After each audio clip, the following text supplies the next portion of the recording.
Chapter 460 Gubai's Backup Plan. To be honest, Ethereal Immortal Venerable was startled by his own thoughts. But the more Ethereal Immortal Venerable thought about it, the more he felt that killing Gubai at this moment was the correct decision. This was simply because Gubai's performance was too terrifying. He only possessed the early stage Ascension Realm Cultivation, an ant that Ethereal Immortal Venerable could crush with one hand. Yet, it was this tiny ant who, in just tens of thousands of years, had manipulated the entire northern domain Immortal Island and thousands of immortals within his grasp. Even Earth Immortals were merely slightly larger chess pieces in front of Gubai.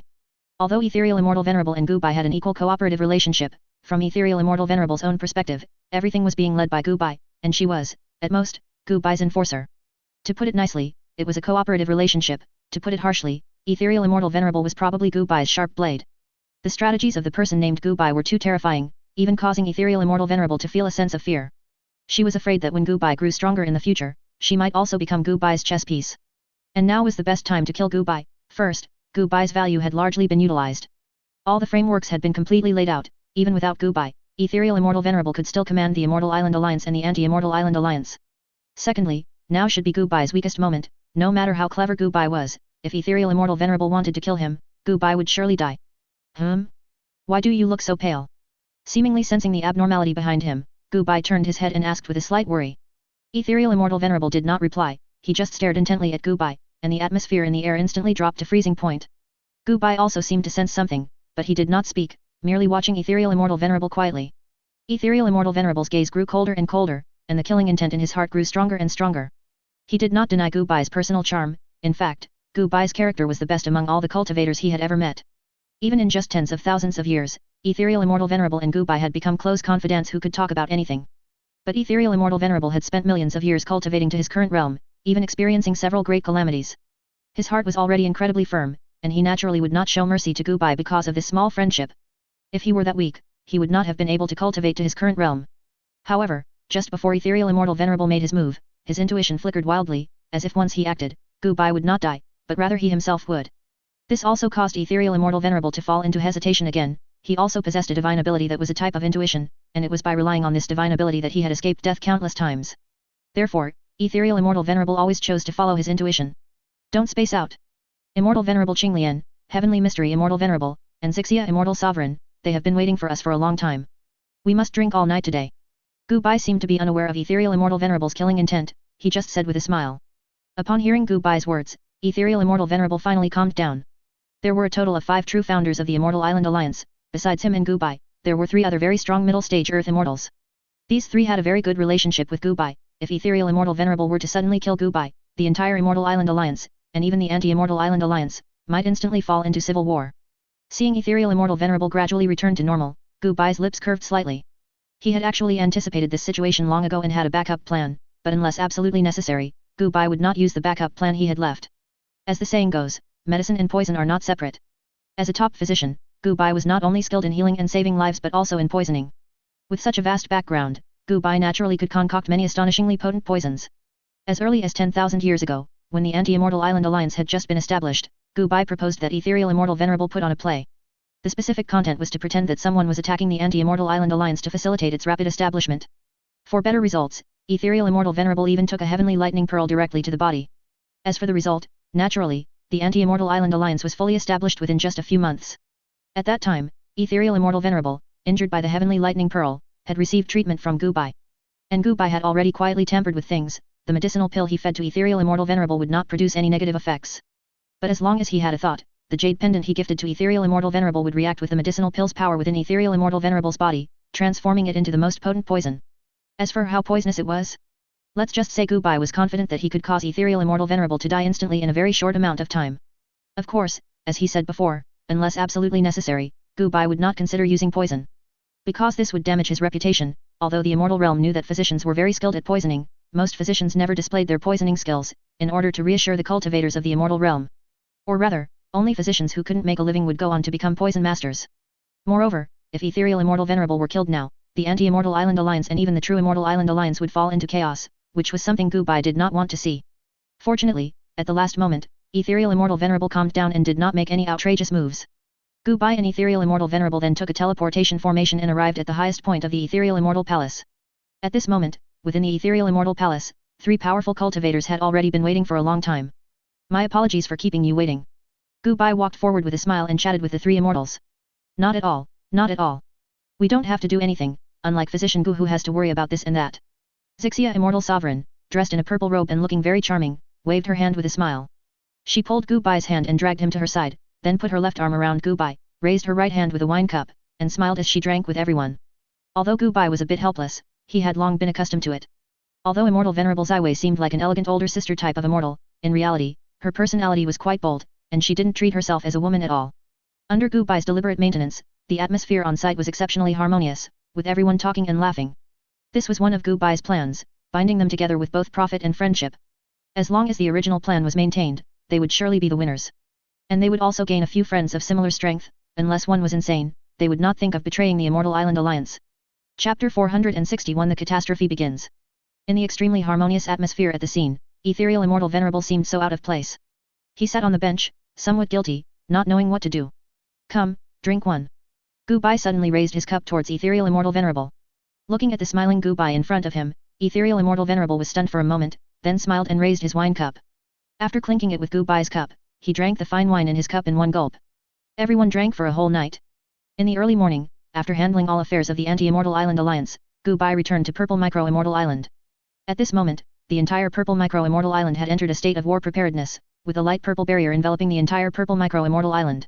This was the medium-grade Immortal Tier Island Protection Formation that Gu Bai had set up early on, and 10,000 years ago, Gu Bai had also invited Heavenly Mystery Immortal Venerable to improve the formation. As one of the founders of the Immortal Island Alliance, Heavenly Mystery Immortal Venerable, a middle-stage Earth Immortal Realm cultivator, was also a formation Grandmaster.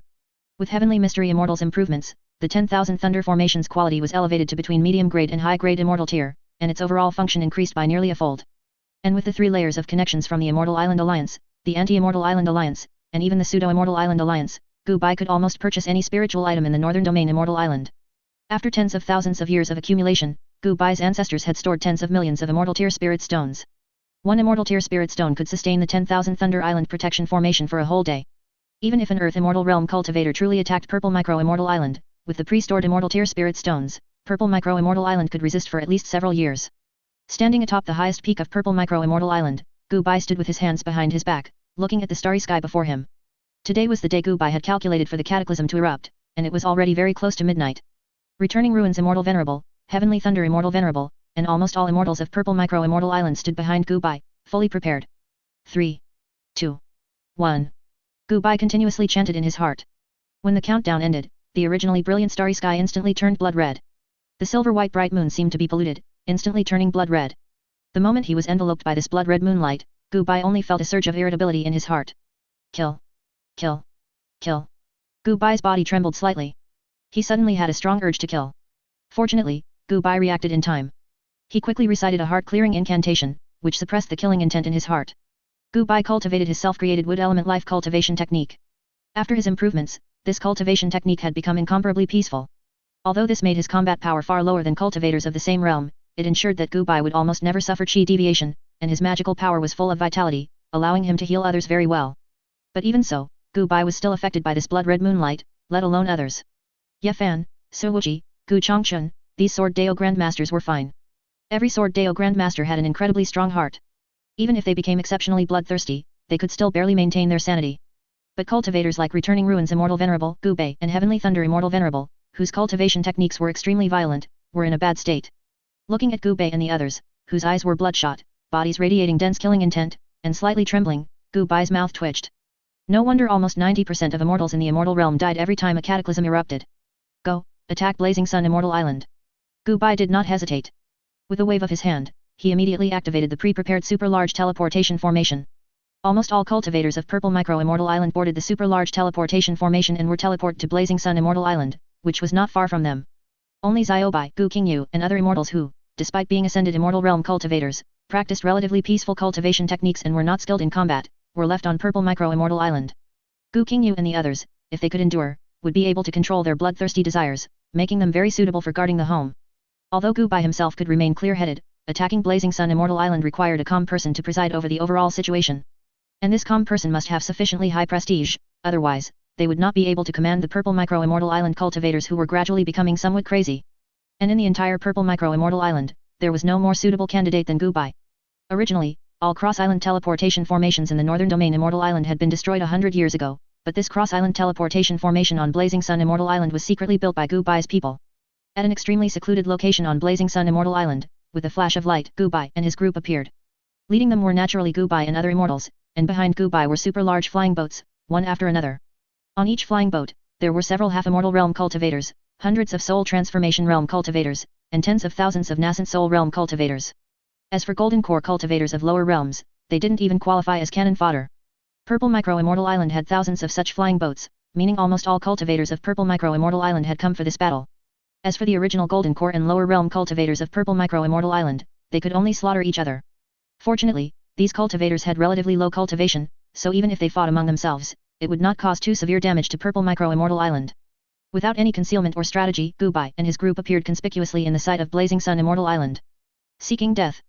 Heavenly Fire Immortal Venerable, Lee Fire Immortal Venerable, and Yuan Water Immortal Venerable, these three late-stage Ascended Immortal Realm Immortals, as well as countless Ascended Immortal Realm Immortals, instantly discovered Gu Bai and his group.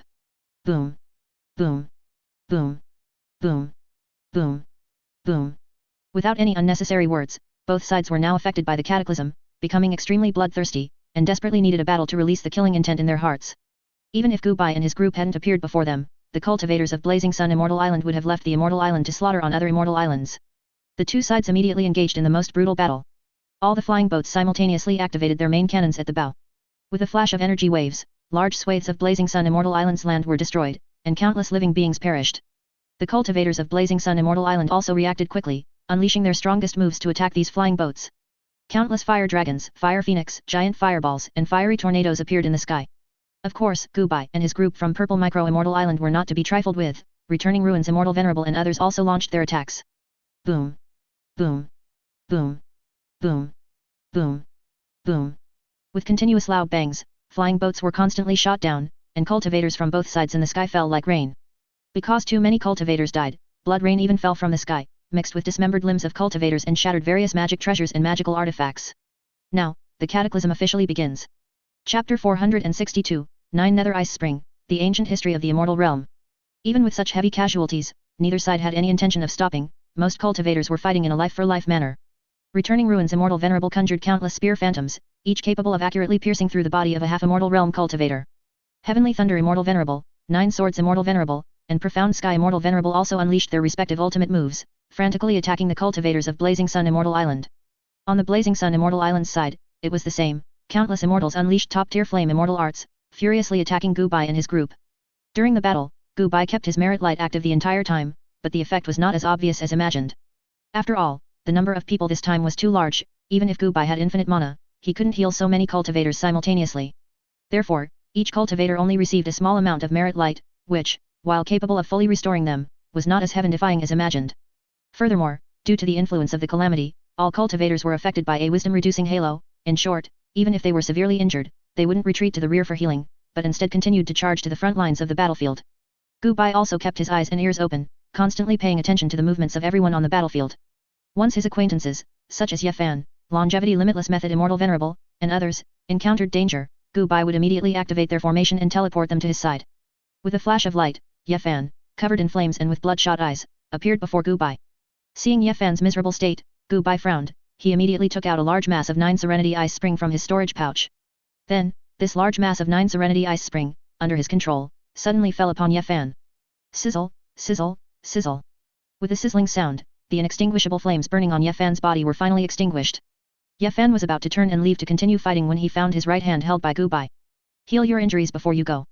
Gu Bai stared into Ye Fan's eyes, his tone unusually serious, with the determination that Ye Fan could not refuse. Master. Looking at Gu Bai's gaze, Ye Fan's mind, which had been consumed by slaughter, finally regained a sliver of clarity. Ye Fan sat cross-legged, allowing Gu Bai to heal his injuries. Gu Bai did not make Ye Fan wait too long. He directly took out a prepared immortal-grade medicinal pill from his storage pouch and fed it to Ye Fan. In the immortal realm, immortal-grade medicinal pills are incredibly precious, not something ordinary people can afford. However, as one of the masterminds behind the Northern Domain Archipelago, Gu Bai, with such high authority, naturally wouldn't be foolish enough to do nothing. Leveraging the convenience of his identity, Gu Bai had acquired a large number of immortal-grade spiritual items over tens of thousands of years. This included a large number of immortal artifacts and immortal-grade medicinal pills, so many that they couldn't possibly be used up. Under the dual treatment of Gu Bai's medical Dao secret art and the medicinal pill's potency, Ye Fan's injuries were mostly recovered in just half an hour. Ye Fan nodded at Gu Bai, then once again threw himself into the war. Looking at the war in the sky, Gu Bai sighed deeply. He was originally a kind person, but unfortunately, in this calamity, there was no distinction between good and bad. If you didn't actively attack others, others would actively attack you. He himself could control his killing intent, he could simply find a secluded mountain forest to hide in and survive the calamity. But what about Ye Fan? What about Gu Bai? What about the Zaiwei Alliance and the Heavenly Immortal Alliance? He couldn't possibly abandon them, could he? Gu Bai stayed in the rear like this, constantly monitoring. Once he found someone who was about to fall, he would immediately activate the formation on their body, teleporting them to his side, and then he would heal their injuries. At the same time, similar events were happening throughout the Northern Domain Archipelago, or rather, throughout the entire Immortal Realm. All forces were attacking other surrounding forces as if they had gone mad. If there was only one force nearby, they would fall into a brutal civil war. This calamity swept across the entire Immortal Realm, no one could avoid it. After all, as long as one breaks through to the Ascension Realm, they can enjoy endless lifespan, so generally, cultivators rarely fight after reaching the Ascension Realm. But over time, the number of immortals in the Immortal Realm would only increase, until finally, the Immortal Realm could no longer bear the burden. Legend has it that many epochs ago, the Immortal Realm did not have this calamity mechanism. At that time, because there were too many immortals in the Immortal Realm, an unprecedented super war broke out to contend for the dwindling resources. No one knows how long that war lasted, they only know that in the end, almost all living beings in the cultivation world perished, and the Immortal Realm itself was almost shattered. No, or rather, the Immortal Realm at that time had already been shattered. Nearly half of the land was shattered, transforming into countless new worlds. The remaining half of the land was also fractured into countless fragments. The Northern Domain Archipelago, where Gu Bai was located, was actually a single large continent in the extremely distant past. But after that ancient war, most of the continent was shattered, and the remaining fragments became the current Northern Domain Archipelago. The overall foundation of the Immortal Realm was also far inferior to before. It is said that in ancient times, Ascension Realm immortals were as numerous as cattle. Earth Immortal Realm immortals could barely be called cannon fodder, only Golden Immortals and even higher Mixed Origin Golden Immortals could barely show off. But after that world-shaking war, the remaining Mixed Origin Golden Immortals in the Immortal Realm numbered no more than 5.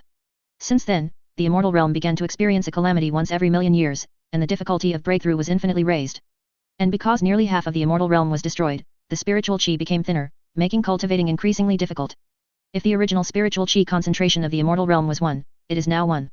This caused the cultivation speed of all ascended immortals and above to become extremely slow. From originally being able to cultivate to the Earth Immortal Realm in only 100,000 years with good talent, to now, even with supreme talent, it takes at least 50 years or more to cultivate to the Ascension Realm late stage. And even if you have the ability to break through to the Earth Immortal Realm, it's not something you can just break through to, you also need to survive at least one calamity and gain the recognition of the Heavenly Deo to break through to the Earth Immortal Realm. As for the higher level Golden Immortal, that is not something that can be broken through based on one's own talent. Only those who have made significant contributions to the Immortal Realm can break through to the Golden Immortal Realm.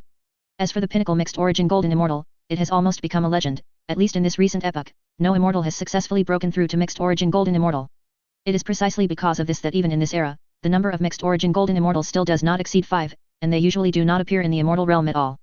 As for the number of Golden Immortal Realm powerhouses below them, it is pitifully small, and most of them are in seclusion, with only a small portion active. Chapter 463 Xianbing Fairy Island. At this moment, the war situation in the Northern Domain Archipelago was pretty much as Gu Bai had expected. The fake Immortal Island Alliance and the anti-Immortal Island Alliance had already begun to dispatch their cultivators to wage war on each other's immortal islands. Furthermore, the combat power Gu Bai allocated to both sides was almost equal. Even if one side could barely win, they would be at their last gasp. The true Immortal Island Alliance, however, was mixed in among both sides. The enemies they were assigned were slightly weaker than themselves, allowing them to retain a considerable portion of their combat power after victory. Blazing Sun Immortal Island represented the fake Immortal Island Alliance, which was the apparent Immortal Island Alliance. Purple Micro Immortal Island represented the anti-Immortal Island Alliance, which was why Gu Bai specifically chose Blazing Sun Immortal Island as the target for the Zaiwei Alliance. As time passed, Blazing Sun Immortal Island, which was already at a slight disadvantage, began to see its disadvantage gradually widen. It wasn't until Heavenly Thunder Immortal Venerable struck, beheading the strongest, Blazing Sun Immortal Venerable, that Blazing Sun Immortal Island completely collapsed. 3 days later, all immortals on Blazing Sun Immortal Island had died in battle, and almost all cultivators above the nascent soul realm were also dead. Of course, Purple Micro Immortal Island also suffered heavy casualties, with most cultivators below the Ascension realm perishing. Fortunately, because Gu Bai was providing healing from the rear, not too many immortals in the Ascension realm died, and none of the people Gu Bai knew perished. After such a major battle, the murderous intent in Ye Fan and others' hearts had also faded considerably. While it hadn't completely dissipated, at least they wouldn't lose control of themselves as they had before. Gu Bai looked up at the sky and noticed that the boundless calamitous chi in the sky had dissipated somewhat. Pack up, we're returning now. After Gu Bai finished speaking, he began to simply treat the wounds of the cultivators from Purple Micro Immortal Island. 1 day later, after most of the wounds of all the cultivators from Purple Micro Immortal Island had been treated. Gu Bai led the many cultivators from Purple Micro Immortal Island to return to Purple Micro Immortal Island by riding a super large teleportation formation. Gu Bai didn't go too far, he didn't attack the living beings on Blazing Sun Immortal Island. After returning to Purple Micro Immortal Island, Gu Bai immediately activated his intelligence system, and then shared a wave of intelligence with Mo and Ethereal Immortal Venerable. This allowed Gu Bai to constantly know the current situation of the Northern Domain Archipelago. The Northern Domain Archipelago was now filled with war everywhere. All living beings, including immortals, suffered more than half casualties, but even so, the war in the Northern Domain Archipelago did not stop. After all, the opponents of most factions were carefully selected by Gu Bai, ensuring that both sides would fight evenly, with a high probability of mutual destruction, so a winner would not be determined so easily. 1 month later, Gu Bai, sitting cross-legged on Gu Bai's back, slowly opened his eyes. It's almost time. Gu Bai said in a low voice. Now, most of the forces in the Northern Domain Immortal Island had finished fighting. Next, it would be the turn of the true Immortal Island Alliance to act and slaughter all remaining forces. During this month, Gu Bai himself was fine, but cultivators like Gu Bai and Li Emperor had completely lost their minds due to the influence of the calamity. Therefore, half a month ago, Gu Bai completely lost his mind and wanted to attack other people on Purple Micro Immortal Island, resulting in him being tied up by Gu Bai to serve as a cushion, or rather, a bench. Even Ye Fan and others, who were slightly better, had almost reached their limit of endurance. Now, they had all locked themselves in secret chambers to endure the desire for slaughter in their hearts. Even Gu Bai himself, who disliked slaughter the most, had become much more irritable recently. Now, the entire Purple Micro Immortal Island was like a powder keg about to explode, needing only a tiny disturbance to detonate. The reason it hadn't exploded yet was entirely due to Gu Bai's active control. Those who lost control were directly locked up, those who were about to lose control were directly confined to extremely cold secret chambers to calm down. But 1 month was almost the limit. If it dragged on longer, Purple Micro Immortal Island might completely lose control. Depart, target, Icy Ice Immortal Island. After Gu Bai finished speaking, he once again gathered the many cultivators from Purple Micro Immortal Island and arrived at Icy Ice Immortal Island by riding a super large teleportation formation. Without any hesitation, after appearing on Icy Ice Immortal Island, Gu Bai, Ye Fan, and others immediately began a frenzied rampage. This was not because Ye Fan, Gu Bai, and others were inherently cruel, but because they were affected by the calamity and simply could not control themselves. Enemy attack. As a voice spread throughout Icy Ice Immortal Island, Icy Ice Immortal Reverend, wearing Icy Ice armor and missing an arm, appeared before Gu Bai and the others. Then, countless immortals and cultivators with injuries appeared before Ye Fan. Are we not allies? Why have you appeared on my Immortal Island? Icy Ice Immortal Reverend stared intently at Gu Bai, his voice incredibly hoarse. Although he had detected something amiss when the calamity first began, the ensuing battles left him no time to ponder. But now, seeing Ye Fan and others appear before him, and recalling what he had learned through his intelligence network about the Anti-Immortal Island Alliance and the Immortal Island Alliance already engaging in civil war. Yet, the civil war was organized and disciplined, as if coming from the same organization. Thinking of this, Icy Ice Immortal Reverend's eyes widened, and he felt a chill down his spine. It turned out that behind these complex forces, there had always been a hidden hand manipulating everything, aiming to make most of the people on the Northern Domain Immortal Island kill each other. It was regrettable that he had been completely unaware before, only to become a pawn of that hidden hand. Which force do you represent, exactly? Icy Ice Immortal Reverend said with a trembling voice. Gu Bai merely narrowed his eyes, silently watching Icy Ice Immortal Reverend, and Heavenly Thunder Immortal Venerable's lightning-infused fist responded to Icy Ice Immortal Reverend. The battle erupted instantly, and Ye Fan and others, whose minds were clouded by murderous intent, didn't care whether the other party was an ally or not. After obtaining Gu Bai's permission, they began to slaughter indiscriminately. After a long time, all the remaining forces on Icy Ice Immortal Island were completely annihilated. It was only then that returning Ruins Immortal Venerable and others, having vented their frustrations, realized that the ones they had been attacking were actually their allies, members of the Anti-Immortal Island Alliance. Immediately, Ye Fan and others looked at Gu Bai with puzzled eyes, knowing that with Gu Bai's personality, he would never lead them astray. That meant Icy Ice Immortal Island was definitely their enemy. Could they be spies for the Anti-Immortal Island Alliance? Cough, cough, cough, actually, we are not part of the Anti-Immortal Island Alliance, our true identity is as a member of the Immortal Island Alliance. And as early as 30,000 years ago, the entire Zyway Alliance was already a member of the Immortal Island Alliance. Chapter 464 Assassinating the Immortal in the Earthly Immortal Realm. Hey! Hey! Hey! Upon hearing Gu Bai's words, everyone from Purple Micro Immortal Island, including Returning Ruins Immortal Venerable, let out a confused hey. Especially Returning Ruins Immortal Venerable and Profound Sky Immortal Venerable, both of them were completely bewildered. They were the most confused. After all, one of them was the leader of the Heavenly Immortal Alliance, and the other was the leader of the Zyway Alliance. Logically speaking, shouldn't they be the ones to know about such top secret matters and then inform Gu Bai? Why did they, from beginning to end, not know that Purple Micro Immortal Island had already joined the Immortal Island Alliance, and had even become a spy for the Anti-Immortal Island Alliance? They had even considered the Immortal Island Alliance a formidable enemy before, anticipating various countermeasures. But now they were being told that the final villain was actually themselves. That's not right. Isn't Blazing Sun Immortal Island a force of the Immortal Island Alliance? Why would we fight both the Immortal Island Alliance and the Anti-Immortal Island Alliance? Returning Ruins Immortal Venerable found a blind spot. If they represented the Immortal Island Alliance, then why would they attack Blazing Sun Immortal Island, which was also a force of the Immortal Island Alliance, when the catastrophe broke out? Wouldn't that be contradictory? That's not entirely accurate. Although Blazing Sun Immortal Island belongs to the Immortal Island Alliance, it is not the true Immortal Island Alliance. Upon hearing Returning Ruins Immortal Venerable's words, Gu Bai smiled and shook his head. He then said, the superficial Immortal Island Alliance is actually fake. It was specially created to draw fire for the true Immortal Island Alliance. The true Immortal Island Alliance is far from being as massive as the fake Immortal Island Alliance, but every single person within it is an elite. After hearing Gu Bai's slightly smug words, everyone present fell silent. Then, what about this Anti-Immortal Island Alliance? With Ethereal Immortal Venerable's strength and methods, he shouldn't have been completely unaware. After a long while, Profound Sky Immortal Venerable asked, somewhat puzzled. As an old cultivator who had lived for over 1,000,000 years, Profound Sky Immortal Venerable naturally knew Ethereal Immortal Venerable and had a relatively clear understanding of Ethereal Immortal Venerable's wisdom and methods. Even they had sensed that there might be a mastermind controlling everything. With Ethereal Immortal Venerable's strength and status, there was no reason he wouldn't have noticed. Ethereal Immortal Venerable would definitely be able to sense that the Immortal Island Alliance might be fake and that there was a mastermind behind it. Is there a possibility that Ethereal Immortal Venerable is actually one of the founders of the Immortal Island Alliance? The reason Ethereal Immortal Venerable wanted to create the Anti-Immortal Island Alliance was to better control the situation. Gu Bai narrowed his eyes and said, suppressing a smile. Upon hearing Gu Bai's words, everyone present's pupils contracted violently, and it was a long while before they finally understood. It all connected, everything connected. Their biggest confusion was why Ethereal Immortal Venerable, with his decent character and almost unparalleled strength in the Northern Domain Archipelago, hadn't joined the Immortal Island Alliance. Instead, he chose to establish an Anti-Immortal Island Alliance.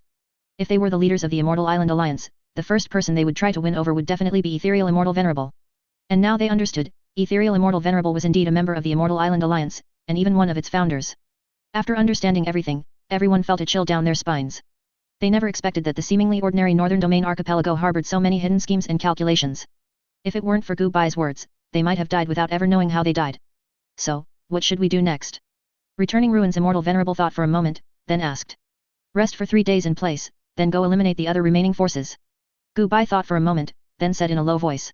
Upon hearing Gu Bai's words, Returning Ruins Immortal Venerable and the others all nodded in agreement. After all, after the recent great battle, the killing intent in their hearts had also dissipated considerably. At the very least, they could control themselves. At the same time, in the headquarters of the fake Immortal Island Alliance, looking at the red long sword piercing through his heart from behind. Heaven Desolate Immortal Venerable's eyes widened. He turned his head, looking in disbelief at the person he trusted most. This red long sword seemed to be a specially made high-grade immortal artifact, designed for backstabbing. Heaven Desolate Immortal Venerable only felt his entire body's chi completely solidify, making it difficult to even move a single step. Why did you betray me? Even using all his strength, Heaven Desolate Immortal Venerable could only barely manage to ask. The black-robed cultivator behind him was the person he trusted most in the entire Immortal Island Alliance. Countless matters, big and small, within the Immortal Island Alliance were almost all handled by the black-robed cultivator, who was Gu Mo. Heaven Desolate Immortal Venerable had also considered that someone might betray him, and he had taken some precautions against the other Earth Immortal Realm Immortals in the Immortal Island Alliance. But what Heaven Desolate Immortal Venerable never expected was that Gu Mo, his most trusted subordinate, would choose to backstab him when he was completely unprepared. Gu Mo, who was So Mo, dressed in a black robe with her face obscured by a mysterious mist, did not reply. She merely twisted the red long sword in her hand again, extinguishing the remaining life force of Heaven Desolate Immortal Venerable. Her purpose in joining this fake Immortal Island Alliance was only one, to backstab at a crucial moment. And the red long sword in her hand was a high-grade immortal sword, a sword of betrayal specially forged for backstabbing. As long as one was stabbed in the heart from behind by the sword of betrayal, even an Earth Immortal Realm Immortal would not be able to escape the fate of death and the dissipation of their Deo. Thump. After a long while, with a mere thump, Heaven Desolate Immortal Venerable, who once controlled the entire Immortal Island Alliance and commanded 1/3 of the Immortal Islands in the Northern Domain Archipelago, died so easily in So Mo's hands. So Mo skillfully searched Heaven Desolate Immortal Venerable's body for a moment, then took all the valuable items from him. So Mo didn't even spare Heaven Desolate Immortal Venerable's body, after all, it was the physical body of an Earth Immortal Realm Immortal. After handling everything, So Mo pushed open the door, and outside the room, 2 other Earth Immortal Realm Immortals were standing. These 2 Earth Immortal Realm Immortals were the true Heavenly Mystery Immortal Venerable and Xixia Immortal Sovereign of the true Immortal Island Alliance. How was it handled? So Mo nodded to the 2 Earth Immortal Realm Immortals at the door, then asked in a deep voice. If we include the recently deceased Heaven Desolate Immortal Venerable, all the Earth Immortal Realm Immortals in this fake Immortal Island Alliance have been killed by us. Heavenly Mystery Immortal Venerable, who was completely enveloped in a black robe, also spoke in a low tone. That's good. Next, we will assassinate all Earth Immortal Realm cultivators in the Northern Domain Immortal Island, other than those in the Immortal Island Alliance. So Mo nodded, then her figure flickered and she disappeared from their sight. This fellow is not simple. Chapter 465, Gu Bai's final trump card. Unrivaled in supernatural power. Looking at the direction Mo disappeared, Heavenly Mystery Immortal Venerable and Xixia Immortal Sovereign both had slightly solemn expressions. This mysterious Lord of Reincarnation Paradise had suddenly appeared in the last tens of thousands of years. Not only did her Reincarnation Paradise have various experts under her command, but she herself also possessed battle power not inferior to an ordinary Earth Immortal Realm Immortal. Furthermore, Reincarnation Paradise was unfathomable, and a contractor could appear anywhere, and what contractors were best at was killing people. Whether it was assassination, direct assault, or using strategy to kill with a borrowed knife, in short, contractors of Reincarnation Paradise were best at killing people. Even immortals of the Earth Immortal Realm were extremely wary of Reincarnation Paradise. At that time, Ethereal Immortal Venerable was not joking, as an Earth Immortal Realm late-stage immortal, although she wasn't afraid of Reincarnation Paradise, she was somewhat wary of it. It's time for us to get to work as well. The two exchanged a glance and simultaneously vanished from their original spots. Mo, along with the 5 Ascension Realm late-stage immortals following him, were already preparing to forcefully eliminate the Earth Immortal Realm early-stage immortal of Yellow Sand Immortal Island. Mo's own strength needed no elaboration, and the 5 Ascension Realm late-stage immortals beside him had all emerged from a sea of corpses and blood. With their combined efforts, most Earth Immortal Realm cultivators in the early stage were no match for them. At the same time, on the other side, Gu Bai and the others, who had completed their initial reorganization, immediately rushed to the next Immortal Island, eliminating the remaining forces on the island one by one. Time flew by, and in the blink of an eye, a month had passed. During these 3 months, Gu Bai led the immortals of Purple Micro Immortal Island and successively annihilated 3 Immortal Islands. These 3 Immortal Islands were all islands that had fortunately won in the previous war, but because their assigned opponents were evenly matched, most of these fortunately victorious Immortal Islands had lost 9/10 of their combat power and were no match for Gu Bai and his group. Let me see, next up is Heavenly Cloud Immortal Island. Gu Bai looked at the exceptionally exquisite Northern Domain Archipelago map in his hand, which showed dozens of green dots and countless red and black dots. Each small dot represented an Immortal Island, green dots represented the true Immortal Island Alliance, while red and black respectively represented the anti-Immortal Island Alliance and the fake Immortal Island Alliance. However, most of the black and red dots on the map had completely dimmed. This indicated that the vast majority of Immortal Islands belonging to the anti-Immortal Island Alliance and the fake Immortal Island Alliance had been completely destroyed. Just as Gu Bai was looking at the map, he suddenly heard a roar. Hearing this roar, Gu Bai's expression changed slightly. The oppressive feeling carried by the sound definitely belonged to an Earth Immortal Realm Yao Beast, no doubt about it. And it wasn't an ordinary Earth Immortal Realm Yao Beast. Gu Bai estimated that this Yao Beast's strength should be stronger than an ordinary Earth Immortal Realm Yao Beast. Thinking of this, Gu Bai's expression turned slightly grim. Although the Northern Domain Archipelago was inhabited by the human race, the Yao race, and various other beings. In reality, the human race had always been the overlord of the Northern Domain Archipelago. While other races also had Ascension Realm powerhouses, there were none in the Earth Immortal Realm. Even if some managed to break through to the Earth Immortal Realm, most would be jointly eliminated by the numerous Earth Immortal Realm immortals of the Northern Domain Archipelago. To prevent any unforeseen circumstances, before the catastrophe erupted, Gu Bai had secretly sent people to eradicate a large number of Yao beasts. Any Yao beast whose cultivation exceeded the Ascension Realm early stage was either killed or expelled from the Northern Domain Archipelago. Therefore, Gu Bai could be certain that there could absolutely not be an Earth Immortal Realm Yao beast within the Northern Domain Archipelago. There was only one possibility for the appearance of an Earth Immortal Realm Yao beast, and that was if this Yao beast came from another domain. Although the Northern Domain Archipelago's geographical location was extremely remote, a group of islands located deep within the boundary sea, and its resources were already monopolized by various Immortal Islands, usually no one would come here. But that was only under normal circumstances. Now, Ye Fan and the others were clearly very unlucky to encounter an abnormal situation. Roar, roar, roar. With a series of roars, the original owner of the sound appeared before Gu Bai and the others. It was a white tiger, tens of thousands of meters tall, with 3 pairs of wings on its back, radiating monstrous killing intent. This white tiger was covered in wounds, 2 of its 3 pairs of wings were broken, and 1 eye was blind, clearly in a severely injured state. But Gu Bai's pupils contracted violently, because this white tiger belonged to the white tiger race, one of the 4 great saint races of the Yao race. The white tiger race was extremely skilled in slaughter, as if born for it. Their racial innate divine ability, white tiger killing heart, grew stronger the more living beings they killed. Fellow deist, Gu Bai took a deep breath, speaking as kindly as possible, hoping to avoid this battle as much as possible. After all, an Earth Immortal Realm white tiger was too powerful. Even if the immortals of Purple Micro Immortal Island managed to eliminate it by joining forces, they would likely pay a heavy price, which Gu Bai was unwilling to see. Therefore, Gu Bai tried to persuade this white tiger to choose others to fight, as fighting his group would yield no benefits and instead have a very high chance of leading to its demise. But just as Gu Bai opened his mouth, the white tiger flicked its paw forward slightly. A silver-white claw blade flew towards Gu Bai at an extremely fast speed.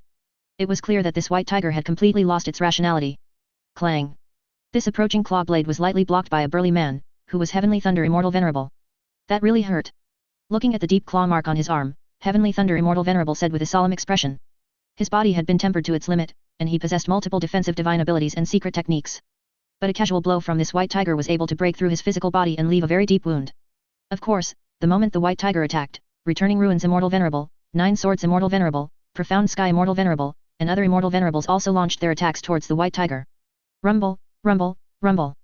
But facing the attacks of the crowd, the white tiger did not dodge or evade, instead, it endured the attacks and charged towards Heavenly Thunder Immortal Venerable. A fierce battle thus erupted. The ultimate moves of many Immortal Venerables landed on this white tiger, but only created small wounds. The only ones in Purple Micro Immortal Island who could directly tie down the white tiger were Heavenly Thunder Immortal Venerable, and Gu Bei, who, despite being only in the Ascension Realm middle stage, had also tempered his physical body to the peak of the Ascension Realm. One activated a divine ability similar to Heaven and Earth Manifestation, while the other condensed a lightning giant, desperately resisting the white tiger's attacks. However, even so, after 100 rounds of combat, the two of them were starting to struggle. Seeing this, Gu Bai let out a long breath. He no longer hesitated and activated his deeply hidden ultimate trump card. Divine ability, no successors. This allowed him to summon people from the future to assist him in battle. A flash of light passed, and three figures with incredibly terrifying auras appeared before Gu Bai. Gu Bai's divine ability, first unparalleled, just like its name, can directly pull people from the future. However, just like his divine ability first unparalleled, Gu Bai needs to gain the approval of people from the past to pull them from the future to the present. Furthermore, the divine ability has various restrictions. For example, Gu Bai can only pull a maximum of 3 people at a time, and the time cannot exceed 1,000,000 years. Moreover, this divine ability consumes a tremendous amount of qi, and Gu Bai needs to use his own magic power to sustain the bodies of the people from the future. But even with so many restrictions, it still cannot conceal the heaven-defying effect of the divine ability. Gu Bai directly chose to use his divine ability to pull Yefan and 2 others from 1,000,000 years in the future to the present to assist him in battle. The relationship between Yefan and the 2 others and Gu Bai goes without saying, it's naturally as good as it can get, so the 3 from the future would naturally not refuse Gu Bai.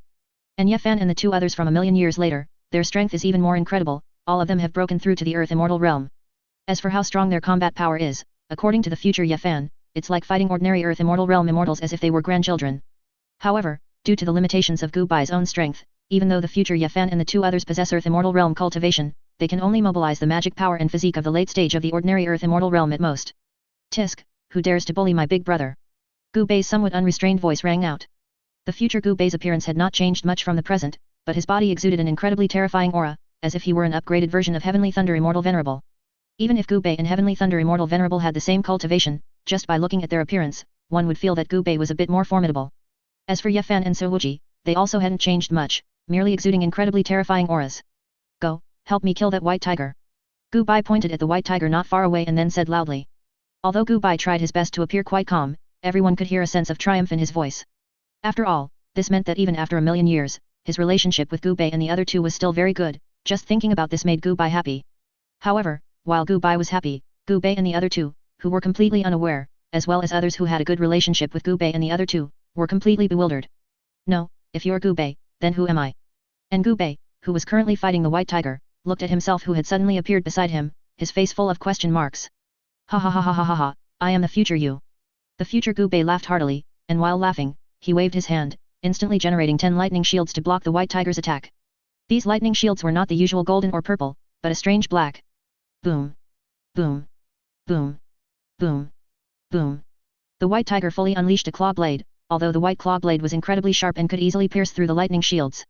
But the lightning shields seemed to have an extremely strong corrosive property, and after breaking through the 8th lightning wall, the claw blade ran out of energy and slowly dissipated in the air. Seeing this scene, everyone's pupils constricted. Although this Earth Immortal Realm white tiger was severely wounded, its casual strike was not that easy to block. Even Heavenly Thunder Immortal Venerable would have to pay a considerable price to block this strike. But this mysterious Gu Bai in front of them could easily block this strike. Endless Sword Chi. 3,000 Blood Blades. At the same time, the future Yefan and Suwuji attacked simultaneously, countless dense silver-white sword chi and blood-colored sword chi intertwined, forming a sword chi storm. Compared to the white tiger's size, these sword chi seemed incredibly tiny, but each sword chi could leave a very deep wound on the white tiger's body. In just an instant, the white tiger's already scarred body became a bloody mess, and the white tiger let out bursts of painful roars. Clearly, Yefan and Suwuji's numerous sword chi were specifically created to target large-bodied Ya race. Standing not far from the future Yefan and Suwuji, the present Yefan and Suwuji's pupils constricted upon seeing the scene. Because this move was still just a prototype in their minds, but now it was fully displayed before them, and it was clearly the ultimate version optimized through countless iterations. This incredibly powerful white tiger was thus easily defeated by the future Yefan and the other 2. Then, big brother, we'll see you in the future. Gu Bai and the other 2 waved at Gu Bai, then transformed into a flash of light and disappeared before Gu Bai's eyes. See you in the future. Gu Bai also said with a smile, watching Yefan and the other 2 disappear before him. Big brother, aren't you going to explain? Looking at the now disappeared future Gu Bei and the other two, Gu Bei came to Gu Bai's side and said with a somewhat resentful tone. He didn't expect his big brother to be so secretive, possessing such a heaven-defying trump card and not even telling them. This is the effect of my divine ability, its specific function is to pull people from the future to help. It's not that I didn't want to tell you, but this divine ability has great restrictions, using it too much will result in being struck by lightning. Gu Bai smiled, speaking with a slight hint of helplessness. He wasn't lying, pulling people from the future to the present could be said to be a complete leakage of heavenly Dao secrets. Even if the person from the future cannot speak about future events, the ability to summon people from the future, as well as their appearance after being summoned, and the moves they use, have already, in a sense, leaked heavenly Dao secrets. When the future Gu Bei and the other two use their moves, it will, in a sense, affect the present Gu Bei and the other two, giving them a clear concept of future moves. This will have a huge impact on the future, requiring heavenly Dao to intervene to forcibly erase the butterfly effect. And Gu Bai, as the instigator, had already received a warning from heavenly Dao just now. If Gu Bai hadn't maintained good behavior over the years, earning a lot of heavenly Dao's favor, he might really have been struck by lightning. Therefore, in the past tens of thousands of years, or rather, ever since Gu Bai awakened this divine ability, he has rarely used first unparalleled. Upon hearing Gu Bai's explanation, Gu Bei and the other two reluctantly nodded, provisionally believing Gu Bai's statement. After resting for a few days in place, everyone immediately set off for the next Immortal Island under Gu Bai's leadership. Time quickly passed, and over a year went by. It's finally over. A ray of warm sunlight shone on Gu Bai's body. Gu Bai opened his eyes and then let out a long breath. The constant desire to kill in his heart had completely disappeared at this moment. The pervasive tribulation chi in the sky had also largely dissipated, and the blood-soaked full moon had also vanished, with only a faint pink full moon phantom vaguely visible in the sky. After a year, nearly 90% of the immortals in the northern domain Immortal Island had died, and living beings below the immortal level were almost completely wiped out. Only a small number of forces from the Immortal Island Alliance, such as Purple Micro Immortal Island and Ethereal Immortal Palace, had relatively few casualties. In other parts of the cultivation world, most of the battles had also been decided. The timing was roughly as Gu Bai predicted, around 1 year. Normally, such a large-scale war sweeping across the entire immortal realm would last at least several millennia, and the outcome would not be as tragic as it is now. But that was under circumstances where both sides still retained their sanity. After the catastrophe erupted, most cultivators on both sides lost all reason and would only tirelessly slaughter everywhere. Therefore, during this year, most living beings actually spent most of their time in slaughter. Only the people of Purple Micro Immortal Island, with Gu Bai continuously comforting them in his terrifying prestige, were able to fight periodically. After a brief adjustment, Gu Bai led everyone to take a large formation plate and teleport back to Purple Micro Immortal Island. Upon returning to Purple Micro Immortal Island, Gu Bai immediately began to instruct the physicians of Purple Micro Immortal Island to help everyone treat their injuries. Although Gu Bai himself constantly helped treat the injuries of the cultivators of Purple Micro Immortal Island, he was, after all, only one person.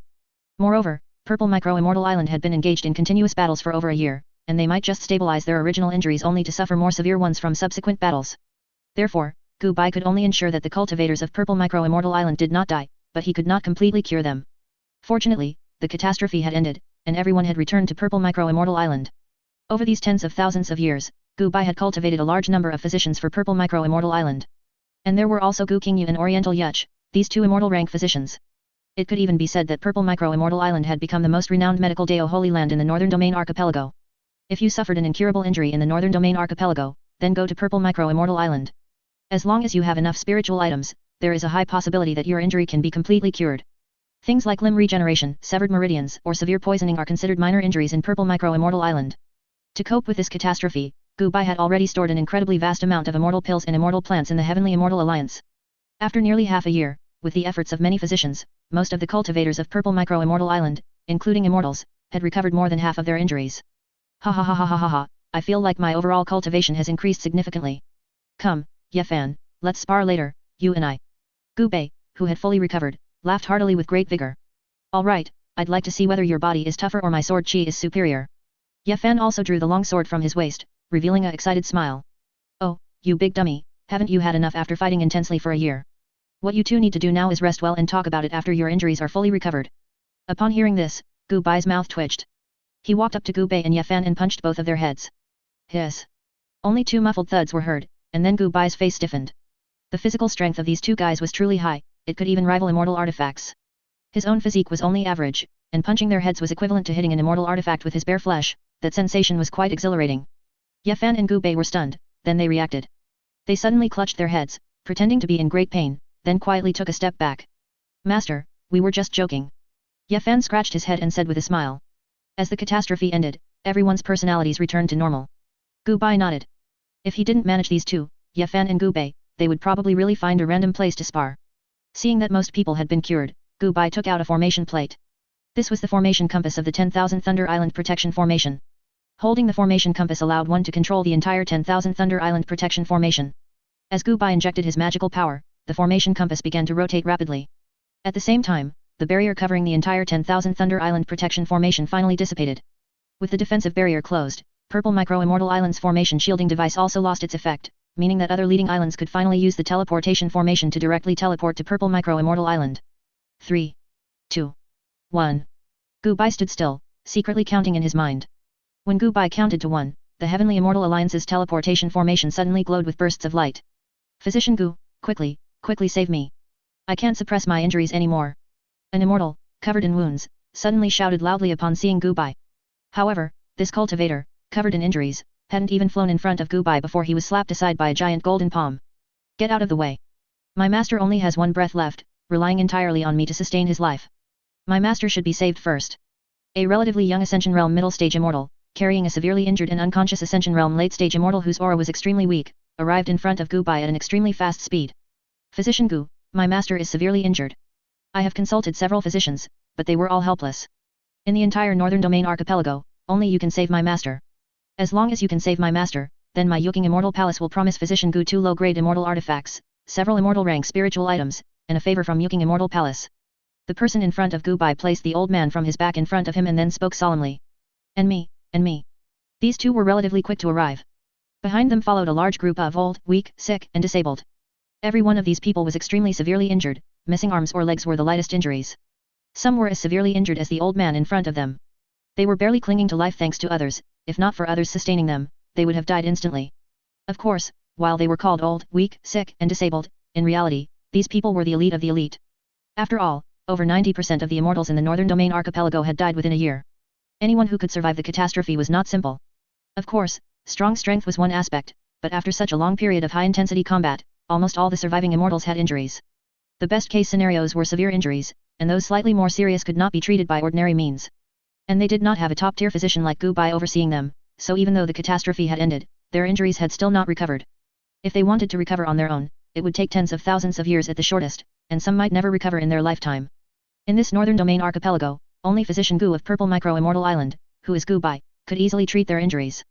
Therefore, as soon as Gu Bai opened the restrictions on the teleportation formation, almost half of the immortals in the Northern Domain Archipelago traveled to Purple Micro Immortal Island's Heavenly Immortal Alliance via the teleportation formation, all just to find Gu Bai. Take it slow, don't rush. Looking at the dense crowd, Gu Bai's eyes twitched. He immediately called Oriental Yuch and Xiao Bai to help him maintain order at the scene. Afterward, Gu Bai summoned almost all of Heavenly Immortal Alliance's high-grade physicians to assist him in the treatment. Gu Bai placed his hand on the elder's body and simply examined him, discovering that this elder was afflicted with the bloodthirsty demonic poison. All the blood in his body had been completely eroded, and even his bone marrow was contaminated. Even though the elder possessed Ascension Realm late-stage cultivation and his life force was vast as the sea, he still couldn't withstand the bloodthirsty demonic poison, and his aura grew increasingly weak. If not for the elder's disciple, who was also an ascended immortal of the Ascension Realm and had continuously expended his magic power to sustain the elder's vitality, the elder probably wouldn't have lasted until now. Having been eroded to this extent by the bloodthirsty demonic poison, ordinary immortal rank physicians would be helpless, but for Gu Bai, this was not a very serious problem. Gu Bai pondered for a moment and then had an idea. He immediately cut the elder's wrist, then circulated his magic power to force all the blood from the elder's body. The elder's blood was not normal crimson, instead, it was dark purple, emitting a foul, fishy odor. Under Gu Bai's control, the blood slowly condensed into a large sphere, suspended before him. Gu Bai then began his operation. He first used a medical Dao secret art to strip away most of the toxins from the blood. Subsequently, a blue-green flame appeared in Gu Bai's hand, and under the flame's incineration, the remaining small portion of toxins gradually burned away. Normal blood naturally couldn't withstand such burning, but the elder was an ascended immortal of the Ascension Realm, his blood was naturally not ordinary. After a long while, only a small cluster of bright red blood remained before Gu Bai. This blood was nearly half the quantity of the previous cluster, but the toxins had been completely removed by Gu Bai. However, Gu Bai did not return the blood to the elder's body. The elder's bone marrow had also been contaminated, so even if the blood was purified, it would likely be contaminated again after not too long. Gu Bai took out countless silver needles from his embrace, each silver needle was inserted into the elder's bones, and soon, his entire body was covered in silver needles. Under Gu Bai's control, the tails of these silver needles began to emit wisps of black mist. This mist was, naturally, the toxins accumulated within the elder's bones. Seeing that most of the toxins had been expelled, Gu Bai took out a jade bottle from the tens of thousands of jade bottles in his storage pouch. Gu Bai opened the lid and used divine stone to control the transparent liquid in the bottle. Under Gu Bai's control, these liquids slowly flowed along the tail of the needles into the elder's bone marrow. This transparent liquid was something Gu Bai had previously researched. It could purify most blood-related potent poisons and also had certain benefits for bone marrow regeneration. After all the liquid was injected into the elder's body, Gu Bai used his divine sense to pull out all the silver needles, and then re-injected the purified blood into the elder's body. After Gu Bai's actions just now, 99% of the toxins that had penetrated deep into the elder's bone marrow had been removed. The remaining toxins hidden deep within his body were also difficult to pose a threat to the elder. Next, he only needed to slowly recuperate and gradually remove the toxins with his magic power. I'm not dead. The elder slowly opened his eyes. He stood up somewhat weakly and then said in disbelief. Although his injuries were not severe, he had been poisoned by the bloodthirsty demonic poison from his enemy before death. Before he fell unconscious, the bloodthirsty demonic poison had already eroded into his bone marrow. To the elder, an injury of this degree meant certain death, but he never expected that not only was he not dead, he had even woken up. The constant pain of toxins eroding his body had completely disappeared. Now, the elder felt incredibly well, only a slight weakness in his body. In my presence, as long as there's still a breath, one won't die.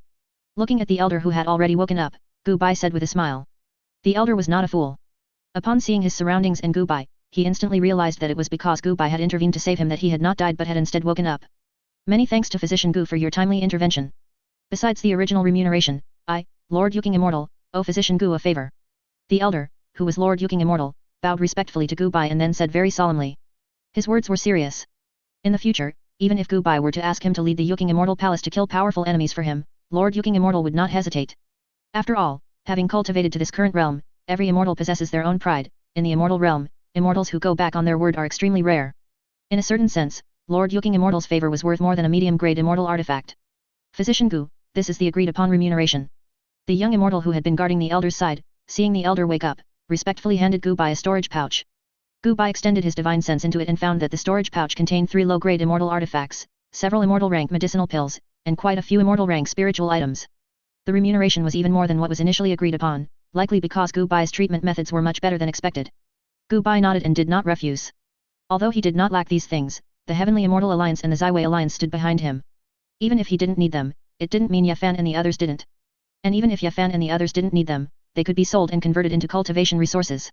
As soon as Lord Yuking Immortal and the others left, Gu Bai, without resting, began treating the next immortal. There was no other way, besides Gu Bai, although there were a few other immortal rank physicians in the Northern Domain Archipelago, their medical skills simply couldn't compare to Gu Bai's. Ordinary immortal rank physicians would take several years to treat common injuries, and if they encountered a situation similar to Lord Yuking Immortal's, it would be an immediate death sentence. Because there were so many injured people, even with Gu Bai's treatment speed, it still took several years. After roughly treating every immortal in the Northern Domain Archipelago once, not to say they were fully recovered, but at least their injuries were stabilized. Now, even if Gu Bai didn't intervene, they could recover through quiet recuperation. Returning Ruins Immortal Venerable and the others stood beside Gu Bai, watching this scene dumbfounded. They watched with their own eyes as Gu Bai, in just a few years, earned an incredibly vast amount of resources. How vast was the quantity, specifically? To put it this way, the entire Purple Micro-Immortal Island's wealth accumulated over 1,000,000 years would only be equivalent to 1/10 of the resources Gu Bai had earned. However, this was also what Gu Bai deserved, as almost all immortals who survived the catastrophe were ruthless individuals who had slain countless fellow immortal cultivators. After slaying their enemies, even if their heart nature was affected, these immortals would instinctively take away the opponent's storage pouch and other valuable items. Therefore, the surviving immortals, though severely injured, were all immensely wealthy. They were currently in dire need of a top-tier physician to heal them, and Gu Bai was that top-tier physician. It was only because Gu Bai was kind-hearted that he didn't try to extort them at such a critical moment. If he had set an exorbitant price, the spiritual items he could have obtained would probably have been nearly 10 times more. Of course, Gu Bai still had some self-awareness. While his medical skills were impeccable, his strength was somewhat lacking. Obtaining so many spiritual items already carried a high risk. If he were to demand even more, he himself and the entire Purple Micro-Immortal Island might be targeted by others. Although he had a good relationship with Ethereal Immortal Venerable, Xixia Immortal Sovereign, and other Earth Immortal Realm cultivators, no matter how good the relationship, they couldn't abandon their own forces and specifically come to Purple Micro-Immortal Island to protect him, could they? The current situation was just right. He had acquired a large amount of spiritual items, which would make most forces green with envy to the point of losing their minds. But Purple Micro-Immortal Island was not to be trifled with. It had 4 Ascended Immortal late-stage cultivators, and Profound Sky Immortal Venerable and Returning Ruins Immortal Venerable had a high probability of breaking through to the Earth Immortal Realm after recovering from their injuries. After all, Profound Sky Immortal Venerable's own talent was not bad, and he had already survived one catastrophe, while Returning Ruins Immortal Venerable was the most talented among the 4. Heavenly Thunder Immortal Venerable also had a certain probability of breaking through to the Earth Immortal Realm. As for Nine Swords Immortal Venerable, his talent was somewhat inferior compared to Returning Ruins Immortal Venerable and the other 2.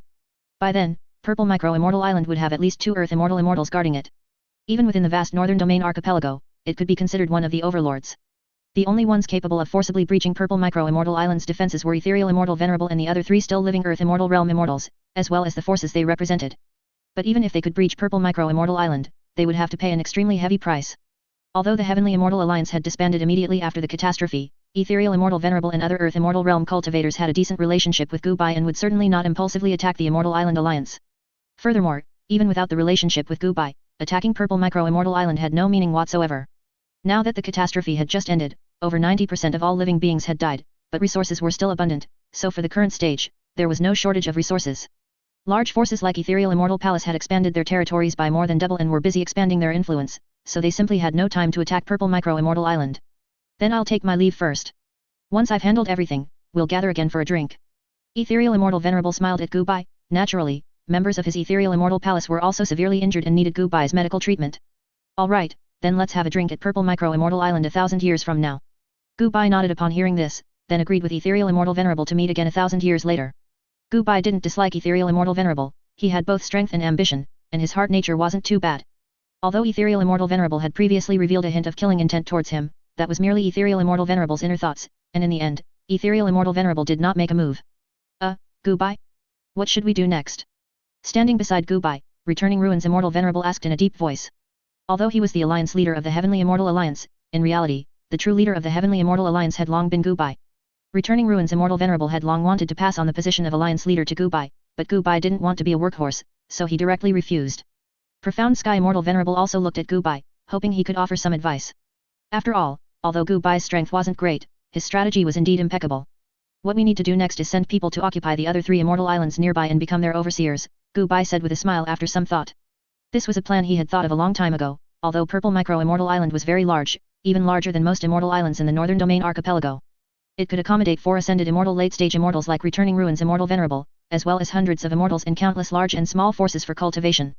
But no matter how large Purple Micro-Immortal Island was, it was still just an island. Now, Returning Ruins Immortal Venerable and Profound Sky Immortal Venerable, and even Heavenly Thunder Immortal Venerable, had broken through to the Earth Immortal Realm. The current area of Purple Micro-Immortal Island simply could not solidly accommodate multiple Earth Immortal Realm immortals. Therefore, occupying other immortal islands became very necessary. Gubai had long set his sights on 3 reasonably sized immortal islands near Purple Micro-Immortal Island. Although these 3 immortal islands were not as large as Purple Micro-Immortal Island, they were not too far off. Profound Sky Immortal Venerable, Heavenly Thunder Immortal Venerable, 9 Swords Immortal Venerable, and the forces they represented could take a portion of the people and become the overlords of these 3 immortal islands. As for Purple Micro-Immortal Island, it would naturally be left to the Heavenly Immortal Alliance. Of course, this did not mean that the 4 of them, including Returning Ruins Immortal Venerable, would split up from now on. Their relationship was already established. After becoming an immortal, one could enjoy an endless lifespan. As long as Profound Sky Immortal Venerable and the others did not die, this relationship would not break. Profound Sky Immortal Venerable and the other 2 naturally had no objections to Gubai's arrangements. After all, this was an entire immortal island as their territory. It could be said that their territory had expanded by at least 10 times. In another 100,000 years or so, when the prodigies within their forces grew up, they would be able to completely turn things around and become true Earth Immortal rank forces. Gubai also did not hesitate and immediately sent people to occupy the 3 immortal islands he had previously scouted. The process was naturally incredibly smooth, as the local forces on those 3 immortal islands were quite unlucky and had not joined the true Immortal Island Alliance. Therefore, almost all living beings and all immortals on the islands were slain.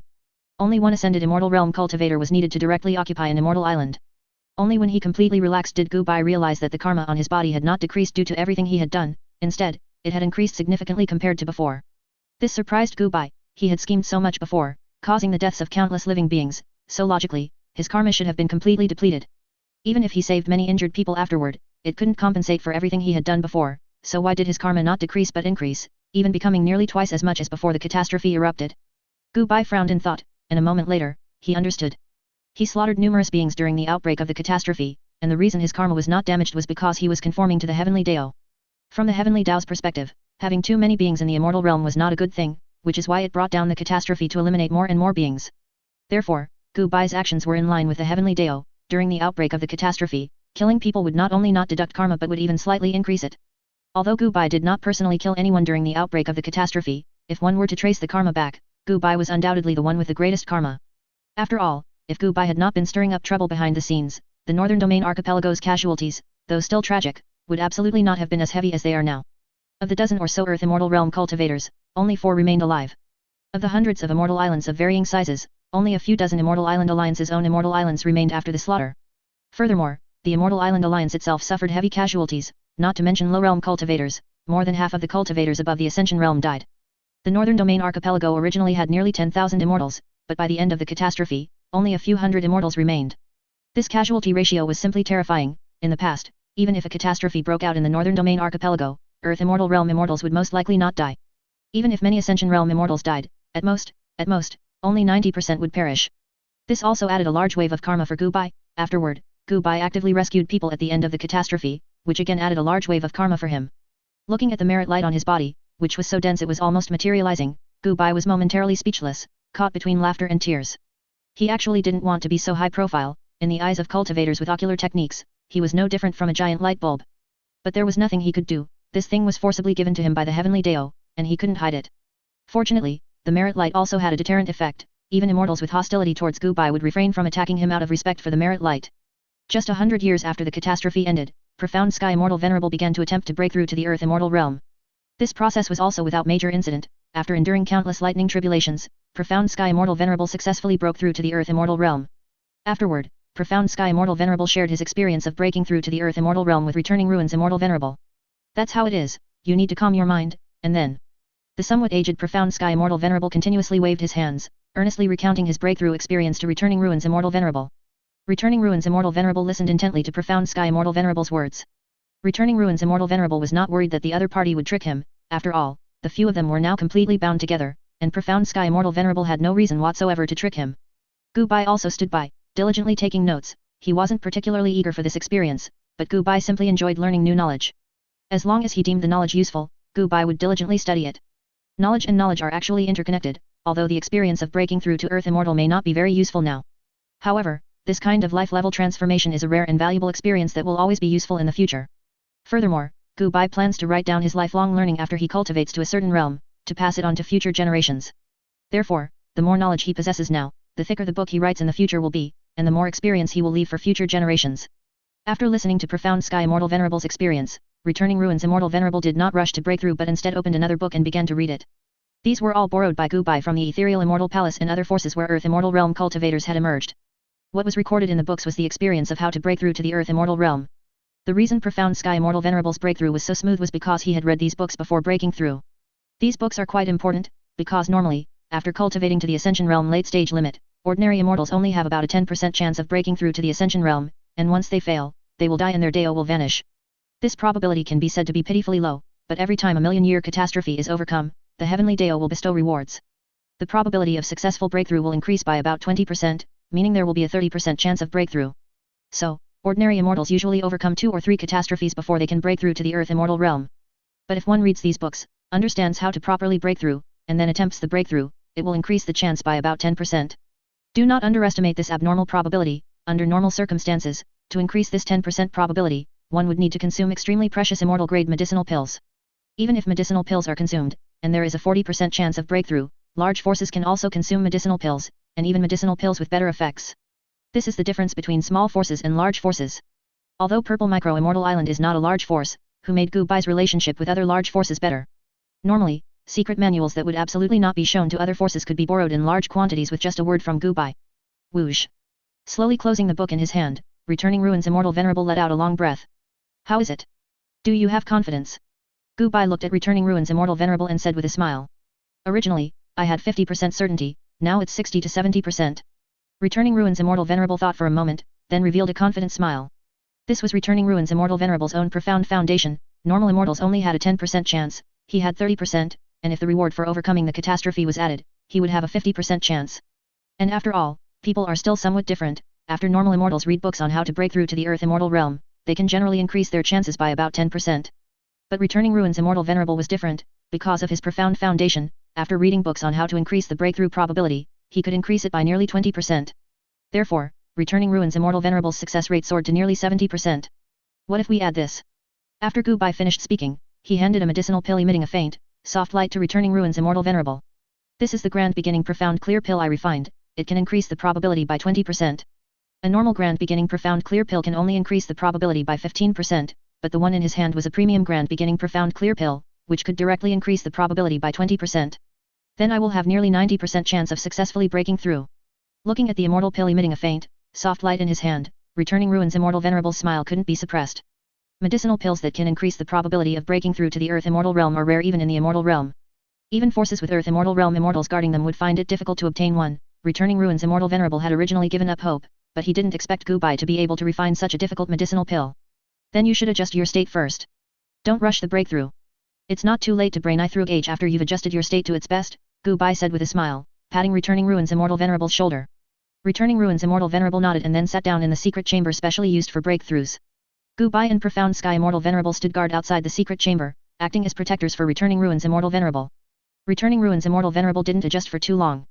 After all, before his breakthrough, his body had already been thoroughly conditioned by Gubai, 360 degrees, all-encompassing and without blind spots.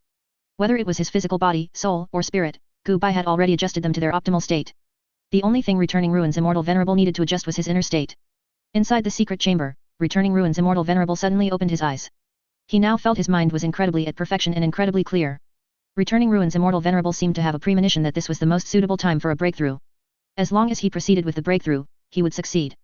Without any hesitation, Returning Ruin's immortal venerable chose to trust his intuition, directly consumed an immortal pill, and chose to brain through H. Rumble, rumble, rumble. Above the secret chamber, a vast vortex suddenly appeared, and the sky was covered with tribulation clouds within a few breaths. Looking at the thick tribulation clouds in the sky, Gubai and Profound Sky Immortal Venerable, who were guarding outside the secret chamber, both showed a smile. The appearance of the lightning tribulation indicated that Returning Ruin's Immortal Venerable had crossed the most difficult step. Now, as long as he passed the lightning tribulation, he would become an immortal of the Earth Immortal Realm. At the same time, the entire Heavenly Immortal Alliance, or rather, the entire Purple Micro-Immortal Island, also began to boil. That's great. Our Heavenly Immortal Alliance finally has an immortal of the Earth Immortal Realm. A cultivator of the half-immortal realm looked at the scene in the sky, his eyes welling up with tears. Ha ha ha ha, old man, what you said is wrong. It should be said that our Zyway Alliance finally has another immortal of the Earth Immortal Realm. A young cultivator with long flowing hair, a sword at his waist, and a wine pot in his hand, laughed heartily with a hint of unrestraint. This person was originally a loose cultivator wandering the northern domain archipelago. Although he was a loose cultivator, his talent was exceptional. He only took 3,000 years to cultivate to the half-immortal realm. Later, he passed by Purple Micro-Immortal Island and was attracted by Gubai's charisma, voluntarily joining the Zyway Alliance. He is now a member of the Zyway Alliance and has a high degree of recognition for it. It won't be long before this young cultivator can brain through age to the Ascension Realm. Upon hearing the young loose cultivator's words, the old man paused, then burst into laughter again. Ha ha ha ha, you're right. It's our Zyway Alliance that has finally given birth to its second immortal of the Earth Immortal Realm. Ha ha ha ha, congratulations, Returning Ruins. Heavenly Thunder Immortal Venerable clapped Returning Ruins Immortal Venerable's shoulder hard, then said with a loud laugh. After Heavenly Thunder Immortal Venerable finished speaking, he also wanted to get up and go to the secret chamber for his breakthrough. Wait a moment. However, Heavenly Thunder Immortal Venerable was simultaneously stopped by both Returning Ruins Immortal Venerable and Profound Sky Immortal Venerable. Breaking through to Earth Immortal is too dangerous. With your talent, there's a chance you might fail midway. Why don't you wait until after the Great Calamity a million years from now to attempt the breakthrough again? With our Earth Immortal Realm cultivation, we can sufficiently guarantee your safety, Profound Sky Immortal Venerable said to Heavenly Thunder Immortal Venerable with extreme sincerity. To be honest, Heavenly Thunder Immortal Venerable's talent was not low, he was only slightly inferior to Returning Ruins Immortal Venerable. Heavenly Thunder Immortal Venerable could completely afford not to be in such a hurry. Just as Profound Sky Immortal Venerable said, Heavenly Thunder Immortal Venerable didn't need to rush at all. Anyway, immortals have infinite lifespan. The only danger they would encounter was the once in a million-year calamity. But since Profound Sky Immortal Venerable and Returning Ruins Immortal Venerable had both broken through to the Earth Immortal Realm, even if a calamity broke out, Heavenly Thunder Immortal Venerable wouldn't be in any life-threatening danger. My mind is made up. If I choose to retreat at this moment, I wouldn't be called Heavenly Thunder Immortal Venerable. Heavenly Thunder Immortal Venerable, however, shook his head, his tone extremely firm. Cultivators who could cultivate all the way to the Ascension Realm had all endured countless hardships, not a single one feared death. Profound Sky Immortal Venerable and Returning Ruins Immortal Venerable exchanged glances, then both sighed in unison.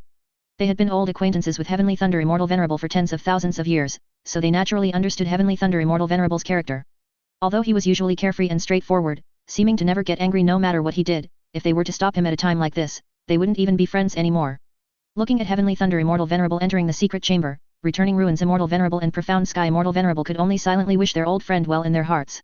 Of course, Heavenly Thunder Immortal Venerable wasn't going to brain through age immediately just because he said so. He first found Gubai and asked him to help condition his body. After spending a few years adjusting his body to its optimal state, Heavenly Thunder Immortal Venerable then planned to proceed with his breakthrough.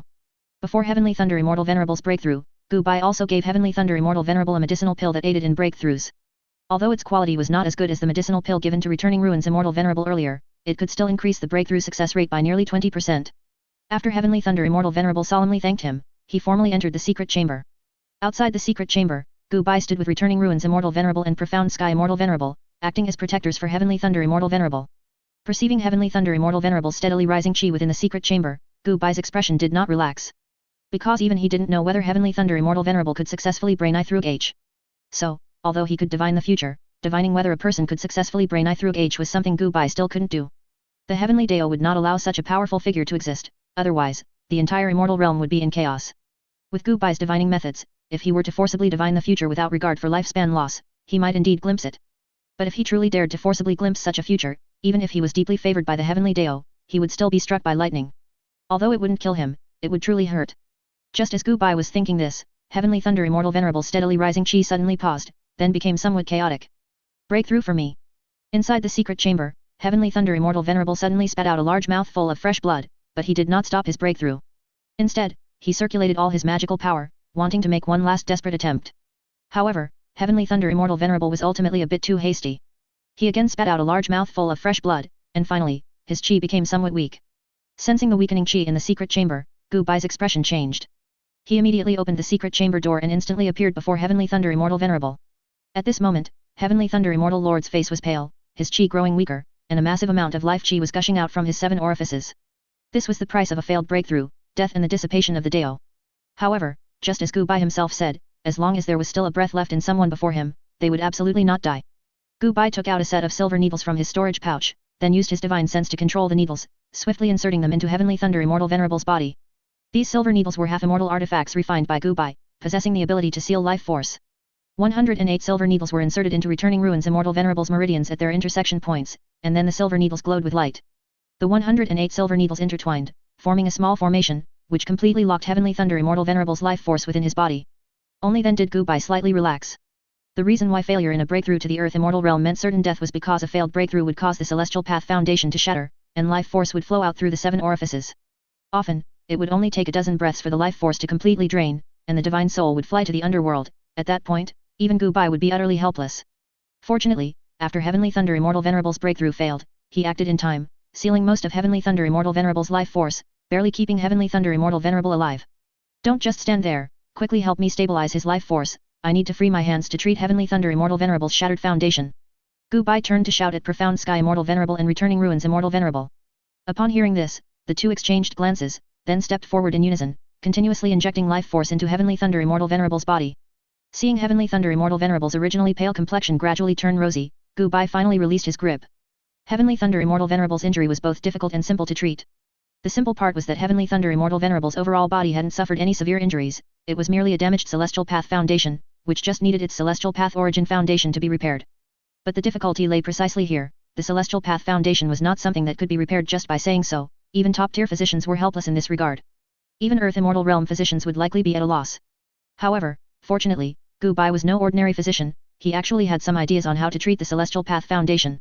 Gu Bai first gave Heavenly Thunder Immortal Venerable an incomparably precious 9 Revolution Soul Returning Immortal Pill to consume, and then he sought out Heavenly Thunder Mother Chi, Myriad Thunder's Thunder, and Ancestral Thunder's Spirit, these 3 extremely high-quality lightning attribute immortal items. Afterward, with the assistance of the 2 Earth Immortal Realm cultivators, Gu Bai forcibly helped the unconscious Heavenly Thunder Immortal Venerable refine these spiritual items. The pure energy transformed from the spiritual items gathered in Heavenly Thunder Immortal Venerable's Danshan, which was also the location of the Celestial Path Foundation. Gu Bai did not intend to repair Heavenly Thunder Immortal Venerable's foundation, that was too difficult. And even with Gu Bai's methods, he wouldn't be able to perfectly repair the foundation, at most, he could only repair it roughly, but this would result in a damaged foundation, likely preventing him from ever breaking through to the Earth Immortal Realm. Neither Heavenly Thunder Immortal Venerable, who was still unconscious, nor Gu Bai, who was treating Heavenly Thunder Immortal Venerable, could accept such an outcome. Since repairing the foundation was extremely difficult, Gu Bai simply decided not to repair it, he directly used the aforementioned spiritual items, with the 9 Revolution Soul Returning Immortal Pill as the primary component, to recast Heavenly Thunder Immortal Venerable's Celestial Path Foundation. This was a secret art Gu Bai had stumbled upon by chance, known as the Foundation Recasting Method. If one was dissatisfied with their own talent, they could find several spiritual items that suited them and use this secret art to reshape their own foundation. Although the upper limit of this secret art was only the half-immortal realm, it was created by an unknown prodigy from an intermediate world, and with this method, that prodigy successfully ascended to the immortal realm. When Gu Bai first saw this secret art, he was utterly amazed, deeply impressed by the talent of the person who created it. And after tens of thousands of years of studying and refining this method, he had updated and iterated several versions, patching the loopholes in this foundation, recasting secret art and elevating it to a level where even an Ascension Realm Immortal could use it. Although this was merely Gu Bai's theory and had not undergone any practical application, Gu Bai could guarantee that his theory was correct. The only uncertainty was the final quality of the recast foundation. But even if the quality of the recast foundation was not optimal, it should still surpass Heavenly Thunder Immortal Venerable's original foundation. ZZZZT. ZZZZT. ZZZZT. As the foundation was recast, streaks of lightning began to appear on Heavenly Thunder Immortal Venerable's body. 3 days later, Gu Bai let out a long breath. He raised his hand to control the silver needles on Heavenly Thunder Immortal Venerable's body, collecting them into his storage pouch. At this moment, even without the silver needles sealing his life force, Heavenly Thunder Immortal Venerable's aura was incredibly stable, and his life force did not flow out through the shattered foundation. Just as Gu Bai had thought, his upgraded foundation recasting secret art had worked. With his cooperation, along with Returning Ruins Immortal Venerable and Profound Sky Immortal Venerable, these two Earth Immortal Realm Immortals, the process was ultimately successful with no major mishaps. Heavenly Thunder Immortal Venerable's foundation was reshaped, his overall strength increased significantly, and his talent even subtly surpassed that of the former Returning Ruins Immortal Venerable. Of course, the cost was also extremely expensive. Any one of those 3 lightning attribute immortal items was a precious treasure that an Ascension Realm late-stage immortal could not afford, even if they exhausted their entire fortune. As for the 9 Revolution Soul Returning Immortal Pill, which was the primary component, it was even more extraordinary. It was an immortal pill used by Earth Immortal Realm immortals to save their lives. Even with Gu Bai's wealth, he only possessed one such 9 Revolution Soul Returning Immortal Pill. Although using so many valuable items to save Heavenly Thunder Immortal Venerable, an outsider, might seem unworthy. However, in Gu Bai's opinion, this was actually a very worthwhile transaction.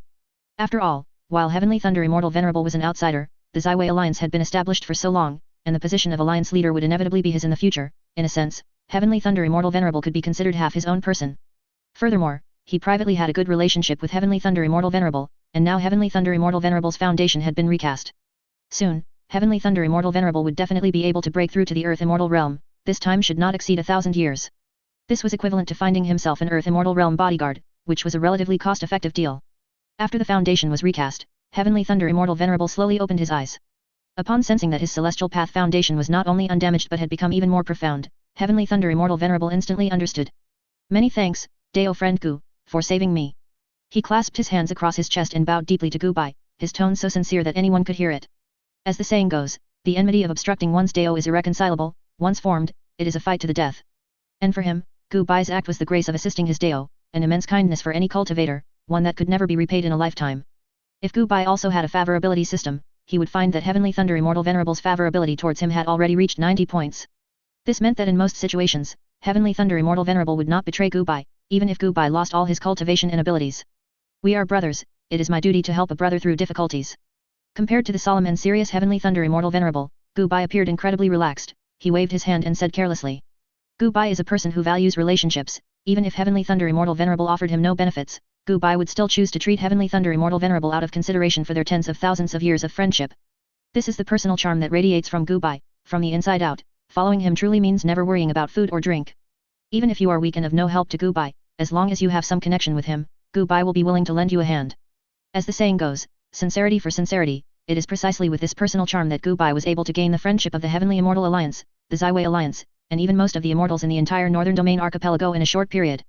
Of the only 6 Earth Immortal Realm immortals currently in the Northern Domain Archipelago, 4 of them have a very good relationship with Gu Bai. The 2 newly emerged Earth Immortal Realm cultivators, Returning Ruins Immortal Venerable and Profound Sky Immortal Venerable, also have an excellent relationship with Gu Bai, completely like family. As for Heavenly Thunder Immortal Venerable, who is about to become an Earth Immortal Realm immortal, his relationship with Gu Bai is even closer.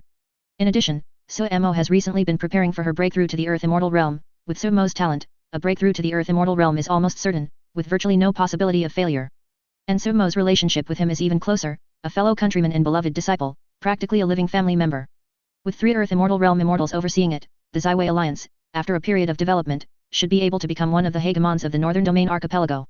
And his own position in the Zaiwei Alliance, though not the Alliance leader, holds higher prestige than the Alliance leader. Coupled with the Reincarnation Paradise, overseen by Suemo, after a period of development, it should also become one of the hegemonic forces in the Northern Domain Archipelago. Thinking about it carefully, Gu Bai realized that the strongest connected person was himself. Not to mention the future, even currently, he is undoubtedly a super connected person. His strength is not great. If his 2 divine abilities are not counted, he cannot defeat any immortal with a bit of strength. But his connections are terrifyingly strong. No one in the entire Northern Domain Archipelago dares to provoke him. Thinking of this, Gu Bai himself laughed. This was not intentional on his part. he felt as if he hadn't done anything significant, yet unknowingly, it had turned out this way. Gu Bai shook his head, no longer thinking about it. After dealing with some more trivial matters of the Zaiwei alliance, Gu Bai took a formation to the reincarnation paradise. Qi impact, killing intent permeating. This was the first impression the current reincarnation paradise gave Gu Bai. There weren't as many people on the trading street as before, but the surviving cultivators were all silent, most wearing black robes with a long saber hanging at their waists. Of course, this wasn't the most important thing, the most crucial aspect was that every surviving contractor exuded an extremely dense qi. Gu Bai felt as if he was in a demon's den at this moment. No, the current reincarnation paradise was even more terrifying than a demon's den.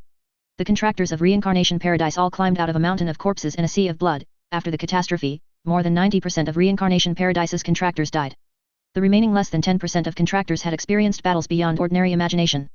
Like those demonic cultivator sects, any one of the contractors present had slaughtered several of them.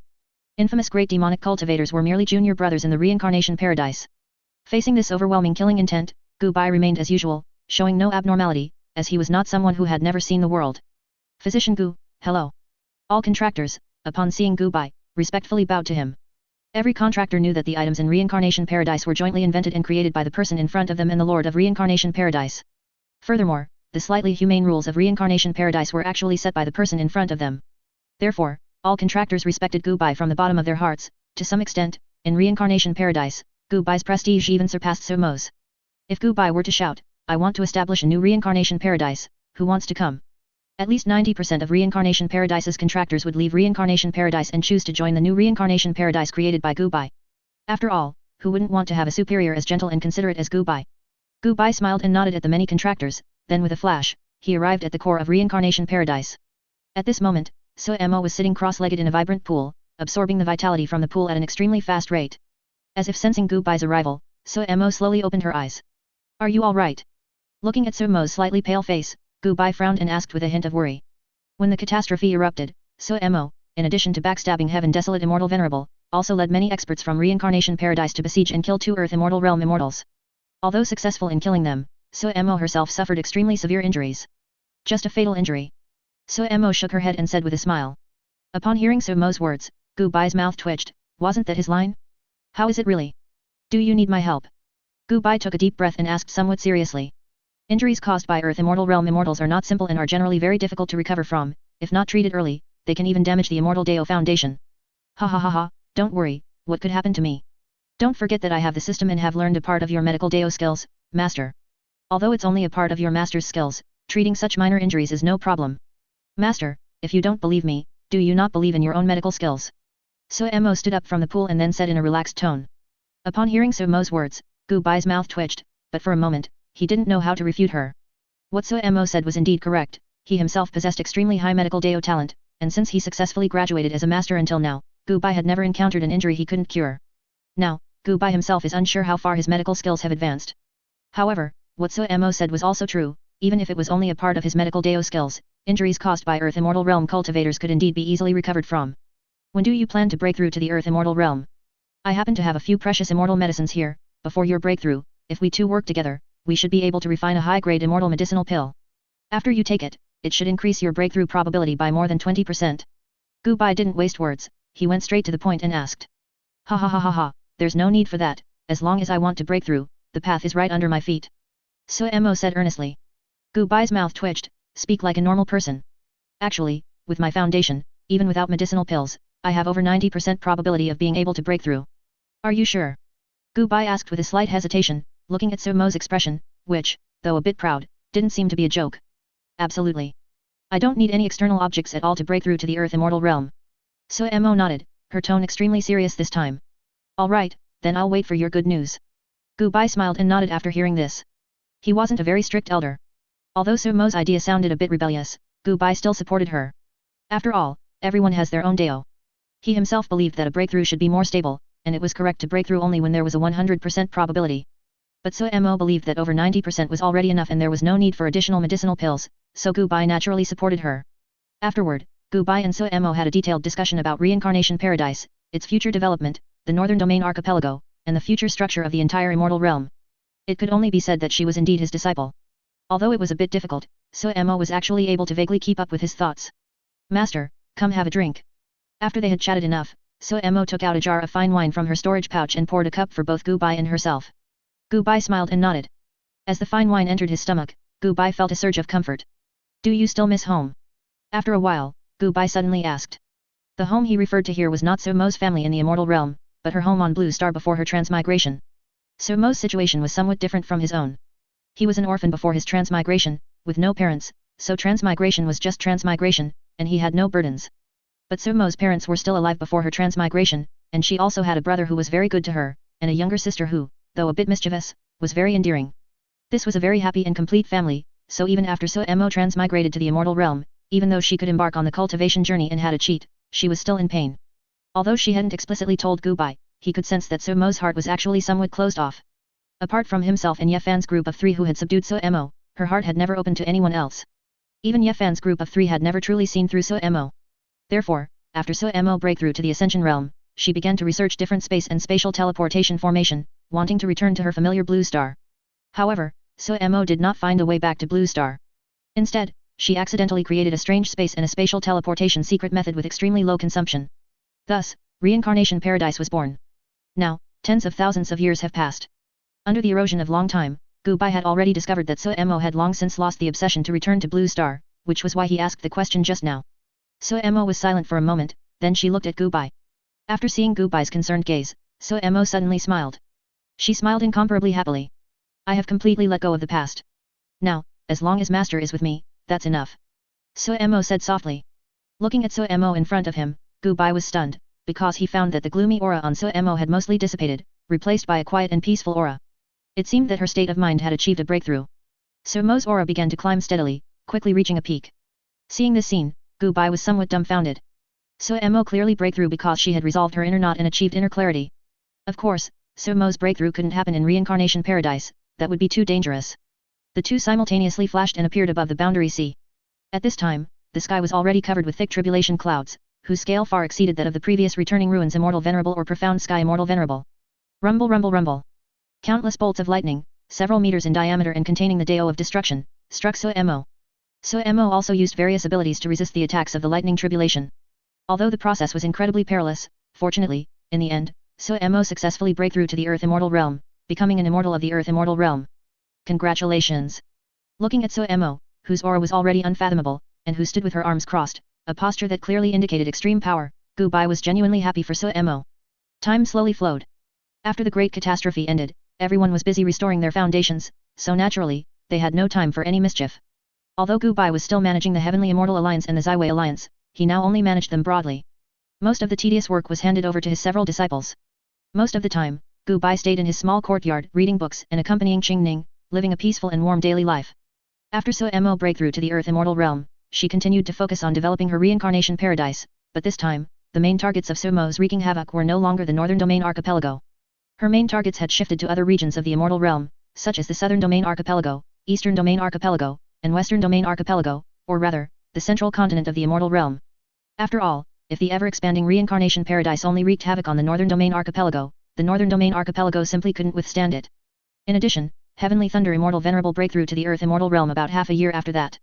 As time passed, the Zaiwei Alliance developed rapidly, even subtly showing signs of being able to contend with the Ethereal Immortal Palace, the largest force in the Northern Domain Archipelago. The only slightly awkward one in the Zaiwei Alliance was Nine Swords Immortal Venerable.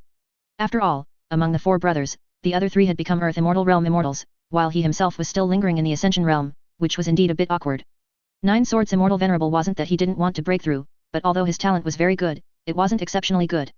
His strength was so great entirely due to the 9 immortal swords in his sect and the corresponding sword formation. If these external objects were not counted, Nine Swords Immortal Venerable could not be compared with the other 3 at all. However, Nine Swords Immortal Venerable was very open-minded about this. He still did what he usually did, occasionally finding a few people to drink and discuss the Dao, and when he had nothing to do, he would cultivate sword formations and refine his magical power in the sect. He had long clearly realized that although his talent was top-notch, it was still far inferior to Returning Ruins Immortal Venerable. Therefore, even though he had not break through to the Earth Immortal Realm, it still did not affect his friendship with the other 3. As for Ye Fan's group of 3, it seemed that because they had seen their future moves, their progress speed sharply increased after the great catastrophe. Originally, the 3 of them had the cultivation of the Ascension Realm middle stage, but after the great catastrophe ended, in just 50,000 years, they had already cultivated to the Ascension Realm late stage. Compared to Su Mo, who only took tens of thousands of years to go from just breaking through to the Ascension Realm to cultivating to the Ascension Realm late stage, the cultivation speed of Ye Fan and the other 2 seemed a bit slow. Furthermore, So Mo had reached the perfection of the Ascension Realm late stage, ready to break through to the Earth Immortal Realm at any time, which made their speed seem even slower. But Sumo's cultivation was not normal, she had a cheat, and most of her cultivation was directly obtained from the system. Also Mo had to do was refine the cultivation and various knowledge obtained from the system and turn them into her own. Normally, an ordinary ascended immortal cultivator would take about 800,000 years to cultivate from the Ascension Realm early stage to the Ascension Realm late stage. If one wanted to break through from the Ascension Realm late stage to the Earth Immortal Realm without taking risks, they would need to survive at least 2 or 3 great calamities. In comparison, Ye Fan and the other two were already considered extremely geniuses. According to the future trajectory, a million years later, which is the eve of the great calamity's outbreak, Ye Fan and the other two would have already broken through to the Earth Immortal Realm. And according to Gu Bei, their strength in the Earth Immortal Realm was also not weak, in fact, they were considered to be in the very strong tier.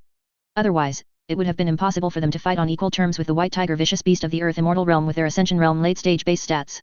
Even after slaying the White Tiger Vicious Beast, Ye Fan and the other two did not show any signs of distress, which indicated that even if the 3 of them did not join forces, it was possible for a single person to slay that White Tiger Vicious Beast with the Ascension Realm late stage template. Of course, besides Ye Fan and the other two, the trio of Longevity Limitless Method Immortal Venerable had also not been idle all these years. Especially Longevity Limitless Method Immortal Venerable, who almost simultaneously cultivated to the Ascension Realm late stage with Ye Fan and the other two. If one were to discuss talent alone, Longevity Limitless Method Immortal Venerable was even more talented than Returning Ruins Immortal Venerable. He created a secret technique in the half-immortal realm, and Li Emperor and Immortal Venerable King Yun, who were his contemporaries, had already died, but Longevity Limitless Method Immortal Venerable was still living very comfortably. Building upon the 5 elements secret technique, he created the 5 elements Returning Yuan Qi, an immortal Dao killing move that could even injure Devouring Heaven Demon Lord, who was at the Ascension Realm late stage. Although Immortal Venerable King Yun also achieved this, it was by borrowing the flying swords of almost all sword cultivators in the Sky Ruins world and burning a portion of his lifespan. Strictly speaking, it could not be considered his own strength. And Longevity Limitless Method Immortal Venerable used this heaven-defying immortal Dao killing move, 5 elements Returning Yuan Qi, a full 2 times. Moreover, Longevity Limitless Method Immortal Venerable was also proficient in the profound Dao of space. With just a thought, he could appear anywhere in the Tiangsu world at any time. Even later, after continuously using 5 elements Returning Yuan Qi twice, which damaged his own origin and reduced his strength to less than 1/10 of its original, he could single-handedly guard a bitter cold nail, suppressing billions of extraterrestrial demons so they couldn't raise their heads, all the while showing no pressure and appearing quite relaxed. After tens of thousands of years of accumulation, Longevity Limitless Method Immortal Venerable strength could be said to be unfathomable. Gu Bai even suspected that Longevity Limitless Method Immortal Venerable possessed the strength to contend with the Ascension Realm while still in the half-immortal realm.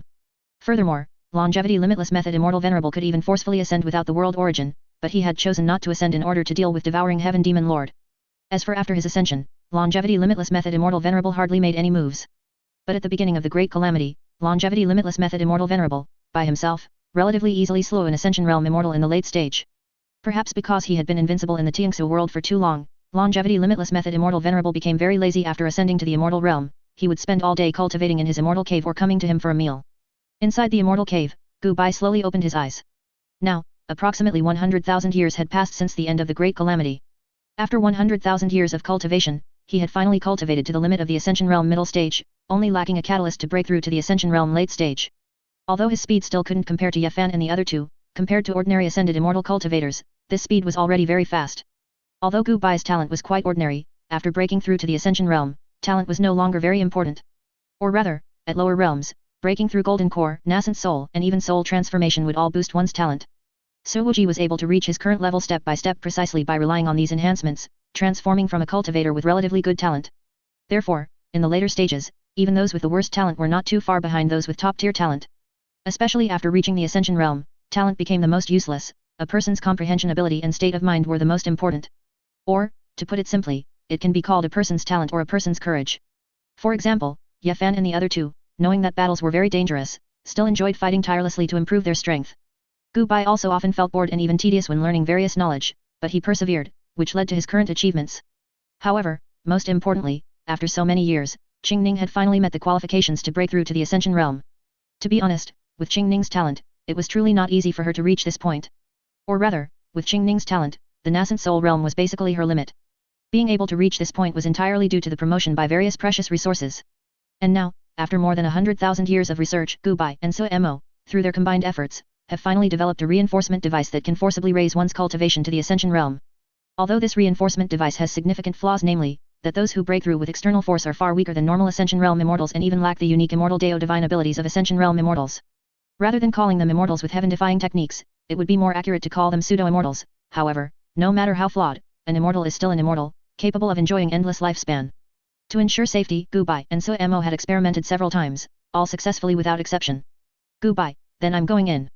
Looking at the black reinforcement pod, Xing did not hesitate and directly lay inside.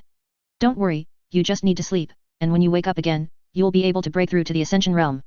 Gubai rubbed Xing's cheek, then said in an incredibly gentle tone. Some people cultivate to become stronger with the ultimate goal of living freely in the world, traveling wherever they please, others cultivate to become stronger with the ultimate goal of seeing all the scenery in the world. Without exception, these people all want to achieve their ideal life. And Gubai's ideal life was to have his wife and children by his side, occasionally drinking and chatting with his brothers. And he was currently living his ideal life. Gubai's purpose in becoming stronger was to maintain his current life. Phew. The hatch of the device slowly closed, and Gubai let out a long breath. He and Mo exchanged a glance and immediately began to operate. As the magical power was injected, dense, abstruse blue patterns instantly appeared on the device. With the aid of the formation, Xing's aura steadily climbed, quickly reaching its limit. Seeing that the time was ripe, Gubai and Mo immediately activated the formation on the device, teleporting the device out of reincarnation paradise. To become an immortal, the lightning tribulation is an indispensable step, so Xing needed to leave reincarnation paradise to receive the baptism of the lightning tribulation. Boom boom boom boom boom.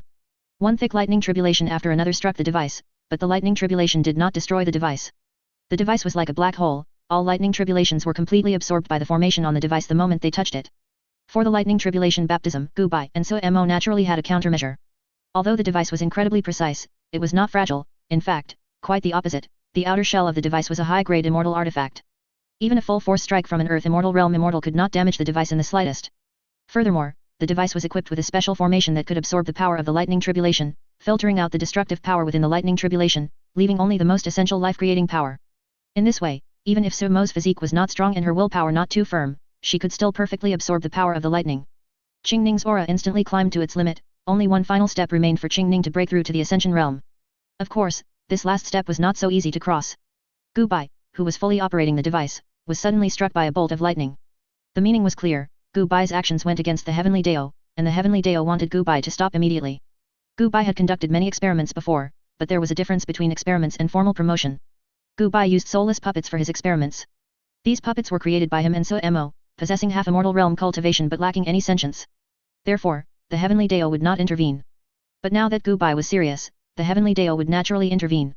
Because the device developed by Gubai and Mo was simply too terrifying, this thing must not be promoted in the immortal realm. It was harmful and not beneficial, whether for the beings of the immortal realm or for the Dao of immortals itself. I'll leave this to you. However, Gubai did not stop. After handing over the operational control to Mo, he rose and flew into the sky. As if sensing Gubai's resolve, the sky over the entire northern domain archipelago suddenly darkened. An unimaginably vast pressure emanated from the sky, the Heavenly Dao was clearly threatening Gubai. Of course, it was only because Gubai possessed immense karma that the Heavenly Dao repeatedly advised him. Even the previous lightning bolt caused little harm, serving only as a warning. If it were any other immortal, perhaps the device would have been destroyed by a divine lightning bolt, and their divine soul scattered, the moment it was developed. However, although Gubai possessed monstrous karma, the Heavenly Dao could only tolerate Gubai up to this point. Phew. Gubai let out a long breath. Even facing the might of the Heavenly Dao, he had no intention of backing down in the slightest. Today, Xing must raise her cultivation to the Ascension Realm no matter what. No one could stop it, not even the Heavenly Dao. Today, my Dao companion's cultivation must be raised to the Ascension Realm. Gubai pointed to the sky, his tone calm but exceptionally domineering. Rumble rumble rumble. Hearing Gubai's words, the Heavenly Dao of the Immortal Realm could no longer hold back. A terrifying bolt of lightning began to slowly condense in the sky. This was the Heavenly Dao giving Gubai one last chance. The reason this lightning condensed so slowly was to give Gubai time to think. However, Gubai remained unmoved. He calmly watched the slowly forming black lightning above. He dared to play like this because he naturally had his trump card. Gubai was certain that as long as he revealed his trump card, even the Heavenly Dao would be helpless against him. As the lightning slowly formed, after a moment of hesitation, the Heavenly Dao still controlled the black lightning to strike Gubai. Gubai finally revealed his trump card at this moment. As his Immortal Dao divine ability, unprecedented, was activated. A figure in a white robe with snow-white hair and a calm aura appeared before Gubai. This person was Gubai's true body from a million years in the future. The future Gubai, upon appearing here, did not hesitate and once again activated his divine ability, unparalleled, summoning Gubai from 10 million years in the future. Gubai from 10 million years in the future, upon appearing in place, likewise did not hesitate and once again activated his divine ability, summoning himself from an even more distant future. Gubai here was essentially exploiting a bug. The future self would definitely have a way to solve the current situation, but with his current strength, he could only summon himself from a million years later. Then he would have his self from a million years later, summon an even more distant self from the future. Finally, a somewhat blurry figure, whose exact appearance was indistinguishable, holding a golden longsword inscribed with mysterious Dao patterns, and wearing a blood-black robe with a terrifying aura, appeared before the several Gubais. This should be his complete form, which Gubai would call the complete Gubai. Of course, this bug was not so easy to exploit. The reason Gubai could do it so smoothly should be due to the help of his extremely distant future self. Because to maintain this karma, his current strength was still insufficient. Gubai speculated that his future self should be proficient in the grand Dao of time and have some control over the length of time.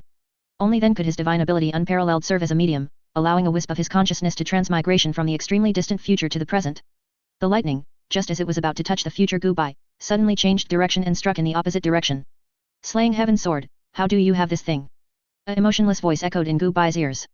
Although emotionless, Gubai could vaguely hear the heavenly Dao's panic. However, for the heavenly Dao, this was indeed somewhat terrifying. The Slaying Heaven's Sword, a weapon that only existed in concept, should not logically appear in the immortal realm. Even in the future, this Slaying Heaven's Sword should absolutely not exist. Because this was a weapon specifically aimed at the heavenly Dao, with the luck of the human race attached to its blade. It was a weapon from ancient times specifically used against the heavenly Dao. Otherwise, during that world-shaking war in ancient times, when the human race were fighting like dogs and the immortal realm was almost shattered, why didn't the heavenly Dao come out to stop it? Wasn't it because of this Slaying Heaven's Sword? However, at the end of the ancient war, this weapon had already been jointly destroyed by some powerful figures from the human race. It was also for this reason that the heavenly Dao, without any scruples, was able to personally intervene and forcibly end that epic war, otherwise, the immortal realm might have truly collapsed. Logically speaking, all the karma, all the history, and even the very concept of the Slaying Heaven's Sword's existence, had been erased by the heavenly Dao. But now, the Slaying Heaven's Sword appeared, vibrant and clear, right under the heavenly Dao's nose. Although it was only a faint projection from the extremely distant future, that familiar chi couldn't be mistaken, it was indeed the Slaying Heaven's Sword. Tisk, boring. Watching the lightning tribulation turn around in an emergency, Gubai, who had been eager to split the lightning tribulation in half, shook his head in disappointment. Little brat heavenly Dao, I'm watching over my past self, understand? Treat my past self better in the future, or else you'll suffer for it. Gubai pointed the tip of his sword at the sky and then said with extreme arrogance. Rumble, rumble, rumble. The heavenly Dao, in its fury, raged for a moment. The countless lightning bolts that had been poised in the sky ultimately did not strike down. Seeing this scene, Gubai's eyes twitched. Goodness, this even made him a bit silent. Is this still me? Why is he so fierce, daring to confront even the heavenly Dao? The lightning tribulation in the sky gradually dissipated, and Xing successfully made a breakthrough to the Ascension realm, which also meant that the heavenly Dao had conceded. Meanwhile, Suemo, standing nearby, also looked at the figure in the sky with some curiosity, and subconsciously, Suemo appraised the figure in the sky. Name, Gubai. Affection: Cultivation, Ascension realm late stage / Innate divine ability, Heart of Slaughter, quality. Fate battle, quality. Endless battle intent, quality. Skills: Alchemy entry, level 1, Artifact refining entry, level 1, Formation entry, level 1, Cooking entry, level 1. Swordplay: Spell? Talent. Seeing this scene, Sumo's mouth twitched. Goodness, is his future master so formidable? His combat power is actually so high. And something is very wrong, how come his future master's skills seem reversed? He's completely unskilled in medicine but incredibly powerful in combat. The past Lord of Reincarnation? Just then, the future Gubai seemed to sense something and suddenly turned his head to look at Suemo in the distance. His black pupils constricted, and then he vanished from his original spot. When he reappeared, he had already instantly appeared in front of Suemo. Little child, in the future, you must never probe the information of powerful individuals, that can lead to enmity. Hearing this, Sumo's pupils constricted violently. The system was his greatest secret, and the system's detection, no matter how strong the enemy was, would not be noticed. But his future master had instantly detected it. And what frightened Suemo the most was that with his Earth Immortal Realm cultivation, he couldn't sense when his future master had appeared before him at all. One must know that Gubai's current cultivation is merely at the Ascension Realm late stage, and he's just a normal Ascension Realm late stage immortal template. Fortunately, the future Gubai only lectured Suemo and did not attack. He then flashed again, appearing in front of Gubai. My will is too strong, I cannot stay in the past for too long, so I will return now. If you encounter any difficulties in the future, remember to summon me. My strength is probably much stronger than an Earth Immortal Realm cultivator, but I cannot defeat a Golden Immortal. If you encounter a Golden Immortal or higher Immortal, remember to find the Heavenly Dao. My future self has already smoothed things over with the Heavenly Dao, and the Heavenly Dao will help you if you have difficulties. Gubai, with completely black pupils and dressed in a red and black robe, automatically dispelled the effect of his divine ability and disappeared from in front of Gubai after saying this. The future Gubais from various other points in time also gave the present Gubai a gentle smile, then dissipated one after another.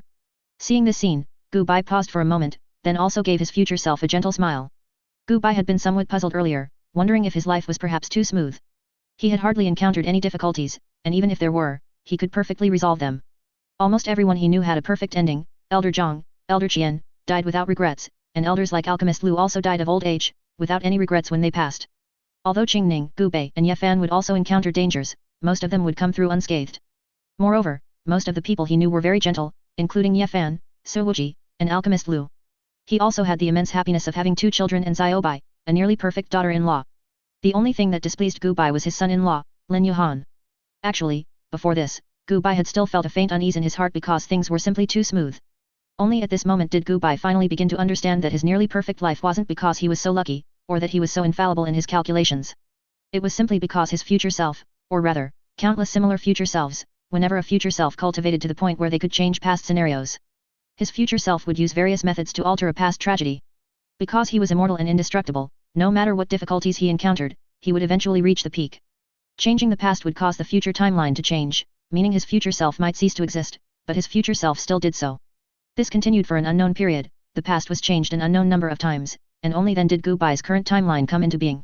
That is, the perfect timeline. His life is perfectly flawless, with no regrets, and no need to go back and alter the past anymore.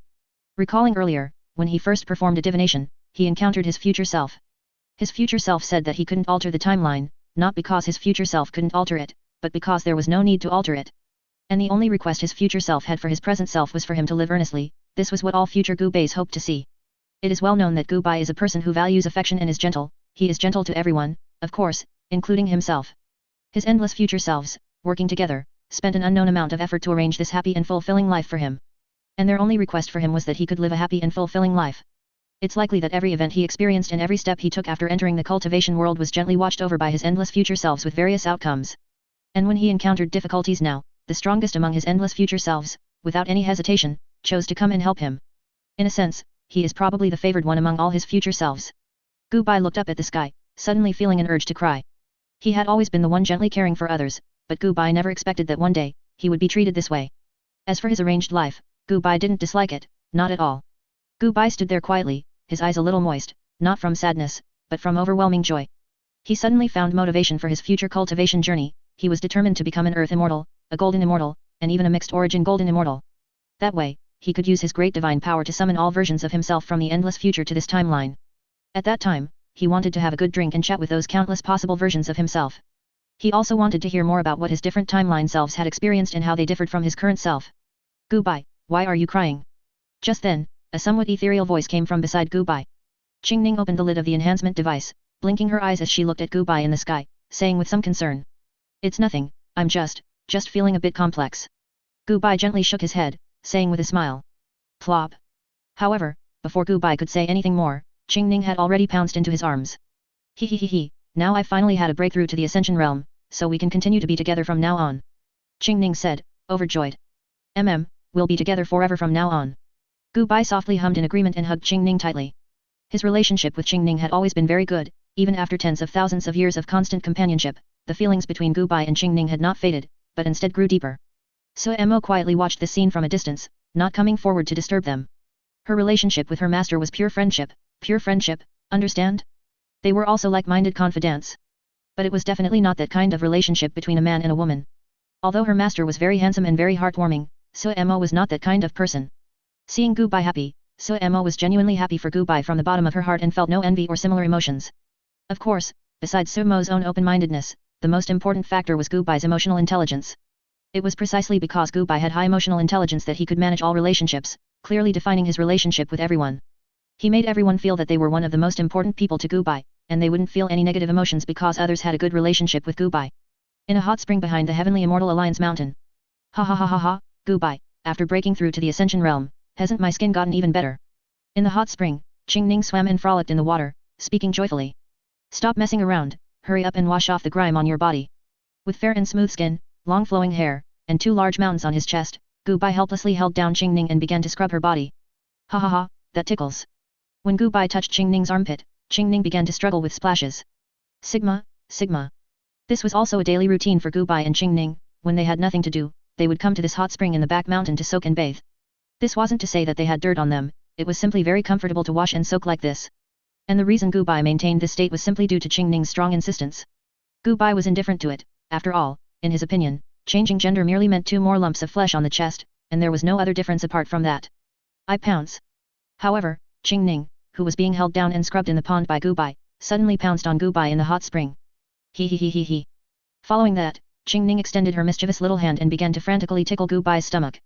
Gubai had not expected Xing to do this, and by the time he reacted, it was already too late. Stop it, that tickles.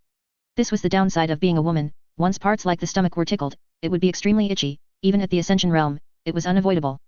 Gubai's face flushed slightly, and he tried to push Xing away, but he didn't succeed for a long time. Xing was not the Xing of the past, she had now had a breakthrough to the Ascension realm. Although she was still weak, Gubai was also not skilled in combat. In the hot spring, the sounds of 2 girls giggling continuously echoed. After a long while, the playful session ended. Gubai was breathless by the hot spring, and Xing was not much better. The two soaked in the hot spring for a long time, until the sky completely darkened and a bright moon appeared above. Xing leaned against Gubai's embrace, with a plate of sake in front of Gubai. He held Xing while gazing at the bright moon in the sky. At this moment, Gubai felt his heart grow increasingly calm, all his unease and worries had completely vanished. It wasn't until morning that Gubai and Xing finished their bath and returned to their immortal cave. Although the bathing time was long, for an immortal with infinite lifespan, this amount of time was almost instantaneous. Gubai, who had already changed back into a man, held a medical book and was reading it with extreme focus. Xing, meanwhile, was playing around Gubai with a miniaturized Xiaobai. When she got tired of playing, she would climb onto the fruit tree in front of the small courtyard and pick an immortal fruit she liked to eat. When she was truly bored, she would lean into Gubai's embrace and look at the book in his hands. Although Xing couldn't understand it, as long as she was by Gubai's side, she wouldn't be bored. Gubai would always smile and adjust his body to make Xing more comfortable leaning on him. Occasionally, when she felt a bit bored staying in the immortal cave, Xing would go to the Heavenly Immortal Alliance to find Oriental Yuch, Oriental Starfall, and Lu Ruin. Or she would play chess and chat with Xiaobai and her 2 precious children, Gu Chongchun and Gu Qingyu. As for cultivation, Xing would only occasionally choose to cultivate selectively. After all, upon reaching the immortal realm, one's lifespan becomes infinite, and with her current talent, this stage was pretty much the end. Even if she wanted to cultivate her cultivation, it would be difficult to make any progress. Xing was quite open-minded about this, or rather, she was already very satisfied with her current life. After all, she had already achieved immortal ascension, she originally didn't even have much confidence in breaking through to the Golden Core realm. What more could she be dissatisfied with? As for Gubai, every day he would read medical books, continuing to deepen his medical skills. In the evenings, he would occasionally play with Xing and delve into the great Dao of life origin. Occasionally, Gubai would choose to stroll around the Heavenly Immortal Alliance headquarters or the Zaiwei Alliance, not for any major matters, but simply because he was idle and bored, so he would take a stroll. As for the management of the Zaiwei Alliance and the Heavenly Immortal Alliance, Gubai had handed all the responsibilities over to his disciples and others he had trained. Anyway, the immortal realm was peaceful now, so even if he managed it, there wouldn't be much difference. Of course, this was not the most important reason. The most important reason was that Gubai had been a beast of burden for so long, and it was time for him to relax. Still in the same hot spring as last time, Gubai, Yefan, Chongsheng Limitless Method Immortal Venerable, and Gu Chongchun were all soaking in the hot spring in incomparable comfort. As for Returning Ruins Immortal Venerable and the other 3, although they also wanted to come and soak in the hot spring, as leaders of a force, and each of them was in charge of an immortal island, they had to deal with a lot of documents every day, and they didn't have time to soak in the hot spring. Ah, so refreshing. Gubai, who was nearly 2 meters tall, looked extremely strong, and whose body was covered with various scars, breathed a sigh of relief. This hot spring was the 9 Heavens Marrow Cleansing Spring. Ordinary cultivators who soaked in it could cleanse their marrow and bones, improve their aptitude, and it was extremely comfortable to soak in. Of course, for Gubai and other ascended immortal realm cultivators, no matter how long they soaked, they would not be able to improve their aptitude, but as long as it was comfortable, it was fine. Suwuji and Yefan also had extremely well-proportioned muscles, and their bodies were also covered with dense scars, but not as many as Gubai. These scars were the result of Yefan and the other two's battles over the years. Although the wounds could be completely healed under Gubai's treatment, the attacks of immortals had special effects. The wounds could be healed, but a faint layer of scars would remain on the surface of the skin. Gubai did have a way to remove these scars, but Yefan and the other 2 refused. In their words, these scars were a man's glory, so how could they be easily removed? It is indeed very comfortable. Chongsheng Limitless Method Immortal Venerable, who looked like a lily, nodded in great agreement. After ascension to the immortal realm, Chongsheng Limitless Method Immortal Venerable maintained this appearance most of the time. I have to say that Chongsheng Limitless Method Immortal Venerable, who was small, had fair skin, long hair, and watery eyes, looked very cute. By the way, Gubai, isn't your skin a little too good? Chongsheng Limitless Method Immortal Venerable glanced at Gubai and couldn't help but complain. Is it? After hearing this, Gubai stood up and glanced at his body, and found that it was indeed extremely fair and tender, especially his waist, which was very slender. Although in his male state, his body was not as soft as when he was a woman, it was also extremely smooth, as if it was the most perfect proportion, and there were faint abdominal muscles on his lower abdomen. It is indeed very good. I didn't think anything of it usually, but now that everyone is gathered together, I realized that brother's skin is so good. Gu Bei nodded in great agreement. He also occasionally soaked in the hot spring with Gu Bai, drank wine, and chatted. But because there were only a few people, it didn't seem obvious, but now that so many people had gathered together, he realized that Gu Bai's skin was so good. Okay, stop it, try my latest brewed sake, how does it taste? Gu Bai coughed softly and changed the subject without showing any trace. He took out a plate that could float in the water from the storage pouch, and then poured a few glasses of sake on the plate and pushed it in front of Yafan and the others. For Gu Bai, sake was indispensable for soaking in the hot spring. The sake he brewed was not spicy, but rather quite sweet, and it was very suitable for drinking while taking a bath. It tastes great. Gu Bei picked up a glass of sake and drank it all in one gulp, then let out a sigh. The others were not much better, they did not taste it carefully at all, and drank the sake in one gulp. The taste is indeed good, but it would be better if it was spicier. Su Wuji nodded, then commented softly. Seeing that everyone had drunk the sake in an instant, Gu Bai's mouth twitched. Sake was not drunk like this, it needed to be tasted slowly. This was the high-quality sake he had brewed with great difficulty, and it was wasted like this. Gu Bai smiled helplessly and took out a few large jars of extremely strong liquor from the storage pouch. And seeing these jars of strong liquor, everyone's eyes lit up, and they couldn't help but swallow. For them, drinking wine naturally meant drinking the strongest wine. The fiery clouds that Gu Bai brewed these days were the most perfect strong liquor in their hearts. Come, drink as much as you want. Gu Bai took a small sip of sake and said with a smile. After a long time, seeing the many corpses floating on the hot spring, Gu Bai sighed helplessly. The few people soaking in the hot spring would probably not wake up for a few days. Ignoring the few people, Gu Bai simply put on a coat and returned to his immortal cave. After all, these people all had the cultivation of the Ascension realm, let alone soaking in the hot spring for a few days, even if they stayed in the deepest part of the Boundary Sea, in the bottom of the Nine Hell Sea, they would be fine. Lying on the bed, Gu Bai comfortably let out a breath, and could only say that occasionally soaking in the hot spring was indeed very comfortable. During this period of time, he had soaked in the hot spring with Xing Ning, Gu Bei, and others.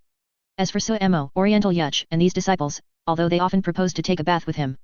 Of course, not with him in his male state, but with her in her female state. In the words of these disciples, they were all sisters, so what was there to be shy about? Gu Bai firmly refused, and could only say that it was better to maintain a little distance between master and disciple. Although in his eyes there was no difference between men and women, it did not mean that they could take a bath together. Time flies, 200,000 years have passed since the end of the cataclysm, and Gu Bai maintains his daily life every day. His cultivation has not fallen behind, and he break through to the Ascension realm late stage not long ago. Of course, this kind of peaceful life was not all of Gu Bai's life, and he would occasionally encounter unexpected situations. On this day, Gu Bai was reading leisurely in the small courtyard of his immortal cave as usual, but he suddenly received a message. This message was sent by his disciple Su Mo, and the content was that near the northern domain archipelago, there was a green-clad female immortal in the Earth immortal realm late stage, leading a seriously injured white-clothed immortal, flying towards the northern domain archipelago at an extremely fast speed. Su Mo's general meaning was to let Gu Bai be careful, this green-clad female immortal was very likely to come to him. And according to Su Mo, this green-clad female immortal was very strong, and her strength far exceeded that of ordinary Earth immortal realm late-stage immortals. As for the injured white-clothed immortal, his aura was extremely profound, and it was very likely that he was the legendary golden immortal realm immortal. Obviously, this was a troublesome matter, but Gu Bai was not worried about it. He was a person with a background. After receiving the message, Gu Bai hadn't even had time to prepare anything when a rift opened in the space next to him, and Su Mo emerged from it. Following Su Mo were 5 black-clad body cultivators radiating a dense evil chi. These 5 cultivators, including Su Mo, all possessed a cultivation base at the Earth immortal realm. After the catastrophe ended, Su Mo had already broken through to the Earth immortal realm, and after 200,000 years of arduous cultivation, Su Mo had long since cultivated to the late-stage Earth immortal realm. Or rather, with the system's power, after breaking through to the Earth immortal realm, Su Mo took less than 100,000 years to cultivate to the limit of the Earth immortal realm. But due to the rules of the Heavenly Dao, even if Su Mo had the strength to break through, she was still bound by the Heavenly Dao and unable to break through.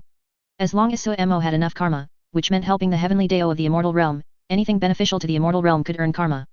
However, everything Su Mo in her reincarnation paradise had done had almost reduced Su Mo's karma to a negative number.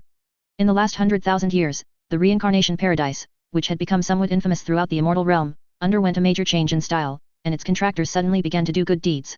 But asking a group of cultivators, who were full of evil chi and even more demonic than demon cultivators, to do good deeds was truly a bit difficult. Therefore, even after 100,000 years, let alone breaking through to a golden immortal, Su Mo had not even repaid the sins she had committed before, her karma was still negative. However, this did not affect Su Mo's strength, with the system's power, Su Mo's combat power far surpassed that of an Earth immortal realm cultivator. Although she hadn't fought a true golden immortal cultivator yet, Su Mo estimated that even 10 late-stage Earth immortal immortals combined wouldn't be enough for her to defeat with one hand. In addition, after the reincarnation paradise gained a larger stage, it had grown into a behemoth after 200,000 years of development. There were more than a dozen immortals in the Earth immortal realm, some were original contractors who had cultivated up, and others were abducted by other contractors. Upon learning that the two mysterious immortals' target might be her master, Mo first sent a message to Gubai. Then, she used a spatial secret technique, bringing 5 late-stage Earth immortal contractors directly from the heavenly profound continent in the center of the immortal realm. Master, those two are probably not here with good intentions. Do you want to hide in my reincarnation paradise first? As long as you hide in the reincarnation paradise, even if a golden immortal great power attacks, I am confident I can protect you. Seeing that Gubai was unharmed, Mo spoke rapidly. Mo was not being arrogant, the different space of the reincarnation paradise had completely merged with one of her divine abilities, so Mo could be said to be an almost omnipotent existence within the reincarnation paradise. Furthermore, over more than 200,000 years, Mo had set up more than a dozen immortal grade supreme formations around the reincarnation paradise.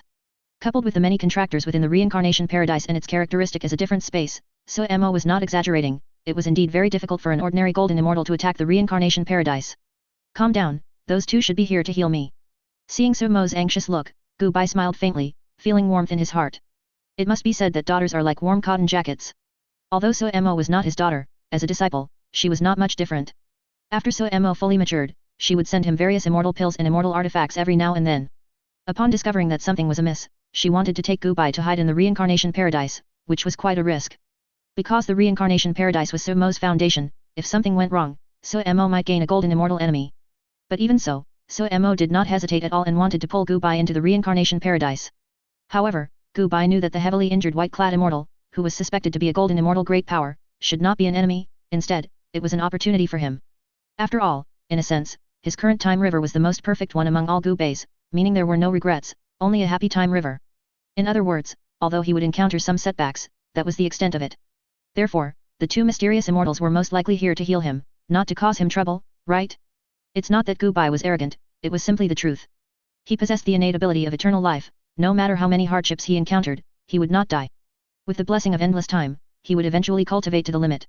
Once he cultivated to the limit and gained the ability to change the past, with his personality, he would definitely act to change past tragedies. Each generation of Gubai would be much happier than the previous time river, with fewer regrets. This cycle would continue generation after generation until a perfect time river was born. And his current life trajectory was precisely orchestrated by his endless desire to change past tragedies. Of course, Gubai did not lose his composure because of this.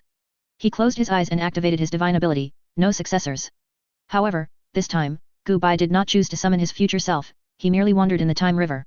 He didn't know how long it took, but he finally found his own time river within the time river. Without any hesitation, Gubai immediately activated his divine ability to peek into his future. This could be said to be a direct cheat, much more powerful than any divination. Even the most powerful diviners could only see a vague future, but Gubai's action was equivalent to skipping all the problem-solving steps and directly looking at the final answer, completely denying other diviners a chance to live. Gubai originally dared not do this, as doing so would incur the backlash of the heavenly Dao. Ordinary immortals would directly perish, while better ones would have their memories completely erased and a large portion of their lifespan deducted. But now, after learning about his formidable background, Gubai dared to play like this. In response, the heavenly Dao was furious but dared not speak. He wasn't truly afraid of the future Gubai, after all, no matter how powerful the future Gubai was, he couldn't follow the time river and chop down the current heavenly Dao. After all, that was just a potential time river that might happen in the future, just a possibility, and it couldn't affect the heavenly Dao of the current time river. But after seeing the future Gubai some time ago, the heavenly Dao had already connected the memories of other time rivers, and he discovered Gubai's terrifying aspect. In short, the greater the pressure, the stronger Gubai became. The Gubai of this time river was merely the weakest Gubai among all time rivers. In other time rivers, if Gubai had not met Elder Zhang at the beginning and had been rejected by Lingyun sect, Gubai would have become a murderous Gubai. This meant he abandoned medicine for martial arts, although he wasn't skilled in medicine, his combat power was incredibly terrifying, and his cultivation speed was even faster than Gubai's at the beginning. Furthermore, because he never met Qingning, Gubai's heart became increasingly reclusive, and several major sects in Qingzhou were completely slaughtered by Gubai. Lingyun sect barely survived only because of Gubai's existence. Later, when the Ya race attacked the human race and injured Gubai, the enraged Gubai, wielding a slaying heaven sword, killed dozens of fourth-order demon emperors, who were comparable to nascent soul cultivators, with his golden core realm cultivation, striking fear into the Ya race. Afterward, the Ya race's great dragon relentlessly targeted Gubai, and Gubai, while being pursued, continued to cultivate, reaching the spirit transformation realm in just a few hundred years, then began a slaughter against the Ya race. In 10 years, he wiped out most of the Ya race's high-end combat power, forcing the Ya race to beg for mercy. To preserve their strength, the immortal venerable limitless method even personally came to persuade Gubai to stop the killing. But Gubai remained unmoved, even fighting the almost invincible Immortal Venerable Limitless method at the time, with Gu Bai ultimately being slightly inferior. However, before a few years of peace could pass, extraterrestrial demons attacked. Gu Bai from that timeline had a fiery temper. When the extraterrestrial demon's large hand first reached in, it was met with a sword from Gu Bai, preventing the subsequent disaster. Afterward, to improve his strength, Gu Bai pointed his sword at the Sky Ruins World's Heavenly Dao's neck, forcing the Sky Ruins World to provide a drop of world origin, breaking through to the Ascension Realm. Then, with one sword strike, he split open the Sky Ruins World's protective membrane, ran outside, and had a major confrontation with the Devouring Heaven Demon Lord. Because he couldn't die and fought without regard for his life, Gu Bai directly severely wounded the Devouring Heaven Demon Lord. Upon reaching the Immortal Realm, he became even more formidable, almost constantly killing. After all, he couldn't die and couldn't be sealed. The Heavenly Dao also tried to forcibly execute Gu Bai multiple times, but Gu Bai's immortality and high status meant that even the Immortal Realm's Heavenly Dao couldn't do anything. By the time Gu Bai realized it, he had already cultivated to the peak of the Immortal Realm, which was the mixed origin Golden Immortal, and had someone forge the Slaying Heaven Sword. Later, for revenge, Gu Bai half-killed the Heavenly Dao of that timeline. If he had forcibly executed the Heavenly Dao, it might have led to the collapse of the Immortal Realm, so merely being half-dead was probably not the worst outcome. When the ruthless Gu Bai truly calmed down, he discovered that he already had too many regrets, and his only relative, Gu Bai, was also implicated by him, directly dying and having his Dao disappear. Finally, Gu Bai from that timeline spent hundreds of millions of years comprehending the time Dao, and began to intentionally change the past. And the murderous Gu Bai in this timeline is the Gu Bai who previously followed Gu Bai's divine ability to this timeline to help, and he is also the Gu Bai from the very first timeline. When the Heavenly Dao saw this, his heart turned cold.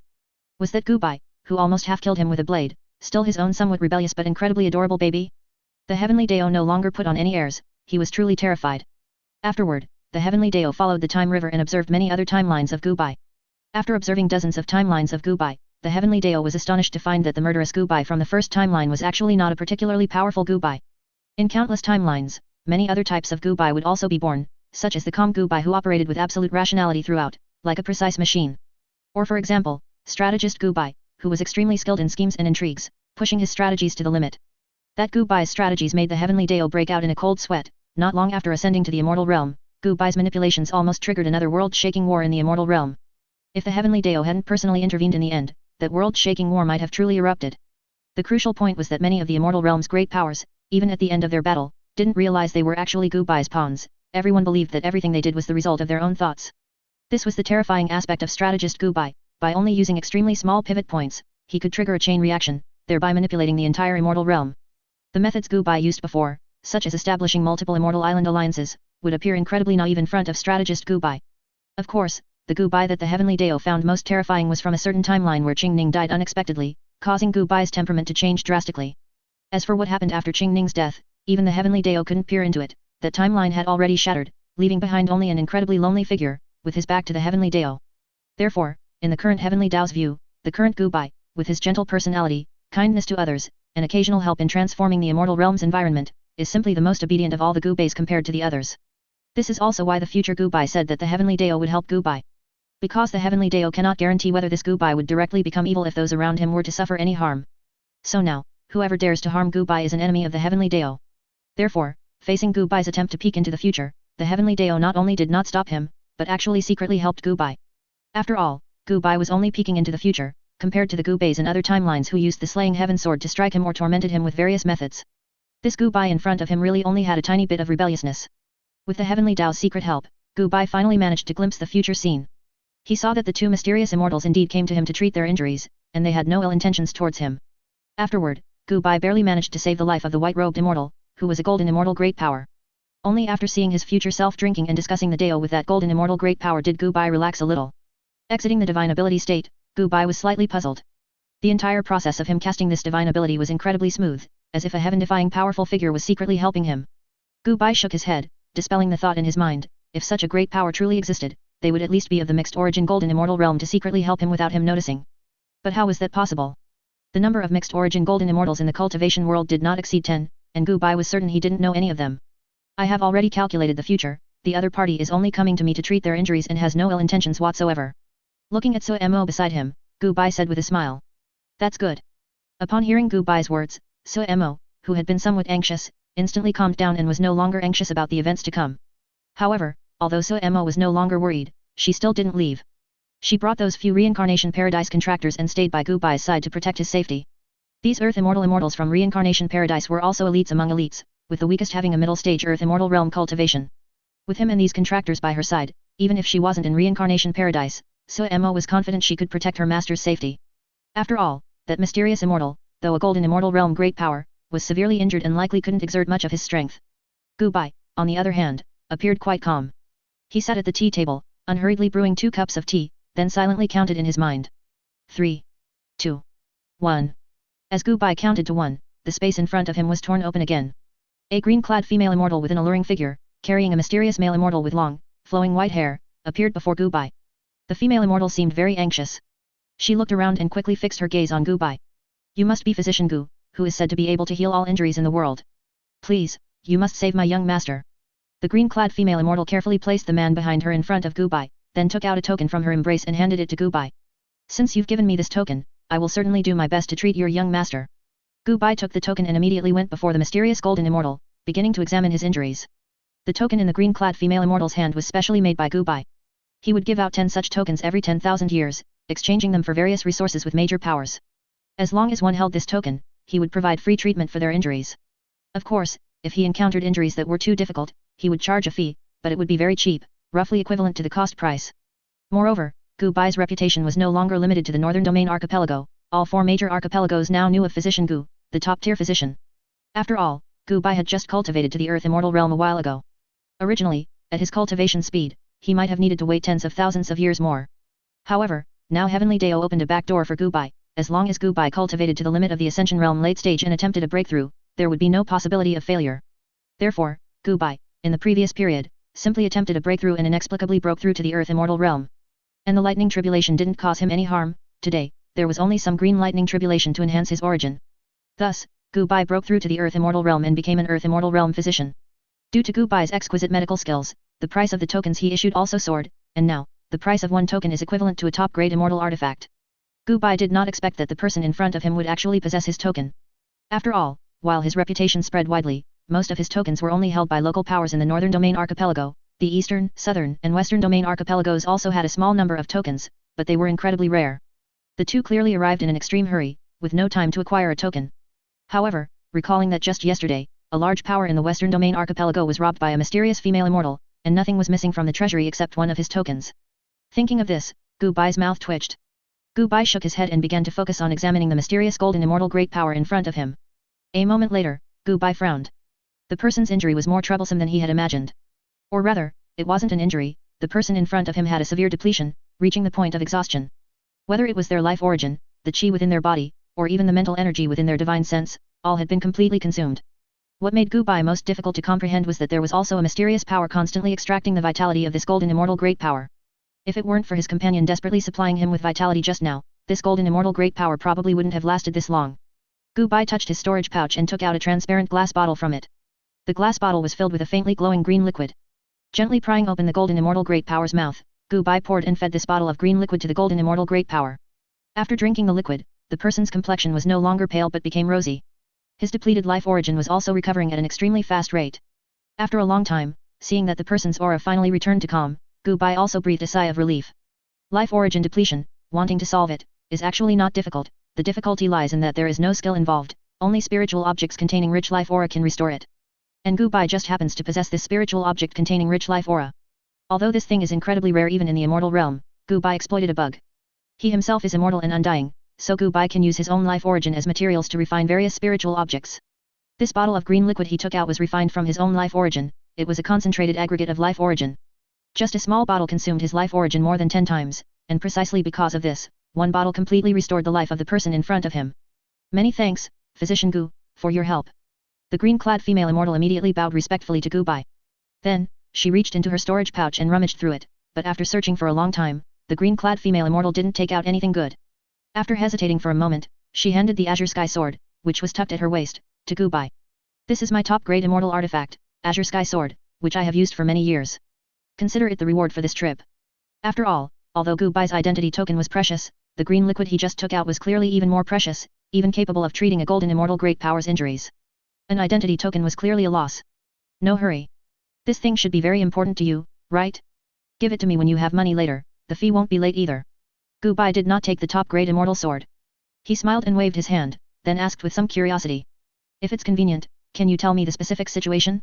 I am currently only treating the symptoms, not the root cause. In a few decades, his life origin will likely be drained again. The green-clad female immortal hesitated for a moment. She originally didn't want to say anything, but seeing Gu Bai's monk-like face and his universally recognized good reputation, she finally decided to tell Gu Bai the truth. I see. After a long while, Gu Bai nodded thoughtfully. This green-clad female immortal in front of him was named Luoxia Immortal. And that mysterious golden immortal great power was named Immortal Venerable Zhong Miao, or he could also be called the White-Robed Painter. The White-Robed Painter had cultivated the Dao of painting since childhood, capable of creating various spiritual paintings to assist him in battle. Luoxia Immortal has followed the White-Robed Painter throughout the immortal realm since she was young. The White-Robed Painter's heart nature is similar to Gu Bai's, both have great love in their hearts.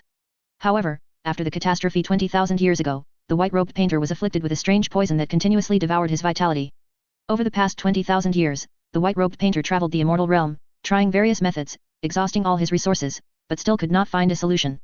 He had already fallen unconscious decades ago, and Luoxia Immortal, at her wit's end, finally thought of physician Gu Bai in the northern domain archipelago. Young lady Luoxia, please don't rush. Let me examine him more carefully. Gu Bai finished speaking and handed the pre-brewed tea to Luoxia Immortal. Please, physician Gu, you must save my young master. Luoxia Immortal took a sip of tea, then said with a somewhat haggard expression. Gu Bai placed his hand on the white-robed painter's chest and began to examine him carefully. After a long time, Gu Bai finally had a clue. The abnormality on the white-robed painter's body should be due to some kind of curse. Recalling the ancient texts he had read, Gu Bai made a brief deduction and roughly guessed what curse the white-robed painter had been afflicted with. If their guess was correct, the white-robed painter should have been afflicted with the legendary Immortal Devouring Curse. As the name suggests, once afflicted with the Immortal Devouring Curse, one's life origin and cultivation foundation will slowly disappear. Once afflicted with this curse, even the powerful white-robed painter was somewhat helpless. Even the current Gu Bai, facing this curse, was at a loss, without any clue.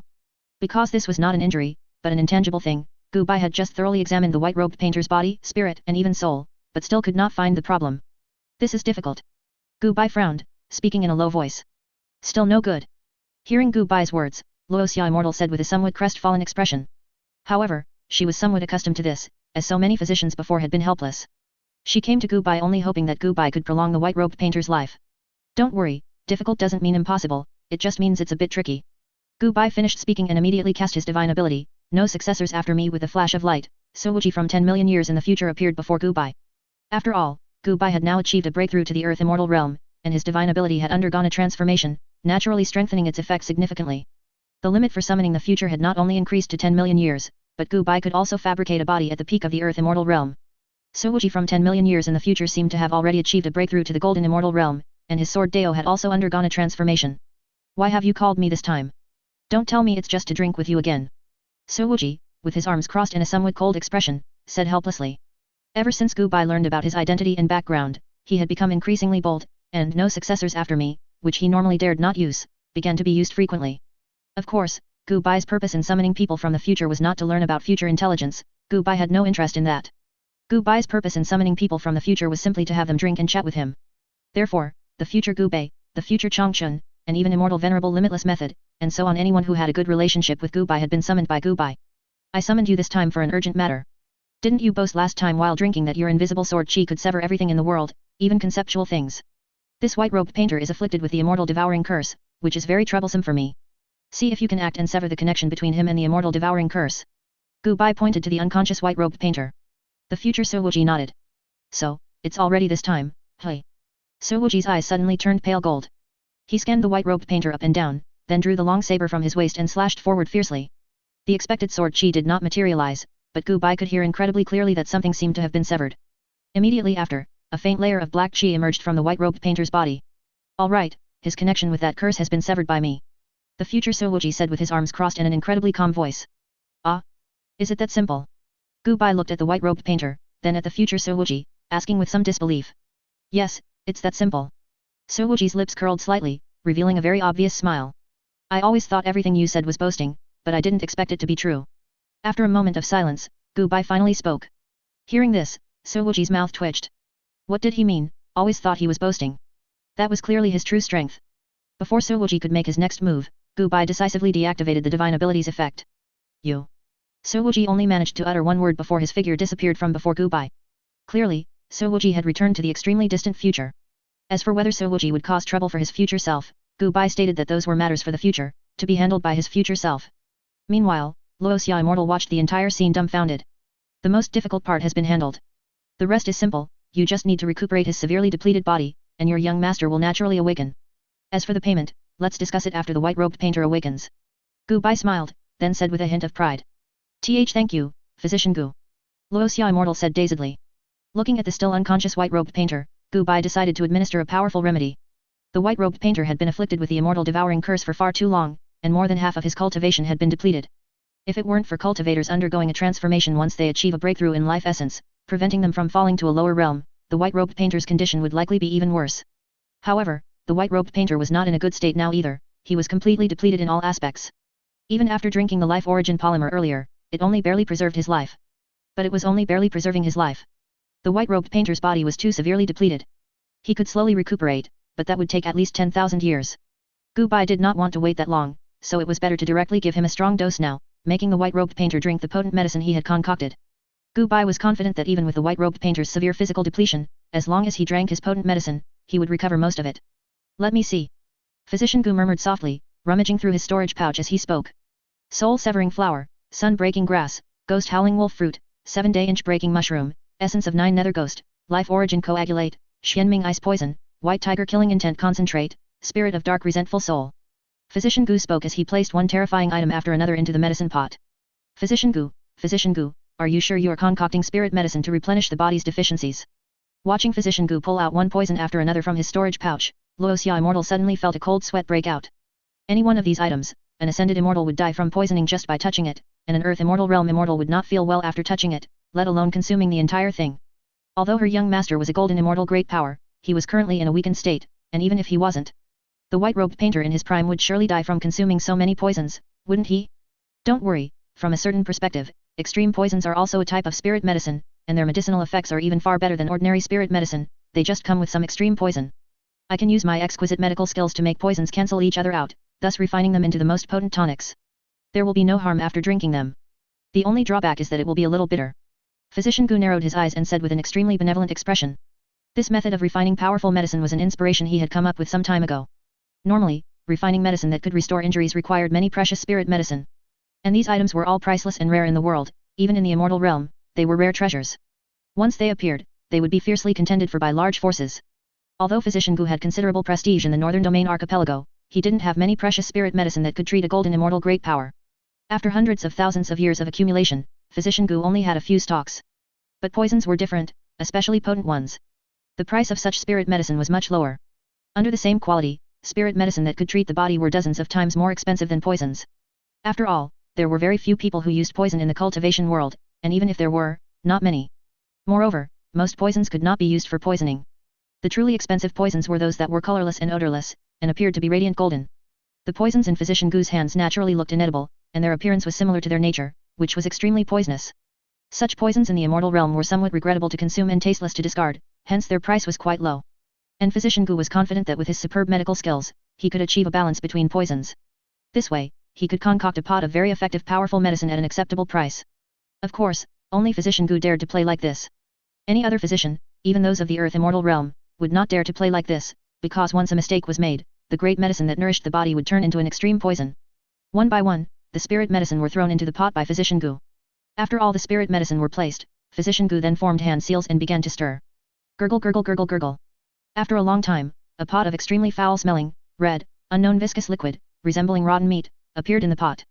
That's about right. Next, drink this entire pot of powerful medicine in one go, and your husband's depleted body should recover by more than half. Looking at the red viscous liquid in the pot, Physician Gu nodded with satisfaction. The effect of this powerful medicine was a little better than he expected. It seemed his technique had improved again.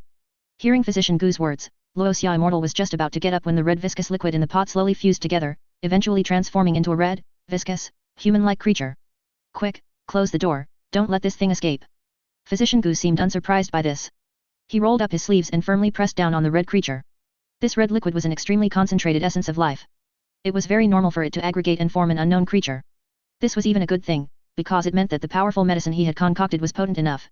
So Mo was stunned for a moment, but quickly reacted, directly closing the door of the room and activating the room's built-in defensive formation. And Physician Gu began to wrestle with this red, unknown creature. Bang! Physician Gu reached out to press the red creature back into the pot, but was met with a punch from the red creature, which made Physician Gu suddenly feel dizzy. Disciple, why are you still standing there? Hurry and help your master can't beat it. Physician Gu shook his head and quickly called for backup. Such situations had occurred when he used to concoct powerful medicine. For some unknown reason, the powerful medicine he concocted came to life. And the final step in concocting powerful medicine was to fight and defeat the opponent, then seal them in a medicine bottle. In the past, even though Physician Gu's combat power was relatively weak, he could always win. But this time, perhaps because the medicinal effect was too strong, the creature that was born was really difficult to deal with, and he was momentarily unable to cope. Hearing Physician Gu's words, Sumo's small face instantly turned pale. She had once drunk the living powerful medicine concocted by Physician Gu because of a hidden injury in her body. The texture was like a slug, and the bitterness was extreme. And it was difficult to swallow. The viscous medicine would get stuck in her throat and twist wildly, allowing her tongue to fully taste the bitterness. Only then could it slowly enter her stomach, and after a desperate struggle with her stomach, it could finally be absorbed. Sumo had not forgotten that feeling even now, so even with Sumo's current willpower, she couldn't help but feel a little panic towards the creature formed by the powerful medicine. I'll help you. Before Sumo could move, Luoxia Immortal took the lead. She rolled up her sleeves and fought the red creature alongside Physician Gu. And to ensure the perfect medicinal effect, both Physician Gu and Luoxia Immortal dared not use their magical power, only engaging in the most primitive close combat. After fighting for a long time in cooperation, he finally pressed the red creature back into the pot. Immediately after, Physician Gu quickly closed the lid and activated the formation in the pot, finally forcibly suppressing the red creature. Then Physician Gu, with quick hands and eyes, divided the red liquid into dozens of portions and put them into dozens of jade bottles. Alright, next, feed this to your young master. Roughly 1 bottle every 3 days. It will fully recover in just 4 months. Physician Gu smiled, putting away the dozens of slightly trembling jade bottles. One could only say that the medicinal effect of this powerful medicine was stronger than he expected. It was still so active after being divided into dozens of pieces.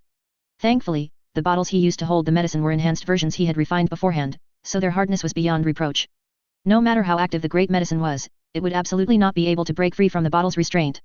Of course, this was Gu Bai's first time brewing such an active great medicine, and he was still a bit uncertain if the white-robed painter's stomach could truly defeat the red substance and absorb the medicinal effects. This was indeed a question worth considering.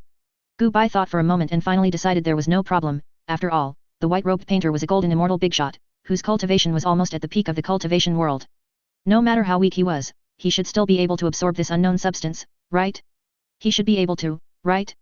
Right? Right? Gu Bai thought with some uncertainty. Thank you, Physician Gu. When my young master wakes up, the two of us will definitely repay you. Luoxia Immortal bowed deeply to Gu Bai, expressing her extreme gratitude. Ha ha ha, it's just a small matter. Gu Bai smiled, not refusing the reward, as brewing this pot of great medicine indeed consumed his precious items. However, to be safe, we'd best tie your young master up and keep him bound until he has fully recovered. To prevent any accidents, Gu Bai took out bundles of immortal ropes from his storage pouch and tied the white-robed painter up securely. Then he took out many body-fixing talismans and pasted them all over the white-robed painter, inside and out.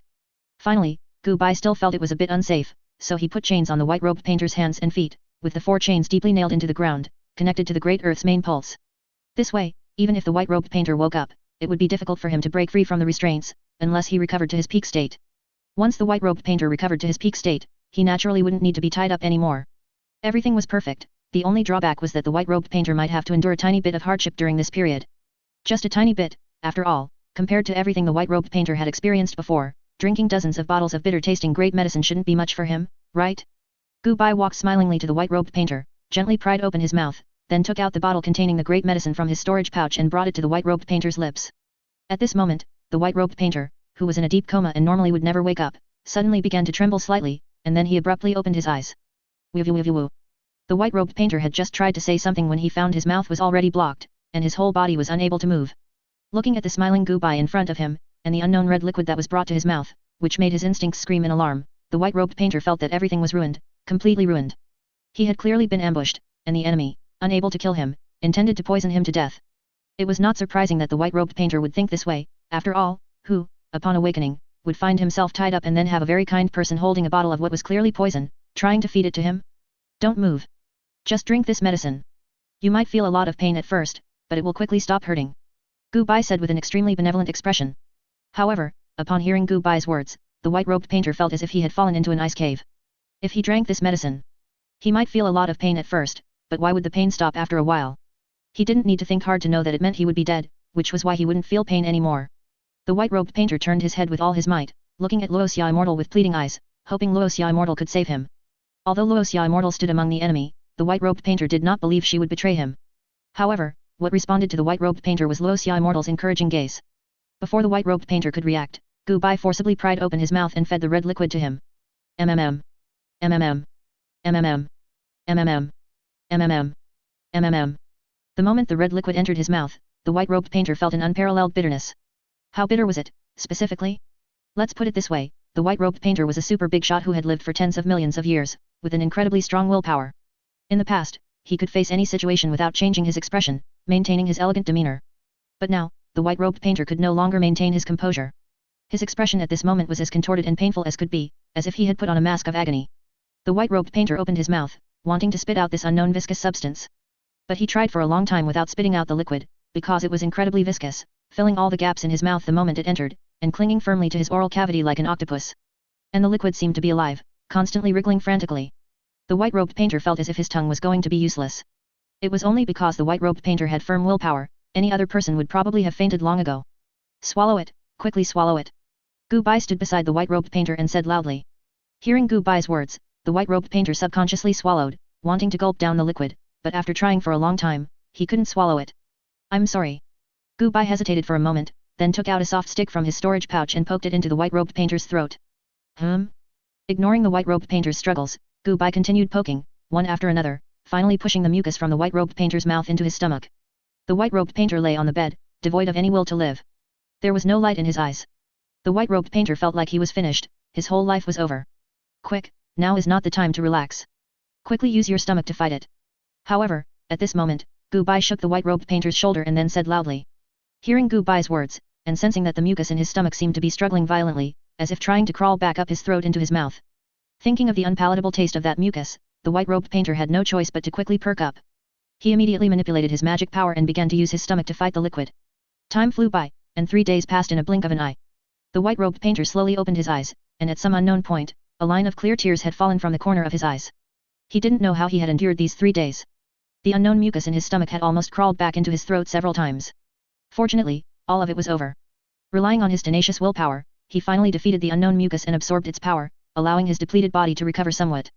It was only then that the white-robed painter calmed down. After all, though the taste of the unknown liquid he drank was unforgettable, it was not a deadly poison. Instead, it was a rare and potent tonic. Merely drinking a small bottle had already restored much of his severely depleted origin. If he were to drink a few dozen more bottles, he might even fully recover. However, at the thought of the liquid's taste, the white-robed painter involuntarily shivered. He would rather spend millions of years slowly recuperating his body than drink another sip of that stuff.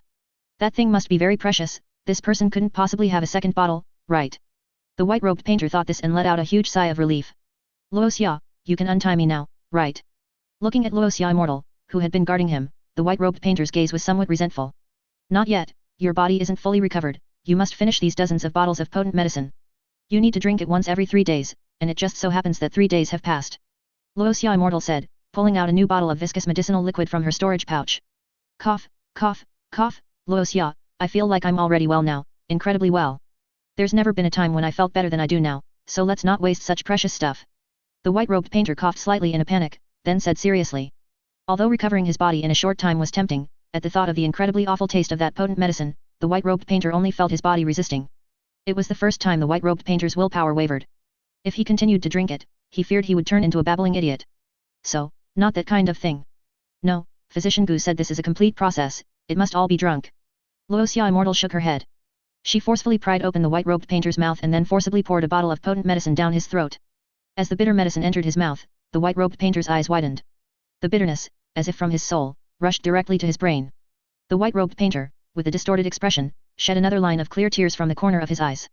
At the thought that he still had to drink dozens more bottles of such potent medicine, the white-robed painter suddenly felt despair about his future life. He couldn't help but begin to ponder what exactly one lives for, the ultimate mystery of the immortal realm, and who he was, where he was, and what he was supposed to do. 4 months later, the white-robed painter, with dull eyes and saliva slowly drooling from the corner of his mouth, lay quietly on the sickbed, like a dead man. Congratulations, after such a long period of treatment, your body is largely fine. Looking at the white-robed painter in this state, Gu Bai's mouth twitched slightly. He truly hadn't expected that the willpower of the legendary golden immortal big shot, the white-robed painter, would be so fragile. Wasn't it just drinking a few dozen bottles of potent medicine? Why did he look so broken? Upon hearing Gu Bai's words, a glimmer of light finally returned to the white-robed painter's eyes. And after Gu Bai finished speaking, he kept his promise and removed the iron chain seals hidden on the white-robed painter's body. Finally, it's finally over. Sitting up from the bed, the white-robed painter said with lingering fear. He truly admired his willpower now, He had been tortured like this for a full 4 months, yet he hadn't had a mental breakdown. Although it's a bit hard to explain, I still want to thank Physician Gu for saving my life. The white-robed painter took a long time to compose himself, suppressing the feeling of nausea in his heart, before expressing his thanks to Gu Bai with a complicated expression. He was not an impolite person, Luoxia Immortal had already told him everything that had happened before. If it weren't for Gu Bai's generous treatment, he would have likely died from the immortal devouring curse. But the fundamental reason for the white-robed painter's complicated feelings was Gu Bai's treatment method. The process was too painful, even if the white-robed painter wanted to forget, he couldn't. After reaching the golden immortal rank, life transforms once again, and memories are imprinted deep within the soul. Even after reincarnation and cultivation to a certain rank, one will recall the memories of this life. Therefore, his terrifying memory was not something he could simply forget. Those 4 months left an indelible trauma on the white-robed painter's mind. There's no need for thanks. I am a physician, healing the sick and saving lives is only right. However, your body was severely depleted. To make up for your depletion, I almost emptied half of my savings. After Gu Bai finished speaking, he narrowed his eyes and looked at the white-robed painter. Although Gu Bai didn't speak, the white-robed painter could discern Gu Bai's intended meaning from his narrowed, smiling face. That is, where's the reward? Although Gu Bai was kind and good-hearted, he was no saint. He wouldn't treat others for free. Moreover, if he did so, he would probably become the enemy of all physicians in the entire immortal realm, as his actions would be equivalent to taking away others' livelihoods. The only thing Gu Bai could do was to minimize his fees, sometimes even charging only the cost price. This way, he could earn karma, a small amount of wealth, and hone his medical skills, which could be said to be killing 3 birds with 1 stone. Gu Bai also wasn't worried that the fully recovered white-robed painter would turn hostile on the spot. Before this, he had specifically inquired about the white-robed painter's reputation, which was quite good. In the past tens of millions of years, there had been almost no negative reviews.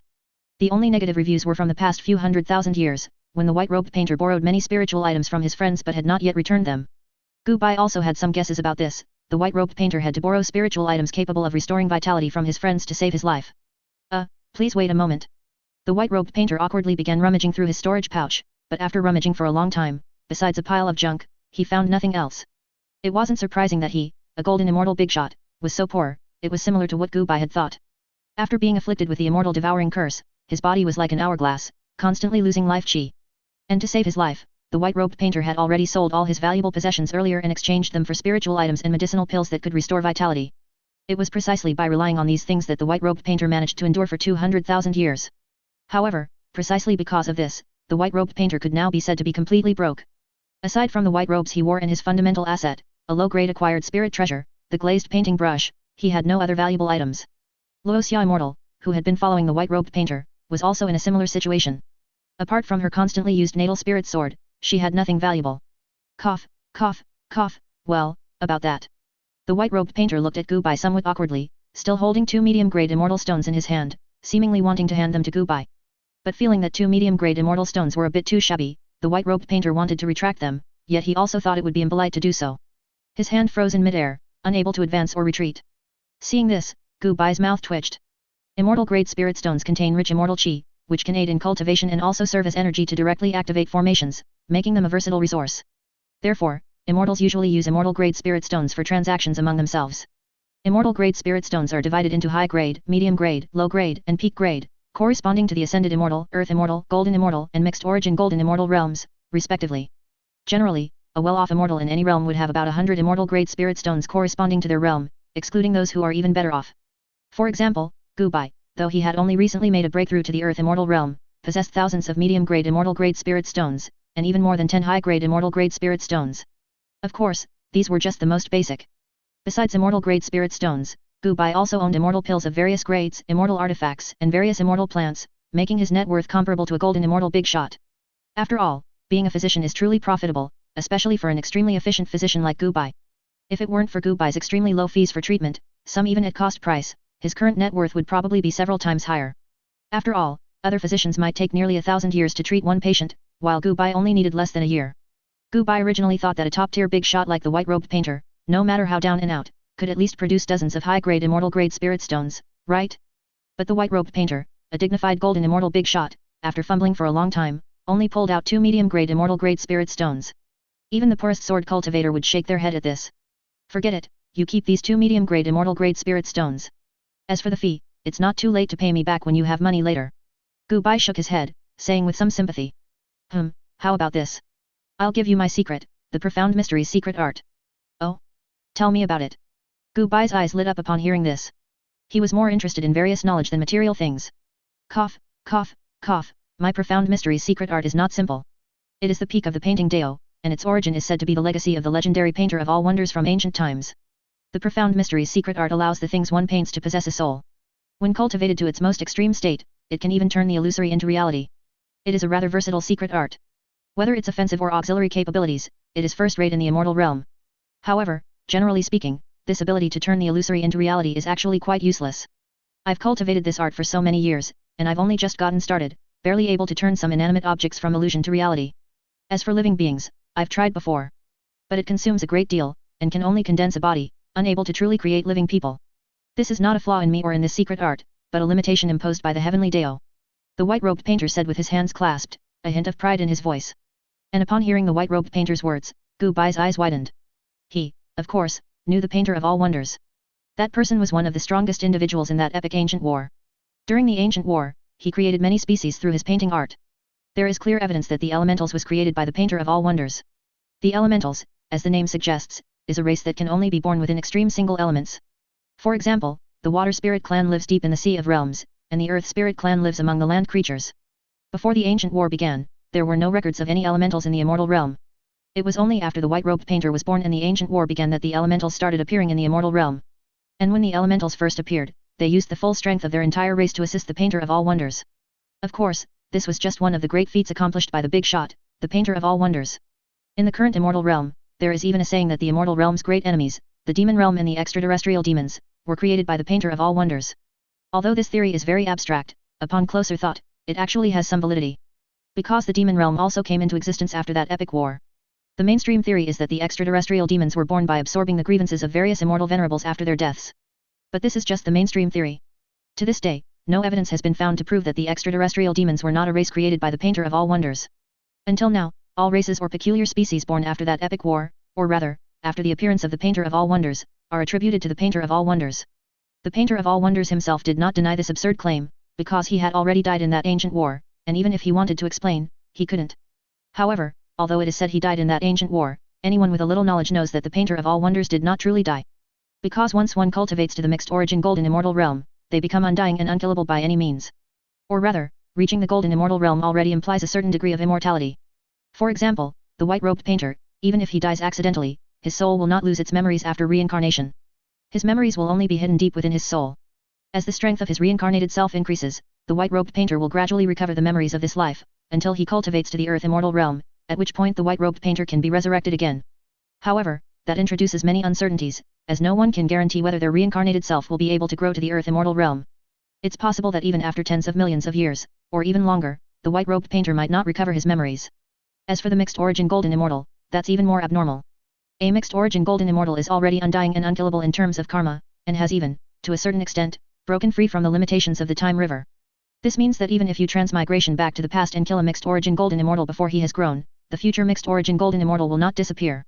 Unless they actively abandon their life, just like countless future Gubais, who, in pursuit of a more perfect ending, voluntarily gave up their lives just to alter the past timeline. The reason the painter of all wonders has not reappeared is because in that epic war, his physical body was jointly destroyed by several other mixed origin golden immortals, and his immortal will was also jointly sealed. Turning the illusory into reality consumes a great deal, and the created body has no consciousness, seemingly due to the heavenly Tao's limitations. Hearing the white-robed painter's words, Gu Bai mumbled to himself. For these three difficult problems, he suddenly had an extremely bold idea. Gu Bai's extremely bold idea was not something heaven-defying, his first thought was how to do things that would benefit this immortal realm. After all, he had already taken enough advantage of the heavenly Dao before, and if he pushed his luck further, Gu Bai would feel a bit embarrassed. The profound mystery's secret art could turn the imaginary into reality, making what he drew real, but the consumption was very, very large. However, Gu Bai himself was not afraid of any consumption, as he was immortal and his life origin was endless. Moreover, this immortal status was quite high, remaining useful even at the mixed origin golden immortal realm. With endless life origin combined with the profound mystery's secret art, the scope for manipulation became much larger. As long as Gu Bai mastered the profound mystery's secret art, he could paint an immortal island or even a continent out of thin air, though it would be fake and disappear after a period of time. But as long as he continuously infused spiritual chi and even life chi into these illusory objects, with the blessing of the profound mystery's secret art, these illusory objects would gradually become real over time.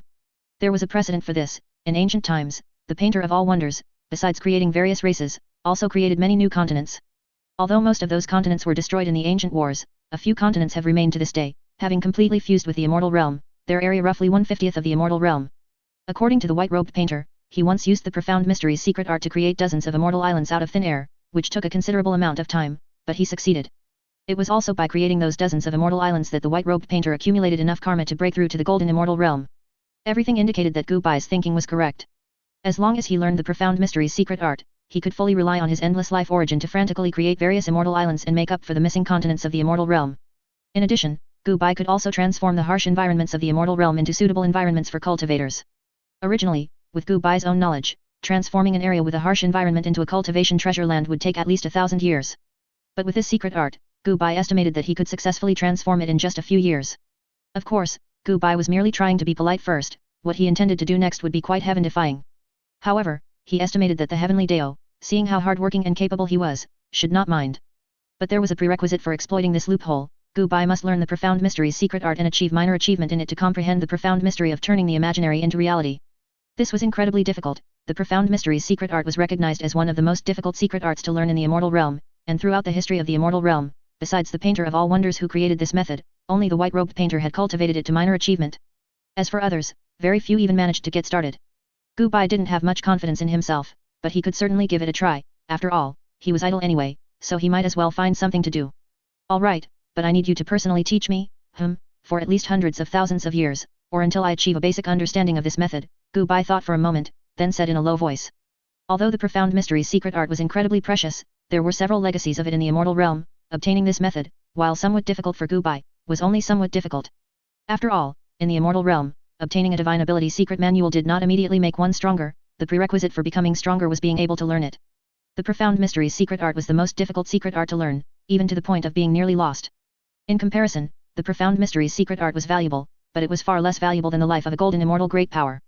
Therefore, Gu Bai added a precondition. He wanted the white-robed painter, the supreme expert in the profound mystery's secret art in the current immortal realm, to personally instruct him for hundreds of thousands of years. This would greatly increase his chances of succeeding with the profound mystery's secret art, and while it was called personal instruction, it essentially meant having the white-robed painter serve as a bodyguard for the Zaiwei alliance for hundreds of thousands of years. No problem, let alone hundreds of thousands of years, even millions of years would be fine. The white-robed painter breathed a sigh of relief upon hearing Gu Bai's words, then smiled and nodded in agreement. Although hundreds of thousands of years sounded like a lot, to an old monster like him who had lived for tens of millions of years, it was nothing more than a trifle, not worth mentioning at all.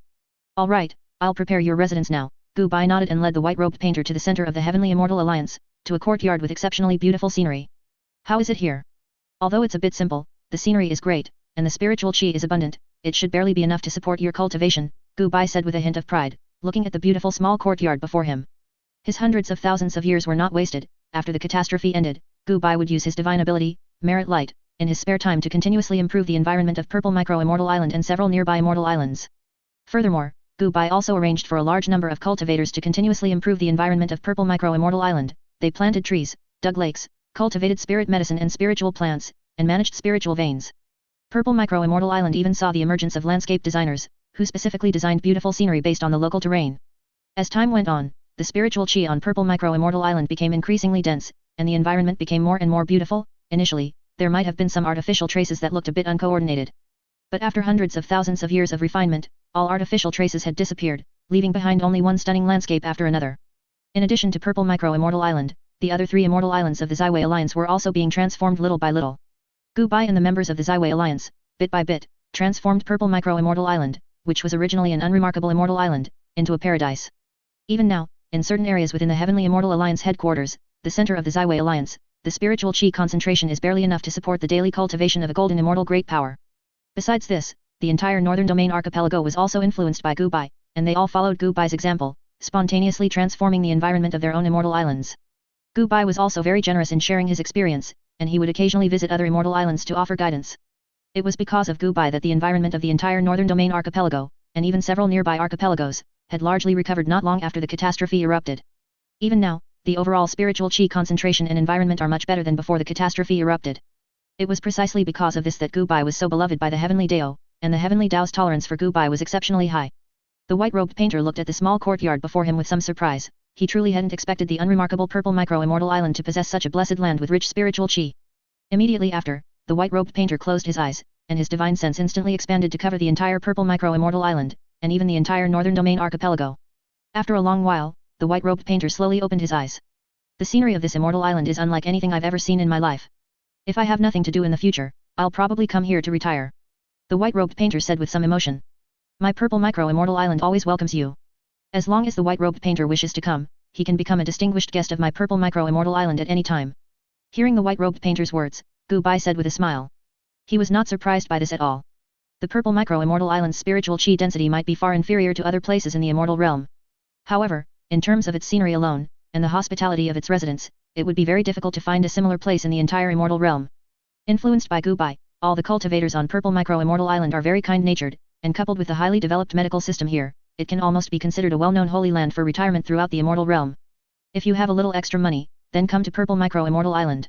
You can taste all sorts of delicious foods created by Gu Bai and admire all kinds of beautiful scenery. You can feel the quiet and peaceful chi here, and you can also receive the best medical services, without worrying about dying from illness. Almost everyone can live to their theoretical lifespan limit, and a considerable number of people can even exceed their theoretical lifespan limit. You will definitely spend the last moments of your life in the happiest way possible.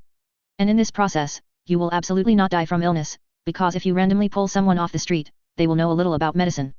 If one day you suddenly collapse on the street, when you wake up again, all your injuries will definitely be healed, and the physician who healed you will very kindly state that you don't need to pay any fees. Furthermore, Purple Micro-Immortal Island also has almost the most advanced entertainment venues in the entire immortal realm. The entertainment venues here do not refer to casinos or similar places, but rather entertainment projects such as tea houses, taverns, storytelling, scripts, novels, and so on. And these projects are very cheap, especially scripts and novels, which are the products of hundreds of thousands of years of accumulation and the fierce internal competition of various writers. Just opening any one of them will reveal a magnificent story written by many authors throughout their lives. On Purple Micro-Immortal Island, you only need to spend a little money to enjoy the top-tier entertainment products. This was also intentional on Gu Bai's part. He spent hundreds of thousands of years specifically transforming Purple Micro-Immortal Island, bit by bit, into a fantasy land that almost only exists in imagination. This was for those powerful immortals who were strong but reclusive and had almost no friends. As long as these people come to Purple Micro-Immortal Island, they will be deeply attracted by the beautiful scenery here and choose to live here. Besides that, there are also powerful immortals with some hidden injuries who wish to come to Purple Micro-Immortal Island to recuperate. Generally, those with hidden injuries are lone wolves who haven't joined any forces. Gu Bai welcomes all these strong individuals. Not only does he arrange accommodation for every strong individual, but he also arranges various benefits. Over time, won't these strong individuals gradually become people of Purple Micro-Immortal Island? Once Purple Micro-Immortal Island encounters danger, these powerful individuals, immersed in the wonderful life of Purple Micro-Immortal Island, will consciously protect Purple Micro-Immortal Island to maintain their current wonderful life. Currently, Gu Bai's plan is progressing very smoothly. Several Earth Immortals, dozens of Ascension Realm Immortals, and countless powerful cultivators have already settled on Purple Micro-Immortal Island. Although these immortals initially said that they were only staying for a short while, and would choose to leave once their bodies were recuperated or they had finished admiring the beautiful scenery here. However, most of the immortal islands, after saying this, no longer brought up the matter. The white-robed painter is also a powerful loose cultivator. He has not joined any force, nor has he created any force. In the past tens of millions of years, the white-robed painter has spent most of his time traveling the immortal realm, appreciating its customs and culture. Although the current Purple Micro-Immortal Island still has a considerable gap compared to the fantasy land Gu Bai imagined. But Gu Bai is confident that within hundreds of thousands of years, he will completely capture the white-robed painter's heart and make him stay on Purple Micro-Immortal Island forever. And so, the white-robed painter settled on Purple Micro-Immortal Island. Gu Bai did not immediately ask the white-robed painter to teach him the profound mystery's secret art, but instead took him to admire the beautiful scenery of Purple Micro-Immortal Island. Afterward, Gu Bai personally cooked a large table of delicious food for the white-robed painter. Deo friend Gu, you're making me feel a bit embarrassed. Looking at the table filled with delicious food cooked from various precious spiritual ingredients, the white-robed painter said with a slight hint of embarrassment. If you live on Purple Micro-Immortal Island, then you're one of us from now on. What's there to be embarrassed about among ourselves, white-robed painter? I toast you. Gu Bai raised the wine glass in his hand, dressed in white, and spoke with a smile. All right, Deo friend Gu, if you have any difficulties in the future, just tell me directly. As long as I can help, I will never refuse. The white-robed painter nodded, his tone extremely serious. Hearing the white-robed painter's words, the smile on Gu Bai's lips deepened a few points. After eating and drinking his fill, Gu Bai officially began to learn the profound mystery's secret art.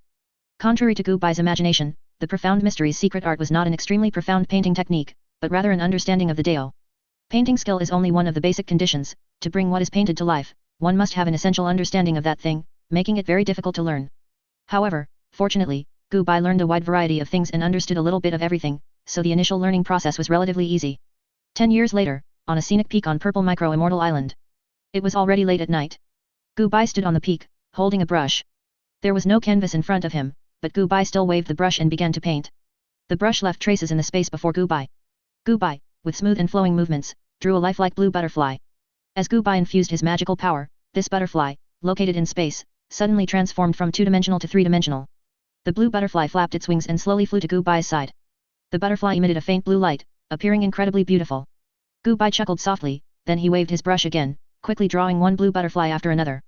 Countless blue butterflies danced on the mountain peak, finally circling around Gu Bai in unison. Gu Bai, dressed in white with long flowing hair, appeared incredibly mysterious and beautiful against the backdrop of the butterflies. The white-robed painter was momentarily captivated by the scene.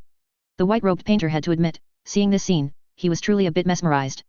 During his long life, he had seen many stunning and unparalleled individuals, both handsome and beautiful. Even he himself was a very handsome man, the kind many women pursued. But Gu Bai was special, he was different, his face was neither handsome nor effeminate, but rather gave off a very gentle feeling. Most importantly, it was Gu Bai's gentle eyes, as the saying goes, the eyes are the window to the soul. The white-robed painter could glimpse Gu Bai's inner world through his eyes. And what he saw was endless tenderness, and all the beautiful things in the world, as if there was no darkness within Gu Bai's heart. No matter from what angle or at what time one looked into his eyes, they would feel very comfortable. Especially at this moment, countless exquisite blue butterflies danced around Gu Bai. Normally, most of his gaze would be drawn to the butterflies. But at this moment, nearly 90% of the white-robed painter's attention was completely focused on Gu Bai, completely oblivious to the butterflies and the surrounding beautiful scenery. How is it? I suppose I've barely gotten started, right?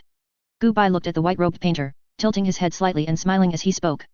At this moment, Gu Bai's voice was very soft and magnetic, the kind that one would become addicted to upon hearing it.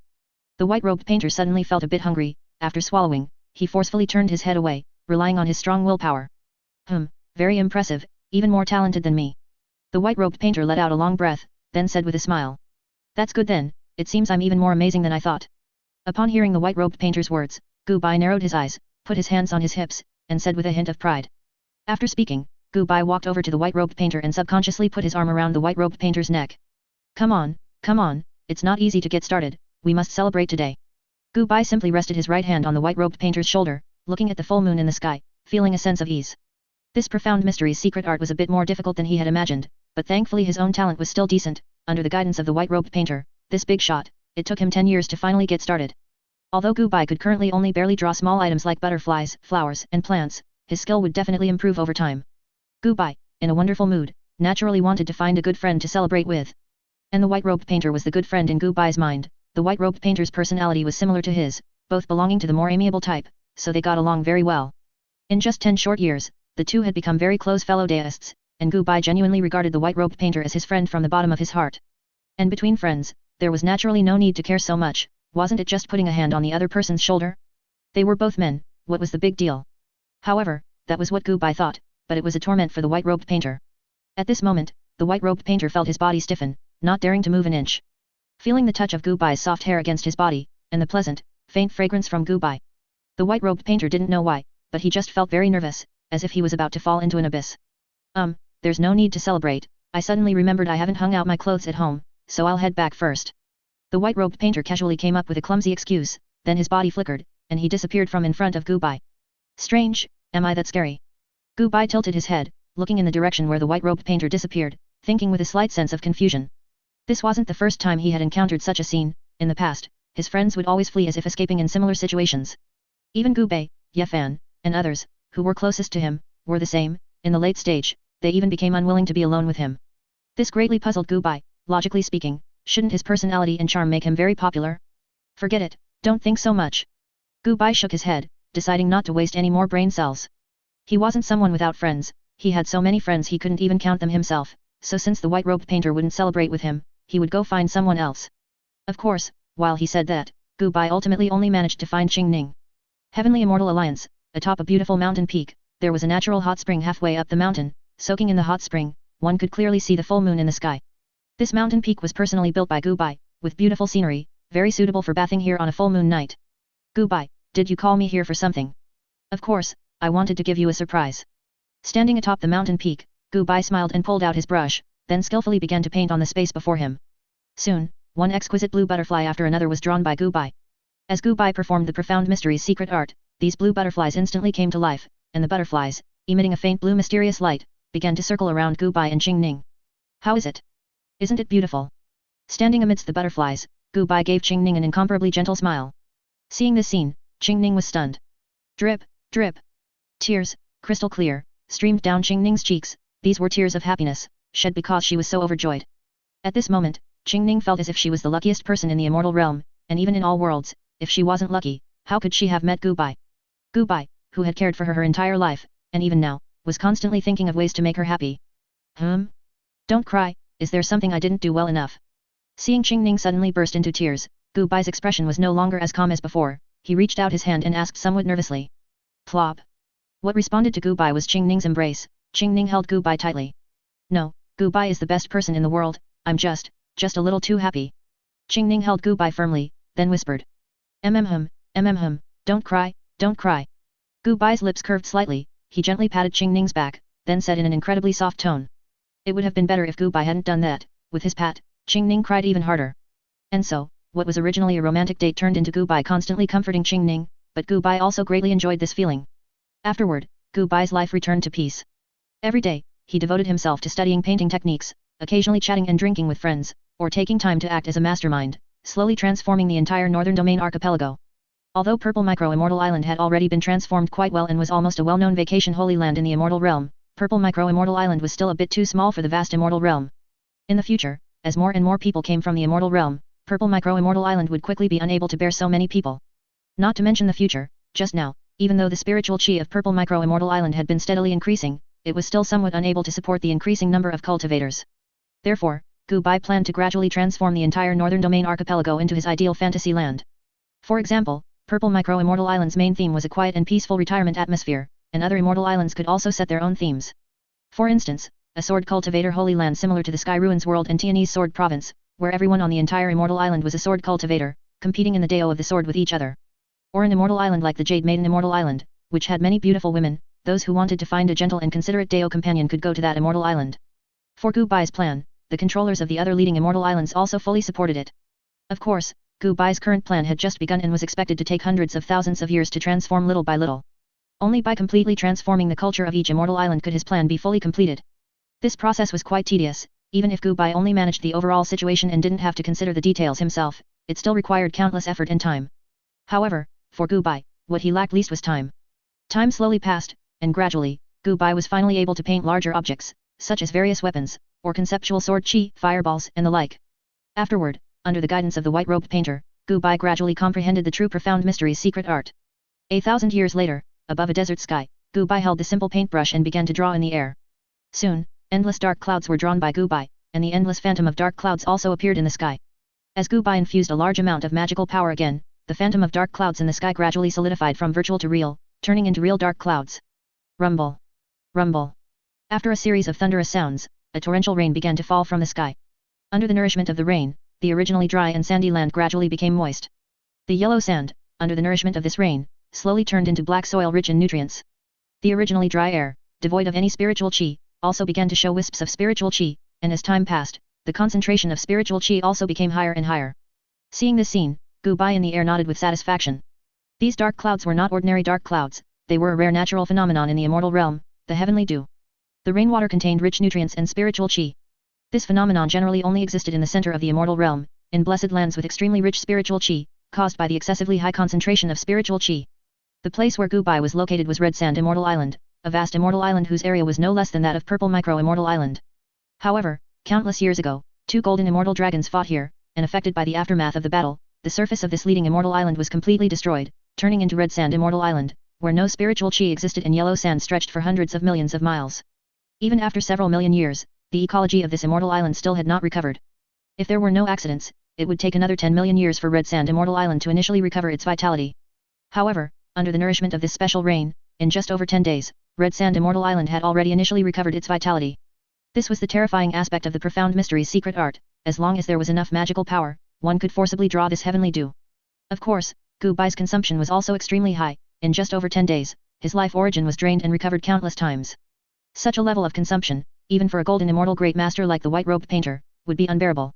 According to the white-robed painter, if he wanted to restore this immortal island to this extent, it would take at least 10 years.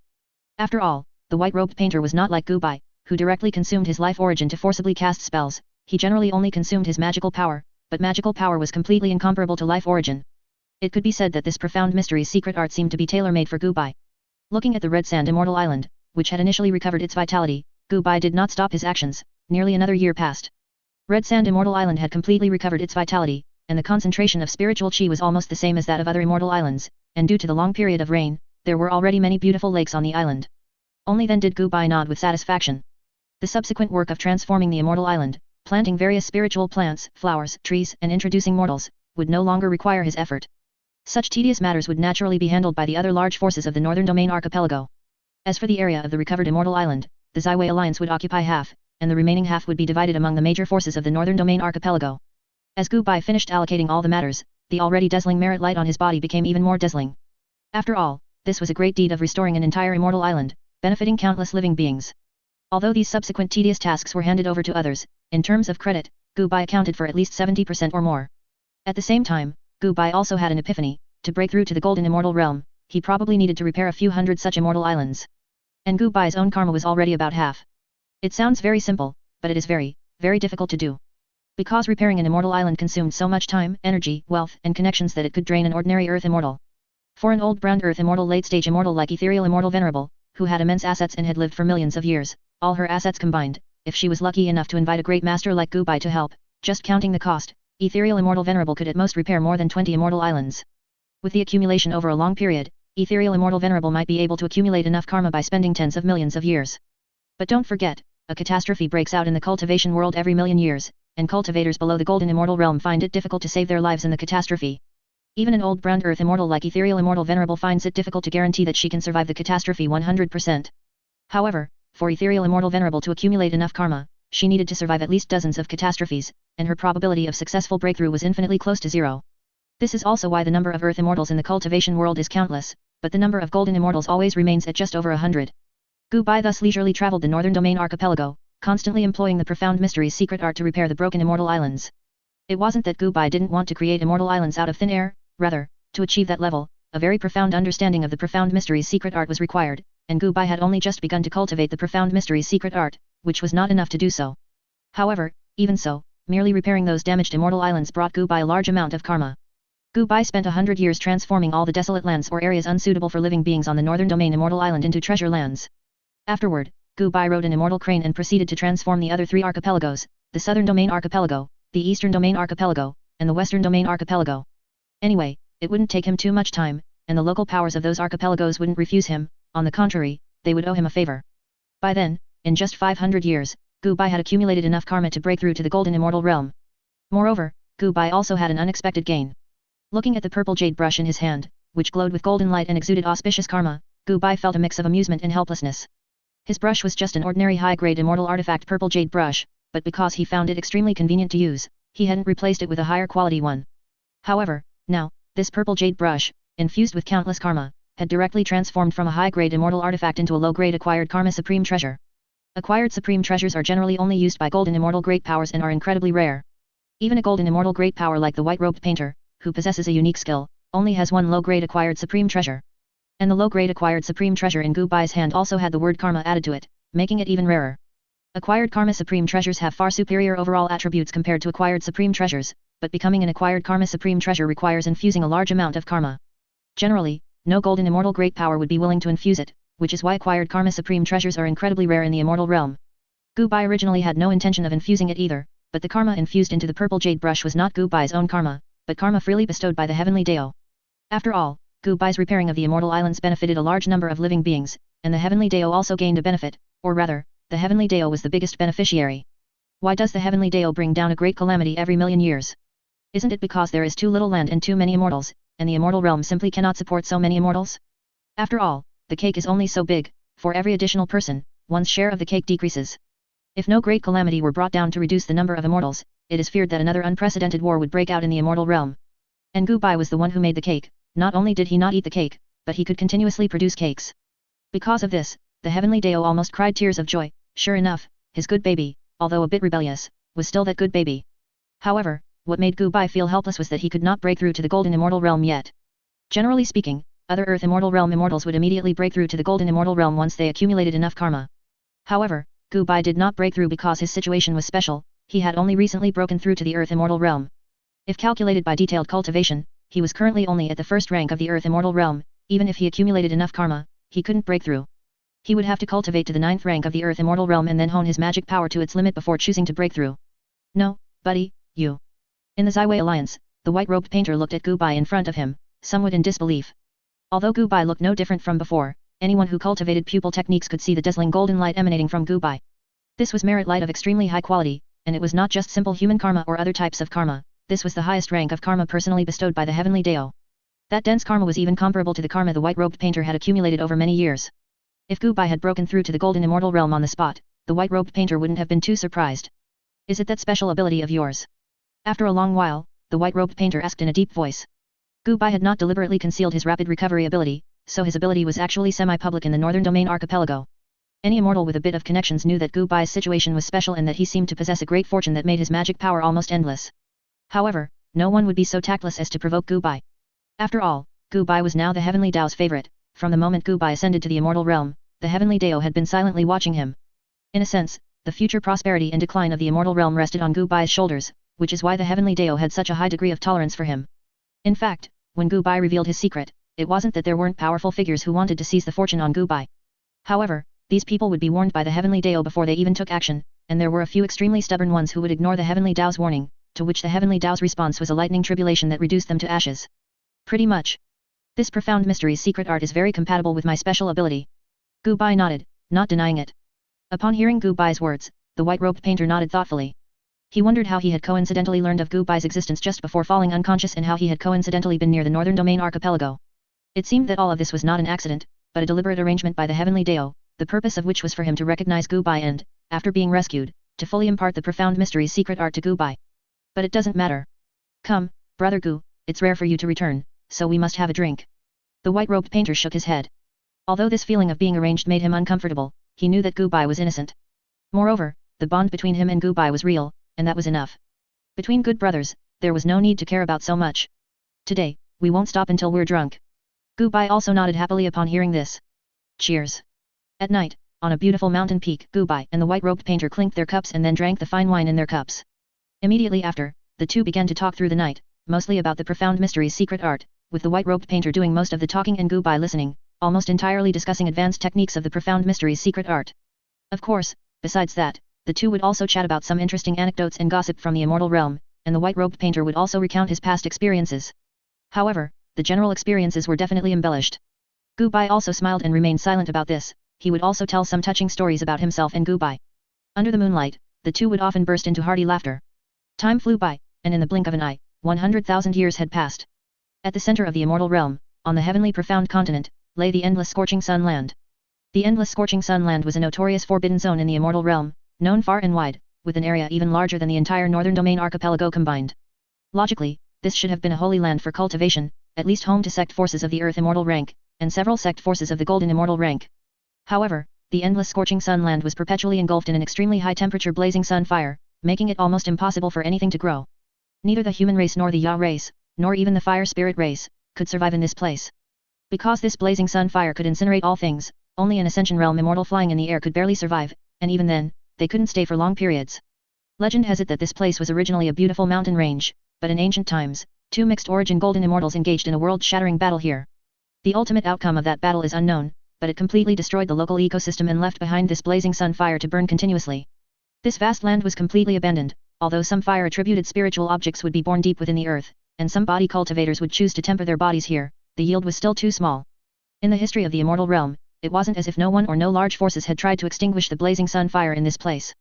But without exception, all these people failed. The blazing sun fire simply couldn't be put out with normal water. One small genius even constructed two large spatial formation arrays in the world sea and the endless scorching sun land, intending to use the world sea water to extinguish the blazing sun fire. However, the blazing sun fire could incinerate all things, absorbing their nutrients to strengthen itself, and that naturally included the world sea water. The world sea water poured into the endless scorching sun land not only failed to extinguish the blazing sun fire but instead made it burn even more fiercely. Furthermore, the blazing sun fire followed the world sea water upwards, burning all the way into the teleportation formation. Even though that small genius closed the teleportation formation at the critical moment, a small wisp of flame still followed the formation into the world sea. Then, this small wisp of flame grew larger and larger, burning until it ignited the world sea. By the time that small genius discovered it, it was already too late. With his abilities, he simply couldn't extinguish this blazing sun fire. Then, to avoid getting into trouble, this small genius simply slipped away. It was only when the situation was irreversible that this place was discovered by the Immortal Realm. Even in the end, more than a dozen golden immortal powerhouses in the Immortal Realm, working together, couldn't seal this blazing sun fire. The area of the World Sea that was ignited grew larger and larger, eventually even disturbing the mixed origin golden immortals who hadn't shown themselves for hundreds of millions of years. A mixed origin golden immortal, skilled in the Dao of space, directly threw the ignited portion of the World Sea out of the Immortal Realm into the Void Realm, thus averting this disaster. And that small genius was quickly found by the enraged crowd. His fate needs no further elaboration, suffice it to say, it was extremely tragic. The purpose of Gu Bai's visit to this place was at the behest of several large golden immortal rank forces nearby, who commissioned Gu Bai to extinguish this blazing sun fire. The reward was extremely generous, 2 low-grade acquired supreme treasures and countless precious spiritual objects of various kinds. Of course, this was not the fundamental reason for Gu Bai's presence here. Gu Bai came here, in fact, at the behest of the Heavenly Dao. The Heavenly Dao was truly out of options, which is why it came to Gu Bai. Because of the blazing sun fire's characteristic ability to incinerate all things, the ground of the endless scorching sun land was burning deeper and deeper. Even with the Heavenly Dao's layers of protection, it was completely useless. Now, this blazing sun fire was on the verge of burning through the Immortal Realm. It wasn't that the Heavenly Dao hadn't considered asking those mixed origin golden immortals for help in extinguishing this blazing sun fire. However, the methods of the mixed origin golden immortals currently alive in the Immortal Realm were too crude. While they could forcibly extinguish this blazing sun fire, the cost would be the complete disappearance of the entire endless scorching sun land. This was something the Heavenly Dao could not accept. The land of the Immortal Realm was like the Heavenly Dao's flesh and blood. Land burned by the blazing sun fire was like a rotten piece of meat to the Heavenly Dao, and it did not want to forcibly remove it unless absolutely necessary. Therefore, the Heavenly Dao sought out Gu Bai, hoping Gu Bai could heal its injured parts. Gu Bai was quite skilled at this. He had already received several such tasks in the past 100,000 years. After all, this Immortal Realm was not in a healthy state. If the current Immortal Realm were compared to a person, then that person would be covered in scars, with wounds and viruses everywhere. Both legs and one arm were completely broken, leaving only one heavily scarred right arm. And in these years, Gu Bai had already healed several small wounds on the Immortal Realm's body through his profound mystery's secret art, combined with his previous experience. The current endless scorching sun land is considered a relatively large wound, posing no small challenge for Gu Bai at this stage. Flying in the air, Gu Bai looked at the blazing sun fire below, twirling the purple jade brush in his hand, and began to draw various kinds of water. Sky blue water, jade spring water, southern heaven ice water, 9 nether extreme cold water. Soon, the space in front of Gu Bai was filled with all sorts of water. These waters came from various parts of the Immortal Realm and had now been fully understood by Gu Bai, and could be conjured by the profound mystery's secret art. With a thought, Gu Bai immediately activated the profound mystery's secret art, transforming the various waters before him into real objects. Sizzle, sizzle, sizzle. After various kinds of water collided with the blazing sun fire, sizzling sounds were emitted, and then both sides began to mutually annihilate each other. Soon, all the water was completely evaporated by the blazing sun fire, but the blazing sun fire in this area appeared a little dimmer compared to other areas. Gu Bai repeated the experiment several times and finally came to a conclusion. 9 nether extreme cold water was very effective in restraining the blazing sun fire. Under the same energy, other waters might require 2 portions to extinguish 1 portion of blazing sun fire, but 9 nether extreme cold water, with just 1 portion, could extinguish 5 portions of blazing sun fire. After reaching this conclusion, Gu Bai immediately waved the purple jade brush in his hand, drawing out balls of 9 nether extreme cold water in the air. These 9 nether extreme cold water began to mutually annihilate upon touching the blazing sun fire. Soon, a large area of blazing sun fire was completely extinguished, leaving behind only scorched, completely worthless land. Mo, along with several Earth Immortal Realm cultivators, immediately took action, setting up a defensive formation nearby to block the blazing sun fire that intended to spread. Afterward, Gu Bai began to draw dew of creation in the sky. Drop after drop of light green liquid fell onto the scorched earth, beginning to nourish the land at an extremely fast rate.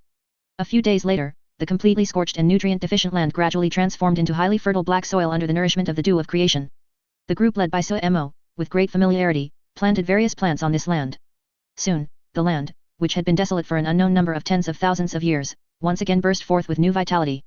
Although it was only a part, as long as Gu Bai was given enough time, he would be able to completely transform this Jedi into a holy land for cultivation. Mo was specifically called over by Gu Bai. After all, how could he forget his apprentice when he was enjoying the benefits himself? He had to let his apprentice have a taste of the benefits too. And Mo happened to have the ability to help Gu Bai. She herself was an immortal in the late-stage Earth Immortal Realm, and due to the system, Mo had also learned a part of Gu Bai's abilities, which naturally included how to restore the ecosystem. Facing Gu Bai's invitation, Mo naturally had no reason to refuse. She directly gathered a large group of people and began to follow Gu Bai, restoring the ecosystem. As for the karma, it was allocated by the Heavenly Dao. Gu Bai probably took about 70%, Mo took 10% exclusively, and all the remaining people involved in the subsequent restoration work took about 20%. Although it sounded like Mo received very little karma, only about 10%, in reality, it was a very substantial amount. In just about 100,000 years, Mo had already accumulated enough karma to break through to the Golden Immortal Realm, and even had a lot left over. However, to prevent a failed breakthrough, Mo planned to temper her magical power, physique and spirit to their limits, then settle for a period before choosing to break through. As for Gu Bai himself, he wasn't even sure how much karma he had. In short, it was a lot, an immense amount, so much that it could even trigger unusual phenomena in the heaven and earth. Things like lotus flowers blooming with every step, or auspicious light of karma emanating from his back. However, Gu Bai felt that these special effects were too showy, so he asked the heavenly Dao to turn them off for him. Gu Bai closed his eyes, slightly sensed the increase in his karma, and then estimated the approximate range of the endless scorching sun land. After a period of meticulous analysis, Gu Bai finally determined that if he could truly extinguish all the blazing sun fires in this endless scorching sun land and allow this place to regain its vitality, just his already immense karma alone could at least increase by about 2 or 3 times. However, this was also a vast project. Gu Bai estimated his speed. It would probably take 50,000 years to initially restore the vitality of this place, and then another 50,000 years to fully restore its vitality. But Gu Bai was not too anxious. He would take his time, as he had plenty of it. Of course, Gu Bai was not working year-round in this endless scorching sun land. He would spend 2 days continuously casting the profound mystery's secret art. To form dark clouds in the sky that specifically rained 9 nether extreme cold water, these dark clouds could last for about 3 days. After that, Gu Bai would take a teleportation formation back to the Zaiwei Alliance to do what he liked, and then return by teleportation formation after 3 days to continue working. He was a person, after all, not a machine, and he would get tired. Even if he were truly a machine, he would need maintenance after working for a period. Moreover, he was not alone. He had a Dao companion, brothers, and good friends. To maintain these relationships, Gu Bai needed to visit them and drink with his acquaintances every now and then. If he really didn't see these people for 100,000 years, Gu Bai's acquaintances would definitely go crazy. Gu Bai also needed to silently transform the entire Northern Domain archipelago. As a well-known physician, he also needed to set aside a certain amount of time to treat the injured who came to him for healing and treatment. 100,000 years later, flying in the sky, looking at the funnel-shaped ground below, Gu Bai let out a long breath. The closer one got to the center of the endless scorching sun land, the higher the quality of the blazing sun fire, and the more land was completely scorched, thus forming this funnel-shaped terrain. Gu Bai speculated that the area of the endless scorching sun land might not have been this large initially, but as time passed, the blazing sun fire would slowly erode the surrounding land, and the area would become larger and larger. Only the immortal realm's vast and boundless land could withstand such burning, if it were any other middle thousand worlds or even major thousand worlds. As long as even a trace of this blazing sun fire touched it, it probably wouldn't be long before the entire world would turn into a sea of fire, until it was completely burned to ashes. Looking at the center of this endless scorching sun land, which was the deepest part of the hourglass-shaped terrain, that golden sphere, whose immense heat could be felt even from a great distance, Gu Bai's expression was unusually solemn. If he guessed correctly, this golden sphere should be the item formed after the death of the owner of the blazing sun fire, who should be the endless flame emperor, after the 2 mixed origin golden immortals fought their desperate battle back then. Or perhaps the flame emperor did not die, his indestructible will still existed within this golden sphere, and as long as it absorbed enough spiritual chi, the flame emperor should be able to revive. However, even the semi-dead flame emperor, or the sphere he transformed into, was not something Gu Bai could approach. Fortunately, at this moment, the heavenly Dao intervened. Countless indestructible Dao patterns appeared near the sphere, and then slowly adhered to this golden sphere. Thus, the golden sphere formed by the flame emperor was sealed by the heavenly Dao. Its temperature was benignly controlled, and it even emitted no temperature at all. From the outside, it was just a sphere emitting a faint glow, with countless mysterious patterns on its surface. This sphere suddenly flew into mid-air, and then, under the control of the heavenly Dao, landed in Gu Bai's hand. What does this mean? Entrusted to me for safekeeping. Looking at the sphere in his hand, Gu Bai was full of questions. The specific message the heavenly Dao had just conveyed to him was to temporarily keep this sphere formed by the flame emperor. Although somewhat resistant, Gu Bai still carefully put the sphere into his storage pouch. Next, let's begin the more detailed environmental transformation. Flying in mid-air, looking at the funnel-shaped ground below, Gu Bai again waved his brush, drawing countless amounts of soil in the sky. This soil was ordinary black soil mixed with some spiritual chi. As Gu Bai activated the profound mystery's secret art, soil instantly began to rain down from the sky. Gu Bai's goal was also very simple, to fill the hourglass-shaped land and make it flat. After all, the depth of the very center was too deep. Going further down would probably lead to the core of the immortal realm, which is where the world origin is stored. Because it was just ordinary soil, filling the entire endless scorching sun land only took Gu Bai a few thousand years. Whoosh! In the air, Gu Bai looked down. Besides the last patch of black under his feet, all he could see was an endless green plain. This plain has no raised or sunken areas, soaring even slightly high, the endless green stretches to the horizon. This is the best way to restore vitality. The grass growing on this green plain is called jade green grass, which Gu Bai, Mo, and several immortals in the immortal realm skilled in developing new plants spent over 1,000 years researching. The jade green grass has 3 major advantages. The first advantage is that it can convert spiritual chi at an extremely slow rate, just like a spiritual plant. In places covered with jade green grass, over time, the spiritual chi in that area will become denser than in other places. Small-scale cultivation might not show much effect, but if it's large-scale cultivation, especially if an entire plain like this is planted with jade green grass, the effect is top-notch. It is approximately 2 to 3 times more effective than normal cultivation of various spiritual plants. The second major advantage is that jade green grass is extremely easy to survive. It can grow well in places of extreme cold or extremely high temperatures. Moreover, it grows extremely fast, and the survival rate of its seeds is also extremely high, unlike normal spiritual plants, which are very difficult to cultivate and die at the slightest disturbance. It was precisely the appearance of jade green grass that increased the efficiency of Suemo and others by more than tenfold, allowing Suemo and the others to keep up with Gubai's speed. And the third major advantage of jade green grass is that this grass is edible, tastes quite good, and is rich in various nutrients. Most importantly, jade green grass also contains trace amounts of spiritual qi. Ordinary mortals and even low-realm cultivators can survive by only eating jade green grass. Furthermore, jade green grass is also a relatively good delicacy for various herbivorous animals or yao beasts. Therefore, as long as jade green grass is planted, a new ecological system can quickly form. Without any assistance, mortals and various animals will quickly reproduce and thrive in this place. When the number of mortals increases, if some cultivation techniques are spread, many cultivators will naturally be born. And cultivators from outside will also come here to develop. Countless sect forces will establish branches in this endless scorching sun land. No, perhaps it should be called the endless plain. This is a good thing for everyone in the immortal realm, especially for the immortal realm itself. Of course, Gubai did not extinguish all the blazing sun flames, as refining the body with the blazing sun flames here has become a legacy land for many body cultivator sects. Many secret arts cultivated by spell cultivators also require absorbing the blazing sun flames. Once all the blazing sun flames are extinguished, these forces will lose most of their legacy, and may even decline from then on. Gubai naturally did not want to be that villain, so he specifically used a formation to preserve a small area of blazing sun flames. This way, the sect forces that cultivate with blazing sun flames will not have their legacy cut off. Of course, to prevent accidents, he kept a large amount of 9 nether extreme cold water at the bottom of the formation. If someone deliberately destroys the formation in the future, intending to release the blazing sun flames from this place, the 9 nether extreme cold water at the bottom of the formation will automatically emerge under the formation's control.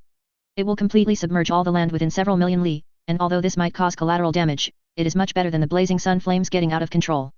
On the ground, the remaining black soil was also sown with seeds, and then, driven by many cultivators, the seeds germinated and grew at a visible speed, and soon the last of the land also turned emerald green. It's finally over. Landing on the ground, feeling the incredibly faint but still present spiritual qi and wood qi, Gubai let out a long breath. This place has been renamed the Endless Plain by him, and due to the presence of so many plants, the wood qi here will be exceptionally dense in the future. If nothing unexpected happens in the future, this place will be very suitable for cultivating various spiritual plants, and should become a well-known spirit medicine holy land. Gubai calculated briefly that once this place fully recovers its vitality in the future, if managed properly and with an excellent leader, the quantity of spirit medicine produced here should account for about 10% of the total spirit medicine in the entire immortal realm. Although it is only low-realm spirit medicine, this quantity is still terrifying. At the same time, streaks of merit light suddenly descended from the sky. This was the heavenly Tao's reward to Gubai and others for completely restoring this place. This is... Gubai glanced at the white robe he was wearing. Under the nourishment of the merit light, the fabric of his white robe became more refined, and mysterious golden patterns appeared at the hem, adding a touch of luxury to Gubai. Its quality also jumped several ranks from high-grade immortal realm, becoming an acquired low-grade karma treasure. Its functions are more inclined towards assistance. In addition to providing excellent defense, it can also increase Gubai's luck, or qi. In other words, wearing this outfit, Gubai is a small-scale son of luck. Moreover, this outfit can also increase Gubai's affinity. Any living being will feel a natural closeness upon seeing Gubai. In addition, his waist-worn saber, which was a decent quality high-grade immortal saber, was also infused with karma and transformed into an acquired low-grade karma treasure. The heavenly Dao seemed to know Gubai's personality, as he hardly ever takes action himself, so his waist-worn saber only serves as an ornament. Therefore, the sole effect of this karma saber is to allow Gubai to possess a portion of the heavenly Dao's authority. This means that if Gubai wishes, he can even directly mobilize the lightning tribulation to strike his enemies. Of course, the main purpose of the heavenly Dao granting Gubai this omnipotence was actually for Gubai to mobilize the power of heaven and earth to better restore the vitality of the immortal realm. Of course, the deterrent function of these two items far outweighs their practicality. After all, think about it, your enemy is wearing clothes personally bestowed by the heavenly Dao and wielding a karma saber that can slightly mobilize the world's power. What's the point of fighting? Just surrender. Gubai frowned, looking down at the mysterious golden patterns on his clothes. Although 99% of his clothes were still pure white, with golden patterns only appearing in corners like the cuffs. But Gubai had a slight obsessive-compulsive disorder, his clothes had to be 100% pure white. If there was any other color, Gubai could not accept it. Seemingly sensing Gubai's thoughts, the mysterious golden patterns on his clothes slowly disappeared, though they were merely hidden deep within the fabric. If Gubai wished, the golden patterns could reappear at any time. In addition to Gubai, the heavenly Dao also sent down a surge of creation chi to assist Suemo, directly allowing her to break through to the golden immortal realm. This allowed Suemo to barely be considered a big shot even in this immortal realm with countless experts. I've gained enough favorability. It's time to implement my plan. Looking at the clothes on him, Gu Bai thought to himself. Inside an extremely secluded secret chamber on Purple Immortal Island, Gu Bai held the purple jade brush and diligently painted something on a piece of paper. As the final stroke fell, Gu Bai let out a long breath. The scene shifted to the canvas, where a person identical to Gu Bai had appeared. Although their clothing style and aura were different, anyone could tell that this was Gu Bai himself. That's right, Gu Bai's crazy idea was to paint himself, and then turn the void into reality, creating a body exactly like his own. The reason Gu Bai did this was to exploit a bug. He wanted to use his divine ability to summon countless future versions of himself, who had already become dominators, to the present. Then, he would have the divine ability attached to the physical body he created, thereby pulling the will of his future self into the present, allowing him to live normally in this era. This idea was incredibly insane, but theoretically, it was possible to achieve. And if it succeeded, then countless Gu Bais, who only existed as possibilities, would genuinely exist in his timeline. Whoosh! Gu Bai let out a long breath, then immediately cast the Profound Mysteries secret art, beginning the process of turning the virtual into reality. Soon, a physical body identical to Gu Bai, though only at the half-immortal realm Cultivation, was created by Gu Bai. Rumble, rumble, rumble. At the same time, outside the secret chamber, the sky over the entire northern domain archipelago, or rather, the entire immortal realm, suddenly darkened. Countless lightning bolts gathered over the northern domain archipelago, and a tremendous, frantic alarm blared in Gu Bai's mind. Evidently, the heavenly Dao immediately bristled upon seeing this scene. Gu Bai himself might not be entirely clear how terrifying his alternate timeline selves truly were, but the heavenly Dao was incredibly aware. After all, they were immortal, unkillable and unsealable, coupled with Gu Bai's terrifying learning ability. It could be said that Gu Bai in most timelines had directly confronted the heavenly Dao. The particularly insane ones even directly invaded the demon realm, spending millions of years slaughtering almost all extraterrestrial demons to extinction. They were literally wiped out to the point of a fault, and the surviving extraterrestrial demons heard Gu Bai's name as if it were a ghost's. Not to mention the particularly dangerous strategist Gu Bai and ruthless Gu Bai among them. The one that left the deepest impression on the heavenly Dao was not the killing intent Gu Bai, it had recently observed Gu Bai's timeline and discovered a sword Dao Gu Bai, who was simply terrifyingly strong. To what extent was he strong? Strong enough to split the entire immortal realm in half with a single sword. Besides that, there was also an old Gu Bai from an extremely long timeline, so long that it seemed endless, that old Gu Bai had lived for at least hundreds of millions of years, and by the end, even the heavenly Dao of that timeline had aged, yet old Gu Bai still hadn't died. Although the body Gu Bai created had not yet reached the Ascension realm, what if he summoned a Gu Bai skilled in strategy? Alright, I won't summon them. I won't summon them, is that okay? Watching the heavenly Dao instantly bristle, Gu Bai quickly waved his hand, then said with a touch of helplessness. For this crazy plan of his, Gu Bai only had the idea. Since the heavenly Dao disagreed, Gu Bai had nothing to regret. Anyway, he was doing quite well now. Of course, if one day someone pushed him too far, Gu Bai wouldn't mind secretly executing this plan. He would pull over his strategic self from other timelines. In fact, the infinite possibilities of Gu Bai across endless timelines exist in a very special state, a quantum entanglement that is both existent and non-existent. Essentially, because the timeline has been altered, those future histories no longer exist. Or rather, the Gu Bais in those limited timelines are merely possibilities and not truly existing timelines. The truly existing timeline is Gu Bai's current timeline, which Gu Bai calls the sacred timeline. What has already happened becomes a fixed event and cannot be changed. However, once something exists, it leaves a trace. Even those almost false timelines can potentially exist. And Gu Bai's divine ability acts as a medium, capable of connecting the main timeline with other potentially existing timelines. And other timelines are merely possibilities, they do not possess actual substance. The main reason Gu Bai could summon those potential existences to this timeline was his own immortality, which essentially made him an endless source of energy. Coupled with his divine ability as a medium, the Gu Bais from different timelines, who happened to be the strongest in their respective timelines, meaning the dominators, could work together to create this miracle. Upon hearing Gu Bai's words, the heavenly Dao finally relaxed. Meanwhile, in the secret chamber, Gu Bai did not stop his research. Since he couldn't summon himself, he tried to create a new race, just like the painter of all wonders in ancient times. Although Gu Bai's current realm was a bit low, his understanding of the Profound Mysteries secret art was quite profound, and he was fully capable of creating races. In fact, in a sense, the white-robed painter was also capable of creating new races. The reason he didn't was due to heavenly Dao restrictions, as the heavenly Dao didn't allow him to play that way. However, Gu Bai didn't have this problem. The heavenly Dao, learning that he didn't intend to revive those monstrous beings from other timelines and merely wanted to create a few simple races, naturally agreed without a second thought. After all, Gu Bai had made so many contributions before, and once his strength increased, he would surely make even more contributions. Therefore, aside from some particularly insane ideas, the heavenly Dao generally tried its best to satisfy Gu Bai's requests. What kind of species should I create? Standing in the secret chamber, Gu Bai began to ponder. With his current abilities, although he could create living beings, he couldn't create beings that were too powerful. After a moment of thought, Gu Bai suddenly had an inspiration. He picked up his brush and began to paint. After a long while, Gu Bai looked at the creature before him and nodded with satisfaction. On the canvas was a gentle-looking, white-haired girl with pointed ears. And the girl in the painting was the prototype for the race he was creating. Gu Bai named this race the Fairy Clan. The characteristic of this race was their extremely delicate bodies. Under the same realm cultivation, the Fairy Clan's physical quality couldn't even compare to the human race. Furthermore, the Fairy Clan had no combat talent whatsoever. Gu Bai estimated that, purely in terms of combat, a nascent soul realm fairy might not even be able to defeat a foundation establishment cultivator skilled in combat. Their combat ability could be said to be incredibly weak. This was also how Gu Bai specifically set it up. After all, once a race was created, it would initially be under Gu Bai's control. But once he created the descendants of that race, Gu Bai's control over the descendants would significantly decrease, and as the race continued to multiply and its numbers grew, eventually Gu Bai would no longer be able to control that race.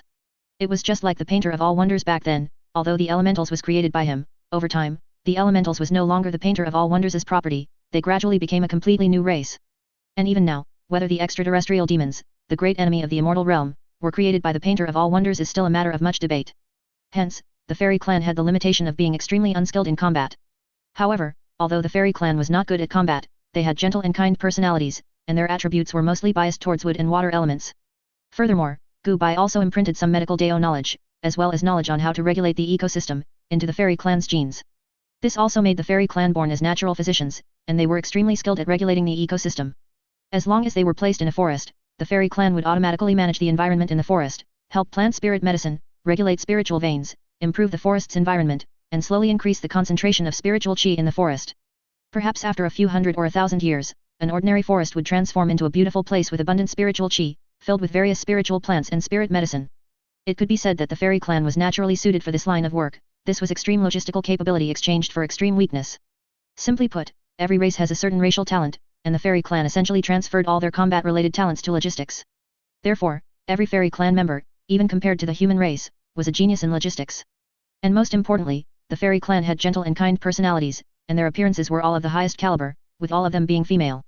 Their reproduction was quite special. The Fairy Clan would condense special seeds and plant them underground, and over time, the seeds would sprout and grow into a tree of life. After a few decades, the tree of life would bear a fruit, and what this fruit nurtured was a young version of a fairy.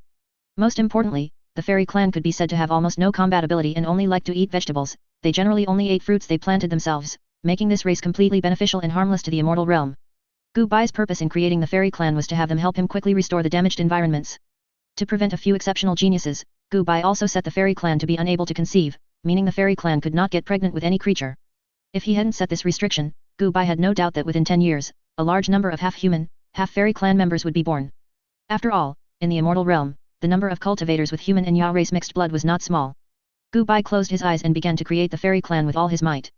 The essence of the profound mystery's secret art was not in painting skill, but in the degree of understanding of the creature one wished to create. It wasn't that if you perfectly drew something, it could directly transform from illusion to reality, turning the drawn thing into a real one. For example, if you wanted to create a sword, then you must have 100% understanding of this sword, including what materials the sword was made of and the specific crafting process. Therefore, creating a race out of thin air was an extremely difficult task.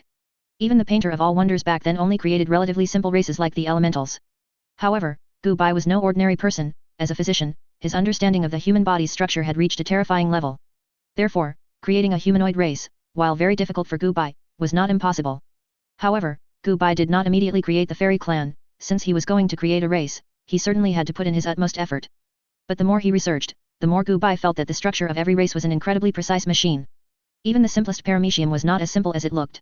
After researching for tens of thousands of years, Gu Bai helplessly realized that trying to create a race out of thin air was truly very difficult. Even if he could barely create fairies, they would be imperfect races, which was not what Gu Bai wanted. I must find a prototype. Gu Bai thought to himself, if he wanted to create the Fairy Clan in his mind, he must have a prototype, or rather, a template. But Gu Bai thought for a long time and could not find a target in his mind. Suddenly, Gu Bai's eyes lit up. The Fairy Clan seemed very similar to himself. When he first conceived this race, its abilities were developed using himself as a template. Since the abilities were based on himself as a template, then the appearance and body structure could also use his own body as a template. Thinking of this, Gu Bai immediately activated a divine ability, changed his gender to female, and then began to seriously study his own body. Thus, another 10,000 years passed, and during these 10,000 years, Gu Bai spent most of his time in this secret chamber studying his own body. The human body, truly wondrous. In the secret chamber, Gu Bai opened his eyes and finally exhaled a long breath. Even at his level, he still dared not say that the human body held no secrets from him. For Gu Bai, the human brain, even to his current self, still contained a considerable number of mysteries. However, using it as a template to create a new race is completely sufficient. Looking at the young girl in the painting, with an incredibly gentle face, pointed ears, beautiful snow-white hair, and incredibly fair and smooth skin, resembling Gu Bai by 60%, Gu Bai nodded in satisfaction. Without hesitation, Gu Bai immediately activated the profound mystery's secret art, beginning to transform the fairy, which only existed in imagination, from illusion to a true race. Boom. Rumble. Rumble. Rumble. As the young girl's form became increasingly real, the sky of the entire immortal realm also darkened. However, this time the heavenly Dao was not preventing the birth of the fairy clan, but celebrating it. Because with the appearance of this race, the heavenly Dao saw the future timeline of the immortal realm, which was the timeline after the fairy clan was added. And after seeing the performance of the fairy clan in those timelines, the heavenly Dao instantly fell in love with this race. After all, a race with weak combat power, no love for fighting, a kind personality, and a fondness for improving the environment was simply the heavenly Dao's personal little cotton jacket. It was countless times better than the human race and Ya race, who only knew how to fight. If it weren't for the fact that there were too many powerful figures in the human race and Ya race, beyond the heavenly Dao's control, the heavenly Dao would have wanted the fairy clan to become the protagonists of the immortal realm directly. At the same time, all cultivators in the immortal realm looked up at the sky. Any immortal could feel the heavenly Dao's undisguised joy. Rumble, rumble, rumble. The sky of the entire immortal realm was quickly covered with dark clouds, but these dark clouds did not feel oppressive at all. As the dark clouds gathered, pale green raindrops began to fall from the sky. This was a heavenly dew, and such dew was beneficial for the human race, Ya race, and even plants. However, only in very rare circumstances would the heavenly Dao bestow such dew. Yet, at this moment, the heavenly dew was falling everywhere in the entire immortal realm, a celebration belonging to the entire immortal realm. In the forbidden land of the five elements mixed origin sect, the largest sect in the heavenly profound continent, an old man with white hair and a benevolent face suddenly opened his eyes. This old man was one of the very few mixed origin golden immortals in the immortal realm, known as the five elements venerable. What in the world happened? It actually made the heavenly Dao so happy. The five elements venerable looked up at the sky with some confusion. He knew that the heavenly Dao had consciousness, but in his impression, the heavenly Dao should be cold, emotionless, and rigid, right? He had lived for hundreds of millions of years, considered an immortal from ancient times, and had experienced many drastic changes in the immortal realm, but he had never seen the heavenly Dao so happy as it was today. The entire immortal realm was receiving the heavenly dew, which was a grand gesture. For the heavenly Dao, this probably required consuming the energy it had accumulated over tens of millions of years. The five elements venerable performed a divination, wanting to figure out the root cause of the heavenly Dao's joy. A race protected by the world. Soon, the five elements venerable opened his eyes, and even with his hard nature, he felt a sense of absurdity. He had just deduced the reason for the heavenly Dao's joy. Someone had created a brand new race. And the heavenly Dao particularly liked this new race, thus directly proclaiming to the entire immortal realm that this race was under its protection. This meant that from now on, anyone who attacked that race would be spurned by the heavenly Dao. This was truly too absurd, so much so that the five elements immortal venerable could hardly believe it. At the same time, similar scenes were happening across the immortal realm. Almost all the great figures had learned this news. Of course, Gu Bai was actually not very clear about these events. At this moment, he looked at the sky with some surprise. The moment the earth nether elves were created, the heavenly Dao bestowed a large amount of karma, about 10 times the amount of karma he had accumulated in the past. And the first elf, also uncontrollably, flew into the air, and then the heavenly Dao began to infuse a large amount of immortal realm origin to forcibly enhance the bloodline quality of this elf. Seeing this scene, Gu Bai was truly surprised. Immortal realm origin, this was the most precious substance in the entire immortal realm, only produced by the immortal realm. To break through to the mixed origin golden immortal realm, this immortal realm origin was an indispensable substance. Of course, in addition to assisting in breakthrough to the mixed origin golden immortal, if consumed by the Ya race, the immortal realm origin could also evolve their bloodline. The strongest dragon race, the golden ancestral dragon, who was the first golden dragon, evolved his bloodline from an ordinary yellow dragon race to the golden dragon race precisely because he refined a drop of immortal realm origin. Gu Bai truly did not expect the heavenly Dao to be so generous, directly bestowing a drop of immortal realm origin. Under the nourishment of the immortal realm origin, all the flaws and imperfections in the bloodline of the elf he had originally created were completely remedied. In other words, the heavenly Dao directly performed a comprehensive, all-round upgrade on the elf created by Gu Bai. Forcibly reaching the nascent soul realm upon birth, crossing countless major realms, and becoming a golden immortal realm immortal, even higher than his own realm as the creator. Are you not afraid? Master, what happened? Just then, after hearing the commotion, Ye Fan rushed over first. Or rather, Ye Fan was originally going to find Gu Bai for a drink, but he unexpectedly arrived at this crucial moment. At the same time, the first elf in the sky, whom Gu Bai named Gu Li, or simply Li, slowly opened her eyes. Perhaps because she had just been born, her expression looked a bit blank. After looking around, she quickly noticed Ye Fan, who was standing in front of Gu Bai with a vigilant expression. Upon seeing Ye Fan, Li instinctively felt a sense of closeness. Finally, she slowly flew in front of Ye Fan and suddenly opened her arms. It's over. Seeing this scene, Gu Bai covered his face with one hand. In just an instant, he understood why. It seemed that due to the heavenly Dao's perfection, Li had some characteristics of a Yao beast. That is, she would instinctively feel close to the first person she saw after opening her eyes. And the first person Li saw after opening her eyes was Ye Fan. If nothing unexpected happened in the future, Li would cling to Ye Fan. Master, what's going on? Looking at the girl standing in front of him with open arms, who resembled Gu Bai by 60%, had incredibly pure eyes, and looked a bit dazed, Ye Fan was a bit confused. She wants you to hold her. Gu Bai shook his head and said with extreme helplessness. Ah. Upon hearing Gu Bai's words, Ye Fan hesitated and let out a sound of surprise. Thump. However, before Ye Fan could react, Li suddenly hugged Ye Fan. Then, like a sloth, she wrapped her two arms around Ye Fan's neck, and after rubbing against Ye Fan affectionately, she closed her eyes and fell into a deep sleep. Gu Bai's mouth twitched when he saw this scene. For some reason, he had an ominous premonition. Without any hesitation, Gu Bai immediately began to perform a divination. He was calculating the future destiny of Ye Fan and Li. Soon, Gu Bai saw a red thread connecting Ye Fan and Li. Seeing this scene, Gu Bai raised an eyebrow. Hiss, isn't this purely the treatment a novel protagonist gets? Good kid, I didn't see it coming. I originally thought that after ascending to the immortal realm, Ye Fan's luck would have run out, but I didn't expect him to pull off something big, directly finding Ye Fan a nearly perfect wife. One must know that when he created Li, he created her using himself as a template, meaning she was gentle in nature, excellent at cooking, skilled in medicine, and also extremely outstanding in appearance. And most importantly, Li possessed terrifying potential, because in a sense, Li was equivalent to the shared daughter of Gu Bai and the Heavenly Dao. As the Heavenly Dao's direct daughter, as long as no accidents occurred, Li's future would at least be a mixed origin golden immortal. Thinking of this, Gu Bai's gaze towards Ye Fan gradually became unfriendly. This was a perfect race he had spent tens of thousands of years and countless efforts to create. How could she be taken by this bastard disciple of his right after being born? Why didn't the Heavenly Dao keep an eye on things? This is your and my direct daughter, and you just let that stinky brat Ye Fan take her away for free? However, the Heavenly Dao was also very confused. Ye Fan's appearance at this moment was very absurd, it had not anticipated this outcome at all. Rumble, rumble, rumble, rumble. After reacting, the Heavenly Dao immediately condensed countless tribulation clouds in the sky, wanting to strike Ye Fan to death with lightning. No, what is going on here? Feeling the deadly threat from the sky, and Gu Bai's helpless expression, and taking another look at the mysterious girl lying in his arms, Ye Fan was just confused, completely unable to figure out the current situation. Sensing danger nearby, Li slowly opened her eyes, came down from Ye Fan's arms, opened her arms, and protected Ye Fan behind her. Then she showed a fierce expression to the Heavenly Dao, although it didn't have any real threat, it made the Heavenly Dao very sad. His own baby daughter, who had just been born, hadn't understood anything yet, but was abducted by some blonde guy from nowhere.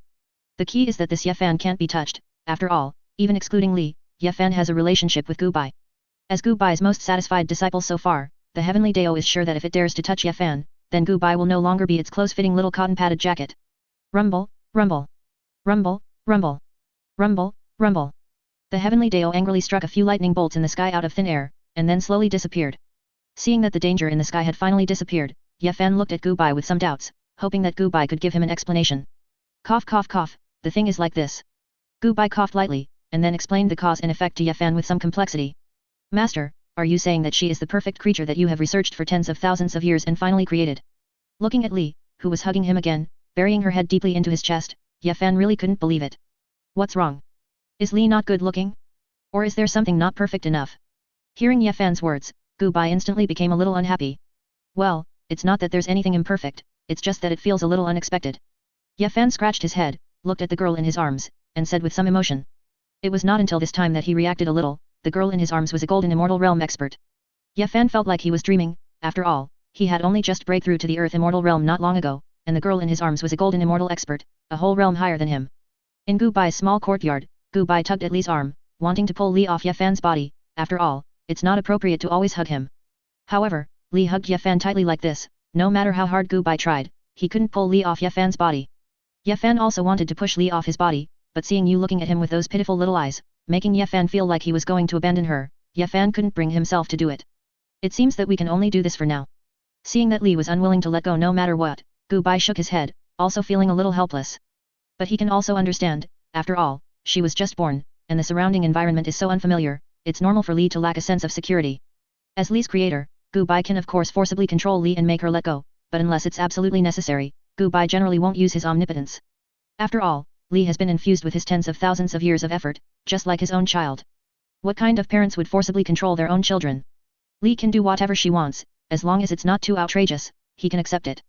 Soon, Gu Bei, Su Wuji, Gu Changchun, Limitless Method Immortal Venerable and other acquaintances of Gu Bai were also called to his small courtyard. Unbelievable, is this the perfect creature that big brother you created? Looking at Li, who was hiding behind Ye Fan, with 6 parts similarity to Gu Bai's face, only daring to show half of her head, secretly observing everyone, Gu Bai was a little unbelievable. Yes, that's right, how is it? Isn't she very cute, very perfect? Gu Bai put his hands on his waist and said with a slightly smug expression. She is very perfect, but why is she hiding behind Ye Fan? Gu Bai's eyes turned from doubt to shock when he looked at Ye Fan, and then Gu Bai seemed to have thought of something. We have known each other for so many years, and I didn't realize until today that you are actually this kind of person. Gu Bai looked at Ye Fan with a complicated expression, as if he was looking at a super scum who was luring ignorant young girls. It's not like that, listen to my explanation. Ye Fan's eyes twitched, he felt that at this moment, it was the most desperate moment in his life, even when he was trapped before, surrounded by dozens or hundreds of Yao beasts of the same realm, he was not as desperate as he is now. Cough cough cough, that Li, who is your favorite person? Su Wuji came to Li's side at this time, he rubbed Li's hair with some doting, and then asked extremely seriously. Like, Ye Fan. Hearing Su Wuji's words, Li, whose eyes were a little dazed, thought seriously, and then said happily. Asterisk asterisk. After speaking, Li happily hugged Ye Fan from behind. As the first goblin to have the cultivation of golden immortal realm at birth, Li has considerable wisdom even if she is just born. It's just that having wisdom does not mean that her thinking is mature. Hearing Li's words, Su Wuji, Changchun Limitless Method Immortal Venerable and others all looked at Ye Fan with the eyes of a scum. No, listen to me, listen to me. Ye Fan visibly panicked, he felt that at this moment, it was the most desperate moment in his life, even when he was trapped before, surrounded by dozens or hundreds of Yao beasts of the same realm, he was not as desperate as he is now. Ye Fan wanted to explain, but he is now in a situation where yellow mud has fallen into his crotch, it's shit even if it's not shit, no matter how he explains it, it's useless. Alright, it's not what you think, Li's situation is quite special. Seeing Ye Fan's expression becoming more and more desperate, Gu Bai quickly stood up, and then explained the cause and effect for Ye Fan. After all, Ye Fan is also his own disciple, as Ye Fan's master, if Ye Fan bears the reputation of deceiving a pure young girl, he, as the master, will definitely be affected. Hearing Gu Bai's words, the way the people present looked at Ye Fan was finally no longer as disgusted as looking at a scum, but instead turned into envy. After all, Ye Fan is equivalent to stepping on dog shit luck, picking up a wife for no reason. Didn't we say that we would be single for the rest of our lives? Traitor, you traitor. Gu Bai hammered Ye Fan's shoulder hard, and then said with some sadness. You are not allowed to bully, Ye Fan. Seeing Gu Bai constantly hitting Ye Fan's shoulder with his fist, Li, who was hiding behind Ye Fan, quickly ran to Ye Fan's face, and then opened her arms, even though she was a little scared, she still said extremely seriously. Looking at Li, who was standing in front of him, trembling slightly because she was too scared, but never took a half step back from beginning to end, Ye Fan only felt warmth in his heart. It has been 2 consecutive times, the seemingly weak girl in front of him has stood firmly in front of him when he encountered danger for 2 consecutive times. Ye Fan only felt his heart beating a little faster, and an unknown emotion arose in his heart. Alright, Gu Bai, stop bullying the little girl. Ye Fan took a step forward, shielding Li behind him, then looked at Gu Bai and said with a somewhat unfriendly tone. I. Gu Bai instantly stood frozen in place, wondering why it seemed like he was the villain. And looking at his good brother Ye Fan's expression, Gu Bai, who had been with Ye Fan for countless years, knew that Ye Fan had definitely fallen in love. This made Gu Bai instantly feel miserable. Why was it that in the end, he was the only one without a partner? His master, Su Wuji, had a wife long ago and even gave birth to Qing Ning. And his eldest brother had also met and fallen in love with Qing Ning early on, holding their wedding right after breaking through to Foundation establishment, and later giving birth to a pair of dragon and phoenix twins. He had originally thought that he and Ye Fan would be single for life, but now the result told him that his single good brother Ye Fan was also about to find a partner. And the partner was a young girl who was perfect in every aspect. Gu Bai now felt that there was a pathetic barrier between him and Ye Fan. It's all right now. Ignoring the sorrowfully departing Gu Bai, Ye Fan smiled and rubbed Li's head, then gently comforted her. Hearing Ye Fan's words, Li finally stopped feeling scared. When Gu Bai created the fairy clan, the source code he added to their genes made them extremely unskilled in combat. And their personalities were kind and simple, even somewhat timid. This extreme trade-off resulted in ultimate logistical support capabilities. Even if she had just been born, Li possessed top-tier support abilities. If Li were dropped on a desolate immortal island, it might only take a few years for her to revitalize that immortal island. However, this led to the fairy clan's extremely weak combat power. Despite Li having golden immortal rank cultivation, in a real fight, even an earth immortal realm immortal with very ordinary strength could beat Li without any ability to retaliate. Furthermore, because she had just been born, Li had almost zero combat experience and combat awareness. An ordinary Ascension realm immortal skilled in combat could probably barely defeat Li. Ye Fan, you're the best. After hearing Ye Fan's words, Li hugged Ye Fan again, then rubbed against him affectionately, emitting happy cooing sounds. Feeling the soft touch on his chest, Ye Fan, a bachelor of hundreds of thousands of years, couldn't help but blush. However, Ye Fan was also a person of strong will. After silently reciting a few verses of the heart-cleansing incantation, he suppressed all impure thoughts. And seeing this heartwarming scene, Gu Bai couldn't help but nod in satisfaction. Very good. It seemed he had indeed succeeded. As the first fairy, Li's personality largely represented the future fairy personalities. Even if subsequent fairies had some deviations in personality, they wouldn't deviate too much, unless a bloodline mutation occurred. That is to say, the future fairy clan's personality will be similar to Li's current one. Beautiful, simple, kind, even in danger, they will protect those close to them, and they are extremely skilled in logistical support, yet their intelligence is relatively low, and they are extremely unskilled in combat. And they are also very easily satisfied, they only need to be able to eat the spirit fruits they grow and find someone to play with them casually to be content. This was the perfect race in Gu Bai's mind. It's not that the race itself is perfect, but that for the human race or the Ya race, such a race is simply perfect. And Gu Bai's purpose in creating the fairy clan was also to make the fairy clan dependent on the human race for survival and to create as much value as possible for the human race and even the entire immortal realm. Only in this way could the fairy clan have a space to survive. After all, the human race and Ya race in the immortal realm have now completely become the overlords of the immortal realm, or rather, the overlords of all the myriad worlds. Only a while ago, extraterrestrial demons appeared, requiring the human race and Ya race to jointly resist them. As an overlord level race, Gu Bai knew better than anyone that the human race and Ya race would absolutely not allow other races to rise. In the vast and endless history of the immortal realm, it was not that no races superior to the human race and Ya race had emerged. But without exception, all these races were completely erased, with even their karma and corresponding timelines ceasing to exist. Even if that race was very talented, and even protected by the heavenly Dao, the human race and Ya race had 10,000 ways to exterminate that race. The current prosperity of the human race and Ya race in the immortal realm is not because the current heavenly Dao particularly likes them. On the contrary, the heavenly Dao hates the human race and Ya race so much that its teeth ache, it constantly thinks about how to eliminate the human race and Ya race. After all, which race invents most things related to fighting? It can be said that almost 99% of the cultivation techniques practiced by the human race, the secret arts learned, alchemy, artifact refining, formations, and the like are related to fighting. The Ya race is also on par with the human race, not much better. Fights between the two races often damage the immortal realm itself. But the heavenly Dao is also quite helpless. There are too many big shots in the human race and Ya race. If they really wanted to, the human race and Ya race could change the heavenly Dao at any time, it's just that the cost is somewhat high. Therefore, only races like the fairy clan, which pose no threat to the human race, Ya race, or even the heavenly Dao, can simultaneously be favored by the human race, Ya race, and even the heavenly Dao, truly developing in the immortal realm. Do you want some candy? Looking at Li, who was still somewhat scared and hiding in his arms, Ye Fan thought for a moment, took out a candy from his storage pouch, and handed it to Li. Degree. Looking at the crystal clear candy in front of her, Li's eyes lit up, and she finally put the candy directly into her mouth. Candy, delicious. Feeling the sweetness emanating from her mouth, Li happily narrowed her eyes, revealing a satisfied expression. Seeing this scene, Gu Bai suddenly felt some concern for the future of the fairy clan. After all, they were too easy to trick, weren't they? A dignified golden immortal rank big shot was satisfied with an ordinary candy. Translated, doesn't that mean that as long as you have a candy, you can trick a fairy away? It was only now that Gu Bai suddenly regretted setting the fairy clan's intelligence a bit too low. To be precise, it wasn't that their intelligence was set low. The fairy clan learns highly difficult medical skills and alchemy techniques much faster than the human race. However, in terms of personality, they appear very naive and simple, the kind that doesn't learn their lesson even after being tricked many times. But thankfully, with the heavenly Dao personally protecting the fairy clan, most cultivators wouldn't dare to go too far. After all, only the top few big shots of the human race and Ya race are not afraid of the heavenly Dao, but ordinary immortals and cultivators are still very afraid of the heavenly Dao. Oh my goodness, how can something be so adorable? Just as everyone was chatting, Qingning finally arrived. When Qingning saw the adorable Li, her eyes instantly lit up.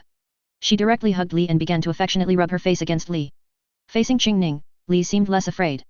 She squinted her eyes and let out sounds of enjoyment. Seeing this scene, Gu Bai couldn't help but smile. Time flew by, and in the blink of an eye, 100 years had passed. During these 100 years, Gu Bai had been diligently teaching Li knowledge of the medical Dao, alchemy, and techniques for nurturing the environment. Li's learning speed for these techniques was incredibly fast, even far exceeding Gu Bai's imagination. In just 100 years, she was already barely able to graduate.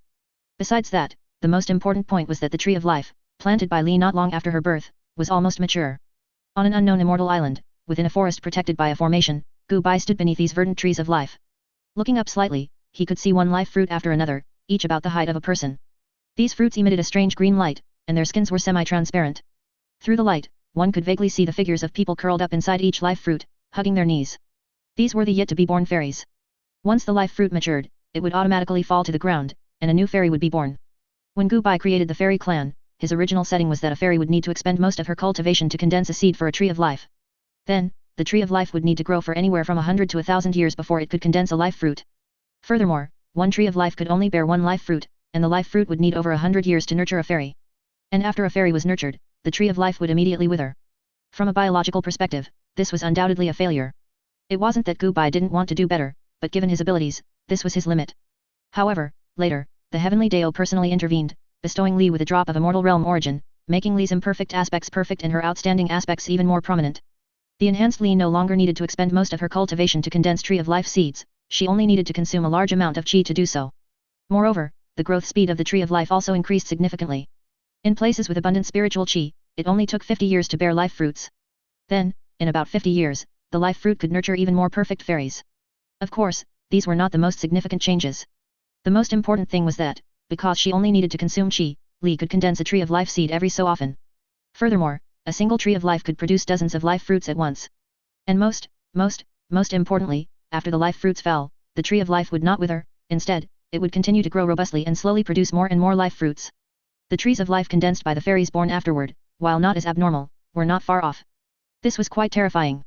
In Gu Bai's original plan, it would have taken an estimated hundreds of thousands of years for the fairy clan to form a certain scale. But now, it's estimated that in just a few hundred years, the number of the fairy clan will spread throughout the entire immortal realm. Thump. Thump. Thump. As Gu Bai was contemplating, the life fruits finally matured completely, and one by one, they fell from the trees. Then, one after another, little girls with white hair, looking bewildered, dressed in clothes resembling woven leaves, and appearing to be around 6 years old, emerged from these life fruits. These were the second-generation fairies. They possessed foundation establishment realm cultivation from birth and were also extremely adorable. Feeling the spiritual qi in the air, which slowly increased over time, Gu Bai nodded with satisfaction. The physiological structure of the fairy clan is not fundamentally like that of humans, instead, it is more similar to plants, meaning they are very easy to sustain. Even without food, the fairy clan can survive by simply eating dirt. And most importantly, by breathing, the fairy clan can convert various substances in the air into spiritual qi rich in life qi, which is even more effective than spirit plants themselves. Standing among these fairies, Gu Bai was not detected by these fairy younglings because he had already cast a secret art to conceal his presence. His purpose in coming here was to observe the living habits of the fairy clan. And the moment these fairies were born, the surrounding formation was directly shut down by Gu Bai. These newly born fairies still seemed somewhat hazy and ignorant. They looked left and right, and upon realizing there were only others of their kind, they neither cried nor made a fuss. Instead, they instinctively climbed onto the Tree of Life to avoid unknown dangers. Later, finding no danger nearby, even though they were just born, these fairy younglings would instinctively begin to care for the surrounding flowers, plants, and trees. They would plant the fruits they found delicious and then use their racial talent to rapidly promote the germination and growth of these seeds. After fruits grew on the trees, these fairies would happily pick and eat them. Once these fairies grew a little older, they would build cozy little houses on the trees to serve as their homes. As time went on, these fairies gradually grew up, and various fruit trees, spirit trees, and beautiful flowers and plants in the surroundings also grew increasingly abundant. The birthplace of these fairies was specially chosen by Gu Bai. Besides the forest where the fairies were born, the nearby area was a desert, devoid of any spiritual qi or vitality. However, under the transformation of these fairies, the forest's area grew larger and larger, and the forest's spiritual qi became more and more abundant. Soon, this prosperous land attracted countless Ya race living in the desert. And the fairy clan, with their naturally aura, caused these Ya race to instinctively gravitate towards them. Soon, the fairies and these Ya race formed a symbiotic relationship. The fairies were responsible for helping the Ya race care for spirit medicine and spirit plants, and for improving the surrounding environment. They helped treat the bodies of these Ya race, and if conditions allowed, they would even refine precious spirit medicine into medicinal pills for these Ya race to consume. And the Ya race were responsible for protecting the safety of these fairies. Although it might sound unfair to the fairies, as almost everything they painstakingly grew was monopolized by the Ya race. However, these fairies were very content with this, happy all day long. Just like that, after about 1,000 years, this vast, once lifeless desert was transformed by the fairy clan into a forest of extreme beauty. Gu Bai was quite satisfied with this result. The fairy clan's performance was even more perfect than he had imagined, truly achieving perfect coexistence with the Ya race. Of course, during these more than 1,000 years, there were some in the Ya race who wanted to attack the fairy clan, but in the end, nothing came of it. After all, the fairy clan is a race protected by the Heavenly Dao. Once one attacks the fairy clan, they will be scorned by the Heavenly Dao. Being scorned by the Heavenly Dao, while not leading to being directly struck dead by a bolt of lightning, will make one extremely unlucky. Basically, no good things will come your way, and various bad things will follow one after another. Most importantly, if you are scorned by the Heavenly Dao, once you choose to break through, the power of the lightning tribulation will become extraordinarily terrifying. Moreover, for the Ya race, persecuting the fairy clan is completely unnecessary. After all, a race that can plant for free, heal your injuries for free, manage your base camp for free, charges no fees, only requires food, and is inherently very beautiful, is simply too perfect. Furthermore, most of the Ya race actually have emotions. In fact, the emotions of the Ya race are purer than those of the human race. If you are good to me, then I will be good to you. Most of the Ya race are very fond of the fairy clan, and these Ya race members will consciously protect the fairy clan. Even the extremely rare naturally evil Yao beasts, even if they wanted to attack the fairy clan, couldn't think of any benefits to doing so. Enslave the fairy clan? That's not much different from the current situation. Could it be that they wouldn't even give the fairy clan food? Let the fairies starve while working for them? Even naturally evil Yao beasts would feel a pang of conscience then. Although the flesh and blood of fairies are great tonics, the spirit medicine grown by fairies are also very nourishing. Any Yao race member with normal intelligence would not do such a thing. Coupled with the fact that attacking the fairy clan would result in the scorn of the heavenly Dao, leading to too little gain and too high a cost, it was completely unnecessary to attack the fairy clan. Hoo. Mighty Ox Charge. Sigma. Watching a weak fairy riding a powerful Yao race member run wild in the forest, a scene of harmonious coexistence between the Yao race and the fairy clan, Gu Bai's lips curled into a slight smile. The fairy clan not only provides material assistance but also spiritual assistance. It is precisely because of the appearance of the fairy clan that the dull and boring lives of the Yao race have become much more interesting. In this forest, almost 90% of the Yao beasts are naturally close to the fairy clan. According to Gu Bai's observations, the reason for this is that fairies seem to have a habit of taking care of children, and most of the Yao race do not want to take care of children.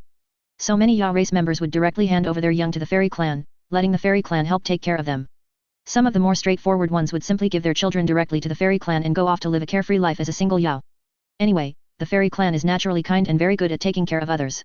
Handing over young to the fairy clan is much better than taking care of the young themselves. This also led to nearly half of the Yao race being raised by the fairy clan, having a natural fondness for the fairy clan. After collecting all the data, Gu Bai quietly left. Afterward, Gu Bai's figure appeared in an incomparably prosperous immortal city. This immortal city is located on Purple Micro Immortal Island and is the largest immortal city on Purple Micro Immortal Island. The city lord of the immortal city is an Earth Immortal Realm Immortal, which makes this immortal city incredibly prosperous. However, in the past 1,000 years, the appearance of this immortal city has undergone tremendous changes, the number of plants has increased several times compared to before, and the concentration of spiritual chi has also slightly increased. Within the immortal city, one could see fairies everywhere, dressed in green clothes and wearing kind smiles. And the cultivators on the street were accustomed to the scene. After Li was born, she used her magic power to condense a super large number of trees of life. This naturally gave birth to many fairies. In addition to the batch of fairies Gu Bai used for observation, the rest of the fairies were also released into various immortal islands in the northern domain Immortal Island. After these fairies were born, relying on their kind temperament, they very easily integrated into the local forces. Similar to the Yao race, most of the human race were very fond of this suddenly appearing fairy clan.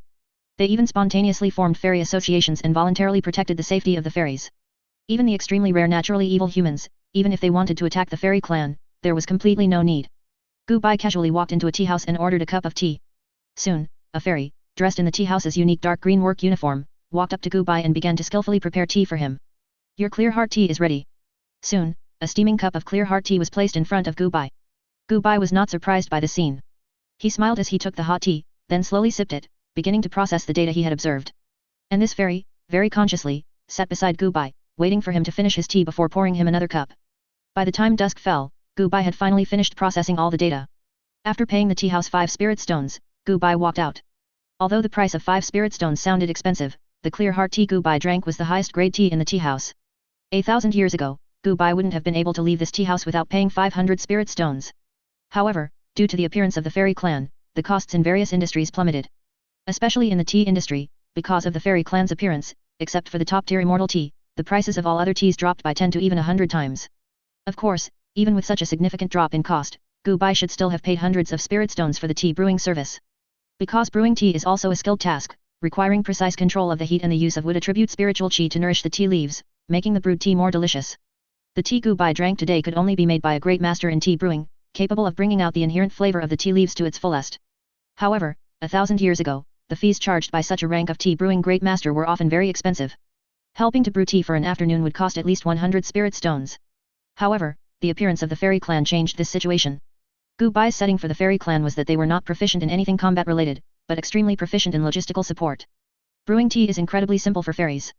An ordinary fairy, after just a few years of casual study, can become a great master of tea dao, a rank that only a few humans can achieve after decades of diligent study. Of course, the most crucial point is that fairies charge almost no fees, they only need to be fed to work for you.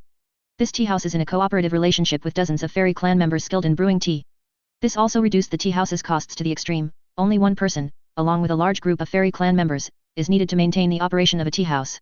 Combining these factors, a tea that cost a minimum of 100 spirit stones 1,000 years ago now only costs 5 spirit stones, even for someone like Gu Bai who drinks tea for an entire afternoon. Of this, the cost of the tea leaves alone is 3 spirit stones, as clear heart tea can purify the mind and greatly aid in cultivation. The remaining 1.5 spirit stones account for the overall service provided by this tea house, as having a storefront in a prosperous immortal city means the annual rent alone requires an incredibly large sum of spirit stones. Adding in various miscellaneous expenses, the tea house owner, from 100 spirit stones in revenue, probably only gets 1 spirit stone himself.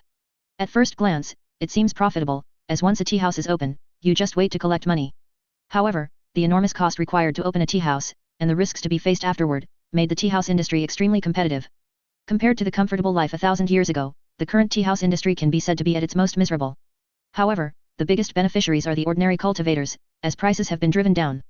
The once prohibitively expensive teas are now like milk tea to current cultivators, a bit pricey, but acceptable. Moreover, drinking various teas provides tangible benefits to one's improvement.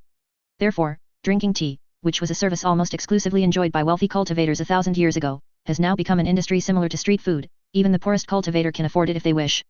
The number of tea houses has also increased dramatically. Now, if you walk down the street, 1 out of every 10 shops is likely a tea house. Many female cultivators, when bored, will directly come to a tea house, order a specialized sweet tea, and then, with their best friends, cuddle with the fairy clan members in the tea house, enjoying a full day of service. Of course, the fairy clan's influence is not limited to just the tea house industry. Almost all service-related industries have been taken over by the fairy clan, as the fairy clan was designed specifically for this line of work, with efficiency far exceeding 90% of humans. The most terrifying thing is that the fairy clan charges no fees whatsoever, they will work for you for free just by being fed. Aren't you afraid? This has led to the current stage where the price of low-grade medicinal pills is about 10 to 5 times cheaper than 1,000 years ago, and the price continues to decrease with time. On the streets, ubiquitous food stalls are mostly owned by the fairy clan, and as for the food, it's mostly snacks. However, due to Gubai's settings, the fairy clan's bloodline inherently carries food-related memories, so the snacks made by the fairy clan are undeniably delicious, reaching a level only achievable by great master chefs. Moreover, the fairy clan is very clean. After making each snack, the fairy clan will clean the snack stall, ensuring that you can eat with complete peace of mind. Most importantly, the fairy clan is very easily satisfied, so the price of snacks is very, very cheap, only slightly higher than the cost price. This means that even if you have the same skill level as the fairy clan, you won't earn many spirit stones even after working hard all day. 1,000 years have allowed the fairy clan to almost monopolize all logistics-related industries in this immortal city, with prices in all industries almost identical to cost price. It's not that no one has tried to control the fairy clan and raise prices. The result was extremely, extremely tragic. Such behavior directly angered 99.9% of cultivators. As soon as there was a hint of it, it was directly cut down by some loose cultivator great masters with a single sword strike. Given the human race's cautious nature, the reason they completely handed over logistics to the fairy clan was based on the fairy clan's easily satisfied nature, and most importantly, their almost complete lack of combatability. In fact, if the human race wanted to, they could completely wipe out all fairy clan members overnight. Therefore, the human race above, even if they wanted to be vigilant, could not generate any thoughts of vigilance. The fairy clan is simply too harmless. Gubai was quite satisfied with this outcome, as the comfort level of low-level cultivators had improved tremendously due to the fairy clan's appearance. Although the fairy clan is currently only popular in a few areas, it is rapidly spreading throughout the entire immortal realm at a terrifying speed. Whether it is the human race's territory or the Ya race's territory, the fairy clan's presence has gradually begun to appear. In Gubai's small courtyard, looking at the intelligence about the fairy clan in the immortal realm in his hand, Gubai quickly thought in his mind. Given the fairy clan's reproduction rate, it should only take a few thousand years to spread to every corner of the immortal realm. After all, the fairy clan is born from trees. A single tree of life can bear dozens of fruits of life, simultaneously giving birth to dozens of fairy clan members. However, there is no need to worry about the fairy clan becoming overpopulated and causing a plague, as the tree of life has a switch. Once the switch is activated, the tree of life will no longer grow fruits of life. At most, it will only condense many small golden fruits containing the chi of life. It is precisely because of this special characteristic that the number of fairy clan members can be self-determined. Gubai, you have too much karma on you. Next to Gubai, the white-robed painter covered his eyes and said in disbelief. The moment Gubai created the fairy clan, the heavenly Deo rewarded him with a large amount of karma, but this was only the beginning. Subsequently, as long as the fairy clan does things beneficial to the immortal realm, Gubai, as the creator of the fairy clan, can also acquire a certain proportion of karma. Although this proportion is small, the sheer number of fairy clan members makes up for it. Gubai estimated that his current amount of karma, if placed on another golden immortal cultivator, would be enough to immediately break through to the mixed origin golden immortal realm. Calm down, calm down. Gubai waved his hand with a smile, not making a fuss like the white-robed painter.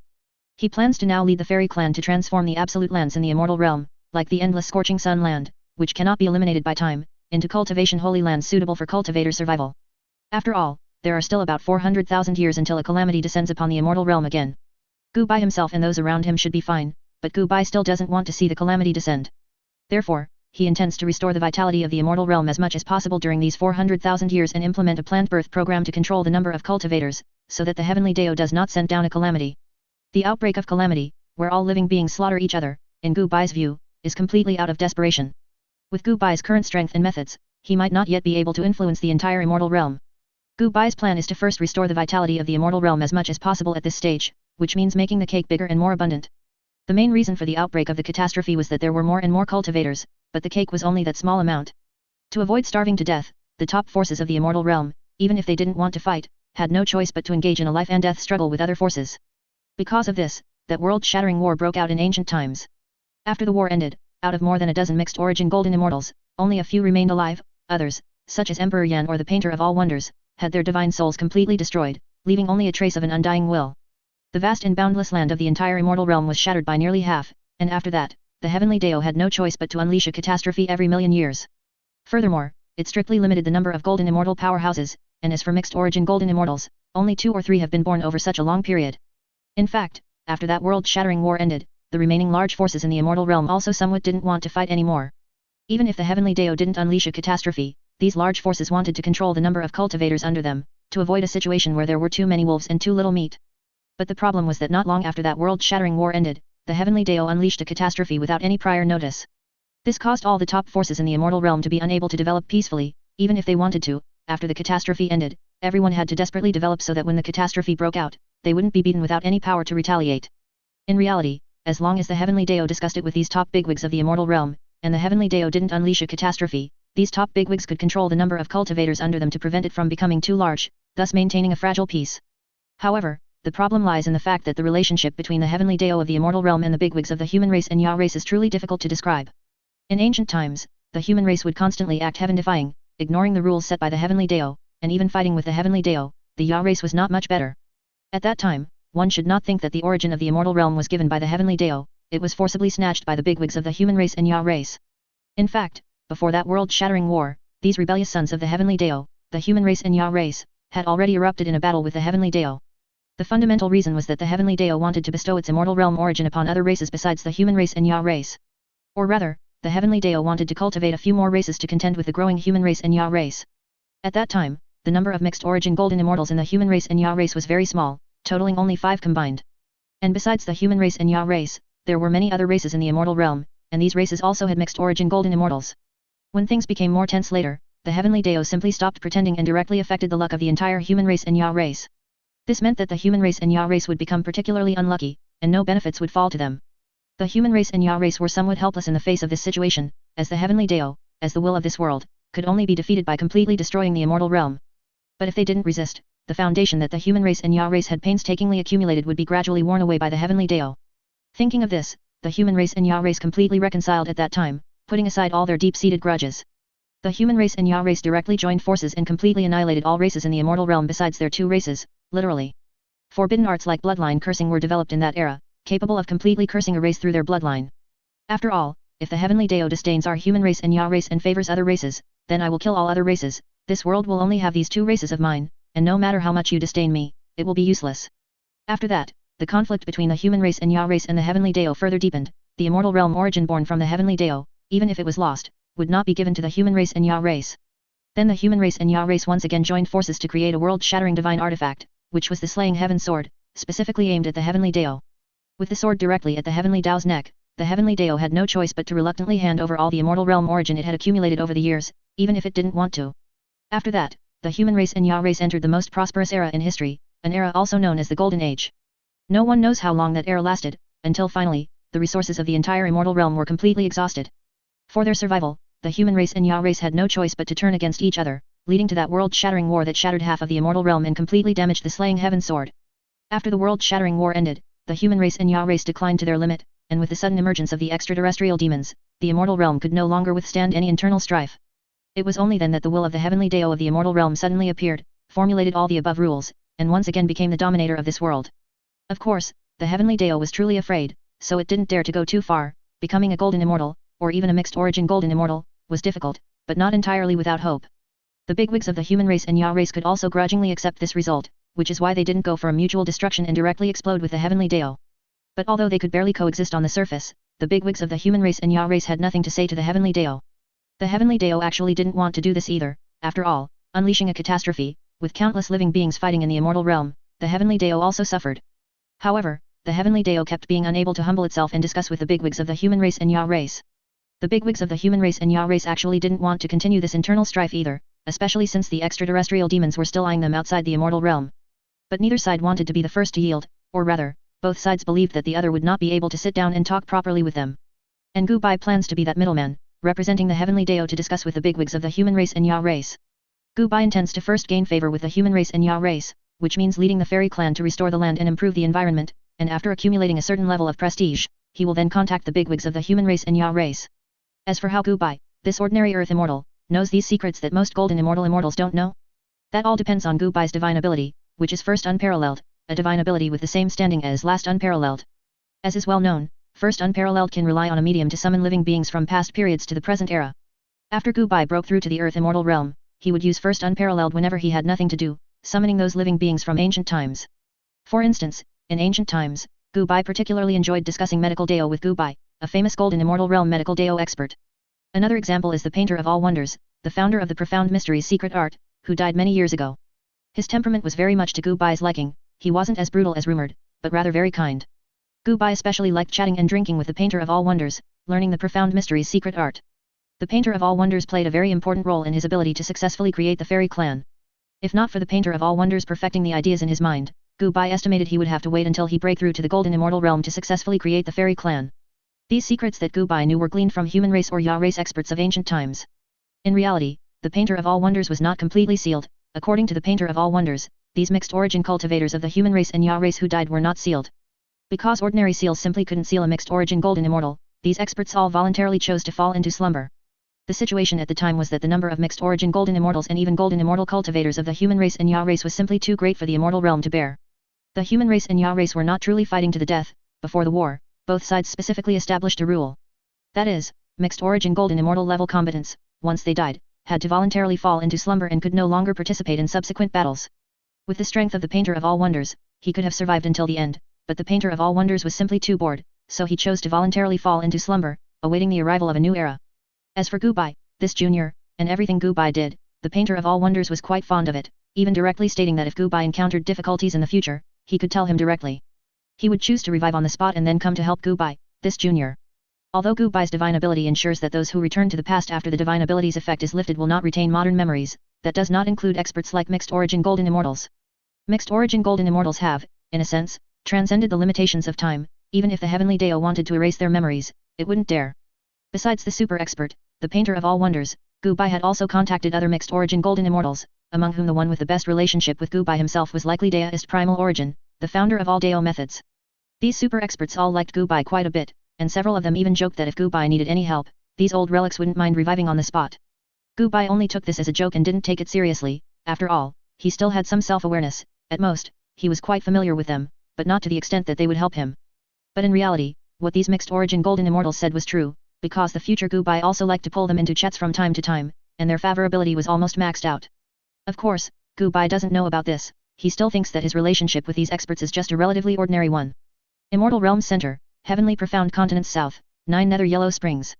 This place is similar to the Endless Scorching Sun Land, both being Jedi.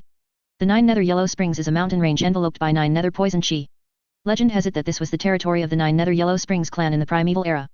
The 9 Nether Yellow Springs clan was a race in the primeval era that was extremely skilled in using poison, with very strong overall strength. However, they were exterminated by the combined forces of the human race and Ya race at that time. The master of the 9 Nether Yellow Springs clan, 9 Nether Poison Venerable, an expert of the mixed origin golden immortal realm, died in this place. After the death of 9 Nether Poison Venerable, the monstrous poison chi from his body directly contaminated a quarter of the heavenly profound continent, the largest landmass in the immortal realm, turning it into a Jedi. Its area is more than 3 times that of the Endless Scorching Sun Land. If the immortal realm were compared to a human, then the 9 Nether Yellow Springs would be one of the largest wounds on the immortal realm's body. Its land area is enough to support a top-tier immortal realm force with a mixed origin golden immortal guarding it.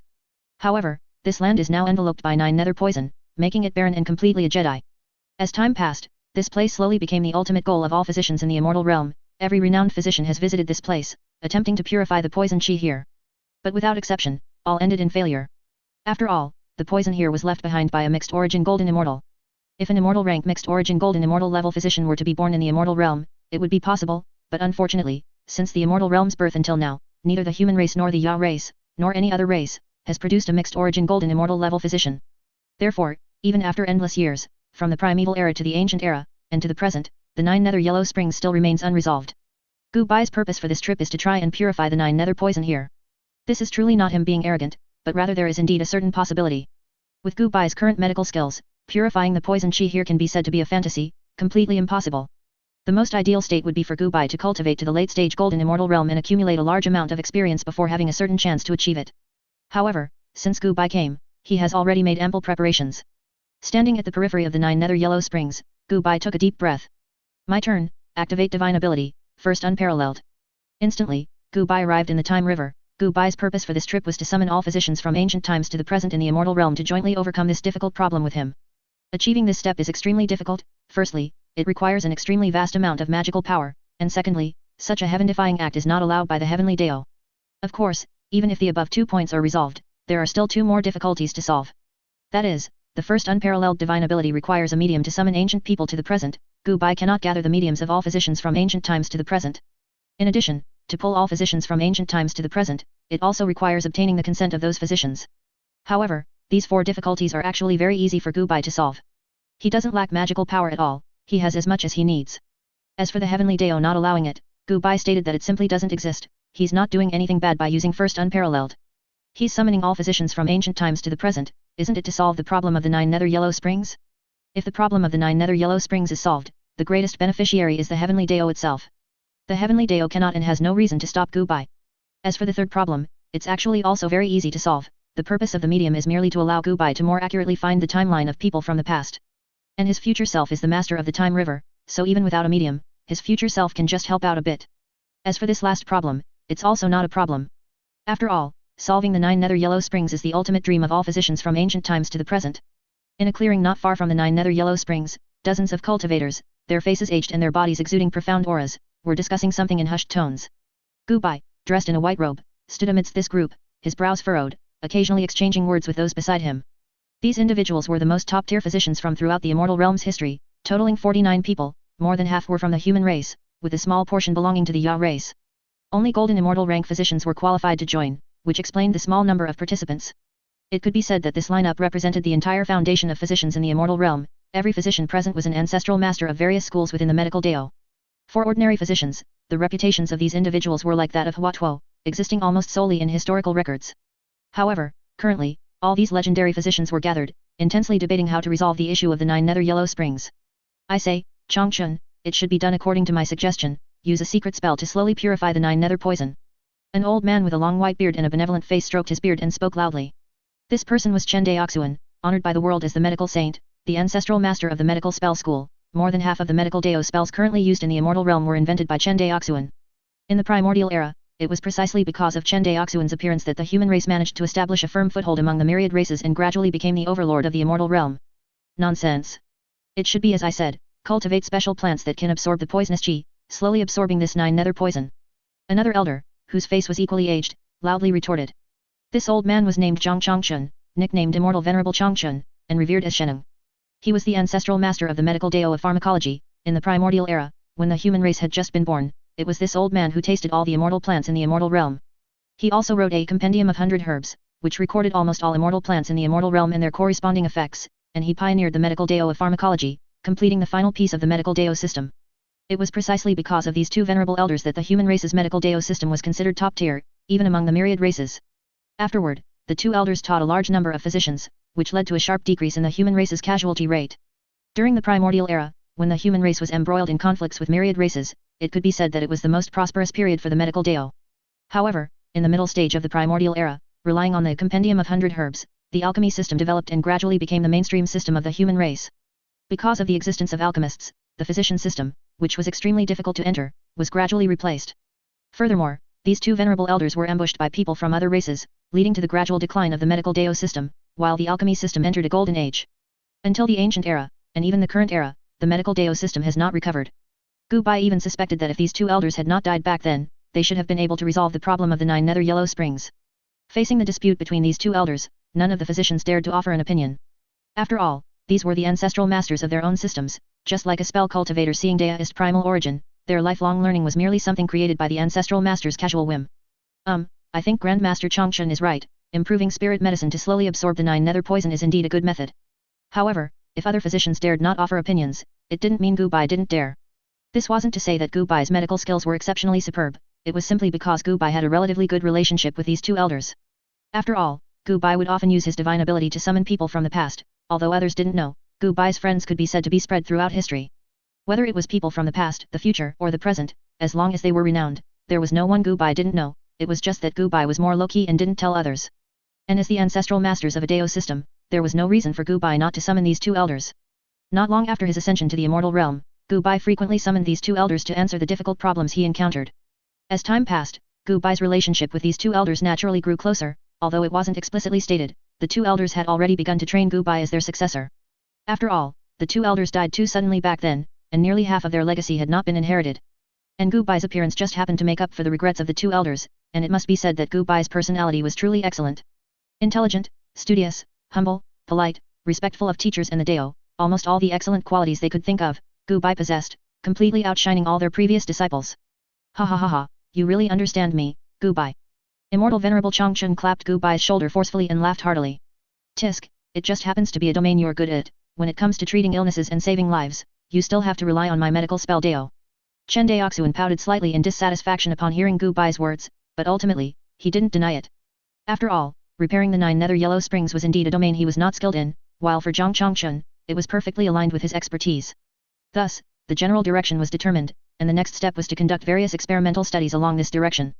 Regarding this outcome, the other physicians naturally dared not offer any opinions. Although each of them was a legend, that depended on who they were compared to, these two ancestral masters might have been the grand masters of their teachers' teachers. Moreover, in terms of medical skills alone, these individuals were completely unqualified to be compared with these two elders. After all, their lifelong achievements merely slightly improved one branch of the two elders' medical Dao system. And so, all the physicians began to gather and discuss earnestly. What kind of special plant could absorb this 9 nether poison, preferably one that could slowly transform this 9 nether poison into spiritual qi? It wasn't that there were no similar plants in the cultivation world, in some places where toxic substances permeated, the spiritual qi was exceptionally dense, precisely because many poison attribute spirit medicines grew there. However, the 9 nether poison was simply too virulent, even if one searched the entire immortal realm, they wouldn't find a single plant capable of growing in the 9 nether yellow springs. According to Gu Bai's idea, the first step was to find all the poison-resistant spirit medicines in the entire immortal realm, then try them one by one to see if any spirit medicine could withstand the 9 nether poison. If so, they could then figure out how to slowly improve it. There's no need to waste effort, there are currently no such plants in the immortal realm. Zhang Changchun, however, shook his head and said with extreme certainty. Upon hearing Zhang Changchun's words, Gu Bai and the other physicians exchanged glances, then unhesitatingly switched their approach, attempting to crossbreed plants to see if they could create new ones. After all, the person before them was the progenitor of pharmacology, and Zhang Changchun recognized almost all plants in the cultivation world. As for whether any plants unknown to Zhang Changchun might have emerged in the immortal realm over so many years, Gu Bai could only say, it was impossible. Zhang Changchun's body and soul were merely scattered, not dead. Although he was not a mixed origin golden immortal, he had reached the limit of golden immortal cultivators before his death and had already cultivated a trace of an indestructible will. Coupled with the boundless karma protecting his will, Zhang Changchun had actually been conscious all these years. He would occasionally transform into an immortal spirit to wander the immortal realm, continuing to research his medical Dao. Therefore, even though Zhang Changchun died early, he was not an outdated relic eliminated by time. On the contrary, Zhang Changchun also kept pace with the times. The reason he did not revive was that his contribution to the human race was too immense. He encountered the curse of myriad races upon his death, which almost deprived him of the possibility of revival. Of course, this was not the main point. Daoist primal origin was actually capable of breaking this curse, but the reason he did not revive Zhang Changchun was to avoid arousing the Ya race's apprehension. Chen Daoxuan was the same. The reason he did not revive was to avoid arousing the Ya race's apprehension. After all, these two old men were too formidable. If they were to revive, no one could guarantee whether the heavenly Dao would bestow a drop of immortal realm origin.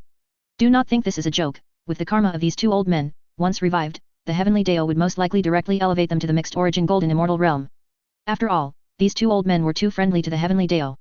However, doing so would lead to an imbalance in the combat power between the human race and the Ya race. The two old men maintained an indifferent attitude towards this statement. After all, the human race was already the world's overlord, and even if they revived, they would have no particular goal. However, once the human race faced a crisis of extinction, these two old men would unhesitatingly revive and lead the human race through the crisis. It could be said that these were all hidden foundations of the human race. Do not think that the human race currently only has 2 or 3 mixed origin golden immortals and fewer than 100 golden immortal powerhouses. But once the human race encounters danger, a dozen dormant mixed origin golden immortals and thousands of golden immortal grand figures will directly demonstrate an on-the-spot revival, letting you witness how terrifying an immortal realm overlord race, the human race, born for war, truly is. It is just that the current resource area of the immortal realm is too small to support so many people, so these grand figures voluntarily chose to go into slumber. The Ya race is similar, with countless hidden grand figures. Although extraterrestrial demons are the great enemy of the immortal realm, the grand figures of the immortal realm do not consider extraterrestrial demons a serious matter at all. Gu Bai even speculated that the extraterrestrial demons, in fact, were truly a race created by the painter of all wonders, as the legends claimed. Its purpose was merely a means to prevent the human race and the human race from falling into civil war. After all, after the birth of the extraterrestrial demons, the human race and the Ya race, severely weakened, indeed dared not engage in large-scale combat. And although the extraterrestrial demons are backed by the demon realm, possessing over a dozen mixed-origin golden immortal level combat powers. But honestly, if not for the demon realm being unsuitable for any immortal realm beings to survive, the demon realm would have long been occupied by the grand figures of the human race and the human race. And although the extraterrestrial demons are boasted as the great enemy of the immortal realm, for so many years, they have been holed up in the demon realm, not daring to attack the immortal realm at all. Gu Bai once, while drinking with the painter of all wonders, curiously asked if the extraterrestrial demons were indeed created by him. The painter of all wonders did not answer Gu Bai's question, he merely revealed a mysterious smile. Under the intense discussion of many physicians, Gu Bai quickly crossbred one highly resistant plant after another.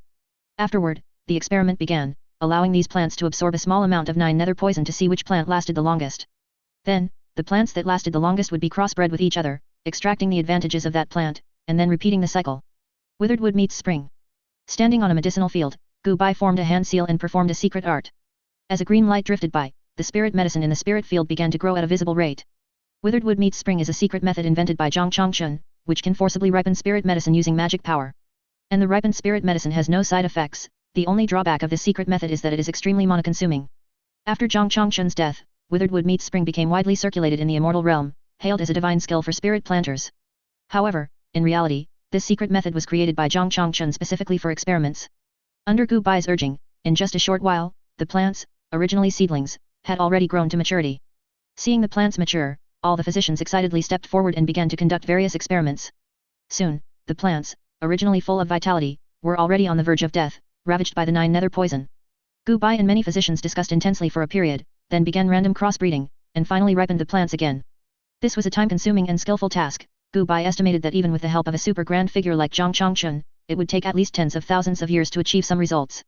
After all, this 9 nether poison can be said to be one of the top 10 strange poisons in the immortal realm, let alone ordinary plants. Even an earth immortal who touches a bit of it will die from poisoning within a few breaths. Fortunately, what these physicians present lacked least was time. After all, strictly speaking, these physicians had long since died and had plenty of time. Of course, having time was one thing, but Gu Bai naturally would not mistreat these physicians. You've worked hard, have some tea. After a period of busyness, countless gentle and beautiful fairy clan members came forward, one after another, to prepare tea, massage, and provide various services for these physicians. The fairy clan is most skilled at logistics services. However, these grand figures of the medical Dao immediately recognized the medical Dao talent of these fairy clan members and developed a desire to nurture their talent. After some time, behind all the top physicians, there were 2 or 3 fairy clan members dressed in physician uniforms, helping out. Even Zhang Changchun and Chen Daoxuan couldn't help but each take a fairy clan member as a disciple. After all, who could refuse a beautiful young female disciple with exceptional medical Dao talent, a perfect personality, strong practical skills, who would never complain no matter how she was used, and would make tea and give massages when you were tired? This was also Gu Bai's overt scheme. The fairy clan members serving here were all carefully selected by him, possessing the most top-tier medical Dao talent. The purpose was for them to apprentice themselves to these grand figures and learn some medical arts. Success. 30,000 years later, looking at the half-dead, mostly withered purple spiritual plant in front of him, Gu Bai was somewhat excited. This was because this spiritual plant had survived for a considerable period in a lower concentration of 9 nether poison. And according to Gu Bai's observations, this spiritual plant was indeed slowly absorbing and decomposing the 9 nether poison. Although the amount decomposed was very, very small, this was a breakthrough from nothing to something. In the past, no matter how high a plant's resistance was, it was merely highly resistant. At most, after being contaminated with 9 nether poison, it could survive for a longer period. However, this spiritual plant could not only survive for a long time but also decompose 9 nether poison. With the body structure of an ordinary spiritual plant, decomposing a potent poison that could instantly kill an immortal was a miracle that was almost impossible to occur. It was only a miracle that all the top physicians in the immortal realm, working together, continuously crossbreeding and experimenting, had brought into existence after 30,000 years. Gu Bai immediately used his magical power to carefully sustain the spiritual plant's life. Then, Gu Bai very carefully cast a secret spell to rapidly mature this spiritual plant. Soon, the spiritual plant bloomed with purple flowers and grew one seed after another. After Gu Bai collected these seeds, he replanted them in the ground, and then these seeds slowly took root and sprouted. Gu Bai immediately took out a few of the spiritual plants and tried again. In the end, among these hundreds of spiritual plants, only 2 inherited their mother's gene to decompose 9 nether poison. Gu Bai was not discouraged, he continued to mature these two spiritual plants and then repeated his previous actions.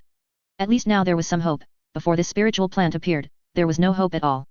Thus, several thousand more years passed, and Gu Bai and his group had cultivated a spiritual plant that could slowly grow and barely reproduce in a slightly stronger concentration of 9 nether poison.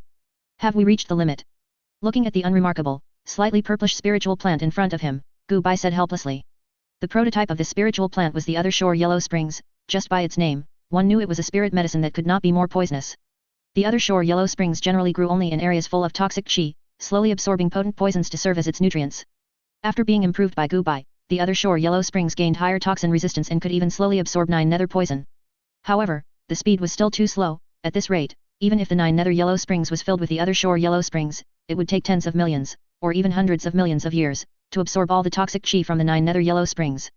After this, it could no longer be solved by crossbreeding because the Other Shore Yellow Springs, this plant, had reached its limit. To go further, the plant's bloodline needed to be optimized. However, this was easier said than done, at least for now. Gu Bai could not do it, which was equivalent to directly raising the racial limit. Don't think that it's easy for the human race to improve their aptitude. That's because the human race has a very high limit, and improving aptitude, in essence, is just optimizing the bloodline. The Yao race is similar, although some Yao beasts evolve their bloodline at the drop of a hat. In essence, that is actually atavism, not bloodline evolution. High-quality Other Shore Yellow Springs could indeed quickly absorb 9 nether poison. However, what Gu Bai needed was the average level of the Other Shore Yellow Springs. That is, on average, every single Other Shore Yellow Springs could absorb 9 nether poison and possess a relatively fast decomposition speed. This was very difficult. Just like the human race, not everyone is a genius. Spirit medicine is the same. Not all spirit medicine can grow into high-quality spirit medicine. Spirit medicine also has a concept of talent. It was not impossible to improve the average level of the Other Shore Yellow Springs, but it would require a great deal of time, conservatively estimated to be more than 500,000 years. And unfortunately, Gu Bai was currently in a hurry. He needed to complete his plan before the calamity descended. Just then, a wisp of Immortal Realm origin suddenly descended from the sky, directly landing on the Other Shore Yellow Springs, and then began to transform the bloodline of this spirit medicine. Clearly, this was the Heavenly Dao directly intervening, forcefully shortening this process for Gu Bai. Although it was only a trace of Immortal Realm origin, it still caused the Other Shore Yellow Springs to undergo a fundamental transformation. Gu Bai did not hesitate. He immediately used a secret method to quickly mature this Other Shore Yellow Springs, followed by experimentation. And the results of the experiment made Gu Bai very satisfied. The average level of the Other Shore Yellow Springs spiritual plant increased significantly, and the speed of absorbing and decomposing 9 nether poison was more than 10 times faster than before. And most crucially, the Other Shore Yellow Springs could slowly strengthen itself by absorbing 9 nether poison. Gu Bai and many physicians immediately worked overtime to fully mature them, and soon countless Other Shore Yellow Springs seeds were produced. Gu Bai flew in the air and began to scatter these seeds over the 9 nether Yellow Springs. Although the soil of the 9 nether Yellow Springs had been severely eroded, more than half of the Other Shore Yellow Springs seeds still sprouted successfully. After these seeds sprouted, they began to slowly absorb the surrounding toxic qi to strengthen themselves and, at an extremely slow rate, convert the toxic qi into spiritual qi. Gu Bai spent several decades planting the entire periphery of the 9 nether Yellow Springs with the Other Shore Yellow Springs. Although from the outside, the 9 nether Yellow Springs looked no different from before, through the thick poisonous mist above, one could see. On the barren land of the 9 nether Yellow Springs, one purple spiritual plant after another had grown. Gu Bai roughly estimated that it would only take another 10,000 years for most of the toxic qi in the 9 nether Yellow Springs to be absorbed. Time flew by, and 10,000 years passed in the blink of an eye. Just as Gu Bai had thought, after 10,000 years of purification, most of the toxic qi in the 9 nether Yellow Springs was absorbed by the Other Shore Yellow Springs. Most of the Other Shore Yellow Springs would slowly wither and die over time. And the newborn seeds, due to the absence of 9 nether poison, found it difficult to survive. The withered Other Shore Yellow Springs, with the passage of time, would slowly volatilize into spiritual qi. It is believed that in a few thousand more years, through natural evolution, this place will gradually return to normal. However, that is only under normal circumstances. Currently, many trees of life have been planted in the 9 nether Yellow Springs. It is believed that it won't be long before the figures of elves gradually appear here. With elves improving the environment here, in at most a few hundred years, this place will become a beautiful land with picturesque scenery and rich spiritual qi. At that time, it will attract a large number of human race and Yao race to reside, which can greatly alleviate the pressure of overpopulation in the Immortal Realm. As for the poison in the most core area, due to its extremely high concentration, even the Yellow Springs on the other side would find it difficult to survive in the core area. But it doesn't matter, compared to the entire 9 nether Yellow Springs, the most central area only occupies a very small portion. Gu Bai does not plan to purify the most core area because, according to the Painter of All Wonders, the progenitor of the 9 nether Yellow Springs clan, a mixed origin golden immortal expert, died in the very heart of this 9 nether Yellow Springs.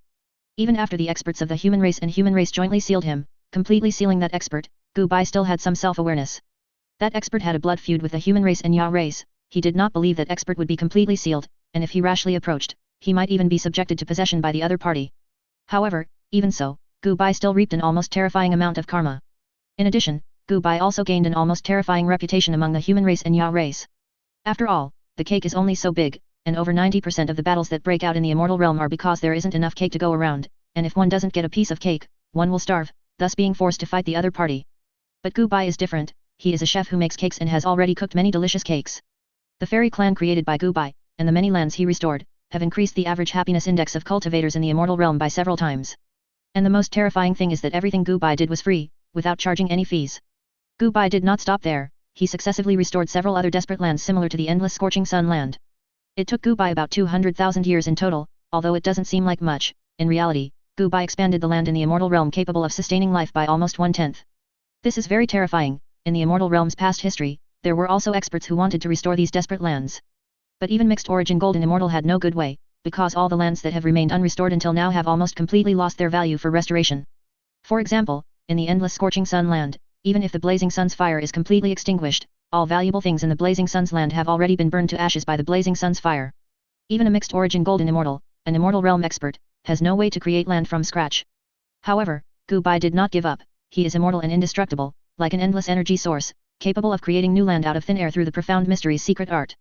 Moreover, he also has the cheat of first unparalleled, when encountering problems he cannot solve, such as the 9 nether yellow springs, he can pull those ancient experts over to help him solve the problems. That's enough. Looking at the endless world sea, which had returned to its normal color, Gu Bai let out a long breath. Now, the favorability of both the human race and the Ya race has almost reached its peak. As for Heavenly Dao, there's no need to mention it, the favorability has basically maxed out. Next, Gu Bai plans to summon the experts of the human race and Ya race, using himself as a link, to sit down and have a good talk with Heavenly Dao. At the very least, don't let the relationship get so strained, after all, you're bound to see each other, and a strained relationship is not good. Of course, the most important thing is to limit the growth of cultivators. No matter how much land Gu Bai can create, he cannot keep up with the speed of cultivator growth.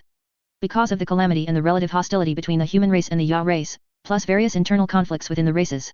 Even if you don't want to engage in internal competition, your enemies are strengthening their power. If you don't strengthen your power, it indirectly means your power is weakening. When a calamity or other irresistible factors are encountered in the future, the forces you represent will face danger. Therefore, it's not that everyone doesn't want to compete this much, but they are forced to do so. At this time, someone needs to step in to break this situation.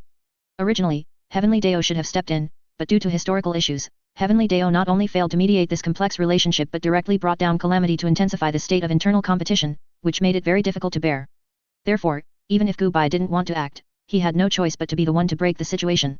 In Gu Bai's small courtyard, Gu Bai picked up a pen and began to quickly write letters on paper. After being busy for a while, Gu Bai finally wrote hundreds of letters and sent them to the respective experts of the human race and Ya race. In a large hall on Purple Micro Immortal Island, in the Heavenly Immortal Alliance, dozens of immortal of golden immortal rank had already gathered.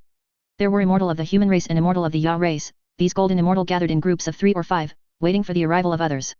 Although these immortal did not know Gu Bai, most were willing to give Gu Bai face. And to be honest, these people also didn't want to continue this competition, they were truly tired. Gu Bai constantly moved among these experts, chatting and talking with them, then exchanging contact information, commonly known as getting acquainted. Very quickly, the only 6 mixed origin golden immortal in the immortal realm also arrived in this grand hall.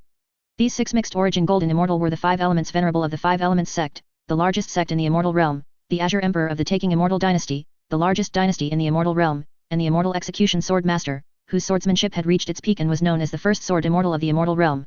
In addition, there were the dragon god, the progenitor of the dragon clan of the Ya race, the sea god, the ruler of the world sea who controlled all oceans in the immortal realm, and the king of 10,000 demons, the visible king of the Ya race who could command almost all Ya race members.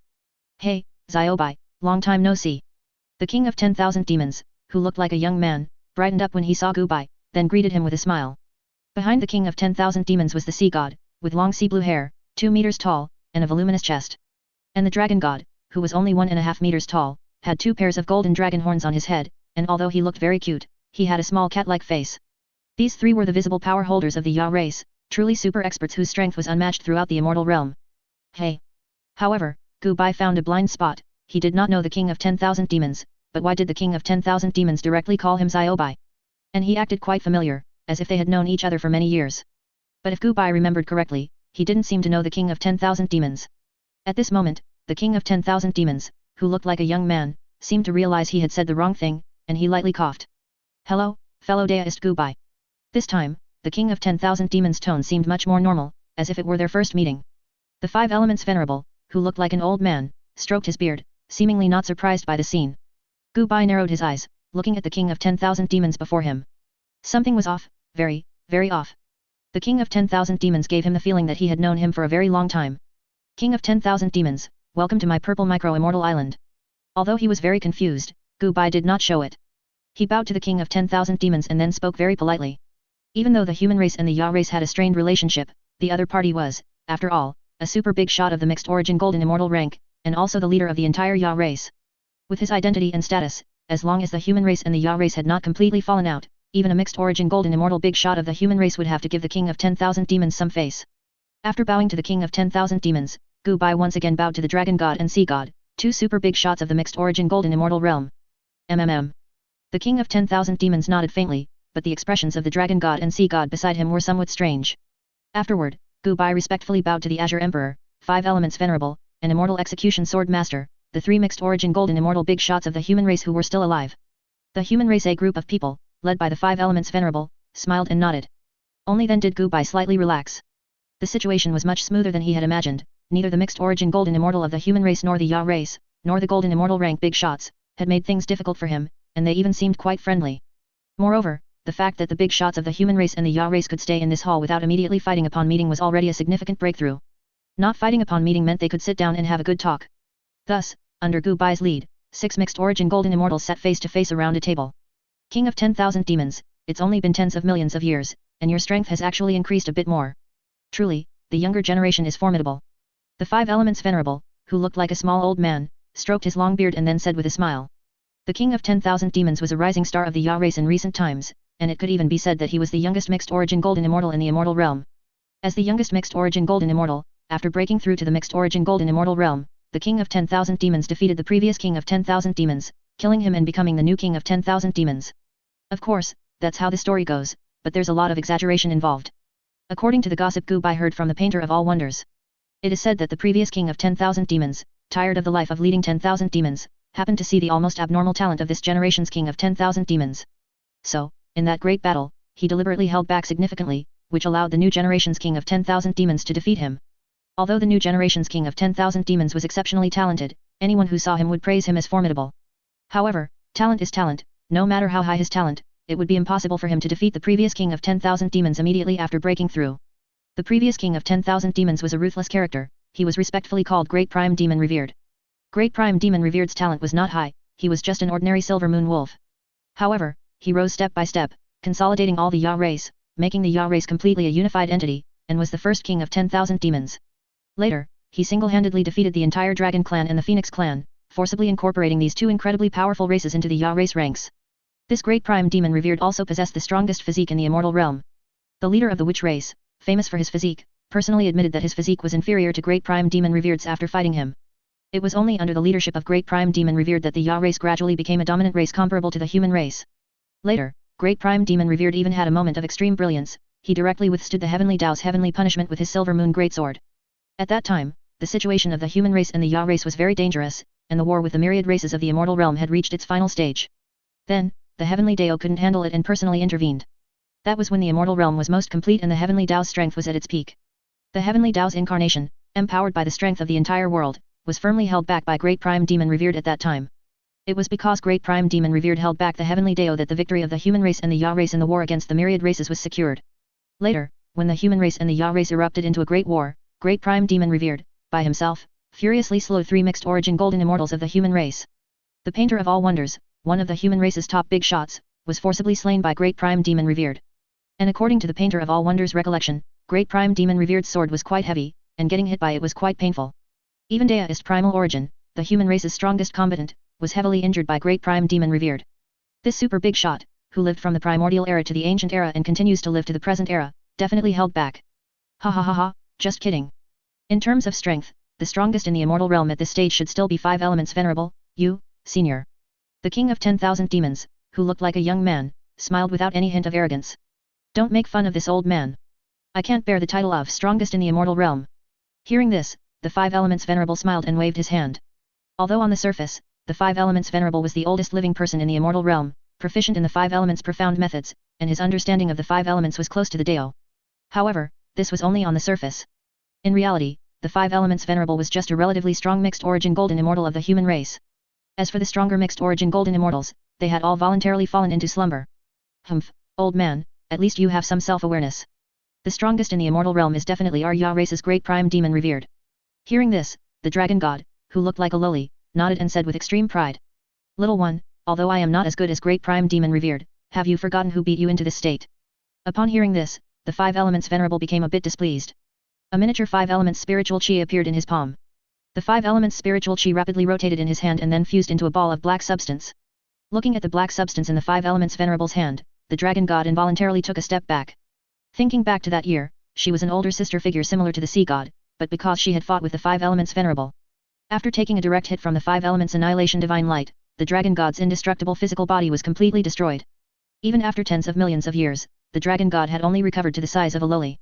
Who knew how many more years it would take to fully recover to her peak state? Humph. Wasn't that just you, old guy, bullying a junior like me? The dragon god looked at the 5 elements venerable with some anger, and the sea god beside her also unconsciously stood up. Seeing this, the Azure Emperor and the Immortal Execution Sword Master also stood up one after another. The originally somewhat friendly atmosphere instantly became extremely oppressive. Facing this scene, Gu Bai was also sweating profusely. He wanted to stand up and mediate, but the surrounding air was simply too heavy. Literally, even though the mixed origin golden immortal had not made a move, mere emotional fluctuations were enough to change the surrounding environment. Standing among these powerful figures, the surrounding space solidified somewhat, and Gu Bai, this little newbie, truly couldn't move at all. Alright, don't forget why we're here.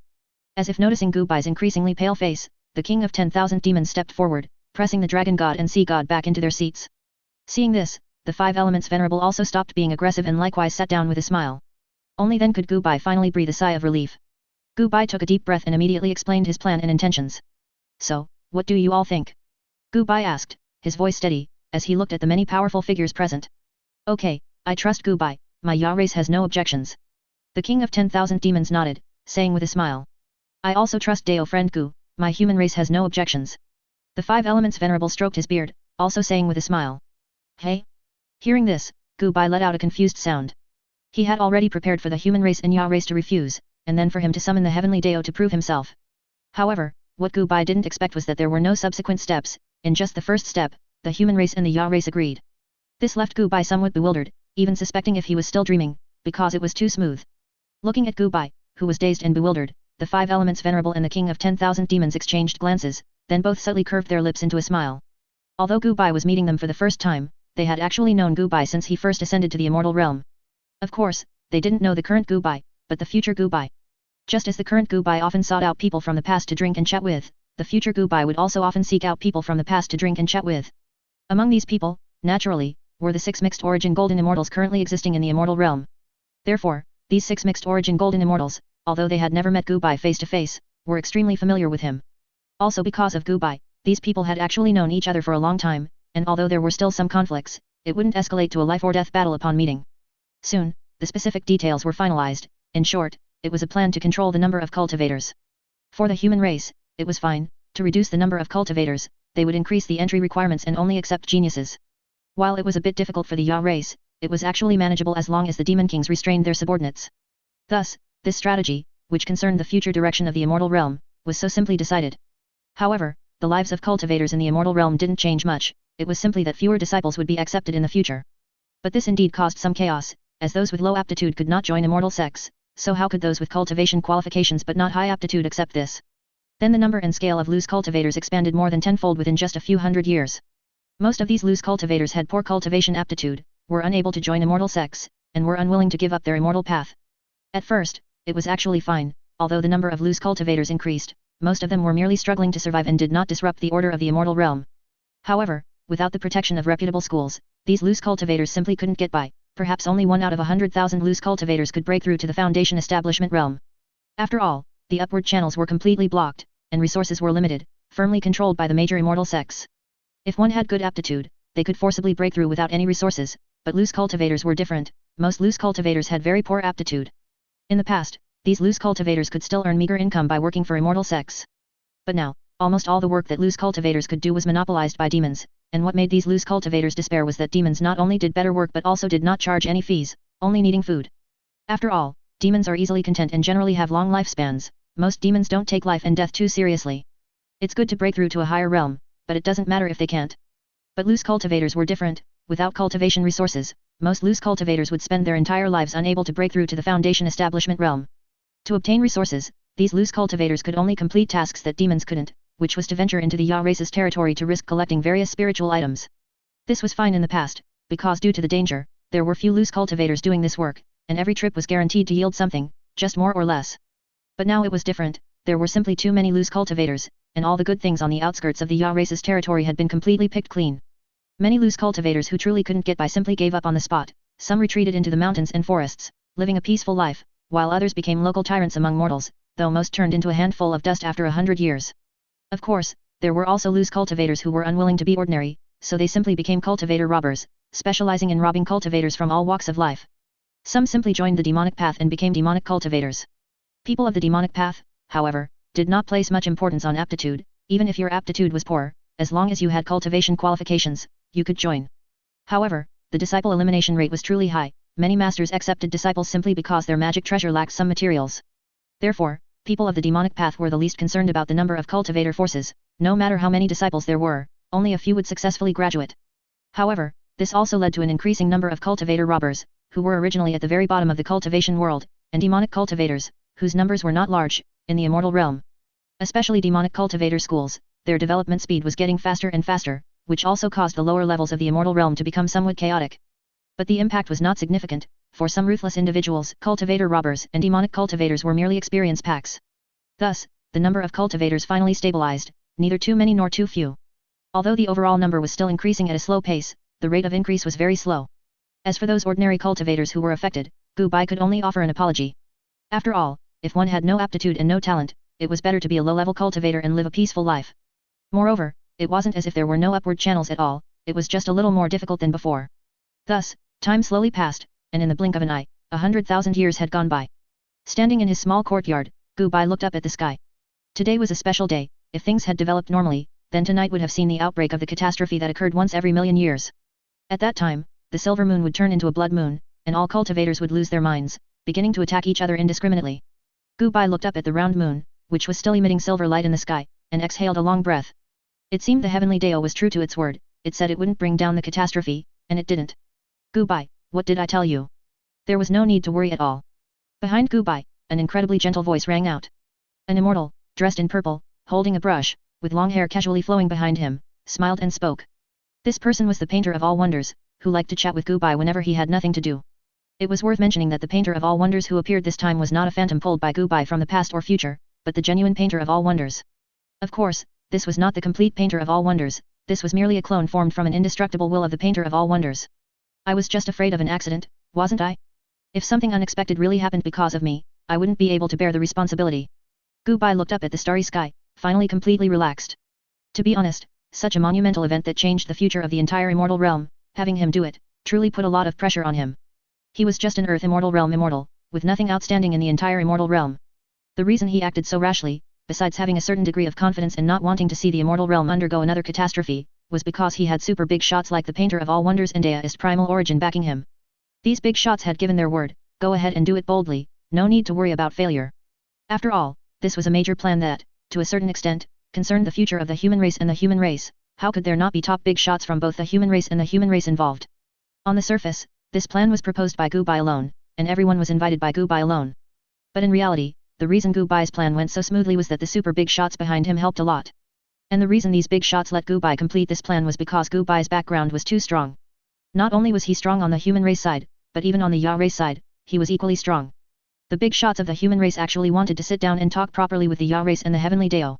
But unfortunately, hatred was not so easily let go. After an era-long bloody war, most of their relatives and friends had died at the hands of the other side. Even as big shots with extraordinary hard nature, they could suppress this hatred in their hearts, but it was hard to guarantee that after meeting, they could control their fists and not punch the other party in the face. In fact, it was similar on the Ya race side. To ensure the smooth progress of this plan, the previous king of 10,000 demons, Great Prime Demon Revered, directly faked his death and handed over full control of the Ya race to the new generation of the king of 10,000 demons. In addition, he cultivated Dragon God and Water God, these two new mixed origin golden immortals. The three mixed origin golden immortals of the Ya race were not very old, although they had grudges with the human race, they were not blood feuds, which allowed them to sit down and talk properly. And it was similar on the human race side. Besides the 5 elements venerable, who had the best temper, King Di and Immortal Execution Sword Master were both new generation mixed origin golden immortals. Therefore, even without Gubai, the human race would have stopped this meaningless internal struggle, but it would have taken much longer, perhaps tens of millions, or even hundreds of millions of years, to achieve. And Gubai's appearance accelerated this process. Currently, the common goal of the big shots of the human race was peaceful development. In this vast and boundless void realm, besides the immortal realm, many other races actually lived, and extraterrestrial demons were just one of them. These void realm creatures lurked deep in the void realm, mostly keeping to themselves, and the immortal realm was also one of the overlords in the void realm. However, no one could guarantee whether other void realm creatures would covet the territory of the immortal realm. Alright, I've calculated that for the next million years, nothing major will happen in the immortal realm. You should stay here for the next million years and diligently improve your cultivation, striving to break through to the golden immortal realm within 500,000 years, and then spend another 500,000 years to cultivate to the middle stage of the golden immortal realm. The painter of all wonders patted Gubai's shoulder, then said seriously. For the human race and the Ya race, or rather, for the entire immortal realm, the most important thing was for Gubai to grow steadily, preferably to become a mixed origin golden immortal. Only then could Gubai fully utilize the abilities of his cheat, allowing the immortal realm to truly prosper. Got it, I will cultivate diligently. Hearing the painter of all wonders' words, Gubai nodded. He indeed needed to calm down and cultivate properly, because due to his busy schedule recently, his cultivation growth rate was very slow, and he was still only at the early stage of the Earth immortal realm. Compared to the people around him, his cultivation was truly a bit unbearable. Not to mention the human race's ceiling level big shots, even his disciple Mo, or rather, the white-robed painter, could easily defeat him. Moreover, even the 3 of Yefan had already calmed down and cultivated to the middle stage of the Earth immortal realm, about to break through to the late stage of the Earth immortal realm. Even his 2 children, Gu Changchun and Gu Qingyu, had already cultivated to the middle stage of the Earth immortal realm.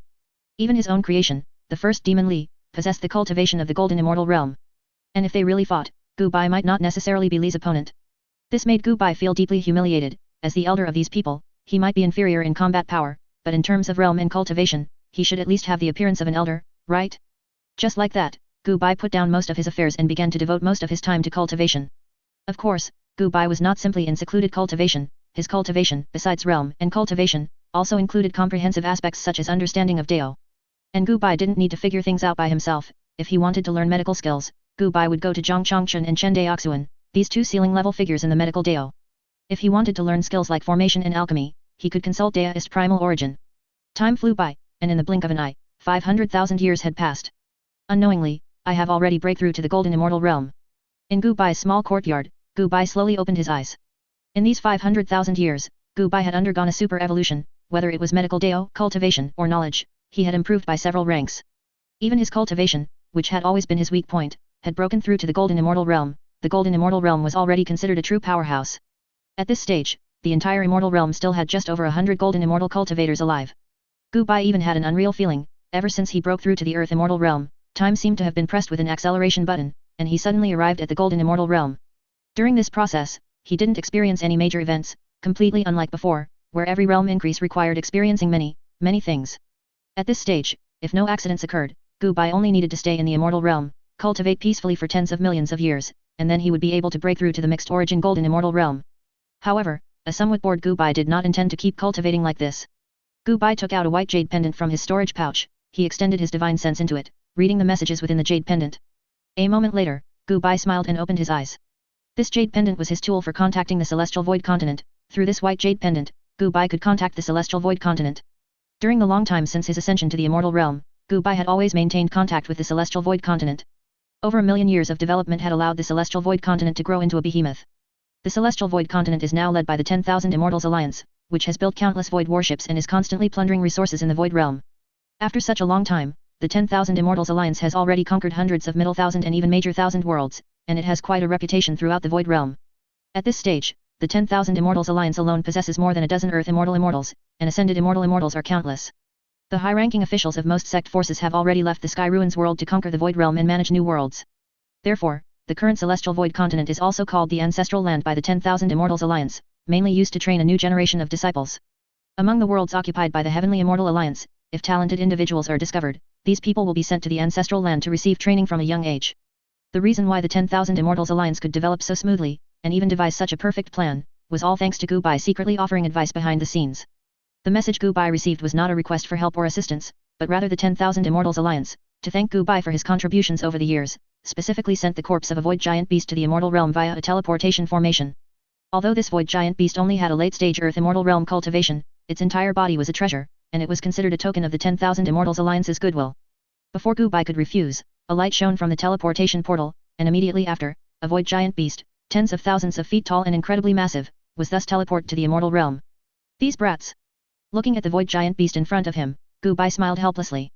He did not teleport this void giant beast back again, but instead sent someone to place it in the Heavenly Immortal Alliance's treasury. To maintain a relationship, one party cannot always be giving, rather, both parties must contribute for it to be a healthy relationship. Gubai has been taking care of the 10,000 Immortals Alliance for these years, and the 10,000 Immortals Alliance would occasionally send Gubai some Void Realm specialties. For example, good things like Void Realm crystals, fragments of the sun, and Void Realm ice. Gubai thought for a moment, then immediately closed his eyes and began to communicate with the Heavenly Dao.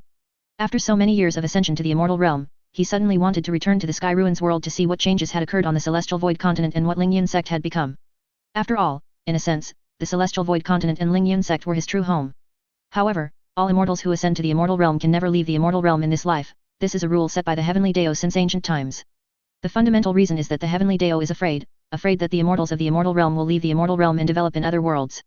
This is not alarmist. For example, during the Primordial Era, the period when the human race and Ya race fought against all other races. At that time, the myriad races, once almost wiped out by the human race and Ya race, had indeed thought about escaping the Immortal Realm and developing elsewhere in the Void Realm. But the Heavenly Dao of the Immortal Realm simply refused to lift the restrictions, preventing the myriad races from escaping the Immortal Realm. In ancient times, the human race and Ya race engaged in an unprecedentedly brutal battle, almost beating each other to a pulp, even almost collapsing the entire Immortal Realm, yet the Heavenly Dao still did not lift the restrictions. Because these immortals of the Immortal Realm contain a large amount of precious origin power in their bodies, if these immortals die, then the origin contained within their bodies will dissipate into the Immortal Realm, which can be considered a natural cycle. However, if these immortals leave the Immortal Realm, it is equivalent to taking away a large chunk of the Immortal Realm's substance for nothing, which would make the Immortal Realm slightly weaker. This is unacceptable to the Heavenly Dao. In the eyes of the Heavenly Dao, all immortals are a part of itself, so even when it was almost annihilated by the human race and Ya race, the Heavenly Dao still refused to lift the restrictions and allow the human race and Ya race to leave the Immortal Realm. And once immortals from all the major thousand worlds come to the Immortal Realm, they can never return to the lower realm. This is actually also a move by the Heavenly Dao. This is equivalent to other worlds freely giving the immortals they created by consuming their world's origin and many precious materials to the Immortal Realm. Even if these immortals die in the Immortal Realm, the origin within their bodies, including the world's origin, will be slowly absorbed by the Immortal Realm, strengthening itself. This is the Heavenly Dao's open scheme. The initial Immortal Realm was actually only 1/10 the size of the current Immortal Realm, but at that time, the Immortal Realm opened up its world's restrictions. As long as one was an immortal, they could ascend to the Immortal Realm and develop there. For those immortals in other worlds who had reached their limits, this was a rather good destination. This is like you striving in some backward country, and after finally becoming the richest person in that country, the most powerful country in the world invites you. As long as you go, you can become a citizen of that country for free, but there is one restriction: you can never leave that country again. Thus, countless immortals, bringing their families, went to the Immortal Realm to develop. This is also why, in the earliest Immortal Realm, all races coexisted, and then, due to scarce resources, the myriad races began a long war. And the biggest beneficiary of this war was the Heavenly Dao. All the world's origin after the death of immortals was absorbed by the Heavenly Dao and transformed into nourishment for the Immortal Realm. Do not think that the Heavenly Dao is some good person. On the contrary, the Heavenly Dao, in a sense, is a villain, the kind that eats people without spitting out the bones. And then, this operation of the Heavenly Dao, which can be described as raising Gu, cultivated the two great patriarchs of the Immortal Realm, the human race and the Ya race. The human race and the Ya race, who had fought their way out of a mountain of corpses and a sea of blood, thoroughly taught the Heavenly Dao a lesson. From then on, among all the heavens and myriad worlds, only the human race and the Ya race could ascend to the Immortal Realm, all other races could only remain in their own worlds.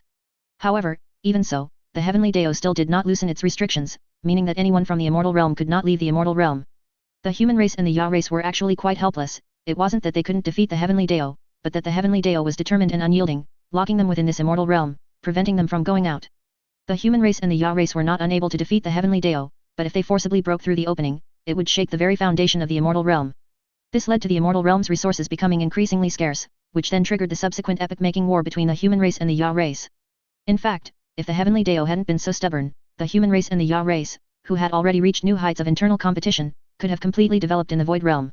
Just like the Celestial Void Continent, if they lacked anything, they could just go to the Void Realm and seize it. After all, the Void Realm is vast. But the Heavenly Dao, in its abode, simply wouldn't let them go, which led to the current situation. However, the past is the past, and the present is the present. After being disciplined by the human race and the Ya race, the Heavenly Dao's temper has improved significantly. Although it still does not allow living beings within the immortal realm to leave the immortal realm on a large scale, if it's just an incarnation, it can be agreed upon. According to Gu Bai's knowledge, the bigwigs of the human race and the Ya race have actually been planning to leave the immortal realm. When the strength of the human race and the Ya race recovers to their peak, they will discuss it with the heavenly Dao. If they can leave the immortal realm and develop in the void realm, that would be for the best.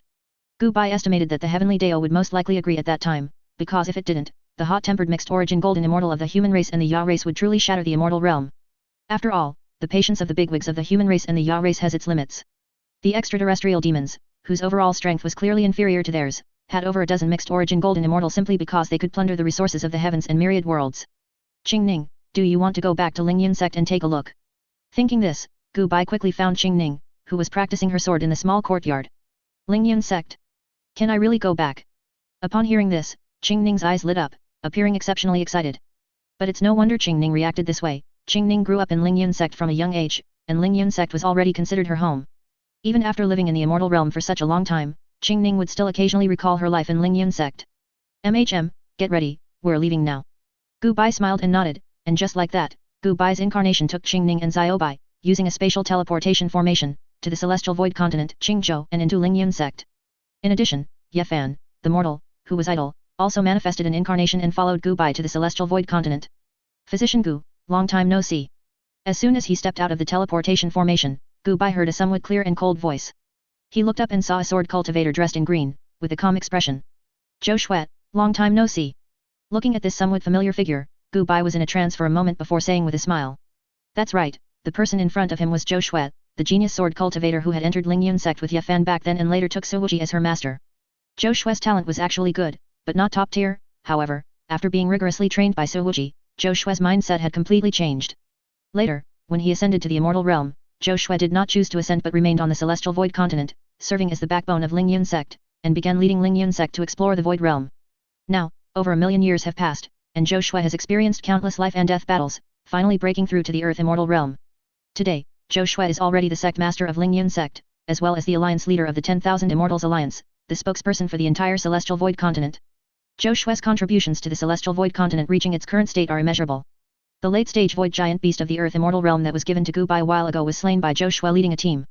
After greeting Gu Bai, Zhou Shuet's gaze shifted to Su Wuji behind Gu Bai. Master. After a moment of silence, Zhou Shuet spoke softly. Su Wuji, who had already cultivated to the late-stage earth immortal realm, looked at Zhou Shuet in front of him, his expression filled with gratification. He truly hadn't expected his disciple, Zhou Shuet, to be able to grow to this extent. You've worked hard these past years. Su Wuji looked at Zhou Shuet and said with a hint of pride. Upon hearing Su Wuji's words, Zhou Shuet's expressionless face finally revealed a genuine, heartfelt smile. Seeing this, Gu Bai smiled and shook his head. It can only be said that both Zhou Shuet and Su Wuji were tsundere, neither was good at expressing their emotions. Su Wuji was actually quite satisfied with Zhou Shuet as a disciple, but in order to help Zhou Shuet grow as quickly as possible, his words often seemed heartless. Furthermore, Su Wuji later took Gu Changchun, a true genius, as his disciple, and most of his attention was focused on cultivating Gu Changchun. This led Zhou Shuet to always believe that her master was very disappointed in her. Coupled with the fact that Ye Fan, whom she somewhat liked, was already associating with her master, and even fighting alongside him. Compared to Ye Fan, Zhou Shuet at that time was far inferior in all aspects. For the strong-willed Zhou Shuet, this was a devastating blow, and thus Zhou Shuet always wanted to prove herself. That's why Zhou Shuet didn't follow Ye Fan and the others to ascend to the immortal realm but stayed in the Tiangsu world to work hard. Now, Zhou Shuet has finally gained the recognition of Su Wuji, her master. Without disturbing the scene of the master and disciples' reunion, Gu Bai turned and left, then leisurely strolled around Lingyan sect. Millions of years had passed, and the entire celestial void continent had undergone tremendous changes. Because the myriad Immortals Alliance constantly plundered various resources, including precious materials like world origin. After these materials were absorbed by the celestial void continent, the quality of the celestial void continent also improved. Currently, the celestial void continent can barely sustain the daily cultivation of Earth Immortal Cultivator. Its area has also expanded by more than 100-fold compared to before, but even with such significant changes to the celestial void continent, Lingyan sect has not undergone too many alterations. Walking in the most core area, Gu Bai could even find many familiar buildings. Gu Bai walked, and unknowingly, he arrived at his own residence. It was then that Gu Bai was pleasantly surprised to discover that his immortal cave in Lingyan sect had been well preserved. Stepping into the small courtyard, Gu Bai looked up and found that the enlightenment tree Ye Fan had given him back then had grown to several hundred meters tall, and its quality had already reached the level of an immortal grade spirit plant. Xiaobai, like an excited piglet, scurried around the small courtyard, snorting and grunting, then found a comfortable spot and lay down under the enlightenment tree to sleep.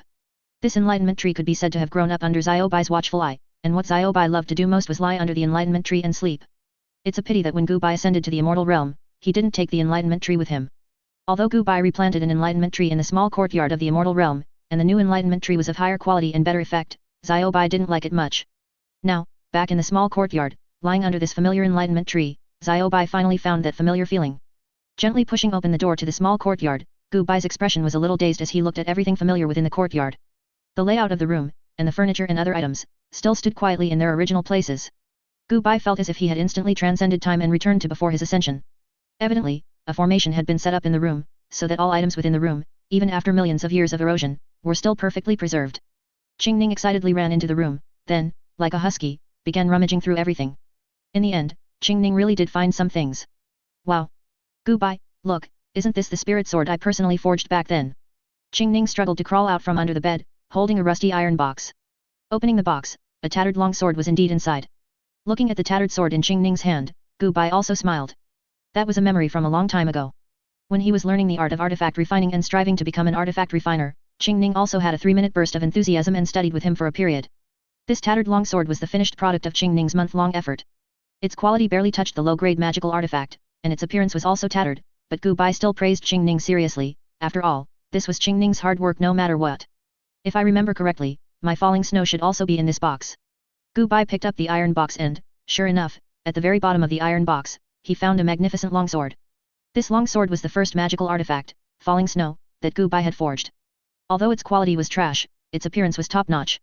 Back then, Gu Bai and Xing each abandoned their first magical artifacts in the iron box. As time passed, both of them forgot about this matter, so much so that when they ascended to the immortal realm, this iron box was not taken with them. Gu Bai didn't expect that after such a long time, these two long swords could still be perfectly preserved until now. Just like that, Gu Bai and Xing began a treasure hunt, which was essentially just rummaging through the house to see if they could find items worth reminiscing about. This small house, not large, held too many memories for the two of them.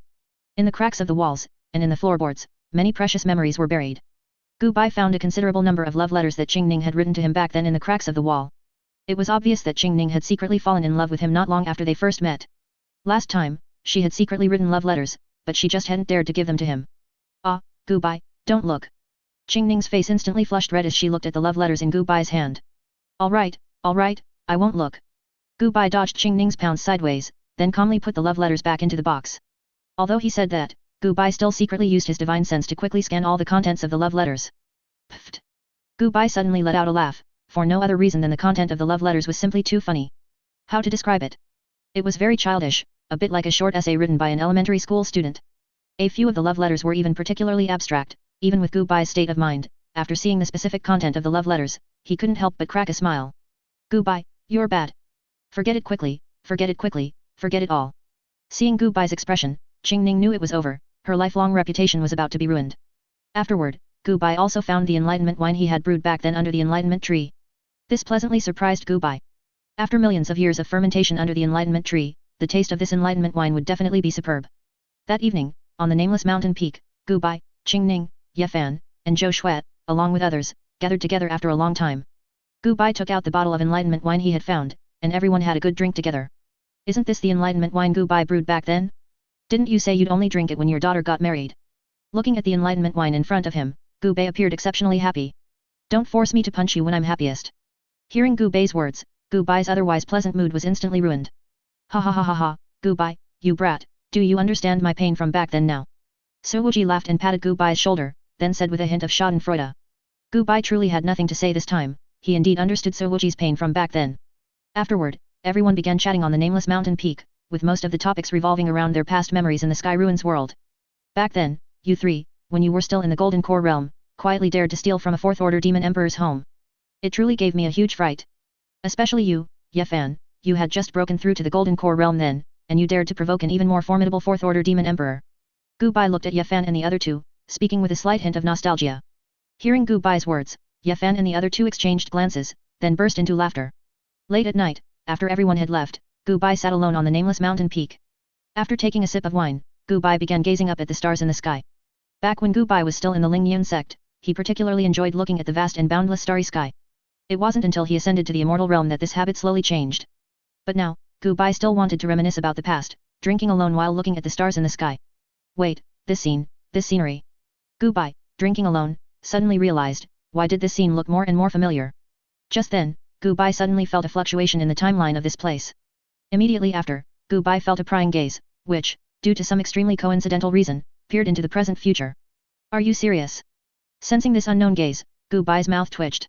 If he guessed correctly, this gaze should be the one from when he was still in the Foundation establishment realm, first learning divination, peering into the future. Who? After a moment of silence, even though it felt awkward, Gu Bai still turned his head sharply and then asked in a low voice.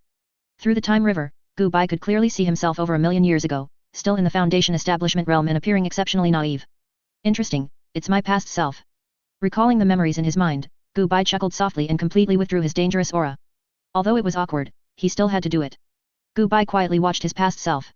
He had to admit, his past self was truly very naive, with eyes still somewhat ignorant. Just as Gu Bai looked at his past self, the connection between past and present, opened by some coincidence, suddenly began to flicker. His past self's ability to divine the future was a miracle added by various coincidences. The first was because his past self and present self were in the same position. Second, it was because divination was something that heavily relied on talent. In the cultivation world, there was a famous saying, all diviners' first divination would be extremely accurate. The stronger the talent, the higher the future achievements of the diviner, and the better the effect of their first divination. As for himself, there was no need to say more, that was why he could directly connect to the future 1,000,000 years later during his first divination. However, this miracle was quite fragile, if not intentionally maintained, the connection would likely break in a few seconds. But this did not stump Gu Bai. As a golden immortal realm expert, and with a deep understanding of time, even if it was just an incarnation, Gu Bai could easily stabilize the temporal connection between the past and the future. Don't worry, it's just that the medium connecting to the future is a bit unstable. Seeing his past self's somewhat worried expression, Gu Bai said gently. However, Gu Bai then thought, would this seem too impressive? So he secretly cast a secret art, making himself appear to have aged significantly in an instant, and then immediately dispelled the effect of the secret art. Watching his future self open his mouth, wanting to say something, Gu Bai instantly guessed and then preempted him. Rest assured, our future may involve partings, and the people we know will gradually age, but we will also meet more new friends. Perhaps this process is somewhat painful, but there are many more journeys waiting for you to experience. Gu Bai just babbled on, speaking a bunch of ambiguous riddles, or rather, nonsense. There were no useful clues in that whole bunch of words, it was simply pure nonsense. After all, telling his past self too early that his future self was actually doing quite well would not be conducive to his past self's growth. After all, his past self was still too naive, and his state of mind had not yet matured. If he suddenly knew that he would be incredibly powerful in the future and would not experience any sadness, he might even grow into a homelander. The reason he himself didn't go astray after knowing the future was because by then he had already ascended to the immortal realm and had been an ascension realm cultivator for many years. His values and personality had already been completely fixed, so no matter how much more he knew, he would not go astray. Can you be more precise? For example, what happened to Gu Bai and Xing in the future? Did they suffer any accidents? Will Lingyun sect encounter any disasters? Do I still have any regrets? After that, it was a reenactment of the previous classic, because the timeline was like that, and he had to completely reenact his past self at that time. How is my future? Finally, his past self still asked this question. Gu Bai thought for a moment, then revealed a gentle smile. He was indeed very satisfied with his current life. Most of his relatives and friends were still alive, and he had so many filial disciples. He knew the experts of the human race, and he himself was already considered a golden immortal realm expert. It could be said that his life had no regrets whatsoever. Very good, at least for my current self, I am very satisfied. Gu Bai looked at his future self, then said very seriously. Just as his future self was about to say something more, Gu Bai waved his hand directly, scattering the connection to the future. It wasn't that the time was up, if Gu Bai wanted to, he could even communicate with his past self indefinitely. The main reason was that the conversation was just too awkward, so awkward that Gu Bai could dig out a 3-bedroom, 1 living room apartment on the spot. I've had enough wine, it's time to go back. After one last look at the scenery in the sky, Gu Bai drained the fine wine and turned to leave. Lingyun sect, inside Gu Bai's immortal cave. Gu Bai, come here, come here. Sigma, Sigma. Qingning was already lying on the bed, waiting for a long time. She slightly lifted the corner of the bed, then waved at Gu Bai. What do you want? Seeing this, Gu Bai said somewhat warily. What else? Of course, to relieve some past memories. Qingning said as a matter of course. All right, all right. Gu Bai slowly took off his white robe, then said somewhat helplessly. A sleepless night. In the early morning, a refreshed Gu Bai pushed open the door and walked out of the small courtyard. It had to be said, doing familiar actions with a familiar person on a familiar bed was indeed quite nostalgic.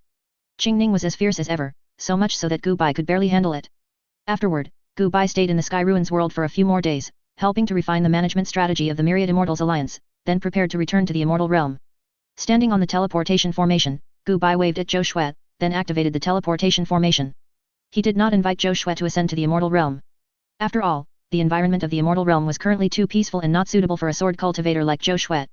Life like leading a team to explore in the Void Realm within the Myriad Immortals Alliance, engaging in battles of wits and courage with Void Realm races, and continuously exploring the Void Realm, was more suitable for Zhou Shuet. After returning to the immortal realm, Gu Bai's life resumed its tranquility. However, this peaceful life did not last long.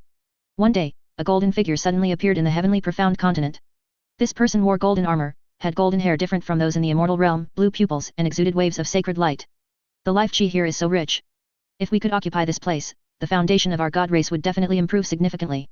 He appeared in the immortal realm, and after sensing the rich spiritual chi there, he said with extreme excitement, "I must leave this place quickly and report the news of this place to the divine realm."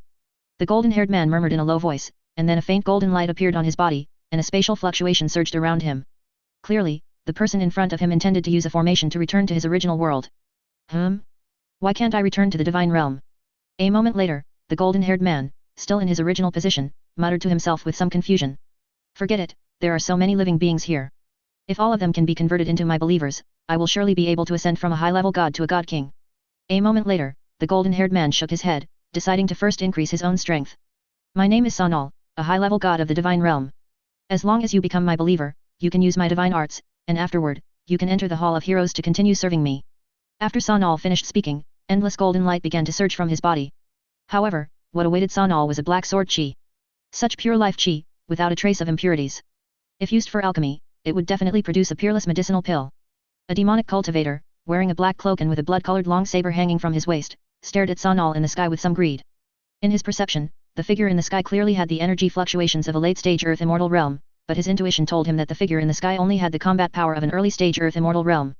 How enticing this was for a middle-stage Earth Immortal realm demonic cultivator. Since the Immortal realm entered an era of peace, the lives of these demonic cultivators had become increasingly difficult. To improve their strength, demonic cultivators could only kill cultivators of the same rank and then refine their flesh and blood. However, in this era, cultivators with some strength all had backgrounds, and those who had no background but could still reach this point were ruthless individuals who had emerged from mountains of corpses and seas of blood. This led to him, as a middle-stage Earth Immortal realm demonic cultivator, only being able to hunt down ascended Immortal realm loose cultivators or demonic cultivators for sustenance. Yet, even so, the harvest was dismal. After all loose cultivators and demonic cultivators who could reach this point were extremely vigilant, constantly hiding their tracks. All sorts of false information and clues were flying around.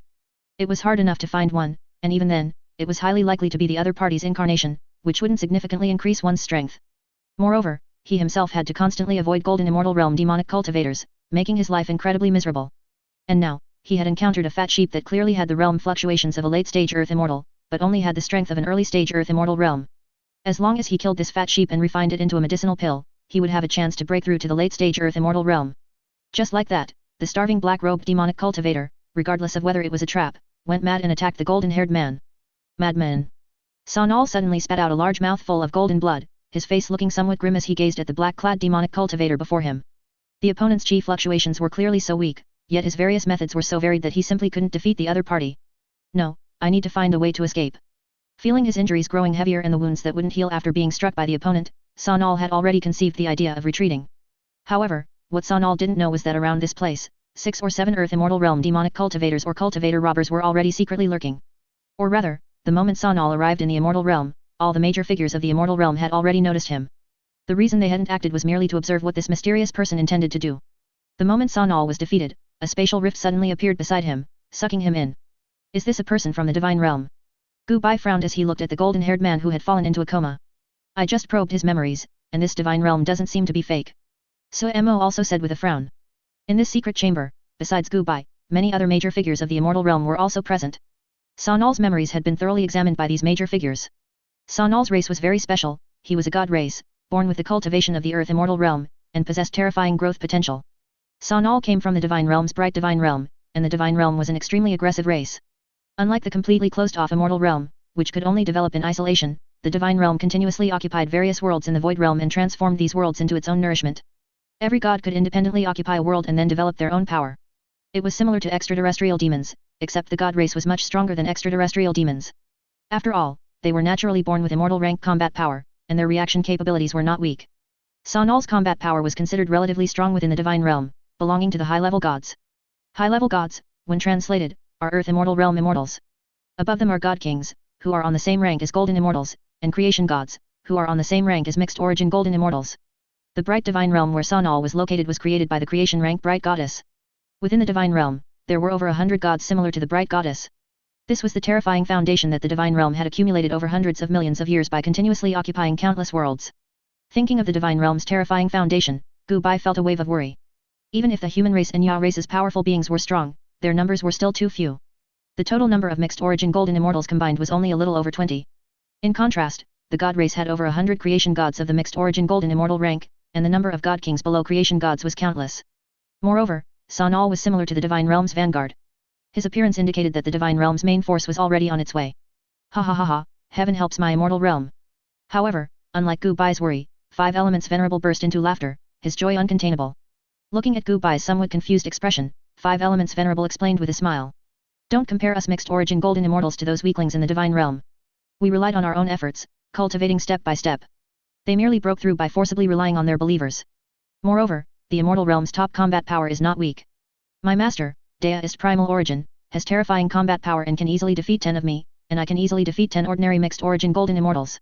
In my opinion, those gods of the divine realm are simply moving great medicinal pills. As he said this, Five Elements Venerable's eyes were shining.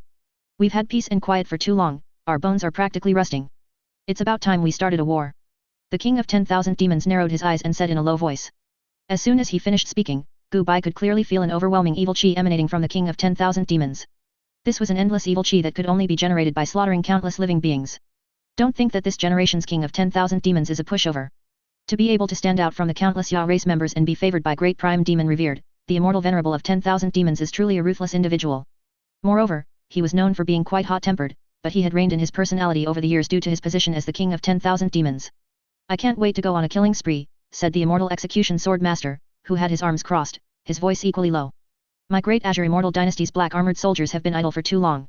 It's time for them to see some blood, said the Azure Emperor, dressed in a green robe, with a hint of killing intent. For the immortal realm, which suffers from severe internal competition, breaking through to the mixed origin golden immortal realm is not something that can just happen. Even if you have the talent and intelligence, you still need a host of prerequisites to break through. For example, a sufficient amount of karma, or needing to gain the approval of your faction's top figures. After all, there are only so many positions. Under normal circumstances, even if you are qualified, the top figures of the human race and Ya race would not allow you to break through. Those who can break through to the mixed origin golden immortal realm are all exceptionally brilliant individuals. Take the Azure Emperor, for instance. He possesses an almost abnormal governing ability. Under his rule, the great Azure Immortal Dynasty gradually developed from a small dynasty into the largest immortal dynasty in the immortal realm. At the same time, he is also a general who is proficient in military formations and often personally leads troops into battle. He once used a military formation to besiege and kill 3 mixed origin golden immortals of the Ya race, and by leveraging the power of the entire immortal dynasty and his own human king luck, he almost succeeded. If the king of 10,000 demons hadn't made a last-minute breakthrough, the Azure Emperor might have truly succeeded. Then there's the immortal execution sword master, a truly formidable individual. When he was still in the golden immortal realm, he had already killed dozens of Ya beasts in the golden immortal realm. He almost wiped out the Ya race's high-end combat power, and then he encountered the dragon god. Even though the immortal execution sword master was only at the golden immortal realm back then, he still gathered all his focus and unleashed a single sword strike, wounding the sea god. How could my reincarnation paradise be absent at such a crucial moment? Suemo, who had cultivated to the peak of the golden immortal realm and whose strength was almost at the ceiling of the golden immortal realm, said excitedly. Feeling the increasingly dense killing intent in the room, and the killing intent emanating from the faces of the human race and Ya race top figures, Gu Bai felt a slight flush of shame. He almost forgot that the human race and the Ya race have always been cunning and bloodthirsty races. They are the involution kings who, despite their not so outstanding racial talents and the heavenly Tao's insane targeting, fought their way out from among all races. Their talent in warfare can be said to be maxed out. Whether it's military formations that maximize group power, sword cultivators who push individual power to its limit, body cultivators who train their bodies like magic treasures, or spell cultivators who directly comprehend the essence of the world. There are also the Dao of Gu, the Dao of ghost cultivators, the Dao of demonic cultivators, the Dao of corpse cultivators, and all sorts of diverse methods. Even to utilize resources to their absolute limit, it can be said that every single thing is useful. Take the human race's demonic cultivators, for example. After they die, their flesh, skin, and bones can all be used to make magical artifacts, such as human skin drums or 10,000 bone swords. Their souls can also be collected into a 10,000 soul banner to serve as their combat power. Many demonic cultivators would severely torment their targets before killing them, preferably making the targets hate them as much as possible. This way, after the targets die, they would curse the demonic cultivators, making them unable to sleep soundly at night and easily distracted during cultivation. However, experienced demonic cultivators can refine this hatred onto their weapons to enhance the weapon's power. If they don't want too much trouble, they can also refine corpses into zombies to follow the Dao of corpse cultivators, which can retain nearly 90% of the corpse's original combat power. Of course, these are ultimately just unorthodox methods and not presentable. True demonic cultivators who pursue power will refine the opponent's power and slowly transform it into their own. For example, several large demonic cultivator sects in the Immortal realm, like the Blood Demon sect, enhance their cultivation by devouring blood and chi. Demonic cultivators who massacre cities almost all come from this sect, as slaughtering an entire city can significantly boost one's own strength. Of course, slaughtering a city is just an entry-level feat. Above that are legendary demonic cultivators who massacre an entire dynasty, or even an entire continent. On par with the Blood Demon Venerable is the Divine Soul sect. This sect primarily focuses on soul refining, enhancing their own divine soul by refining the souls of enemies. The method of intensely tormenting targets to make them hate themselves and then refining that hatred was invented by the Divine Soul sect. The Blood Demon sect and the Divine Soul sect usually act together, one devouring the opponent's flesh and blood, and the other devouring the opponent's soul. Besides these two great sects, there is also the 10,000 Corpse sect, which specializes in refining enemy corpses. When fighting people from this sect, if you die, your corpse will be taken by them to be refined into a zombie. If their own people die, their own people will also take their bodies to refine into zombies.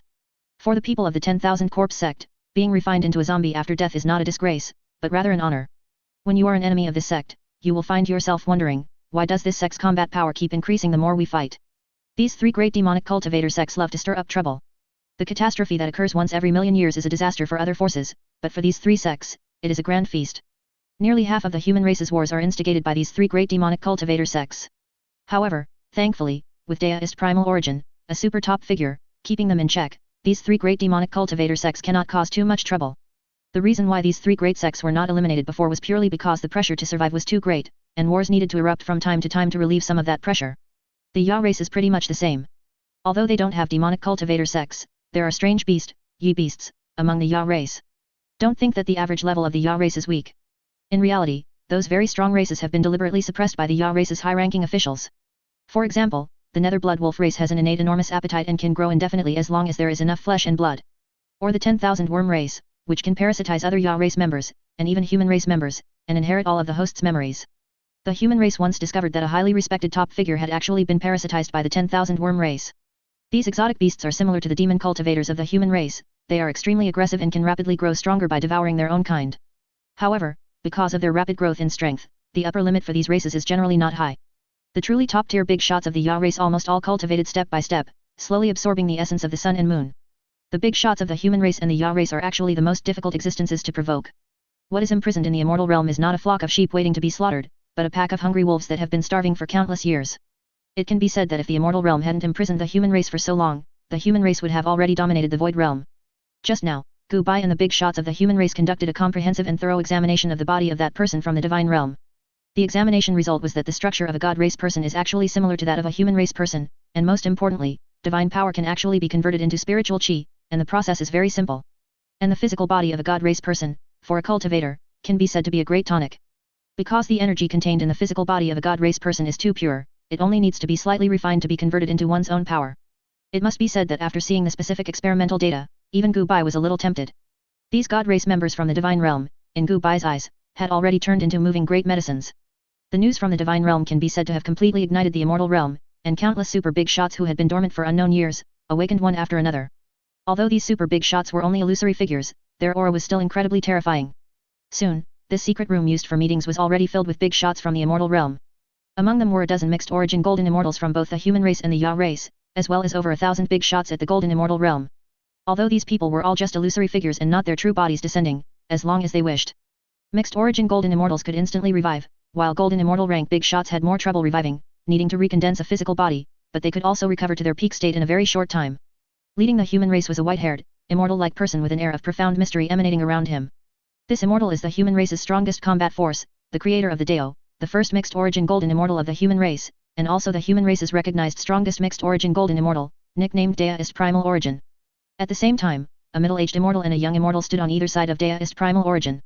These two also have extraordinary backgrounds. The middle-aged cultivator on the left is the ancestor of 10,000 swords, known as the immortal realm's #1 sword immortal, nicknamed Celestial Venerable Yuanshu. As for the young cultivator, he is the strongest in physique among the human race, known as Taishu Immortal Venerable, and his physique is comparable to that of great prime demon revered. These three are the human race's strongest three immortal venerables, each possessing the power of a mixed origin golden immortal realm peak. There has always been a saying in the immortal realm that Yuanshi, Celestial Venerable Yuanshu, and Taishu Immortal Venerable, these three strongest big shots in the immortal realm, are actually the same person. After all, one Qi transforms into three pure ones, and these three big shots Yuanqi, Celestial Venerable Yuanchu, and Taishu Immortal Venerable happen to be in the elderly, middle-aged, and youthful age groups. Moreover, the three of them are incredibly intimate, with an exceptionally good relationship, sharing magic treasures and such, as if the three of them are actually one entity, which cannot be thought about too deeply.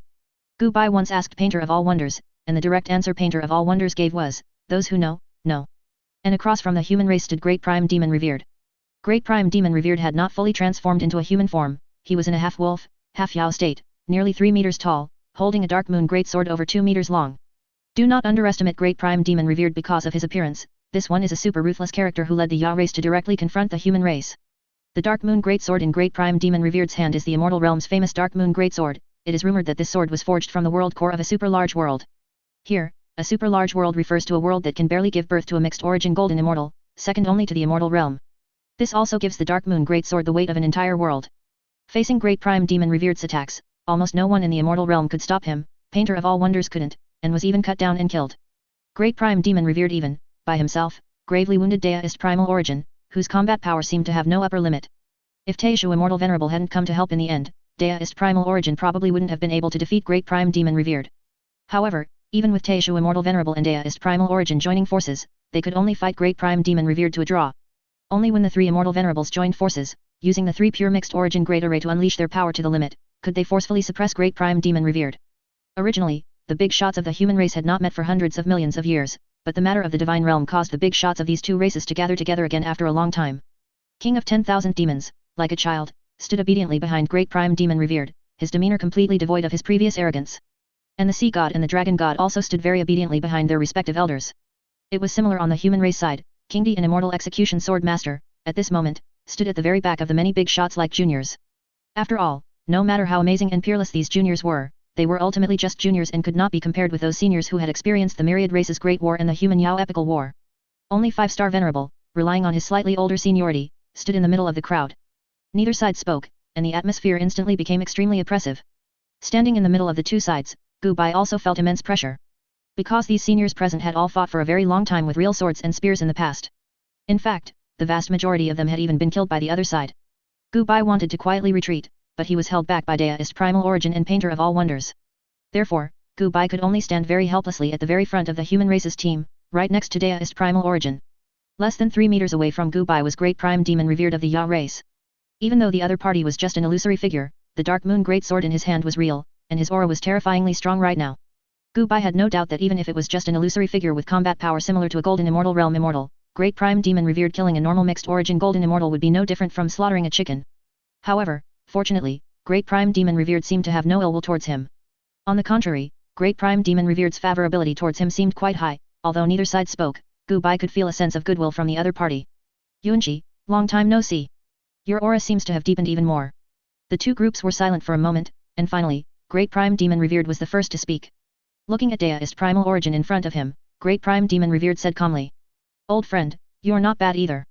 Deist Primal Origin looked at Great Prime Demon Revered, then said with a smile. As the two great figures spoke, the oppressive atmosphere finally lifted. Seeing this, Gu Bai also breathed a sigh of relief. It was clear that the human race would likely be able to join forces smoothly this time. After all, the two most powerful figures hadn't started fighting, instead, they had greeted each other. Facts proved that Gu Bai's thoughts were correct. The relationship between the great figures of the human race and Ya race was not as strained as he had imagined. The top few great figures actually had a pretty good relationship, especially since the two races had previously joined forces to fight against the myriad races. It was only later that resources became insufficient to divide, which forced them into a conflict. I believe it's time for our human race and Ya race to join forces again, old friend, what do you think? Deist Primal Origin looked at Great Prime Demon Revered and was the first to extend an invitation. Alright. Great Prime Demon Revered was silent for a moment, then finally nodded.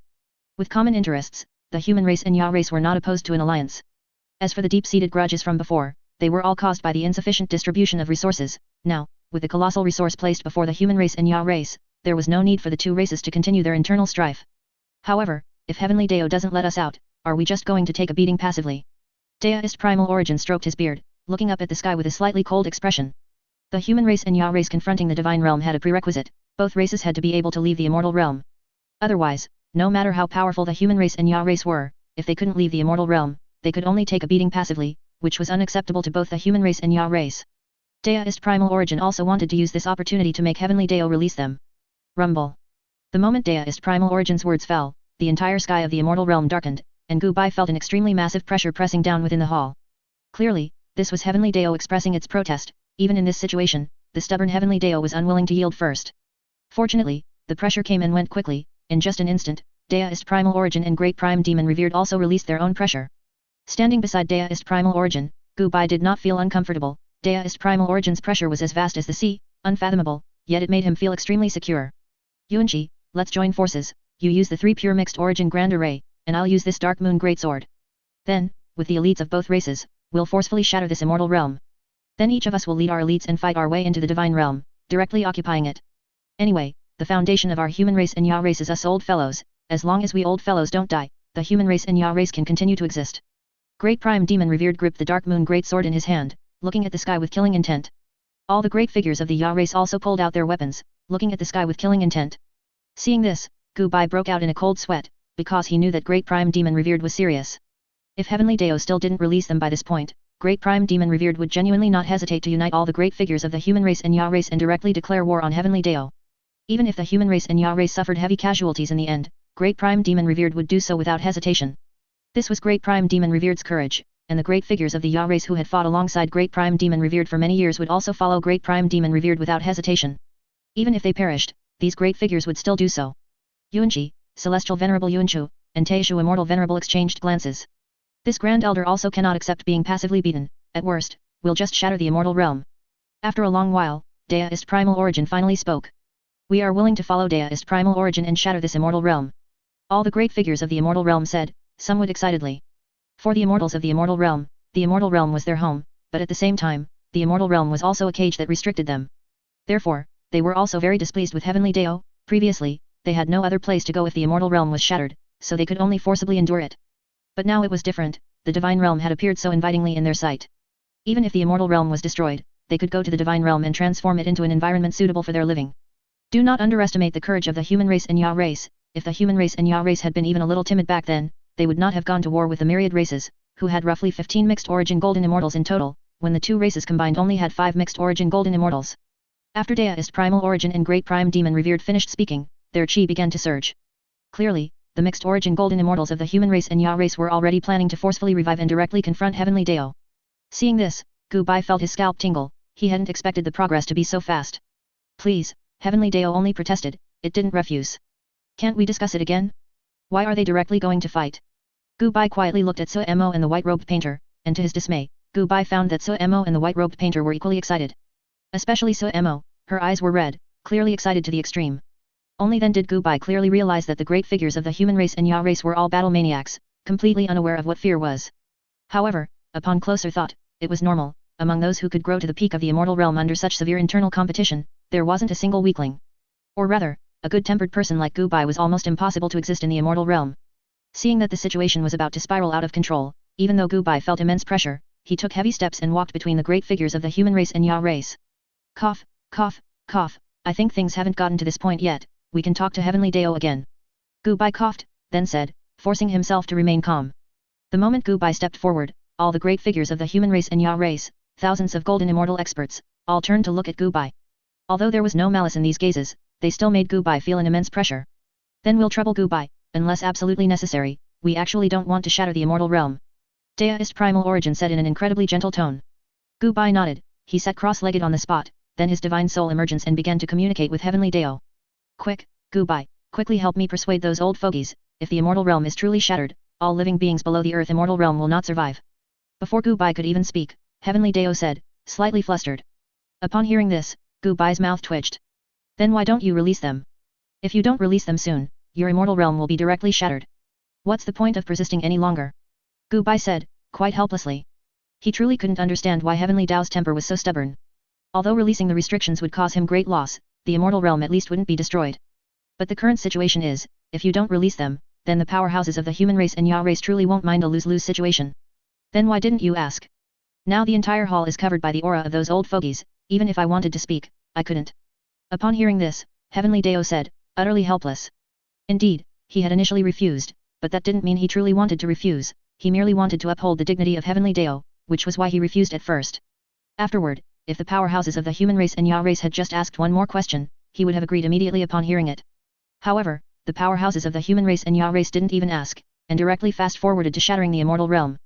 At this point, Heavenly Deo was actually somewhat flustered. He wanted to explain, but Heavenly Deo tragically discovered that the powerhouses of the human race and Ya race had already sealed off the entire hall.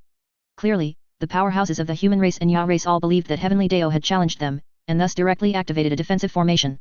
This formation was designed to defend against Heavenly Deo, so Heavenly Deo couldn't explain even if he wanted to. Hearing this, Gu Bai was speechless. Indeed, being Tsundere ruins one's life. If he hadn't stepped forward at this critical moment to act as a link between the human race and Ya race and Heavenly Deo, perhaps the human race and Ya race would truly have fought with Heavenly Deo. In the eyes of the powerhouses of the human race and Ya race, Heavenly Deo was an absolute mortal enemy. After receiving a definitive answer, Gu Bai quickly recalled his divine soul and opened his eyes. Actually, you've misunderstood, Heavenly Deo didn't refuse, he just. If you don't believe me, you can try now. Heavenly Dao's blockade has been lifted, and we can leave the immortal realm at any time. The moment Gu Bai opened his eyes, he began to explain Heavenly Dao's intentions with clear and logical sentences. So that's how it is. Thankfully, Gu Bai stepped in. Deist Primal Origin was silent for a moment, seemingly indeed sensing the disappearance of the barrier, before Deist Primal Origin said with a smile. However, Gu Bai could detect a hint of disappointment in the expressions of Deist Primal Origin and the various other powerhouses. Wait a moment, now that the restriction has disappeared, I will deduce the karma of the divine realm. Deist Primal Origin sat cross-legged, his hands forming a seal, and began to deduce. After a long while, Deist Primal Origin opened his eyes.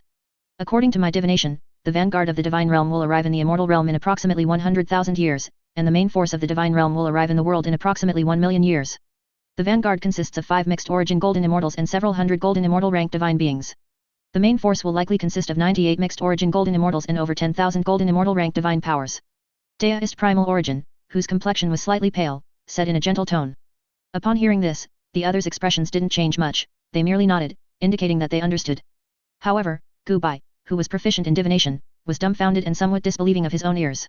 In Gu Bai's view, Deist Primal Origin's actions were simply outrageous, as if outrageous itself had opened the door for outrageous mother. It was utterly preposterous.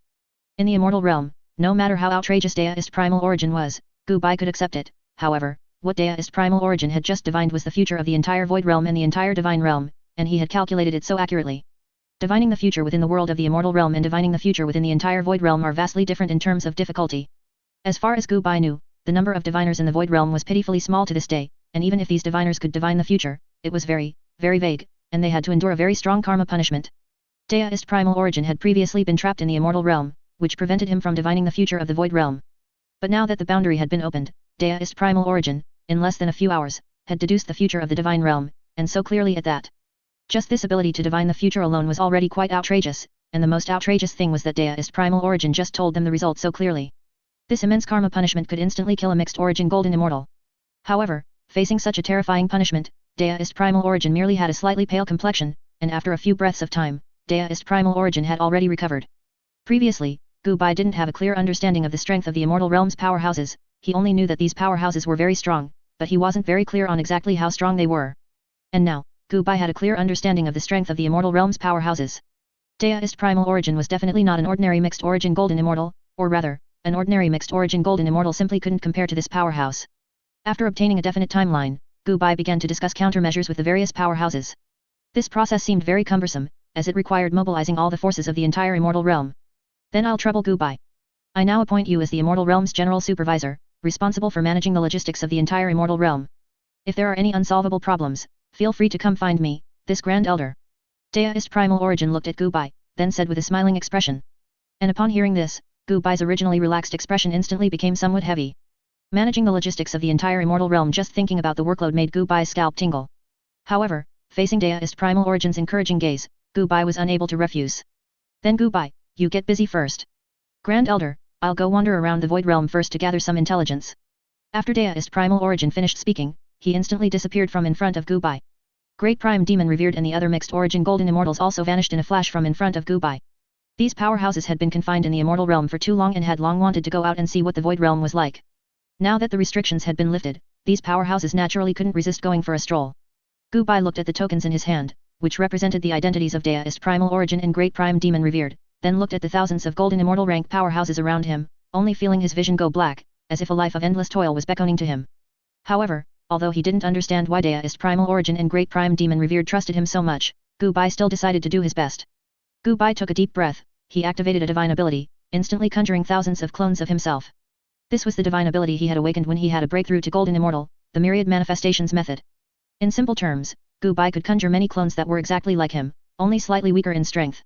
These clones possessed the exact same memories and personality as the main body. Gu Bai usually used this divine ability for studying. After all, when a clone returned to the main body could instantly acquire the clone's memories. However, in the current situation, clones could also be used to help process documents. When Gu Bai was by himself, his work efficiency was already heaven-defying, but now he has over 1,000 clones with the same thoughts as him. And most importantly, Gu Bai understands a little bit of almost everything: alchemy, artifact refining, and formation. He is proficient in all of them. These clones cooperate with each other, increasing work efficiency by thousands of times. However, even so, Gu Bai still felt immense pressure, busy to the point of flying every day. This is because Gu Bai had to manage the vast and boundless immortal realm, as well as all the large forces of the human race and human race. Gu Bai had to reasonably allocate resources to help the Golden Immortal Realm powerhouses return to their peak. Fortunately, these powerhouses had left behind contingencies before their deaths, having long stored all the resources needed for their return to the peak in a hidden location. However, this process was very troublesome, requiring medicinal baths, formations, and various other aids, so Gu Bai needed to arrange personnel for all of these.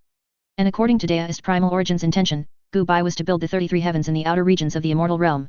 This formation was created by Daoist Primal Origin, and its principles had already surpassed Gu Bai's understanding of formations. Rather than a formation, it was more like a Dao. The 33 heavens meant that Gu Bai had to build 33 worlds outside the immortal realm, each world composed of formations. According to Daoist Primal Origin, each of the 33 heavens needed one mixed origin Golden Immortal and dozens of Golden Immortal powerhouses to guard it. Once completed, the 33 heavens would envelop the entire immortal realm. Enemies from the divine realm wanting to enter the immortal realm would have to break through the defenses of the 33 heavens. When Gu Bai saw the structure of the 33 heavens, he was truly astonished. If these 33 heavens were truly completed, even if only ordinary mixed origin Golden Immortals guarded the 33 heavens, they could contend with hundreds of mixed origin Golden Immortal rank combatants from the divine realm. Throughout history, the human race and Ya race combined had nearly 30 mixed origin Golden Immortals. Logically, this number should not be enough, but this is only on the surface. In reality, there are many more mixed origin Golden Immortal rank combatants that have not been accounted for. For example, the Heavenly Corpse Demon Venerable, besides himself, also possesses 2 mixed origin Golden Immortal rank zombies. The Blood Sea Demon Venerable also possesses 2 mixed origin Golden Immortal rank Blood Shadow clones. The Ghost Soul Demon Venerable also possesses 2 mixed origin Golden Immortal rank Ghost Souls. These are the foundations accumulated by these Demon Venerables throughout the long history of the immortal realm. In addition, the 5 Elements Venerable also possesses clones infinitely close to the mixed origin Golden Immortal rank. The fusion of 5 clones can grant the combat power of an ordinary mixed origin Golden Immortal. Furthermore, the immortal realm also has many secret techniques, such as slaying 3 corpses, which involves manifesting good and evil clones from oneself. In the long history of war between the human race and the Ya race, almost every mixed origin Golden Immortal possessed similar unique skills. After all, the immortal realm was truly too competitive. If one's faction only had one mixed origin Golden Immortal, it would be easy to be lured away. Most mixed origin Golden Immortals, besides their true bodies, also possess one incarnation or clone that barely reaches the edge of the mixed origin Golden Immortal realm. Although these clones cannot defeat the true mixed origin Golden Immortals of the immortal realm, they can easily slaughter Golden Immortal powerhouses. While not true mixed origin Golden Immortals, they can still serve as the formation eyes for the 33 heavens. After a careful tally, Gu Bai discovered that the 33 heavens didn't even require the powerhouses of the immortal realm to personally guard them. The number of clones alone that these powerhouses could create already exceeded 40. Moreover, the true mixed origin Golden Immortals of the immortal realm were not ordinary, they could basically fight 3 at once, not to mention the many hidden powerhouses within the immortal realm. For example, Yuanqi, Celestial Venerable Yuanchu, and Taisha. These 3 mixed origin Golden Immortals, each of their strengths had reached the limit of the mixed origin Golden Immortal realm, a level where further progress was impossible. There is also the great prime demon revered of the Ya race. Any one of these powerhouses can kill an ordinary mixed origin Golden Immortal as easily as slaughtering a chicken. Gu Bai carefully selected over 20 clones to guard the vast majority of the 33 heavens. Meanwhile, the Azure Emperor and Immortal Execution Sword Master of the human race, and the King of 10,000 Demons, Sea God and Dragon God of the Ya race, would guard the 5 most crucial heavens. The true mixed origin Golden Immortal powerhouses of the immortal realm, however, remained hidden in the shadows, not intending to directly intervene. According to these powerhouses, this was a good opportunity to temper the younger generation. Of course, the saying goes, 1 word from above, 1,000 miles of running below. The cost of each of these 33 heavens was a bottomless pit. Gu Bai had to mobilize the entire immortal realm's accumulated resources of hundreds of millions of years and activate his divine ability to summon all the formation masters from ancient times to the present in the immortal realm to support such a massive project. Of course, a massive project was one thing, but time was also extremely tight. For such an enormous undertaking, even with sufficient personnel and resources, it would typically take at least 1,000,000 years to start. However, Daoist Primal Origin had spoken, the 33 heavens had to be built before the immortal realm's vanguard arrived. And besides the 33 heavens, Gu Bai also needed to arrange various logistics, such as refining enough medicinal pills, building hundreds of thousands of flying boats capable of fighting in the Void Realm, and these flying boats also needed to possess considerable combat power. In addition, all resources and restrictions in the Immortal Realm were to be open to maximize the combat power of the Immortal Realm's lower echelons within 100,000 years. Looking at the dense, countless work list in his hand, Gu Bai felt his eyelids twitch. Due to the tight schedule and heavy tasks, Gu Bai was no longer as leisurely as before. Thousands of Gu Bais worked almost day and night on the front lines. Nearly 500 Gu Bais personally led numerous formation masters, working tirelessly day and night to build the 33 heavens. Another portion of Gu Bais led all the alchemists in the Immortal Realm, relentlessly performing alchemy, and more alchemy, day and night. Time flowed by swiftly, and 1,000 years passed in the blink of an eye. Gu Bai, who hadn't had a good night's sleep in 1,000 years, looked at the 3D holographic model of the 33 heavens before him with a deep frown. At this point, all preparatory work had been completed, and the foundation of the 33 heavens was already being built. However, Gu Bai discovered a new problem: there weren't enough materials to build the 33 heavens. It wasn't that the Immortal Realm lacked materials, but rather that the 33 heavens was, after all, just a defensive project, and even if it consumed materials, it shouldn't consume too many of the Immortal Realm's resources. In layman's terms, the requirements were high, but the budget was insufficient. Even with Gu Bai's personal involvement and hands-on approach in every step, minimizing the budget to its lowest, the budget was still short. It was at this moment that the mixed origin Golden Immortals, who had been wandering in the Void Realm for a long time, finally returned to the Immortal Realm. Deist Primal Origin, who had returned from the Void Realm, and Great Prime Demon Revered in their group, seemed to be in very good spirits. Even Great Prime Demon Revered, who usually kept a stern face, had a smile on his lips that he couldn't suppress. Upon seeing Deist Primal Origin, Gu Bai immediately informed him of the budget shortage. Ha ha ha ha ha, what did I think the problem was? This is star sand I found in the Void Realm. Take a look and see if it's enough. Hearing Gu Bai's words, Deist Primal Origin smiled and handed Gu Bai a storage pouch. Gu Bai opened it and found it filled with star sand, and it was refined star sand at that. Star sand is one of the top-tier spirit ores in the Void Realm, incredibly versatile, capable of replacing over 90% of the spirit ores in the cultivation world. And more than half of the materials needed for the 33 heavens could be replaced by the star sand. The star sand Deist Primal Origin gave him filled the highest rank storage pouch, which was completely sufficient to make up for the missing materials for the 33 heavens, with even a good amount left over. It's enough. Gu Bai took the storage pouch, responding somewhat blankly. Evidently, Deist Primal Origin and his group's journey through the Void Realm was not merely about intelligence gathering. Judging by the killing intent that Deist Primal Origin had not yet fully suppressed, it seemed his group had plundered the Void Realm on this trip. Otherwise, it would be impossible to gather such a large quantity of star sand, and besides star sand, Deist Primal Origin and his group must have acquired many other valuable items. Facts proved Gu Bai was right. Deist Primal Origin later gave Gu Bai a large quantity of unique spirit treasures from the Void Realm, which greatly alleviated the logistical pressure on the Immortal Realm. Gu Bai, can you cook this Void Giant Beast into a delicious dish? If you can cook it into a delicious dish, I hope you can make this Void Giant Beast into a main course to share with all the cultivators in the entire Immortal Realm. Finally, Deist Primal Origin pulled out a colossal object with a diameter of tens of millions of feet. This was the Void Giant Beast that Deist Primal Origin and Great Prime Demon Revered had jointly slain, and it was a Void Giant Beast of a considerably high rank. If calculated according to human ranks, this Void Giant Beast likely possessed the battle prowess of a mixed origin Golden Immortal Realm peak. Hiss. Gu Bai stared dumbfounded at the Void Giant Beast, which stretched as far as the eye could see, floating in the air, and gasped. Because Gu Bai happened to recognize this Void Giant Beast, after all, Gu Bai had some connections in the Void Realm, and his hometown, Celestial Void Continent, was also considered one of the Void Realm's forces. Therefore, Gu Bai wasn't completely ignorant of information about the Void Realm. In the Void Realm, this Void Giant Beast was quite famous, known as the calamity that devours worlds. Its usual food was not creatures in the Void Realm, but rather one world after another. On average, it would devour a minor 1,000 worlds every few hundred years, and sometimes even a middle 1,000 worlds or even a major 1,000 worlds. A Void Giant Beast that strengthened itself by digesting an entire world was almost invincible in the Void Realm, a true overlord of the Void Realm.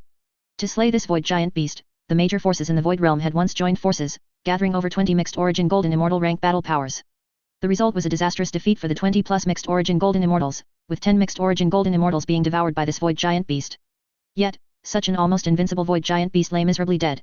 There was a highly conspicuous sword mark on its head, an injury that nearly cleaved the Void Giant Beast's head in two, with endless blood still flowing down its head. Gu Bai's mouth twitched as he looked at the Void Giant Beast, which still exuded terrifying pressure even long after its death. Then, Gu Bai began to seriously consider whether he could cook this Void Giant Beast with his current skill level. If this Void Giant Beast were truly made into a delicacy to be shared among all ascended Immortal Realm and above beings in the entire Immortal Realm, the overall combat power of the Immortal Realm could be significantly boosted. As for beings below the ascended Immortal Realm, it wasn't that they didn't want to share with them, but rather that the flesh and blood of this Void Giant Beast were too formidable. Even after cooking, beings below the ascended Immortal Realm would still be unable to digest it. After a moment of thought, Gu Bai shook his head. No, I already have an idea for cooking the Void Giant Beast, but with my current strength, I cannot cook this void giant beast thoroughly. Gu Bai waved his hand, saying with great helplessness.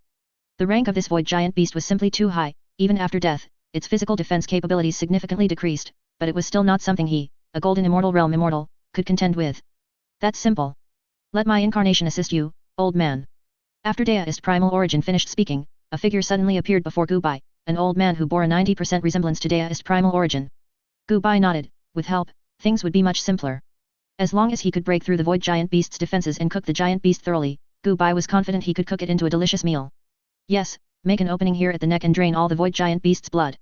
Also, the outer exoskeleton armor of this void giant beast needs to be peeled off completely.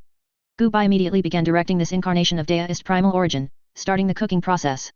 Fortunately, this incarnation seemed to have no consciousness. Rather than an incarnation, it was more like a puppet created by Deist primal origin. This puppet could perfectly obey all of Gu Bai's commands. Thus, in just 20 years, the massive body of the void giant beast was completely processed by Gu Bai. The inedible scales and meridians were all collected by Gu Bai and returned to Deist primal origin. These scales, meridians, and similar things were formed from the void giant beast having devoured countless worlds. They were inherently incredibly sturdy and excellent materials for crafting various immortal artifacts. Subsequently, Gu Bai borrowed an enormous cauldron from Deist primal origin. Rather than a cauldron, it was a top-grade innate spirit treasure, the heaven refining furnace, capable of refining all things and transforming them into the purest spiritual chi. Gu Bai placed the body of the heaven-devouring giant beast into the heaven refining furnace, then began directing Deist primal origin's incarnation, instructing him to constantly control the temperature inside the furnace. Meanwhile, Gu Bai would periodically add various seasonings, and thus, several decades passed. As the heaven refining furnace was opened, a refreshing aroma permeated the entire immortal realm. Gu Bai immediately arranged for people to host a grand banquet in the center of the immortal realm.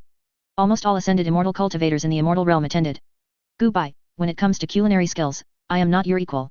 Looking at the various delicacies on the table and smelling the fragrant aroma they emitted, Deist primal origin said with some emotion. You jest, Deizun. Hearing this, Gu Bai smiled but did not deny it. Gu Bai was quite confident in his culinary skills. In fact, to some extent, his cooking was on par with his medical skills. After all, ever since Gu Bai stepped into the cultivation world, he would research cooking and various delicious foods whenever he had free time. Compared to the medical Dao, the immortal realm's development in culinary arts was quite backward, and no truly powerful figures had emerged in that field. After all, once one became a foundation establishment cultivator, they could sustain themselves by absorbing spiritual qi. Even most cultivators in the qi refining realm relied on consuming grain abstinence pills to maintain their consumption. Therefore, even in the immortal realm, over 90% of cultivators rarely ate meals in their daily lives. Almost all ingredients-like items were used by alchemists for alchemy, as this was the only way to maximize the effect of the ingredients themselves. This led to a near absence of chefs in the entire immortal realm. Even if there were any, their numbers were extremely small. Behaviors like Gu Bai's, who would research cooking and prepare various rare ingredients whenever he had nothing else to do, were almost non-existent in the immortal realm. Therefore, even Deist primal origin, who had lived for an unknown number of years, was not as skilled in cooking as Gu Bai. This grand banquet lasted for over 10 days, and a massive void giant beast was mostly consumed. Cultivators below the Ascension realm, although unable to directly absorb the flesh and blood, could drink the soup. As for those with even lower cultivation realms, they could drink diluted soup. This act also had immense benefits for the immortal realm. After all, this void giant beast had devoured an unknown number of worlds, absorbing the origin of countless worlds. Its flesh and blood were already the most supreme spiritual treasures. After the beings of the immortal realm consumed the void giant beast's flesh and blood, they could greatly enhance their own origin, which, in layman's terms, meant their aptitude. Even drinking a single sip of extremely diluted soup could forcibly elevate a lower grade aptitude to a higher grade. Golden core cultivators, after consuming it, could significantly improve the quality of their divine ability. A very few lucky individuals could even awaken the extremely rare star body, possessing the ability to absorb the power of stars and transform it into their own foundation. This would directly lead to a significant increase in the overall strength of the immortal realm's beings. However, after several thousands or tens of thousands of years, over 90% of these beings who consumed the void giant beast's flesh and blood would naturally die of old age. The origin power of these naturally deceased beings would return to heaven and earth, meaning it would be absorbed by the immortal realm, thereby increasing the immortal realm's own foundation. The immortal realm's powerful figures, led by Deist primal origin, clearly intended to do the heavenly Dao a favor, so that their relationship with the heavenly Dao would not be so strained. After the banquet concluded, Gu Bai's life once again entered a busy period. Under Gu Bai's tireless efforts, it only took him 80,000 years to successfully construct the 33 heavens. In the sky of the immortal realm, 33 small worlds appeared, acting like fortresses, guarding the safety of the immortal realm. Each of these 33 heavens had its unique characteristics. For example, there was a small world where over 90% of the land was made of extreme cold profound ice. Under the enhancement of the small world's formation, this place could maximize the power of all ice element spells. Guarding this place was an incarnation of the Ice Emperor, which, strictly speaking, was only half a mixed origin golden immortal. He did not possess the divine ability a mixed origin golden immortal should have, nor the ability to mobilize the origin of the Dao. He could bully ordinary golden immortal immortals, but he was no match for a mixed origin golden immortal. However, if all the power of this world were mobilized, the Ice Emperor's incarnation could barely achieve the combat power of an ordinary mixed origin golden immortal. Besides this, there was also the Flesh and Blood realm, constructed from various flesh and blood corpses, where all blood-type divine abilities could be maximized. And the Heavenly Fire realm, built from materials that increase in temperature, where all fire-type spells could be maximized. This way, even if those guarding the 33 heavens were only incarnations of these powerful figures, they could forcibly raise their combat power to the realm of an ordinary mixed origin golden immortal. And if they were true mixed origin golden immortals like the King of 10,000 Demons, Dragon God, or Sea God, they could greatly enhance their own combat power. Furthermore, each of the 33 heavens was assigned a large number of immortals, and with their cooperation as the main formation core, the powerful figure guarding that heaven could further increase their combat power by another level. This way, even if enemies from the divine realm, nearly 100 creation gods who are on the same rank as mixed origin golden immortals were to attack the immortal realm simultaneously, the immortal realm could rely solely on the 33 heavens to firmly block the enemy's main force outside. If the divine realm could break through the defenses of the 33 heavens and reach the true immortal realm, then the divine realm would face Yuanqi, Celestial Venerable Yuanchu, and Taishu, the three immortal venerables whose Dao, sword arts, and physique had all reached their peak, great prime demon revered, who could cleave an ordinary mixed origin golden immortal to death with a single sword strike. And below them, the painter of all wonders, who could casually create countless races, even having a significant connection to the birth of extraterrestrial demons, and who invented the heaven-defying secret art of turning the void into reality. As well as the creators of the human race's three great demonic cultivation sects, the Heavenly Corpse, Blood Sea, and Ghost Soul Demon Venerables. Each of these three demon venerables was a ruthless individual among the ruthless. In their early years, the three demon venerables even planned to jointly refine the entire immortal realm. If not for Deist primal origin and great prime demon revered suppressing them, these three demon venerables might have actually succeeded. The Heavenly Corpse Demon Venerable had greatly desired to refine the previous void giant beast into a flesh and blood puppet, but Deist primal origin had refused him. There were also the Golden Ancestral Dragon, Lord of all Seas, and Northern Darkness Yaezun of the Ya race, who were also top-tier combat powers. The cultivation realms of these powerful figures had almost all reached the late stage of mixed origin golden immortal, a point where further progress was extremely difficult. To be honest, Gu Bai felt a little sorry for the divine realm. Of all the realms to provoke, they chose to provoke the immortal realm. During the process of building the 33 heavens, Gu Bai's relationship with many of the immortal realm's powerful figures also rapidly improved. Especially with the 5 elements venerable and the King of 10,000 Demons, after such a long time, these powerful figures had become completely familiar with Gu Bai. They couldn't help but become familiar. After all, Gu Bai himself possessed great charm, and anyone who spent some time with Gu Bai could become a very good fellow Deist with him. In the past, when Gu Bai was just one person, he could only slowly build up goodwill. But now there were over 1,000 Gu Bais, spread across various parts of the immortal realm, and even if Gu Bai didn't specifically try to build goodwill, the goodwill would rapidly increase. For the next 20,000 years, Gu Bai focused on building flying boats. The future of the immortal realm lay in the void realm. For the people of the immortal realm to truly develop, they must possess enough flying boats capable of traversing the void realm. Whether facing enemies similar to the divine realm in the void realm or exploring resources in the void realm, a flying boat is indispensable. Although cultivators can roam the void realm once their cultivation reaches the ascension realm. However, roaming the void realm and exploring the void realm for extended periods are two different matters. Even if you are a cultivator in the ascension realm, you need to rest, right? You can't just keep floating in the void realm, can you? Even for a super big shot in the mixed origin golden immortal realm, continuously traveling the void realm is very tiring. Moreover, you can't always expect immortals in the ascension realm and above to explore resources. Even in the vast immortal realm, the number of immortals is actually not too many. Therefore, designing flying boats that allow cultivators below the ascension realm to roam the void realm becomes very necessary. Gu Bai is quite experienced in this. The fundamental reason the celestial void continent can stand in the void realm is because of their powerful flying boats. Almost all these flying boats were designed by Gu Bai alone. After so many years of iteration and updates, Gu Bai is already able to build flying boats with the highest cost performance at the lowest price. The most classic is the basic flying boat, which can carry several immortals in the ascension realm to roam the void realm, and the flying boat itself comes with a spiritual chi conversion device that can convert the chaos chi of the void realm into spiritual chi. Furthermore, the flying boat comes with a decent weapon system, excellent defense, and relatively fast speed, with overall combat power equivalent to a late-stage ascended immortal. It also comes with a jump system, which is a one-way teleportation formation. As long as the coordinates of the specified location are entered, the flying boat can perform a one-way jump. The flying boat has an extremely large storage space, so even if it roams the void realm for tens of thousands of years and collects basic materials for tens of thousands of years, there is no need to worry about the space being filled. Most importantly, the basic model of flying boat designed by Gu Bai is very cheap to build. Other void realm forces are not without similar flying boats, but their cost is more than 5 times that of Gu Bai's flying boat. And for the sake of the celestial void continent, Gu Bai also reduced the manufacturing difficulty of the flying boat to the lowest level, meaning that any artifact refiner with normal skill can build it 1:1 according to the blueprints. However, Gu Bai was still somewhat dissatisfied with this, so he found Deist primal origin and discussed it carefully with him. Ultimately, it took nearly another 20,000 years, and with Deist Primal Origins improvements, Gu Bai successfully reduced the cost of the basic flying boat by nearly another 10%, while its overall attributes did not decrease but instead increased by 10%. At this point, Gu Bai could be said to have pushed all aspects to their limit, even Deist Primal Origin couldn't think of any better optimization methods. It was only then that Gu Bai planned to mass-produce the flying boats. However, before producing flying boats, they still needed to deal with the enemies from the Divine Realm. Because according to Deist Primal Origin's divination, the vanguard troops of the Divine Realm should be arriving soon. In fact, before this, several waves of people from the Divine Realm had already arrived in the Immortal Realm. It's just that these people from the Divine Realm were too weak, the highest cultivation among them was only the God King Realm, which translates to a cultivator in the Golden Immortal Realm. These people from the Divine Realm were directly slain by the Immortal Realm's demonic cultivators before they even had a chance to do anything. It was also because of the deaths of these people from the Divine Realm that the Divine Realm decided to send vanguard troops to test the waters of the Immortal Realm. I hope the Divine Realm's vanguard troops are strong enough, at least to let these big shots of the Immortal Realm vent some anger. Gu Bai looked up at the Void Realm, then said to himself. By this point, Gu Bai no longer worried about how strong the people from the Divine Realm were, instead, he began to worry if the people from the Divine Realm wouldn't be strong enough. If they are strong enough, that's fine, after breaking through the 33 heavens, they can have a good fight with the big shots of the Divine Realm and let out the anger that these big shots have suppressed for so many years. But if they are not strong enough and the big shots are not satisfied, Gu Bai truly worries that the human race big shots, who are getting carried away, will start another internal war. At the same time, a magnificent fleet appeared in the Void Realm not far from the Divine Realm. At the very front of the fleet was an incredibly massive flying boat. In terms of size, the area of this flying boat was almost as large as a small world.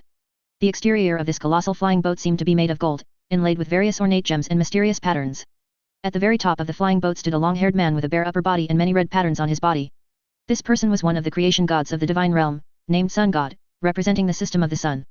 Behind the Sun God stood 4 other creation gods, such as the Light Goddess and the God of Fire. These people were the vanguard troops of the Divine Realm. Once the Divine Realm discovered a troublesome world, they would dispatch vanguard troops to forcibly destroy it. At this moment, the Sun God's flying boat was parked not far from the Immortal Realm, and he looked at the Immortal Realm before him with a solemn expression. If it weren't for the coordinates on the flying boat being correct, the Sun God would have doubted whether he was already close to the Immortal Realm. This was because the Immortal Realm before him was simply too vast. Normally sized large worlds, at such a distant range, they could only barely see a speck of light. Even super large worlds, at such a distant range, would only appear about the size of a finger in their vision. However, at this moment, the incredibly vast scale of the Immortal Realm already occupied most of their vision. Its area was ridiculously large. The Sun God had roamed the Void Realm for so many years and had never seen such a large world. This made the Sun God hesitate. He wondered whether he should call for support from the Divine Realm. Because the Immortal Realm before him was simply too large, he was afraid he couldn't handle it alone. As if sensing the Sun God's hesitation, the provocatively dressed Light Goddess gently took the Sun God's arm. Respected Sun God, in my opinion, this Immortal Realm is just a paper tiger. If the Immortal Realm truly had this much power, why is there no related news about it in the Void Realm? The Light Goddess looked at the vast Immortal Realm in the distance, her words filled with poorly concealed greed. For these innate gods, the more worlds they occupied, the stronger their own power became, and if they occupied this incredibly vast Immortal Realm, with the power of faith from countless believers, they would be able to cultivate several more creation gods, a temptation that is hard for ordinary people to resist, and the Sun God is no exception. Because even the cautious Sun God could hardly conceal the arrogance in his heart. Their Divine Realm had roamed the Void Realm for so many years and had never encountered an opponent. In his opinion, this Immortal Realm should be incredibly ignorant, probably not even having developed flying boats capable of roaming the Void Realm. Accelerate, target Immortal Realm. At the Sun God's command, the numerous God race fleets began to accelerate at full speed, flying towards the Divine Realm. It's finally coming. In the 33 heavens, first heaven, in the land of 10,000 demons, Gu Bai slowly opened his eyes. Although he did not possess Deist Primal Origin's heaven-defying ability, Gu Bai could still calculate when the Immortal Realm would face an enemy attack. Is it an enemy from the Divine Realm? The King of 10,000 Demons, sitting opposite Gu Bai, asked with a hint of excitement upon hearing this. Yes, the Divine Realm's enemies are almost here. If my calculations are correct, the Divine Realm's vanguard will arrive in the Immortal Realm in no more than 3 years. But let's agree in advance, when the people from the Divine Realm arrive, you should try to suppress your strength. We'll send a few slightly weaker individuals to fight them. It's best to appear capable of easily defeating them, but overall, our strength should seem inferior to the Divine Realm's level. Only then, to conquer the Immortal Realm, this tough bone to chew, will the Divine Realm send its main forces over. If we appear too strong at the beginning, even strong enough to possess the power to crush the Divine Realm, the Divine Realm might get scared and run away. Gu Bai looked at the unusually excited King of 10,000 Demons before him and said with some helplessness. Over the years, he had become quite familiar with the King of 10,000 Demons, and his previous impression of the King of 10,000 Demons had completely shattered. In Gu Bai's original imagination, the King of 10,000 Demons should have been a cunning, calculating individual, secretly controlling the entire Ya race, or even the entire Immortal Realm, possessing extraordinary strength and suppressing the entire Ya race, a true super schemer. After all, the king of 10,000 demons, with his youthful appearance, gentle aura and occasional soft smile, gave off the impression of a schemer. However, the truth was that the king of 10,000 demons was simply good-tempered, his occasional smiles were merely because he wanted to smile, not because he was plotting any schemes. As for secretly controlling the entire Ya race, or even the entire immortal realm, the king of 10,000 demons stated that if he were truly that amazing, he would probably wake up laughing in his dreams. The only thing Gu Bai guessed correctly was that the king of 10,000 demons' strength was indeed extraordinary. And the reason he could be the king of 10,000 demons was precisely because of his outstanding strength. Strictly speaking, the king of 10,000 demons' strength was only slightly inferior to that of the 5 elements venerable. And the 5 elements venerable was already considered an ancient figure in the immortal realm. If the king of 10,000 demons truly fought without restraint later, he would definitely give the people of the divine realm a psychological trauma. Got it, got it. The king of 10,000 demons sprawled ungracefully on the table, saying carelessly. Gu Bai, I want tea. After a long while, the king of 10,000 demons raised his head and said in a somewhat spoiled tone. All right, I'll brew it for you now. Gu Bai was already used to this. He skillfully took out a tea set and then brewed a cup of his favorite 9 revolutions enlightenment tea for the king of 10,000 demons. Phew, your tea is still the best, Gu Bai. The king of 10,000 demons gulped down the hot tea in the cup, then slowly exhaled a breath of warm air. At the same time, in the sky-sea realm within the 33 heavens, Gu Bai was cooking delicious food for the sea god. In the endless sword mountain within the 33 heavens, Gu Bai was smiling and discussing with the immortal execution sword master how to forge new immortal swords. In the heavenly profound continent, the central part of the immortal realm, Gu Bai was playing chess with Deist primal origin. Within the Ya race domain, Gu Bai, dressed in white, was somewhat helplessly accompanying great prime demon revered in drinking wine. Since Gu Bai used the myriad transformation divine ability to split himself into thousands of clones 100,000 years ago, he had maintained this divine ability. In a sense, these thousands of clones were all Gu Bai himself, possessing all of Gu Bai's memories and abilities, just with slightly lower cultivation realms. After Gu Bai finished most of his tasks 20,000 years ago, he sent these clones to the side of the immortal realm's major figures to act as assistants. Of course, while called assistants, they only performed relatively simple tasks.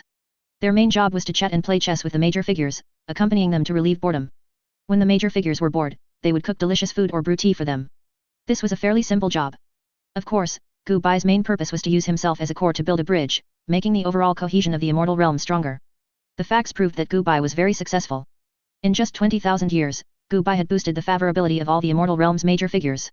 When the divine realm attacked this time, almost all of the immortal realm's countermeasures were proposed by Gu Bai.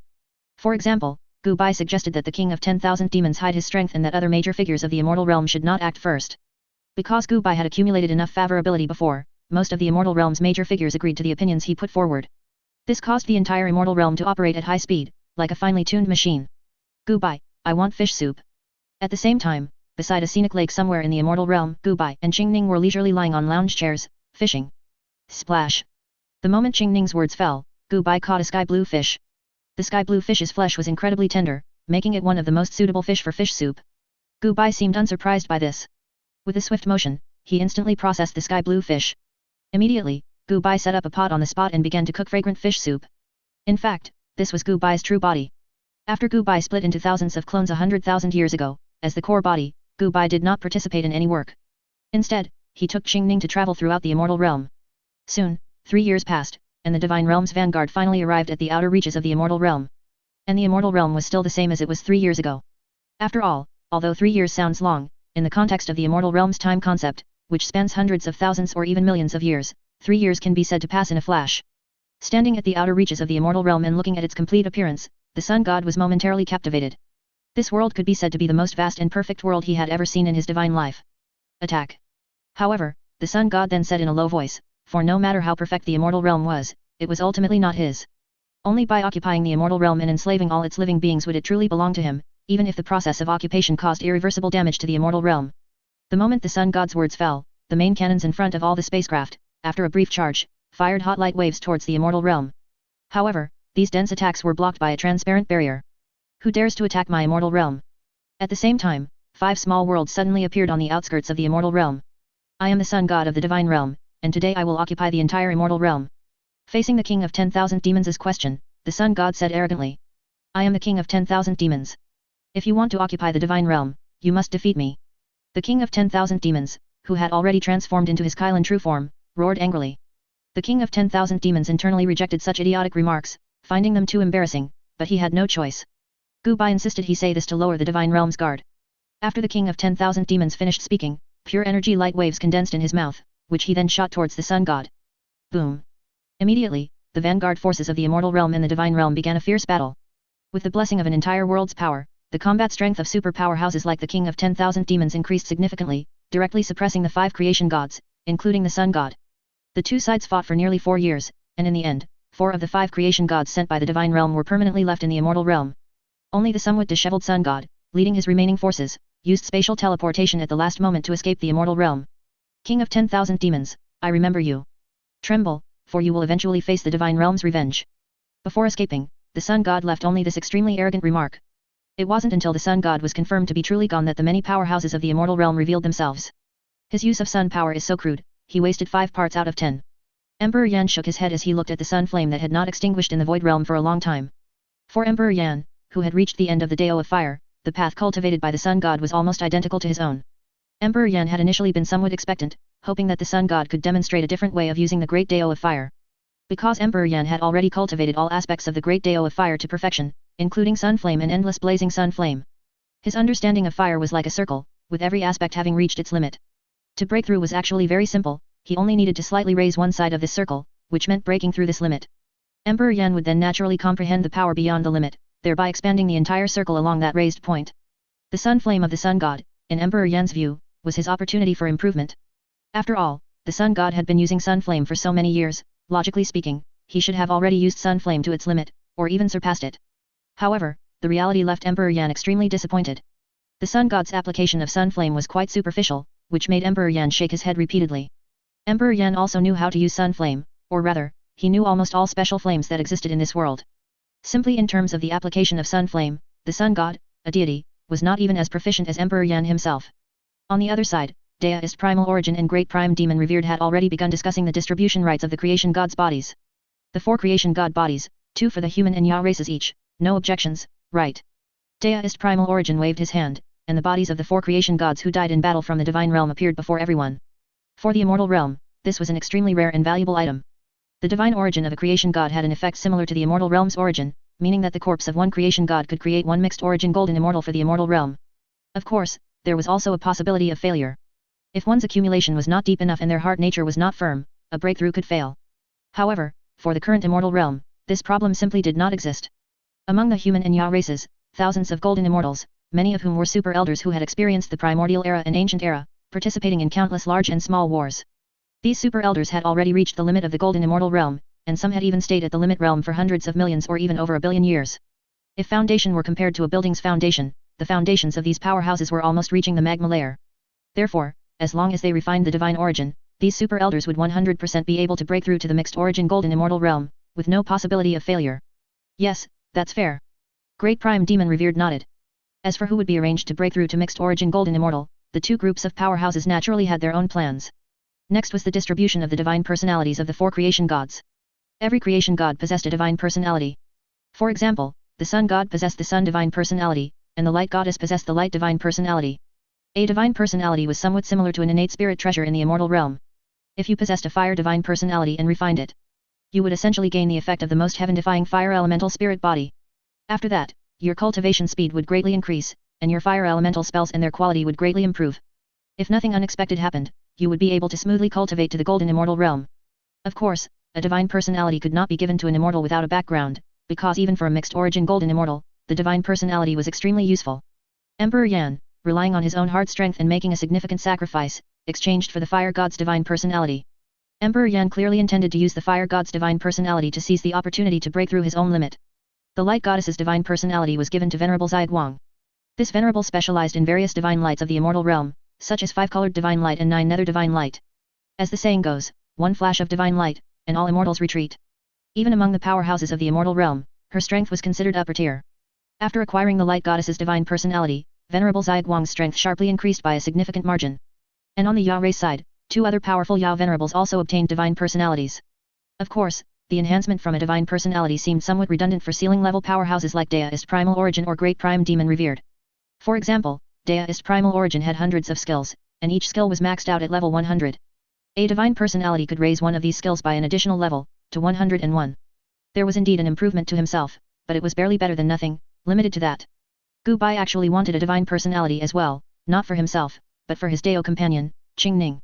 After all, a divine personality represented the authority of a deity. Possessing a creation god's divine personality was equivalent to being half a mixed origin golden immortal. Don't worry, once the main forces of the immortal realm arrive, I will make the decision to let you choose a few satisfactory divine personalities first. Seemingly having discerned Gu Bai's thoughts, Deist primal origin patted Gu Bai's shoulder and said kindly. Besides the divinity, Gu Bai was most interested in the divine realm's flying boats. The divine realm had explored the void realm for so many years, their flying boats must have undergone countless iterations and upgrades, likely pushing the technology to its limits. That day, Gu Bai disassembled all the flying boats belonging to the divine realm's vanguard. Looking at the completely different structure of the flying boats compared to the immortal realm's flying boats, Gu Bai's eyes widened, and he began to concentrate on studying them. To put it simply, the divine realm's flying boats could provide inspiration for the immortal realm, allowing the immortal realm to build better flying boats.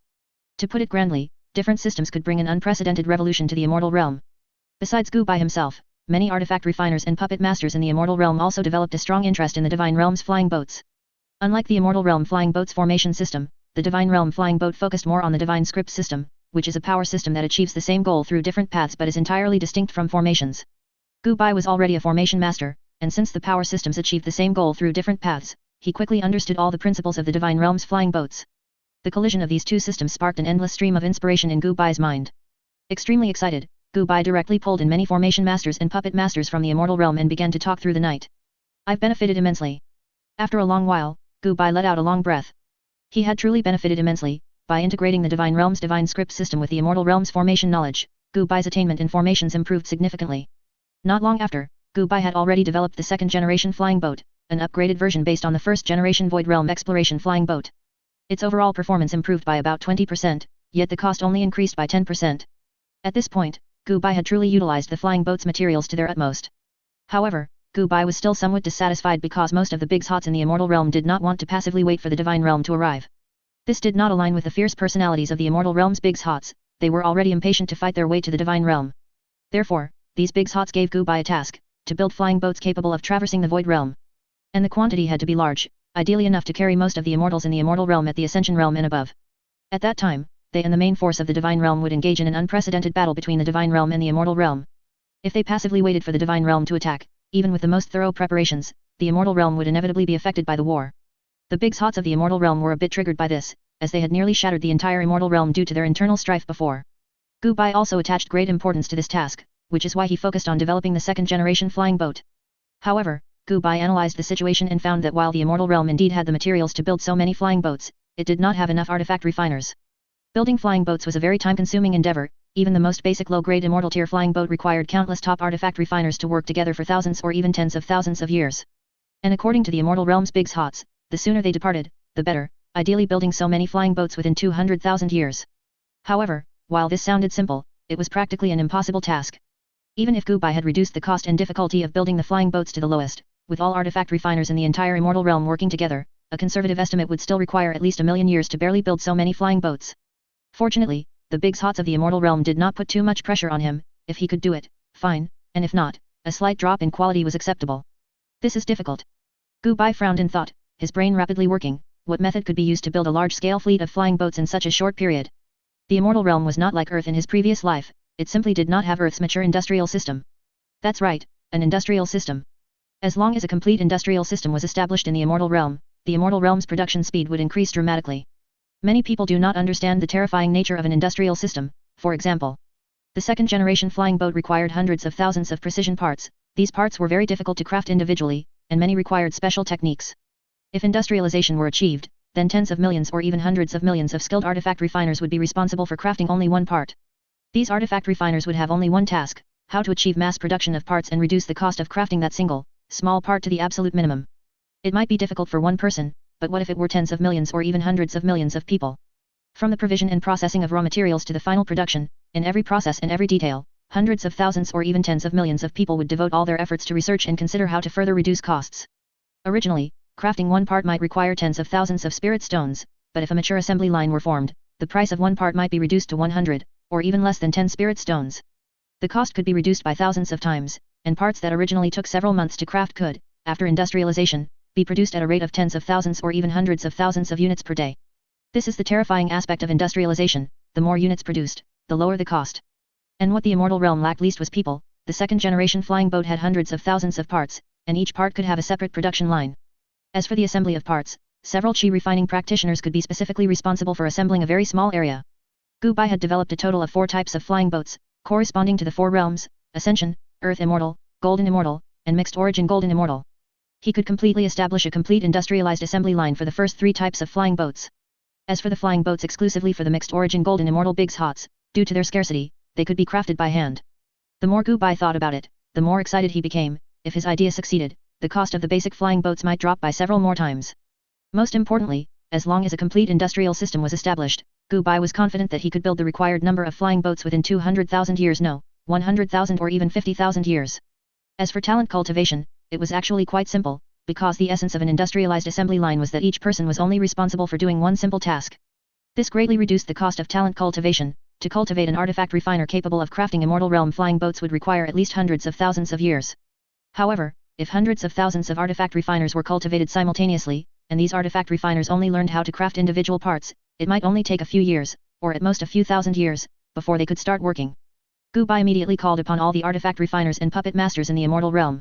Following that, Gu Bai began to design the production line. This was a task that was both complex and not so complex. The complexity did not lie in the construction of the production line, but in the arrangement of personnel. This required Gu Bai to direct all the artifact refiners in the immortal realm, categorize them according to their good at domain, and then personally select the leaders for each production line. These leaders not only needed exquisite craftsmanship and the ability to respond to various emergencies at any time, but also experience in managing large forces. After all, managing hundreds of millions of people was no joking matter. This would be an insurmountable task for anyone, but Gu Bai simply asked, "Is this difficult?"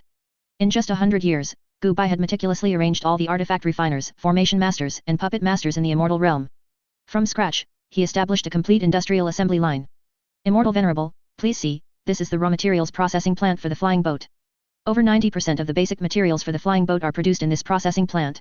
There are as many as 100,000 immortal rank artifact refiners engaged in this production line, and even one of Yandi's origin clones is leading the production line. Inside a highly modernized factory, Gu Bai was leading Daist Primal Origin and other big shots to tour the assembly line he had built. Following Gu Bai's gaze, a massive refining furnace, as large as a small world, stood in the center of the factory. Literally, this refining furnace was truly about the size of a small world. If one were to compare, the volume of the refining furnace was even larger than the celestial void continent itself. Above the refining furnace, Yandi's origin clone hovered. At this moment, the origin clone was controlling endless flames, incinerating the refining furnace. Even though most of it was made of star iron and inscribed with countless heat-resistant formations, the refining furnace was still burning red hot. At the very top of the refining furnace, a spatial rift would occasionally open, and various spiritual ore would fall from the rift. Most of these spiritual ore came from the immortal realm, and their quality was not particularly high. Their only advantage was their immense quantity. After the spiritual ore was incinerated by the endless fire and the impurities were refined away, it would transform into the purest 100 refined iron, flowing from the bottom of the refining furnace into pre-prepared molds. Thus, 100 refined iron, which originally required numerous procedures, the combined effort of hundreds of artifact refiners, and several years to forge a single piece, was now easily manufactured. The perfectly uniform 100 refined iron was merely the first processing step. Afterward, these 100 refined iron pieces would be loaded into storage pouches, then transported via specialized teleportation formations to the second factory. The second factory would then perform more detailed forging on the 100 refined iron and fuse it with other steels. Only after undergoing 18 procedures, removing impurities and retaining only the purest parts, could it become meteorite iron, which is the steel for the surface of the flying boat. It possesses excellent corrosion resistance, high temperature resistance, and extremely high strength and flexibility. Even enduring an attack from an Ascension Realm cultivator would only leave a shallow mark on its surface. Furthermore, it possesses a certain degree of self-repair capability. If the damage is not too severe, it can repair itself over time. Only then would the meteorite iron be sent to various assembly lines, where it would be processed by specialized machinery. This is truly magnificent. After observing the complete assembly line, even Daist Primal Origin was deeply astonished by the scene before him. This was the roar exclusive to heavy industry, an ultimate romance only men understood. In fact, the production speed of the industrial assembly line was much faster than Gu Bai had imagined. In just over 10,000 years, all the flying boats were completed, and their quality was unexpectedly good. Only the flying boats specially crafted for mixed origin golden immortals took much longer due to being handcrafted. However, it was estimated that in 100,000 years those dozen or so flying boats specifically for mixed origin golden immortals would be completed. After witnessing the benefits of the production line, various industries in the immortal realm also began to set up their own production lines. For example, alchemy, puppets, and the like. Soon, the immortal realm's production capacity became severely oversupplied. The prices of all steel creations began to plummet, falling dozens of times in just a few tens of thousands of years. Originally, an ordinary immortal sword required an Ascension Realm cultivator to gather most of their wealth to afford. However, now an ordinary immortal sword could be bought in dozens by an Ascension Realm cultivator with ease. The fundamental reason was overcapacity. Even stones and dirt, when thrown into a refining furnace, could quickly be refined into the highest grade spiritual iron. Then the worlds surrounding the immortal realm suffered. Most of the lifeless worlds were dragged to the immortal realm by the big shots of the immortal realm, then thrown into the refining furnace and refined into high-quality star iron. And in the void realm, what was least lacking were various desolate worlds. Facing the excess of high-quality materials like meteorite iron and star iron, Gu Bai did not waste them. In just a few tens of thousands of years, the surplus materials were forged into tens of millions of Ascension rank puppets. Each of these puppets possessed the combat power of a normal Ascension realm cultivator. Each puppet was equipped with a low-grade immortal sword, a low-grade immortal shield, and a complete set of low-grade immortal rank armor. In addition to having combat power equivalent to an Ascension realm cultivator, the bodies of these puppets were also incredibly hard, even harder than most beast bodies. And they were tireless. The conversion formation arranged within their bodies could autonomously absorb spiritual chi to sustain themselves. Even if thrown into the void realm, the formation could absorb chaos chi and slowly convert it into spiritual chi. Of course, these puppets were only the most basic. Above them were upgraded versions, with all equipment being medium-grade immortal artifacts. Besides these, there was also the ultimate version, with all equipment being top-grade immortal artifacts, and their comprehensive strength equivalent to a late-stage Earth immortal. The purpose of these puppets was equivalent to cannon fodder. If a war truly broke out with the divine realm, these puppets would rush to the forefront, becoming a terrifyingly boundless steel ocean. And in addition to the Ascension rank puppets, the puppet masters also improved the immortal realm's minor-type puppets, creating improved versions of minor-type puppets. Their strength was very weak, or they had almost no combat power. Their main job was to search for minerals in the void realm and then mine them. The core of each puppet contained a super-large storage space, so absurdly large that it was almost impossible to fill. And each puppet could slowly absorb chaos chi and convert it into spiritual chi. It only required sending the minor-type flying boat and the minor-type puppets into a chaotic spatial teleportation formation. The chaotic spatial teleportation formation would randomly teleport the minor-type flying boat, filled with minor-type puppets, to any location not far from the immortal realm. Afterward, the minor-type robots would automatically mine precious spiritual ore. Once their absurdly large storage space was full, they would follow the immortal realm's direction and begin to return to the immortal realm. Although the loss rate was very high, out of 10 minor-type flying boats, only about 1 minor-type flying boat could return. However, even so, the immortal realm still made a huge profit, or rather, out of tens of thousands of minor-type flying boats, as long as one could return, the immortal realm would make a profit. Gu Bai's move to industrialize was like opening Pandora's box. Countless other industries in the immortal realm also began to industrialize. To be honest, Gu Bai was a little startled by the immortal realm's development speed. In just tens of thousands of years, the artifact refining and puppet industries developed at an unprecedented pace.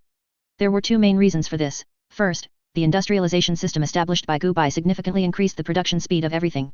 The second reason was that the world's limitations had been opened up. Now, any ascended immortal in the immortal realm, or even a more powerful cultivator in the nascent soul realm, could travel through the void realm. And in the void realm, there was no shortage of various minerals. They were so abundant that they couldn't even be contained. Under the unlimited supply of spirit iron, almost every industry in the immortal realm related to steel changed its appearance annually. Currently, the hottest profession in the immortal realm is the puppet master. A puppet master is actually a very powerful profession. As long as there are enough materials, they can continuously create puppets with strong combat power. However, the materials that can be used to build puppets in the immortal realm are often very rare. Normally, building a puppet of the same level would be enough to empty a puppet master's coffers. The cost of one puppet could rival that of several cultivators of the same realm. In the immortal realm of the past, puppets were indeed more expensive than people, and puppet masters using puppets in combat were terrified of their puppets getting scratched or bumped. Generally, puppets were only used to expand one's foundation, just in case. An endless army of puppets was something a puppet master wouldn't even dare to dream of. But now it's different. The immortal realm currently has no shortage of spirit iron. Warehouses are almost overflowing with various spirit irons. And spirit iron is one of the top materials for crafting puppets. The reason why most puppets on the immortal realm market are made of spirit wood is not because of its quality, but because the cost of spirit wood is very low. Puppet masters, who no longer lacked materials, united to jointly establish an industrialized system and ultra-large-scale production lines, beginning to frantically produce puppets. The tens of millions of puppets that previously competed with immortals were crafted by the numerous puppet masters of the immortal realm. It can be said that they truly achieved the puppet master's former dream, to overwhelm the opponent with an endless human wave tactic. And now the entire immortal realm knows about the existence of the divine realm, which has plunged it into a complete war frenzy. Almost all cultivators are preparing for the upcoming war. Puppet masters are tirelessly producing various puppets, while artifact refiners are ceaselessly manufacturing steel warships and various magic treasures and immortal artifacts. And these are being distributed for free. Almost all cultivators above the Ascension realm in the immortal realm have received a complete set of excellent medium-grade immortal artifacts. This includes a full set of light armor, a long sword, a long saber, a pair of shoes, and 6 flying daggers. Although these medium-grade immortal artifacts are standardized products, their quality is undeniable. They are extremely durable, much better than the quality of most immortal artifacts on the market. All immortals above the Ascension realm have been pulled into a military camp-like place and have begun team-based training. This way, even if they truly fight in the void realm in the future, they can maintain a basic formation. The Ya race side was also not idle. The Ya race's artifact refiners were even more exaggerated, directly crafting a set of close-fitting battle armor for the true bodies of all Yao beasts. The current situation in the Immortal Realm has completely exceeded Gu Bai's control. All immortals are yearning for war. This is not the heavenly Dao taking advantage of the chaos, but the human race and Ya race, who have been at peace for too long, instinctively longing for war. Facts prove that sometimes people are just like that. During war, they long for peace to rest and recuperate. Now that there is no war, after a long time, everyone starts wanting to fight again. Time flew by, and the Immortal Realm thus prepared for war for a full 200,000 years. In the Void Realm, over 20 flying boats of a quality equivalent to top-grade acquired spirit treasures appeared at the forefront of the port. Behind these flying boats were billions of Immortal Realm quality flying boats, each crafted from extremely hard meteorite iron. When he learned of this number, Gu Bai was truly shocked. The reason was simple, the number of flying boats was much higher than estimated. To be honest, Gu Bai was now starting to hope that the Divine Realm's strength could be even greater.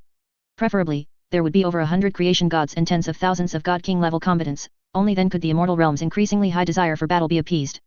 Originally, the Immortal Realm's higher UPS had instructed to build about 10 million flying boats, and their combat power didn't need to be too strong, or even none at all, only sufficient speed was required.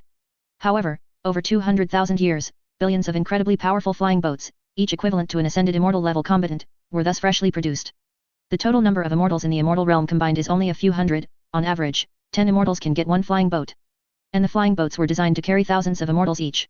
It is worth mentioning that, after 200,000 years of frantic development, the Immortal Realm also built an enormous army of puppets. Specifically, the number of puppets with ascended Immortal Realm combat power reached tens of billions, several times the number of immortals in the Immortal Realm. And this was still the result of Gu Bai's suppression. If Gu Bai hadn't suppressed it, the Immortal Realm's massive production capacity could probably have produced hundreds of billions of immortal level puppets. Gu Bai himself wasn't a traitor, he was mainly worried about whether the Divine Realm might have some special means. If a god of machinery suddenly popped out and instantly controlled all puppets and flying boats, then there would truly be nowhere to cry. Although the probability was very small, it's better to be safe than sorry, so to be conservative, Gu Bai had always suppressed the Immortal Realm's production speed. He did not allow the Immortal Realm to produce too many puppets and flying boats. And to increase the Immortal Realm's combat power, Gu Bai even modified the 33 heavens, adding flying formations and various other means, which allowed the 33 heavens to also move. In other words, the current 33 heavens can be seen as 33 flying boats, capable of fighting in the Void Realm, just like the other flying boats. It can be said that this directly added about 33 ordinary mixed origin golden immortal level combat powers to the Immortal Realm. Gu Bai now even hoped that the Divine Realm's combat power would be stronger than estimated, otherwise, it wouldn't be enough to fight. Depart. Target, Divine Realm. Standing on the largest flying boat, Gu Bai pointed to the distant sea of stars and then shouted loudly. Kill all the gods. The moment Gu Bai's voice fell, all the cultivators in the main force shouted in unison. Driven by the formation, all flying boats initiated space jumps, which were one-way spatial teleports. In just an instant, all flying boats had traversed endless space and arrived in a completely unfamiliar area. And just one space jump consumed most of the spiritual chi stored in the flying boats. The neatly arranged flying boats stopped in the Void Realm, and invisible formation fluctuations emerged, causing the chaos chi throughout the Void Realm to swirl and rush towards these flying boats at an extremely fast speed. The formations inside the flying boats were running at full power, converting chaos chi into spiritual chi with all their might. Exploring the Void Realm was not as simple as normal people imagined, just flying continuously in a flying boat. Normally, flying boats would choose a general direction, then activate a space jump on the largest scale. After teleporting a considerable distance, they would stop in place and begin to recover spiritual chi. Once all spiritual chi was restored, they would perform another space jump. After all, the Void Realm is truly vast, so immense that even Deist primal origin cannot calculate its exact size. And even if the Void Realm is vast, it is also extremely empty. Although looking up, one can see an infinite number of stars, most of the planets are lifeless dead stars. Only a very small number of planets, under fortunate circumstances, can give birth to a heavenly Dao, and then, after endless eons, evolve into a minor thousand worlds. Moreover, the distance between worlds is actually much greater than imagined. Even the high-quality flying boats built by the Immortal Realm only travel at a speed equivalent to 200,000 times the speed of light. While this speed sounds fast, in the boundless and seemingly endless Void Realm, it is actually quite slow. Taking the distance between the Immortal Realm and the Divine Realm as an example, if one were to fly at a speed of 200,000 times the speed of light, it would still not be possible to reach the Divine Realm even after hundreds of millions of years. Therefore, although there are countless worlds in the Void Realm, in reality, most worlds have no interaction whatsoever. Once immortals are born in worlds near the Immortal Realm, most of them choose to ascend to the Immortal Realm and strive there. Even if they don't ascend to the Immortal Realm, there isn't much good development for them in the Void Realm either. Because most worlds cannot develop space jump technology, nor the technology to convert chaos chi into spiritual chi, these worlds are not qualified to explore the Void Realm. At most, they can only wander aimlessly near their own world. Only a very small number of worlds, where a super genius is born and develops space jump and spiritual chi conversion technologies, can begin to initially explore the Void Realm. Compared to the seemingly endless Void Realm, the forces capable of exploring it are incredibly few, and most of them are weaklings, without even mixed origin gold and immortal rank combat power. Even a super large force like the Divine Realm has only explored a small portion of the Void Realm. It was also because the Vanguard explored this side of the Immortal Realm that the Divine Realm discovered this region of the Immortal Realm. Prior to this region of the Immortal Realm had been completely unexplored. And the big shots of the Immortal Realm, based on the corpses of the people from the Divine Realm, used the divination secret method to directly deduce the location of the Divine Realm. Unlike the rugged exterior of the flying boats, the interior space of the flying boats is actually quite large. The interior living areas of all flying boats have false skies created by formations, as well as various plants, and the air is filled with the fragrance of plants. Many demons reside within all flying boats, specifically caring for the daily lives of the immortals within the flying boats. And slightly larger flying boats even contain secret realms similar to small worlds, which also have their own sun, moon, and a natural ecosystem. Between flying boats, there are also spatial teleportation formations that allow for visiting. If one gets bored staying on their own flying boat, they can go visit other flying boats.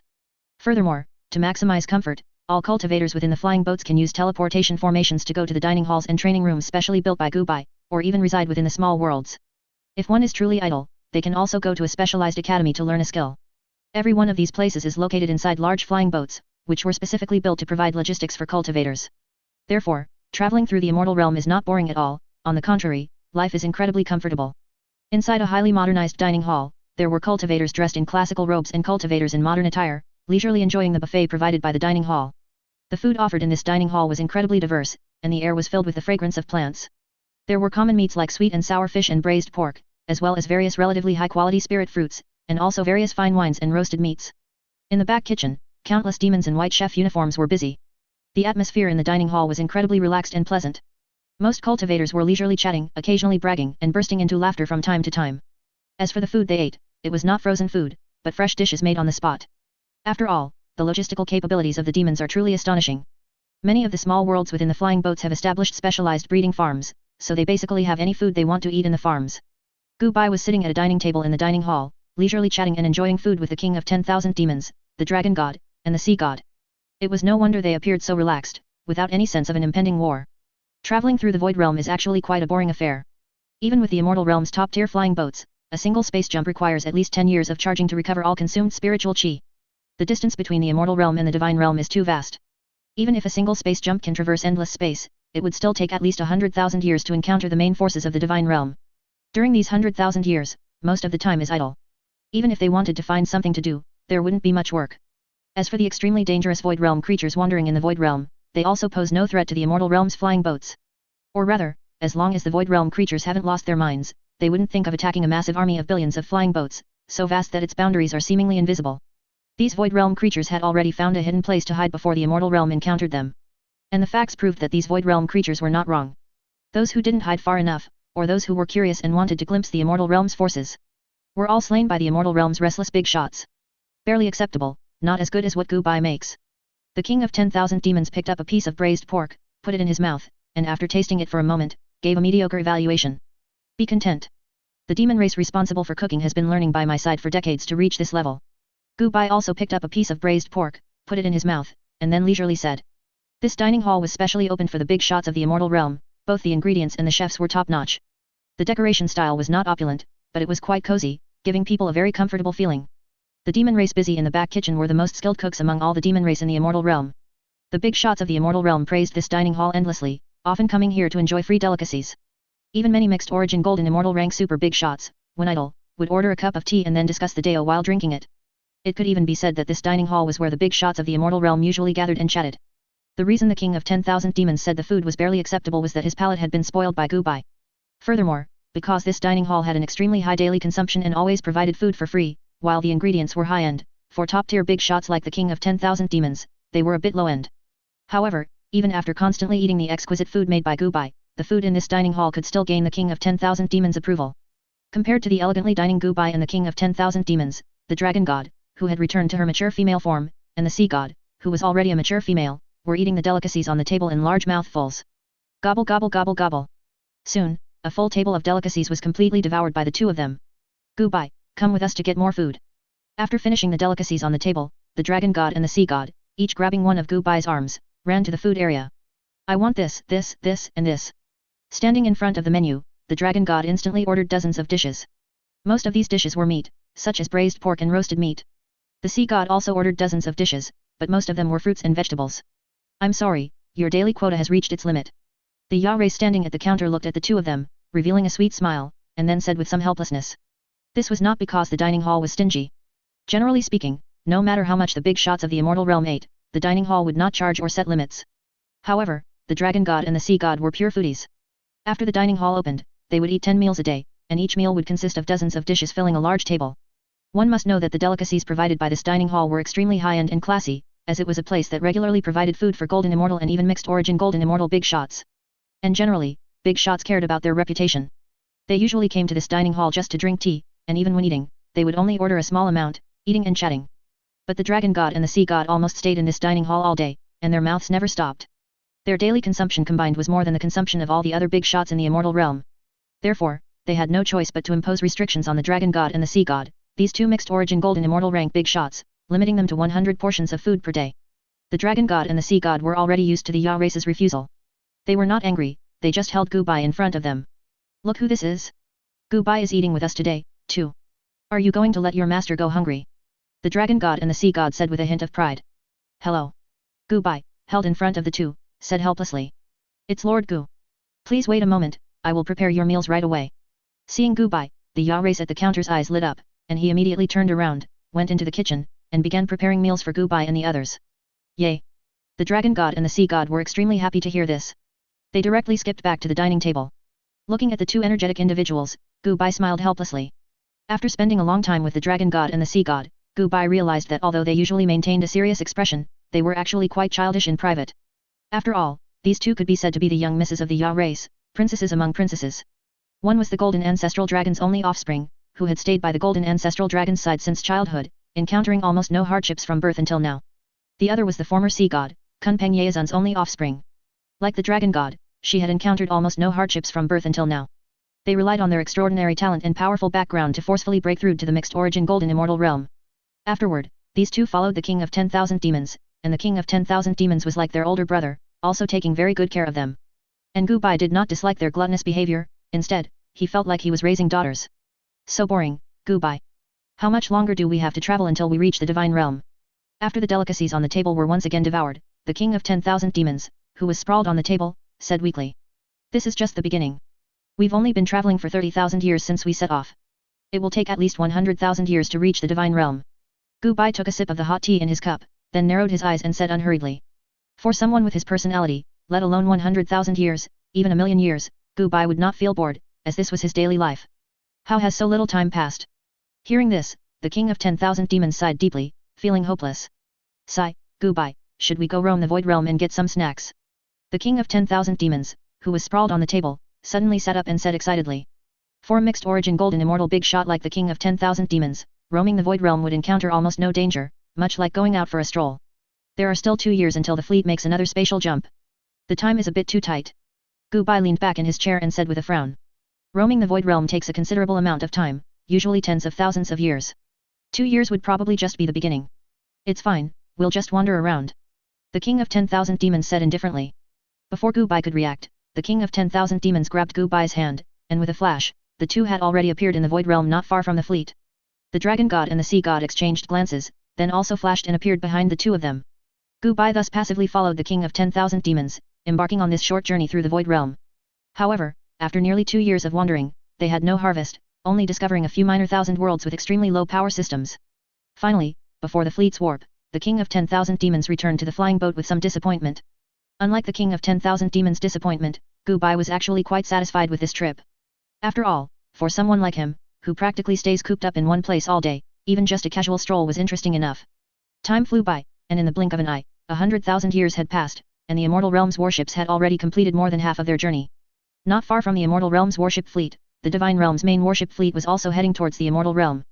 Unlike the Immortal Realm's flying boats, which were sharply angled, covered in a thick layer of steel armor, entirely made of steel, and almost completely covered in various cannons, appearing exceptionally ferocious and clearly built for war. The Divine Realm's flying boats, on the other hand, appeared very exquisite. The Divine Realm's flying boats were entirely golden, with many intricate silver runes carved upon them. They also did not have the thick steel outer shell like the Immortal Realm's flying boats. The Divine Realm's flying boats were very slender and did not have much defensive equipment. After all, for the Divine Realm, the primary purpose of the flying boat was travel, so the faster, the better. A one-eyed brawny man stood at the bow of the Divine Realm's main flying boat, frowning as he looked into the distant void realm. He was the god of all gods, the founder of the Divine Realm, the ancestor god, the king of god kings, the golden king, the god of destruction, the lord of all gods, the dominator of the void realm, the god of war, Sotal. However, at this moment, Sotal was not in a good mood. Ever since the sun god fled back to the Divine Realm, Sotal had led most of the Divine Realm's people to prepare for an attack on the Immortal Realm. Ever since they set out, Sotal had felt a slight unease, and as time passed, this feeling grew stronger and stronger. Until now, Sotal's feeling of unease had reached its peak. This made Sotal very puzzled. At this stage, the only thing that could pose a danger to the Divine Realm was the unknown Immortal Realm. However, according to their itinerary, their Divine Realm had only covered a small portion of the journey. And in the Void Realm, even the most terrifying Void Giant beast was no match for the Divine Realm. Sotal's eyes emitted a faint starlight, attempting to observe the future. However, in his observation, the future was peaceful, and the Divine Realm would not encounter any danger.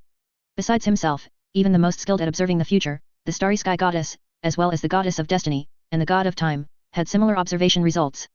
The fundamental reason why the Immortal Realm was almost at their doorstep, yet the Divine Realm still didn't know, was the great being, Deist Primal Origin. Deist Primal Origin used his supreme divine ability to shield the entire Immortal Realm's karma and created a fake timeline. This way, no matter how powerful a diviner was, they could only observe the false timeline created by Deist Primal Origin. Of course, a false timeline could only deceive ordinary people and could not deceive great beings like Sotal or the Goddess of Time. Therefore, what Deist Primal Origin created was not a false timeline. Deist Primal Origin merely selected a few timelines from the countless possible future timelines. He then copied and pasted them, making only slight adjustments, and then obscured the current timeline. Because these were all things that could potentially happen in the future observed by Sotal or the God of Time was, in a sense, indeed real. Get ready. After the warp ends, we will meet with the Divine Realm's main force. At this moment, the voice of Deist Primal Origin was heard by everyone in the Immortal Realm. All immortals had returned to their respective flying boats, and all the flying boats were neatly arranged, like war machines. All main cannons of the flying boats began to charge. As soon as the warp ended and they saw the people of the Divine Realm, they would immediately fire energy waves. Roar, roar, roar, it's finally time to fight. Hearing this, the king of 10,000 demons appeared very excited. After all, sailing in a flying boat for 100,000 years, with nothing to do during those 100,000 years, could truly drive a person crazy. Apart from the king of 10,000 demons, most of the immortals in the Immortal Realm also appeared very excited. As for the cruelty of the upcoming war, almost none of these immortals were afraid. It was still the same saying, to grow to this extent, most immortals had fought their way up, except for a very small number of those with connections.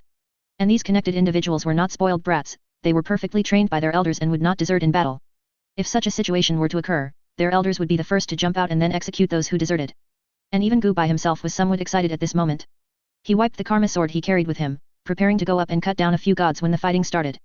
Gubai, stay in the flying boat later, do not go out. However, at this moment, Deist Primal Origin's voice suddenly appeared beside Gubai's ear. Alright, alright. Hearing this, although Gubai was a little disappointed, he obediently returned to the interior of the flying boat. Ha ha ha ha, don't worry, Gubai, when the fighting starts later, I will definitely help you slay a creator god and seize a divine spark. By the way, what kind of god's divine spark do you want? As long as their strength isn't too strong, I should be able to defeat them. The king of 10,000 demons patted Gubai's shoulder and then said with a smile. Although the king of 10,000 demons' combat power was not as good as Great Prime Demon Revered's, he still possessed near T1 level combat power in the Immortal Realm. If the king of 10,000 demons were to team up with the Sea God and the Dragon God, most mixed origin golden immortals would be no match for the three of them. Good brother, I don't ask for anything else, just a divine spark with a relatively gentle attribute will do. Hearing this, Gubai smiled and patted the king of 10,000 demons' shoulder, then said quite boldly. After so many years of getting along, the king of 10,000 demons truly considered Gubai his brother. The friendship among the Ya race is mostly very simple and direct, unlike the awkwardness of the human race. He could tell that the king of 10,000 demons was serious. If he really said it, the king of 10,000 demons would definitely get him a divine spark. And with many years of friendship with the king of 10,000 demons, Gubai also knew very well how to get along with the Ya race. That is, like the Ya race, be straightforward and don't play any games. When the king of 10,000 demons said that, it wasn't just being polite, he was genuinely asking about Gubai's preference, not waiting for Gubai to refuse. If Gubai were to refuse at this moment, in the king of 10,000 demons' eyes, it would mean Gubai didn't recognize him as a friend. Chapter 534, The Battle Between Immortals and Gods. 3. 2. 1. Inside the flying boat, Gubai silently counted down. When he reached 1, all the flying boats in the Immortal Realm suddenly began to warp. The warping location was not far behind the Divine Realm's spaceship. Then, the Immortal Realm's main cannons, which had been charging for a long time, began to roar, firing one pure energy wave after another towards the Divine Realm's spaceship. Defense. At the same time, Sotal, at the center of the Divine Realm spaceship, his expression suddenly changed. He immediately activated the main Divine Realm spaceship's defensive barrier. Upon hearing this, the other gods also subconsciously activated the defensive barriers in their respective spaceships. One translucent golden barrier after another firmly blocked the Divine Realm spaceship. However, these barriers did not have much effect, as there were simply too many flying boats from the Immortal Realm. Crack, crack, crack. With a series of cracks, most of the Divine Realm spaceship's defensive barriers were shattered in an instant. Immediately after, spaceships with less impressive defensive capabilities were also shattered by the energy waves. With just one wave of impact, nearly half of the Divine Realm spaceships were destroyed. Neither side exchanged any words, and the Divine Realm spaceships immediately began to counterattack. Boom. Boom. Boom. Thus, the unprecedented war between the Divine Realm and the Immortal Realm officially began. The gods of the Divine Realm suddenly did not know who attacked them, but those who dared to attack the gods who dominated the Void Realm, would surely reveal their ferocity.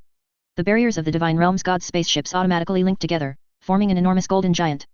The enormous golden giant appeared exceptionally massive even in the Void Realm. The area of its palm alone was already comparable to a middle thousand worlds. That is to say, the palm of this golden giant was already larger than the entire celestial void continent. In terms of combat power, each golden giant of this magnitude possessed the combat power of a mixed origin golden immortal rank. More importantly, the Divine Realm possessed a total of 30 of these golden giants, which were formed by nearly half of the Divine Realm spaceships combining. It can only be said that the Divine Realm, having dominated the Void Realm for so many years, still possessed a considerable wealth of war methods and foundations. Of course, the Immortal Realm was not to be trifled with either. The Divine Realm's flying boats also possessed similar functions. As the formation was activated, 15 white giants, similar in size to the Divine Realm's golden giant, wearing long robes and wielding long swords, appeared on the Immortal Realm's side. Immediately after, countless mechanical puppets assembled into 15 colossal puppets, incredibly massive in size and controlled by countless machines internally. War was on the verge of breaking out. Giants and giants, punching and being punched, fought with great enthusiasm.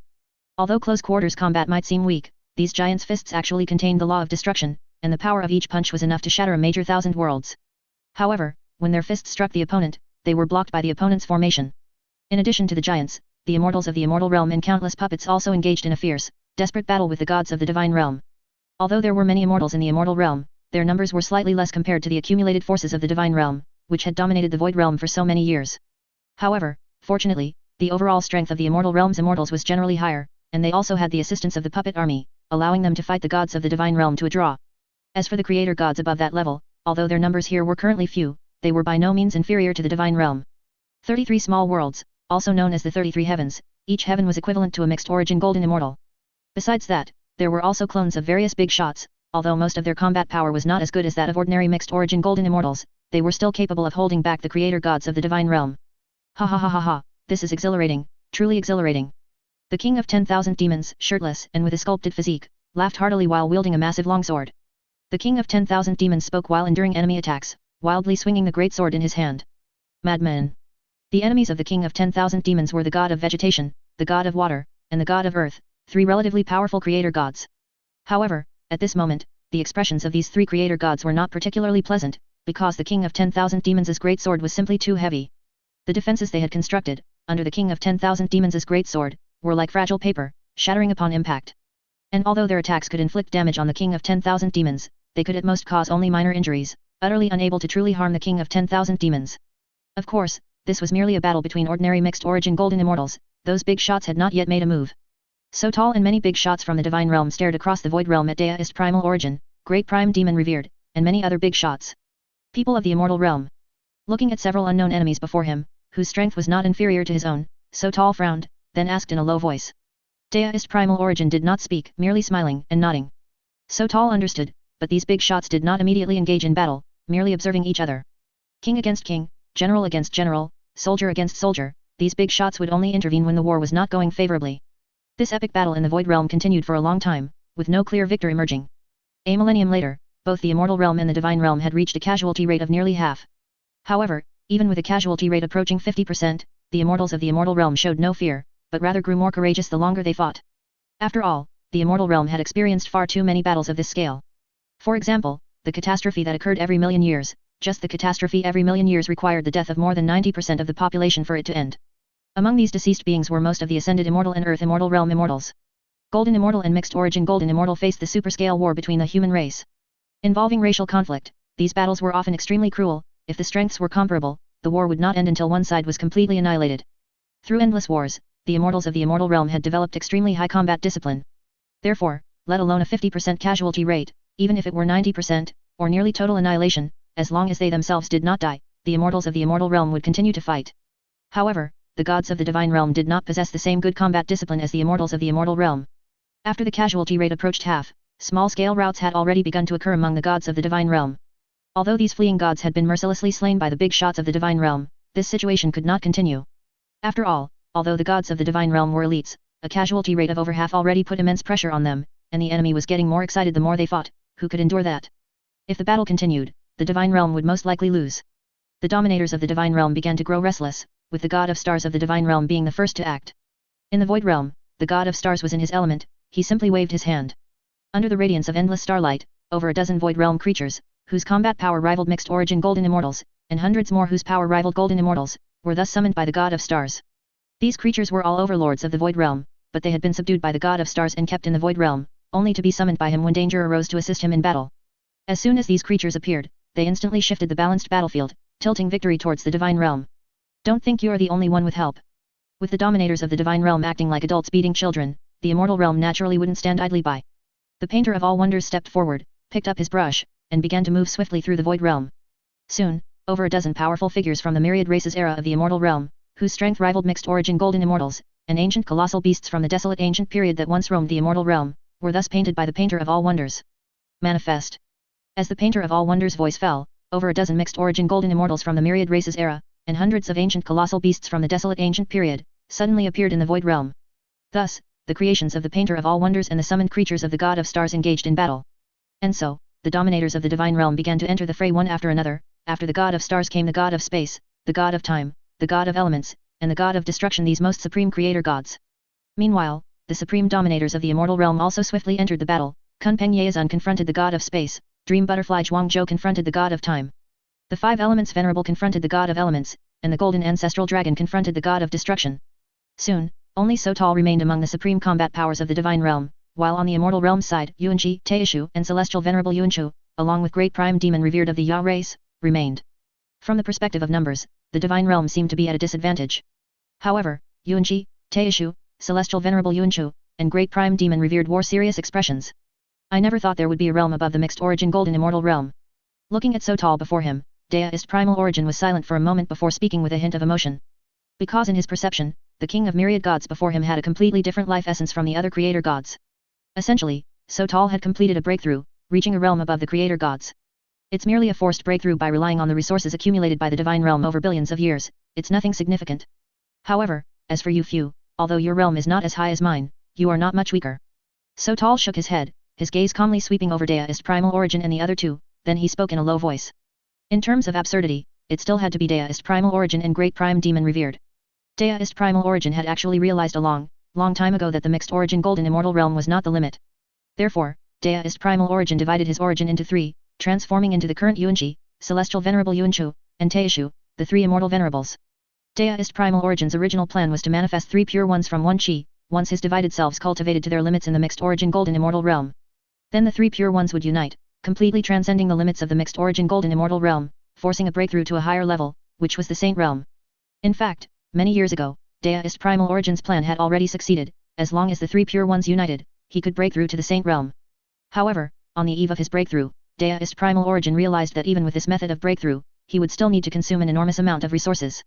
For the immortal realm at that time, the human race simply could not afford such vast resources. Of course, another important reason was that the heavenly Dao did not allow such a formidable figure to be born in the immortal realm. Therefore, even if Deist primal origin forced a breakthrough, the heavenly Dao would most likely intervene to stop him during the breakthrough process. Thus, until now, Deist primal origin had not broken through to the saint realm. Great prime demon revered was also the same, but he took the path of refining all things into himself. Great prime demon revered had completely merged his soul, physical body, and primordial spirit, thereby granting him combat power that surpassed the limits of a mixed origin golden immortal. Great prime demon revered could actually also break through, but he encountered similar problems to Deist primal origin. These two dominators originally intended to break through to the saint realm after conquering the divine realm, but they didn't expect that the dominator of the divine realm had already broken through to the saint realm. However, even though the opponent's realm was far above their own, Deist primal origin and great prime demon revered showed no fear. Great prime demon revered roared, swinging the dark moon great sword in his hand, and slashed towards Sotal. Sotal stood his ground with a confident smile, raising one hand to form a golden shield in front of him. Crack! Crack! However, the Dark Moon Greatsword directly shattered the golden shield, leaving a deep wound on Sotal's body.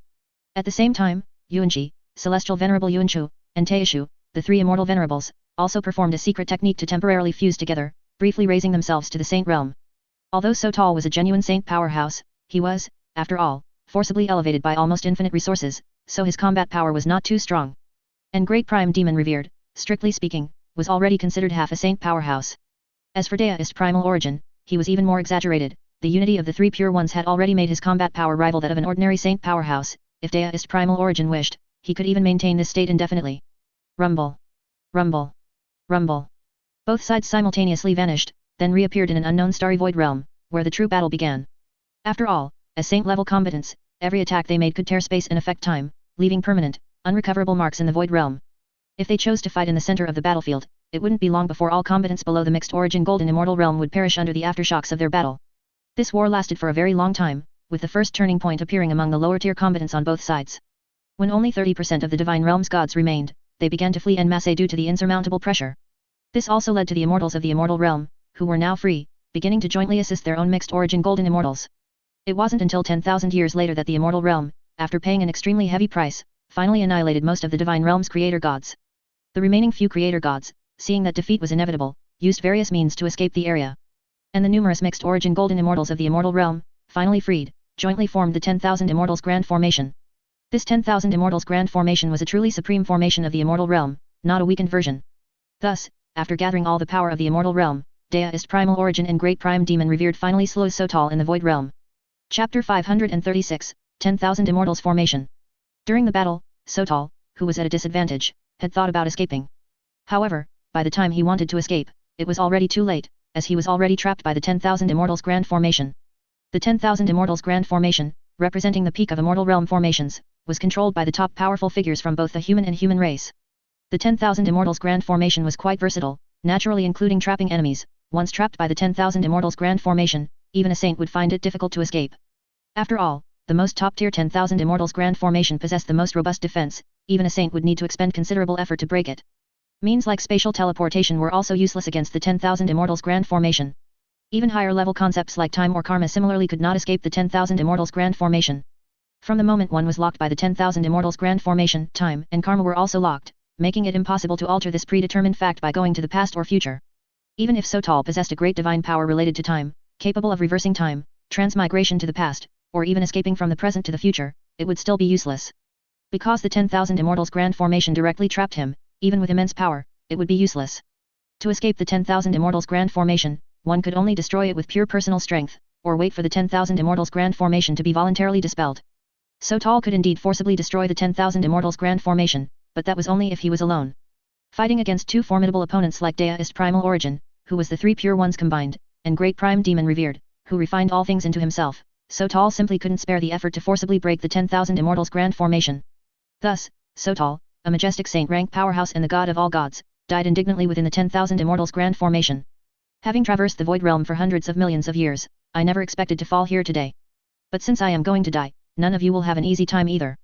Sotal, with golden divine blood dripping from his body and looking somewhat disheveled, looked at Great Prime Demon revered and Deist Primal Origin, and said in a deep voice. No, he's going to self-destruct. Hearing this, Deist Primal Origin's face stiffened, and he immediately shouted loudly. At the same time, Sotal self-destructed without hesitation. Crack, crack. With a deafening explosion, the 10,000 Immortals Grand Formation instantly shattered, and all immortals suffered backlash, simultaneously spitting out a large mouthful of blood.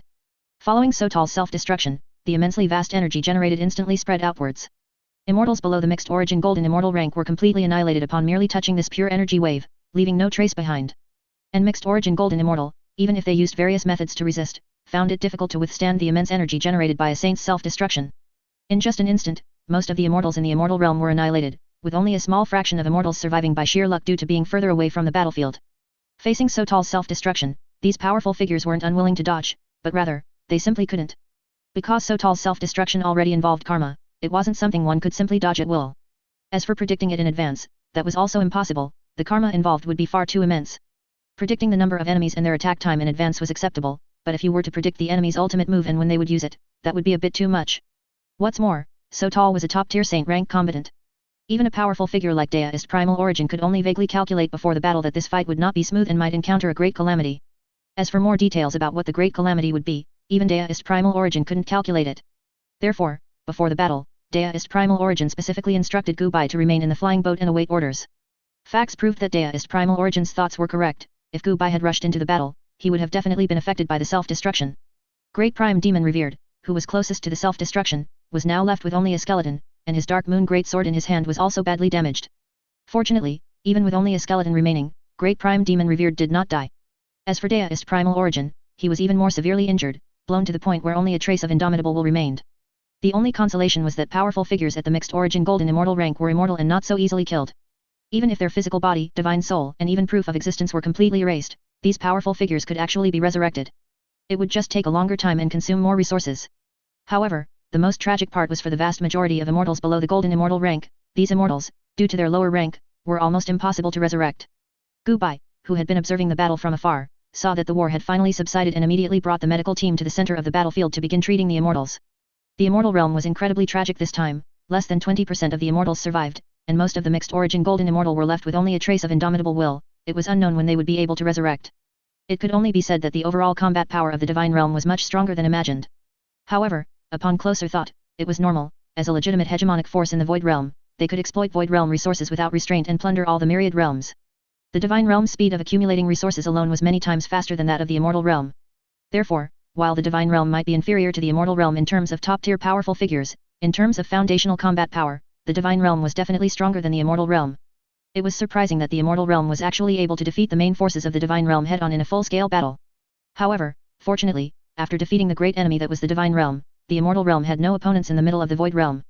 As for the immortal realm's original great enemy, the extraterrestrial demons, although they could be considered one of the top forces in the void realm, they were not qualified to be the immortal realm's great enemy.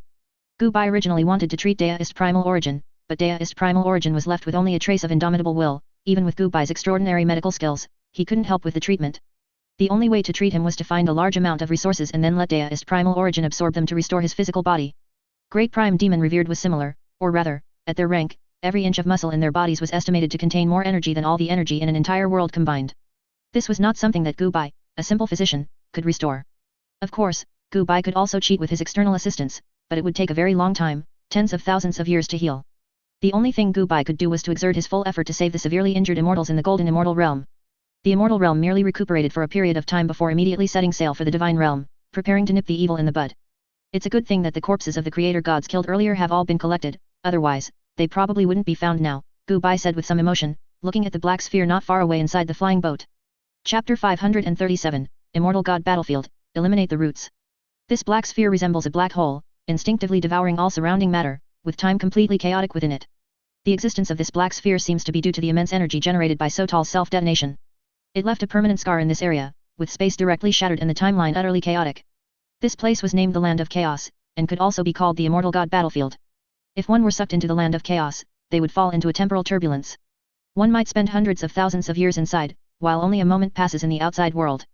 Conversely, one might only spend a few breaths of time inside, while millions of years pass in the outside world. Due to Sotal's self-detonation, many flying boats from the Immortal Realm, the indestructible wills of Golden Immortal Immortals, the corpses of various gods from the Divine Realm, and a small number of divine artifacts, along with a large amount of immortal chi and divine artifacts, were all swept into this black sphere. Fortunately, items like divine artifacts were few. Most divine artifacts had already been collected. The interior of the Land of Chaos is extremely dangerous. Although the Immortal Realm has the capability to explore it, there's no need. Because of the chaotic time inside, no one wants to go in and then come out to find that hundreds or even thousands of years have passed in the outside world. Of course, what the big shots of the Immortal Realm don't care about doesn't mean others don't. It's believed that before long, this Land of Chaos will become a holy land for exploration in the Immortal Realm and even the entire Void Realm. After all, if one is lucky, top-grade innate spirit treasures, the corpses of god kings and even creation gods, and various other good things can be found in the Land of Chaos. Ha ha ha ha ha, Gu Bai, here, this is one of my spoils of war. Inside the flying boat, the king of 10,000 demons, whose injuries had mostly recovered, handed Gu Bai a green, gem-like object. This is... Gu Bai had a vague guess in his heart, but he didn't refuse. After taking the green gem, Gu Bai said with some hesitation. This is the divine artifact of the god of life. I specifically traded several less powerful divine artifacts for it. Its attributes are absolutely gentle. The king of 10,000 demons put his hands on his hips and said with a slight hint of pride. Good brother, thank you. Looking at the green glowing divine artifact of the god of life in his hand, Gu Bai said very seriously. The divine artifact of the god of life is considered top tier even among creation gods. Although the king of 10,000 demons' contribution was high, he definitely couldn't have exchanged for such a precious divine artifact. Presumably, the king of 10,000 demons used several divine artifacts he obtained from fighting to the death, plus some of his own savings, and his connections, to acquire this divine artifact of the god of life. Of course, this divine artifact is not for Gu Bai himself, but for Xing. In Gu Bai's opinion, a divine artifact is ultimately just an external object. Before he himself grows to his limit, Gu Bai will not consider using a divine artifact. However, Xing doesn't mind, as her lifelong potential in cultivation is limited. Cultivation is different from the divine system. Cultivation requires resources, aptitude, and connections. None of these three can be lacking. Whether one can break through depends on one's innate talent, which is a more abstract concept. Even if Xing had the best resources and connections, and could invite a mixed origin golden immortal as a teacher, she still wouldn't be able to break through to the earth immortal realm. Gu Bai also tried various methods, but the results were similar. If it's not possible, it's not possible, and it's not something that can be achieved by simply improving comprehension ability or aptitude. But following the divine system is different. The divine system doesn't rely on oneself, but mainly on resources, which is the power of faith. The more believers there are in a divine kingdom, the more power of faith one can possess. As long as one absorbs power of faith, a god can become stronger. And there is no upper limit. Even an ordinary person, as long as they possess a divine artifact and absorb enough power of faith, can break through to the mixed origin golden immortal, or even the saint realm. Gu Bai plans to have Xing follow the path of the divine system. Not to mention how strong her power can become, but at the very least, she should have some self-preservation ability. Of course, this doesn't require Xing to painstakingly develop a divine kingdom and accumulate power of faith. Power of faith can actually be bought, it's unowned faith, and the price is quite cheap. This item was originally not present in the immortal realm, but many years ago, after the immortal sword annihilated the divine realm's vanguard. The immortal realm also assimilated the divine realm's divine system, and gradually the divine cultivation faction emerged. The divine cultivation faction does not conflict with the mainstream cultivation faction, because what divine cultivators need most is power of faith, which normal immortals don't need. Ha ha ha ha ha, we are brothers, so no need for thanks. The king of 10,000 demons laughed heartily, appearing completely unconcerned, as if what he had given away was not a precious divine artifact, but just an ordinary gift. This brat. At the same time, in the pond of life in the largest African center of the immortal realm, Deist primal origin, who had initially recovered his body but only to the appearance of a child, suddenly laughed. What's wrong? Next to Deist primal origin were two other children about his age. These two were celestial venerable Yunshu and immortal venerable Taishu.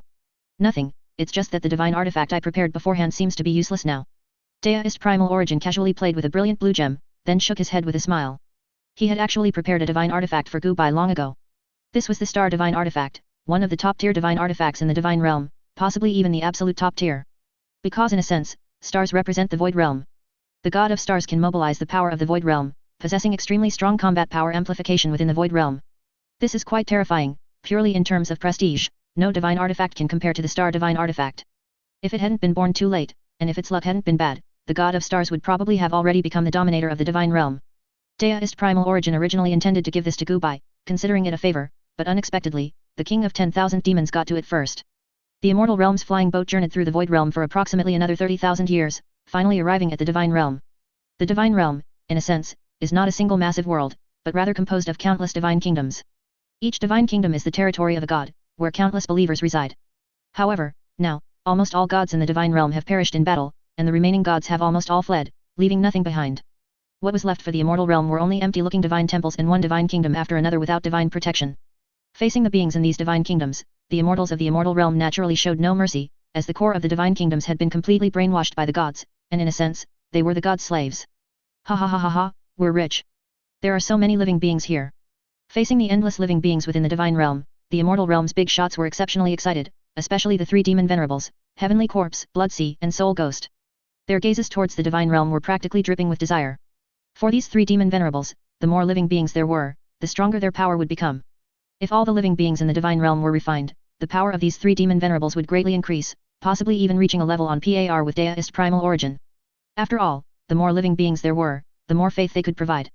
The gods of the divine realm spent billions of years managing the divine realm to cultivate such a vast number of living beings. Besides living beings, the countless divine kingdoms in the divine realm were also a resource in themselves. Because these divine kingdoms, in essence, were worlds of varying sizes. These worlds might have been located somewhere in the void realm, but they were occupied by the gods of the divine realm and transformed into their own divine kingdoms. The gods would also specifically collect precious substances like world origin to strengthen their divine kingdoms. Billions of years of accumulation had led to a terrifying number and quality of divine kingdoms in the divine realm. The big shots of the immortal realm could refine these divine kingdoms into world origin, or simply transform them into one super large secret realm after another. World origin was a good thing. whether for breakthrough, daily cultivation, or forging magic treasures and refining medicinal pills, world origin was the best choice. And a large secret realm, comparable to a world, was like a specialized farm in the immortal realm, capable of cultivating various resources for the immortal realm. As for the original living beings within these divine kingdoms, Deist primal origin was very generous, giving half to the human race's 3 demon venerables, and the other half to the Ya race's equivalents of the human race's demonic cultivators. Although these individuals engaged in fierce internal strife when they were in the immortal realm, no one could deny the contributions these 3 demon venerables made in the immortal god war. They truly fought as if their lives meant nothing, completely exchanging blows with their opponents, unleashing all sorts of ruthless methods that caught the gods of the divine realm off guard. Their contributions were far greater than those of ordinary Hunyuan realm cultivators. Because these were the living beings of the divine realm, and they were well deserved by these 3 demon venerables. Thank you, Deist primal origin. The 3 of us only need half of the living beings in this divine realm. We will not touch any other resources or worlds. The sole ghost demon venerable, leading the 3 demon venerables, respectfully bowed to Deist primal origin before solemnly stating. Deist primal origin nodded, signifying his agreement. After that came the division of the divine kingdoms and the resources in the divine realm that had not yet been taken away. Among them, the most precious was undoubtedly the world tree of the divine realm. This world tree was incredibly massive, the diameter of its trunk alone exceeded the limits of vision. And it grew with lush branches and leaves, each leaf was about the size of a world and contained a small world within it. The world tree's roots penetrated space, deeply embedding themselves in the void realm, continuously absorbing chaos chi from the void realm and ceaselessly converting it into pure life chi. Half of this life chi was absorbed by the world tree itself, nurturing the endless worlds within the tree. The other half would dissipate into the surroundings, enhancing the overall life concentration of the divine realm. This life tree was considered a supreme treasure even throughout the entire void realm. The big shots, led by Deist primal origin, spent tens of thousands of years to pull this tree from the void realm. Afterward, they used all the flying boats to tow this tree, preparing to slowly transport it to the immortal realm and plant it in the center of the immortal realm. This way, the world tree would complement the immortal realm, greatly increasing the immortal realm's growth rate. Of course, bringing the world tree back would require at least tens of millions of years. Because carrying the world tree during a jump consumed an enormous amount of chi, the speed naturally slowed down. However, there was no need to worry that the world tree would wither because of this. Such a supreme treasure possessed extremely tenacious vitality. Even a super big shot like Deist primal origin would find it difficult to damage the world tree in the slightest. Besides the life tree, a supreme treasure, the immortal realm also discovered several slightly lesser treasures. If these items were brought back to the immortal realm's foundation would definitely be greatly enhanced. To avoid prolonged delays, Deist primal origin organized the spoils of war and immediately returned to the immortal realm with a mighty fleet of flying boats. This process took quite a long time, because when they came, the flying boats were almost empty, but when they left, all the flying boats were almost full of items. To be able to take away those divine kingdoms from the divine realm, the righteous cultivators led by Gubai tried every possible method. They ultimately expanded the storage space within the flying boats to its limit, barely managing to fit one divine kingdom inside. However, this also led to a sharp increase in the energy consumed when the flying boats performed a jump, and the jump distance was greatly reduced. More critically, all the flying boats were connected to the immensely large world tree, and to jump, they also had to carry this heavy cargo.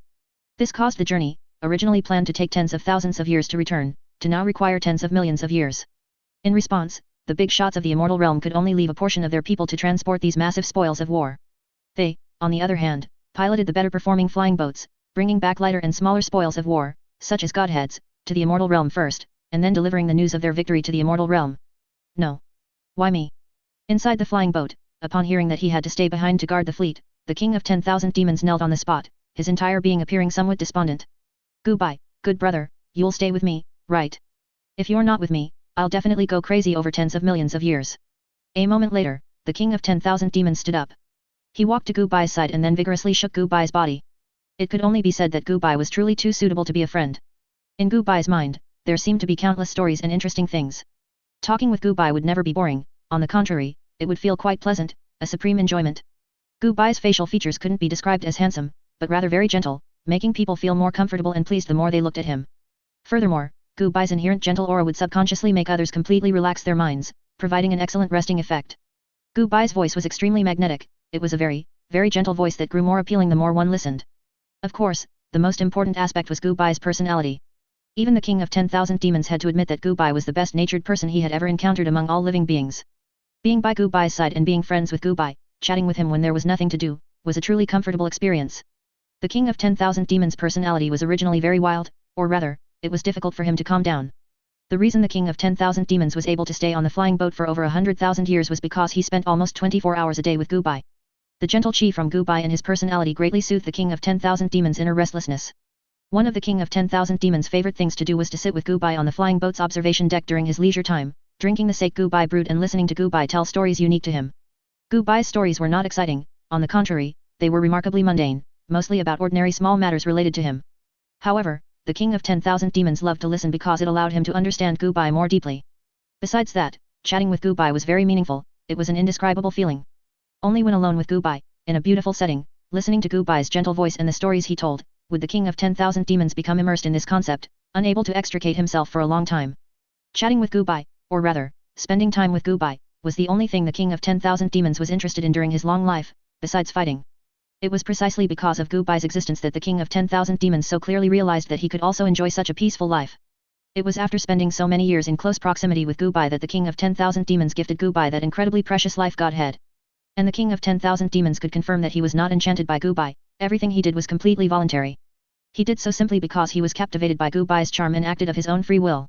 Of course, I have several clones in the immortal realm anyway, so even if I go back, it's no big deal. Besides, I told you early on that this clone of mine was created specifically for you, my purpose in existing is to accompany you. Gu Bai smiled and shook his head, looking intently into the king of 10,000 demons' eyes with a serious expression, then spoke softly. Ever since his breakthrough to the Golden Core realm and acquiring the heaven-defying divine ability of divine power of transformation at will, Gu Bai had continuously split off over 1,000 clones to specifically accompany the powerful figures in the immortal realm or those close to him. Although the clones' strength was weak, they shared memories and emotions. In other words, Gu Bai actively divided himself into countless parts, every clone could be Gu Bai, and Gu Bai could be every clone. The most crucial core clone always stayed with Xing in the immortal realm. A normal person with Gu Bai's divine ability would find it difficult to do what Gu Bai did. Because these clones were essentially Gu Bai himself, if a short-tempered person were to create so many clones, conflicts would certainly erupt among them. After all, why should I undertake such a difficult task while other clones enjoy themselves? Therefore, the divine ability of divine power of transformation at will has always been controversial in the cultivation world. Some believe it is the strongest divine ability, while others consider it the most useless divine ability. However, Gu Bai was special, his personality was very laid back, meaning he would do whatever he was told without any complaints. Thus, even though this clone of Gu Bai spent most of its time with the king of 10,000 demons, and could even be said to have been created specifically for the king of 10,000 demons, Gu Bai, as this clone, actually had few complaints. Or rather, Gu Bai enjoyed it, in his view, even simply chatting and drinking with the king of 10,000 demons was a way of enjoying life. As for his friends and family, other versions of himself were accompanying them anyway, and he could still share memories, so there was nothing wrong with it. Thump, thump, thump. Hearing Gu Bai's words, the king of 10,000 demons felt his heart beating rapidly. Don't say things that could be misunderstood. The king of 10,000 demons clutched his chest and then said loudly. After all, words like living for you have too much impact, no matter who they are directed at. Even though the king of 10,000 demons knew that the Gu Bai in front of him was just a clone, he also understood the divine ability of divine power of transformation at will very well. In other words, although the Gu Bai in front of him was a clone, he could be treated as the main body, this was universally acknowledged in the cultivation world. Even super powerful figures like Deist Primal Origin and Great Prime Demon Revered treated Gu Bai's clones as if they were his main body. Before Gu Bai could say anything more, the king of 10,000 demons flashed and was already outside the flying boat. The king of 10,000 demons sat quietly outside the flying boat, he just wanted to find a place where no one was around to calm down first. Meanwhile, on the other side. Gu Bai, you must stay and accompany me. In the rooms of the Dragon God and the Sea God, they both held the hands of the Gu Bai in their respective rooms and said in unison. Gu Bai smiled and agreed to this. At the same time, similar scenes were playing out. Facing the requests of these powerful figures, Gu Bai naturally agreed and uttered the words that he existed for them. And most of the powerful figures, upon hearing these words, blushed slightly and instantly vanished from Gu Bai's sight. Some body cultivators were unaffected, while some female powerful figures appeared much more mature, even turning around to tease Gu Bai. Fortunately, these powerful figures still retained their reason, in most cases, they only teased and did not go any further. This was actually one of Gu Bai's pranks, he was just bored and wanted to see the reactions of the powerful figures in the immortal realm. Ha ha ha. Meanwhile, on the other side, Gu Bai, who was collaborating with the painter of all wonders on a vast star map, curved his lips slightly and chuckled softly. Seeing Gu Bai like this, the painter of all wonders raised an eyebrow, this playful smile, different from his usual gentle demeanor, was the first he had seen on Gu Bai's face in many years. What's wrong? Even though the painter of all wonders was extremely curious, he suppressed all unusual reactions and asked calmly on the surface. Nothing, I just played a prank earlier. Gu Bai waved his hand indifferently, then said, seemingly in a very good mood. At the same time, far away in the immortal realm, Gu Bai, who was living a peaceful daily life with Xing, also smiled. Unbeknownst to him, he seemed to have developed an extraordinary friendship with many powerful figures in the immortal realm. Even the super powerful figures Deist Primal Origin and Great Prime Demon Revered had a very good relationship with Gu Bai. Chapter 440, Millions of Years, Rapid Development of the Immortal World. At the same time, after 100,000 years of travel, the main force of the immortal realm finally returned to the immortal realm.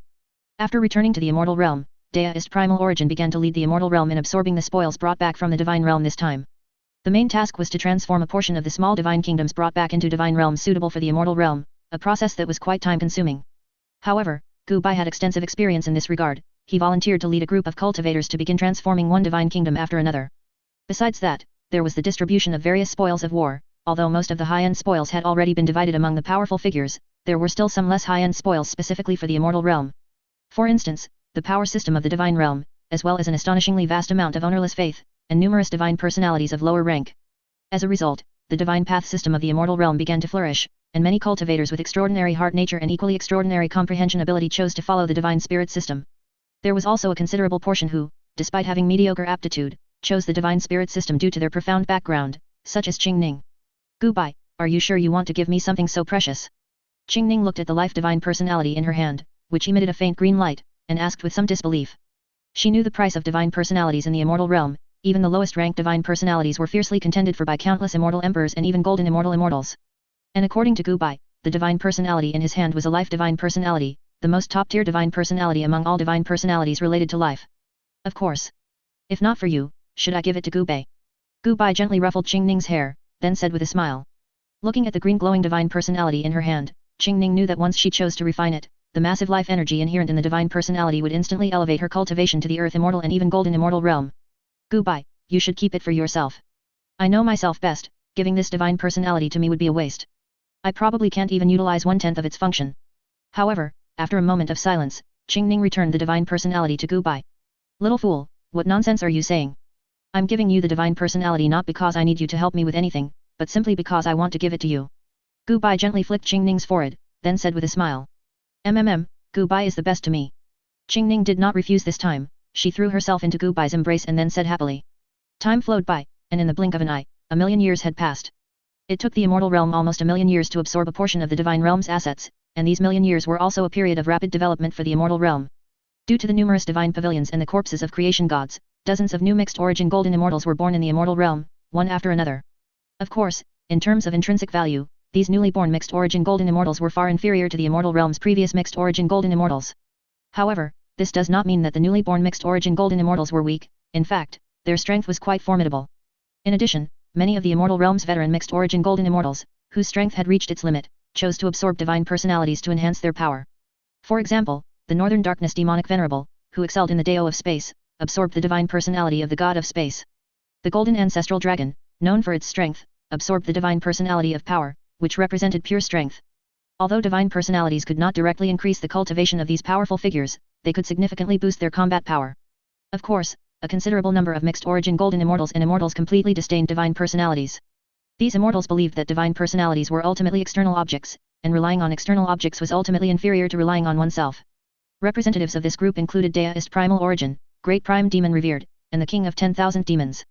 During these 1,000,000 years, in addition to the rapid expansion of the immortal realm's high-end combat power, its mid to low-end combat power also expanded rapidly. Ye Fan, Gu Bai, and Su Wuji had already broken through to the golden immortal realm long ago. They did not participate in the previous immortal god war, instead, they stayed behind to guard the immortal realm. Not long ago, the three restless individuals planned to team up again to explore the void realm. Unfortunately, Ye Fan, due to Li, could no longer wander freely and had to stay in the immortal realm. Thus, the three Chaos Devil Kings, the immortal realm's iron triangle, became two people, Su Wuji and Gu Bai. This master-disciple pair wanted to pull Su Mo along to explore the void realm together. However, Su Mo refused. Su Mo was a very busy person now. The reincarnation paradise he established had already expanded to the myriad worlds. The main task of the reincarnation paradise's contractors also changed to stirring up trouble in the myriad worlds, thereby acquiring the world origin of those worlds through special means.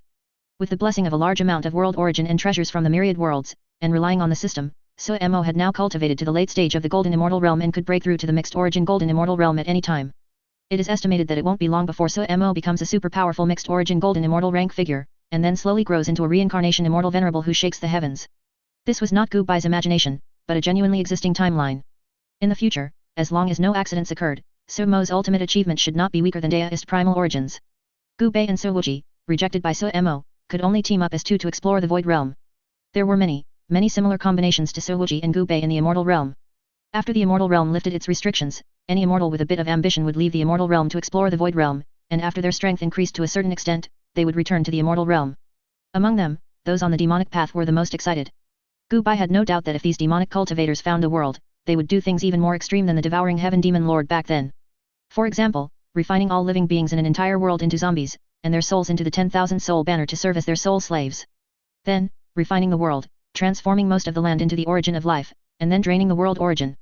The demonic cultivators of the immortal realm would absolutely not waste a single bit of the world, completely squeezing out all its resources. The three demonic lords of the immortal realm often complained that the extraterrestrial demons were inefficient in their work, stating that if it were up to them, they could certainly develop and expand, creating new glory. To prevent the demonic path individuals of the immortal realm from wreaking havoc in the void realm, Deist Primal Origin and Great Prime Demon Revered jointly set up a set of restrictions. Then, Gu Bai took action and formulated tens of millions of various rules, taking into account every possible loophole. Once any demonic path individual from the immortal realm violated any rule, Deist Primal Origin and Great Prime Demon Revered would be able to detect it. Because of this, the immortal realm lifted its restrictions, and most ambitious cultivators left the immortal realm. However, most demonic path sects in the immortal realm remained, doing nothing, finding it difficult to neither ascend nor descend. Or rather, these three major demonic cultivator sects, and the countless demonic path sects beneath them, had always been suppressed. It was precisely because of this that even if the human race frequently had internal conflicts, they were not too severe, as their main enemy remained the Ya race. If the suppression had not been lifted, the beings in the immortal realm would likely have been completely slaughtered by these demonic cultivator sects. The three demonic venerables were also quite aggrieved, but their grievances were useless, with Deist Primal Origin and Great Prime Demon Revered suppressing them from above. Their demonic path abilities, no matter how strong, were ineffectual. Besides immortals, the development speed of steel creations in the immortal realm was also not slow. The number of immortal rank flying boats and puppets in the immortal realm, through millions of years of accumulation and iteration, had reached over 100 billion immortal rank flying boats. And hundreds of billions of puppets, whose strength rivaled the Ascension realm. The main work of these flying boats and puppets was to go into the void realm to collect minerals and then transport them back to the immortal realm for refining. Forge Sky Hall, this was the holy land for all artifact refiners in the immortal realm. The newest flying boats, puppets, and super large puppets capable of fusion into mixed origin golden immortal rank, all originated from the Forge Sky Hall. At the very center of Forge Sky Hall, a large group of white-haired elderly artifact refiners were gathered, intently discussing the design direction for the next generation of puppets. Everyone, let's stop and rest. It seems we haven't rested for almost 100 years. Gu Bai, mixed among a large group of artifact refiners, rubbed his brow wearily, then spoke in a low voice. Upon hearing Gu Bai's words, the many top artifact refiners sat back on their benches and began to close their eyes and rest. The fairies waiting nearby immediately brewed a cup of refreshing tea for everyone, which could effectively relieve mental fatigue. Sitting on his chair, Gu Bai looked at the incredibly complex puppet design blueprint and softly sighed. Almost all top artifact refiners and puppet masters in the immortal realm were gathered here to discuss a new era puppet. However, puppets had already been iterated and updated to their limit, even with all the artifact refiners and puppet masters in the immortal realm discussing for hundreds of thousands of years until their hair was almost gone, they couldn't make significant progress. The artifact refiners of the immortal realm had thought of almost every conceivable method to make further progress. They even thoroughly studied the Divine Realm's forging system. But they only barely managed to improve the overall performance of the puppet by about 1% and reduce the overall cost by about 1%. However, this was already close to the limit. To go further would undoubtedly be a breakthrough. But even if they broke through the limit again, Gu Bai estimated that the puppet's performance would at most improve by about 1,000th. In fact, the puppets had already improved enough. The reason why the artifact refiners and puppet masters of the immortal realm gathered was mainly to discuss with each other and hone their own skills. But just talking felt a bit dry, so they needed something to do. Thus, these idle old men began to challenge the limits, which was to aim for high scores. Even if the performance increased by 1/10 millionth, it was still a progression of their own strength. The current discussion was just one part of the process. After exchanging techniques, these artifact refiners would go into seclusion for tens of thousands of years.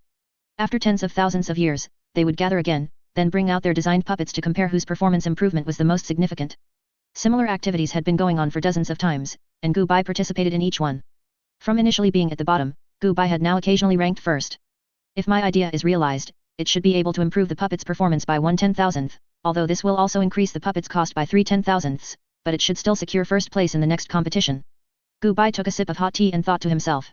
This Gu Bai was also one of Gu Bai's clones, whose main purpose was to learn artifact refining knowledge. From the results, this Gu Bai was very successful. In just a million years, his artifact refining knowledge had already approached the immortal realm ceiling. Besides this Gu Bai's clones were in the endless pharmacy, the medical pavilion, and all other industries. The main purpose of these clones was to lead the development of these industries and also to learn the knowledge of these industries themselves. The memories between clones were all shared, and most crucially, there was a certain connection between different types of knowledge. For example, medical deo and alchemy had a direct connection, the two could even be considered close relatives, and one could successfully transition between them with some time. And formation was directly related to artifact refining. Formation masters needed to engrave formation patterns that increased the magical artifact's power into the magical artifact. Talisman was directly related to both formation and artifact refining. Many talisman masters would make their own talisman paper, which involved artifact refining knowledge. The talisman drawn by talisman masters, and the characters on the talisman and the characters on the formation, had an origin relationship. From their essence, both were a type of energy utilization, except one controlled energy and the other stored energy. And because Gu Bai learned everything, his progress was particularly fast. Of course, this was limited to knowledge in support roles. As for sword Dao, saber techniques, Dao arts, and combat-related knowledge, Gu Bai's level of knowledge could only be described as unbearable to look at, such that even a dog would shake its head. This was true. A golden immortal realm sword cultivator Dog Yao, when teaching Gu Bai swordsmanship, frequently shook his head. Although he said nothing, it was as if he said everything. After that, the heartbroken Gu Bai sealed his heart, completely abandoning the handsome sword Dao. Alas! I've thought of a brilliant idea. Just as everyone was on a break, a young immortal wearing glasses, not much older than Gu Bai, suddenly stood up and excitedly exclaimed. I say, Su Fengzi, what wondrous idea do you have now? The other artifact refiners asked with smiles. We've been overthinking, only focusing on improving the puppet's performance, and forgetting to improve the puppet's intelligence. The smarter a puppet is, the more it can utilize its own performance, right? Then why don't we design a puppet with intelligence no different from a human's? Think about it, if puppets also possessed human wisdom, then we could have puppets act as artifact refiners, letting puppets produce puppets. This way, if a small number of puppets discover minerals in the Void Realm, the puppets could use the minerals to create puppets of the same rank, allowing the number of puppets to grow indefinitely. Most importantly, this process would require no one else present, making the cost almost zero. The formation master, nicknamed Su Fengzi, began to eloquently explain his idea. No, we've already tried that idea you mentioned. To improve a puppet's intelligence, you need a formation core, but this thing hasn't progressed in hundreds of millions of years. Upon hearing this, a formation master immediately shook his head and said. I thought of that too, so we can create an external connector to link all puppets, like an external brain. I've even thought of the specific crafting method. Its core will be a signal base built from the newest material discovered in the Divine Realm, the Heavenly Soul Stone. The principle is. The artifact refiner, nicknamed Su Fengzi, began rapidly explaining the wild idea that had just come to him in a flash of inspiration. His body trembled slightly from overexcitement. Hearing this, all the artifact refiners stood up, their expressions changing from relaxed to serious. Because this method seemed feasible, and the success rate was quite high. And the most wonderful thing is, I plan to give the puppets the ability to self-learn. With the support of massive computing power, the puppets can iterate and upgrade themselves. Su Fengzi immediately gestured in the void realm before him, and as he drew, a wise core resembling a brain appeared in the air. Wait a moment, this is too risky. Hearing this, Gu Bai quickly stood up. Because this new type of puppet completely possessed all the prerequisites to become an autonomous race. They had the ability to self-reproduce, considerable intelligence, and could modify and upgrade themselves. Most critically, as long as there were materials, they could reproduce infinitely, which was even more terrifying than extraterrestrial demons.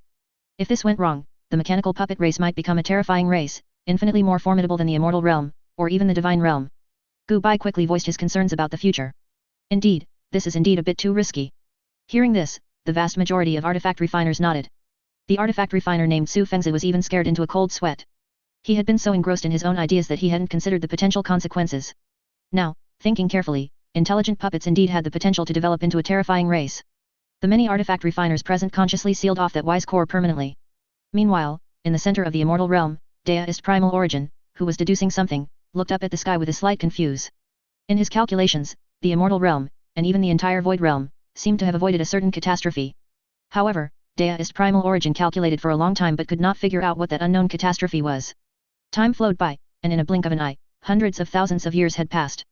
After such a long time, the main forces of the immortal realm finally returned from the divine realm.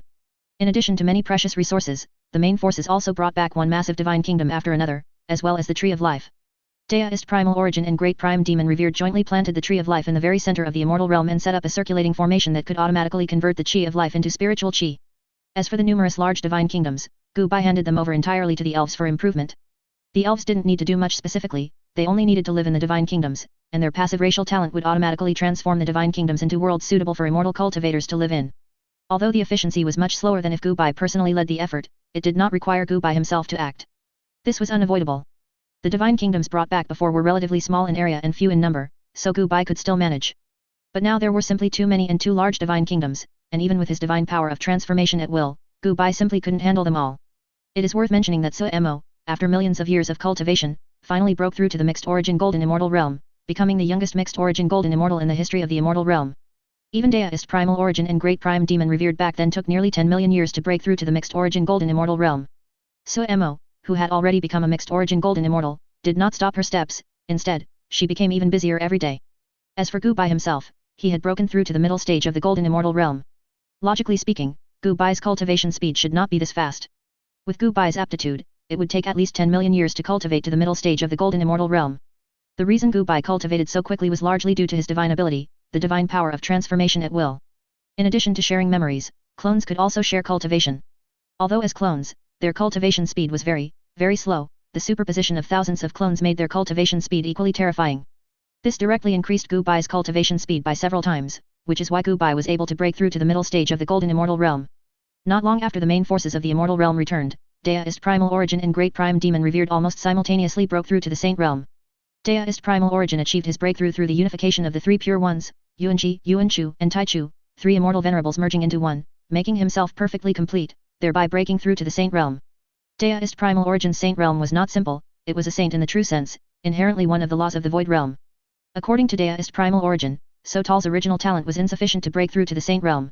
The Saint Realm Sotal broke through to could not truly be called a saint, he could only be considered half a saint expert. Sotal was able to break through not by his own talent, but by relying on the divine system, which has the characteristic of unlimited growth and breakthrough as long as there is power of faith. He only forcibly broke through after consuming almost half of the divine realm's power of faith accumulated over billions of years. Deist Primal Origin, on the other hand, reached his limit through self-accumulation and broke through by relying mainly on his own accumulation, consuming only a small amount of resources. This is a genuine saint expert. Great Prime Demon revered was similar, both accumulated themselves to their limits and then achieved genuine breakthroughs. The breakthroughs of Deist Primal Origin and Great Prime Demon revered seemed to ignite the enthusiasm of the Immortal Realm. The super powerful mixed origin Golden Immortal level immortals in the Immortal Realm also began to attempt breakthroughs. This included immortals like the human race's Painter of All Wonders and Immortal Venerable Wang. However, all these immortals ended in failure. According to Painter of All Wonders, their accumulation was still somewhat insufficient, they needed to accumulate for another few billion years, reaching a true limit, to even be qualified to break through. And even then, it was merely being qualified, becoming a saint expert was not that easy. Gu Bai was not too concerned about this, after all, he was only a middle-stage Golden Immortal, still a long way from considering breaking through to the Saint Realm. Chapter 443, The Tower of Time, The Evil Gu Bai. 5 million years after the Immortal Realm defeated the Divine Realm. In the Void Realm above the Immortal Realm, countless flying boats came and went, continuously transporting various precious spiritual chi items. These cargo ships shared a common characteristic, they were extremely large, and over 90% of their structure was crafted from exceptionally hard spiritual iron. Due to the sheer number of flying boats, the Immortal Realm had no choice but to construct a Void Realm port in the Void Realm. Because of the varying sizes of the flying boats, the port had dozens of entrances. The flying boats were categorized into 40 ranks, with the smallest rank of flying boat being only the size of a few houses. Slightly larger flying boats were almost the size of islands, and the largest rank of cargo ships were nearly the same size as a major thousand worlds. These flying boats continuously transported precious resources from the Void Realm back to the Immortal Realm, thereby strengthening the Immortal Realm's power. Due to the overwhelming number, the unimaginably vast Void Realm port still appeared somewhat crowded. It could only be said that the Immortal Realm's development speed over these years had surpassed Gu Bai's wildest imagination. Thanks to the maturity of space-time jump technology and spiritual chi conversion technology, along with countless iterations and updates that compressed costs to the minimum, the immortals of the Immortal Realm traveled through the Void Realm at speeds more than a dozen times faster than the gods of the Divine Realm. In just 5 million years, the Immortal Realm had already become the absolute overlord of this surrounding Void Realm. The Void Realm creatures that had once thrived near the Immortal Realm were now almost extinct.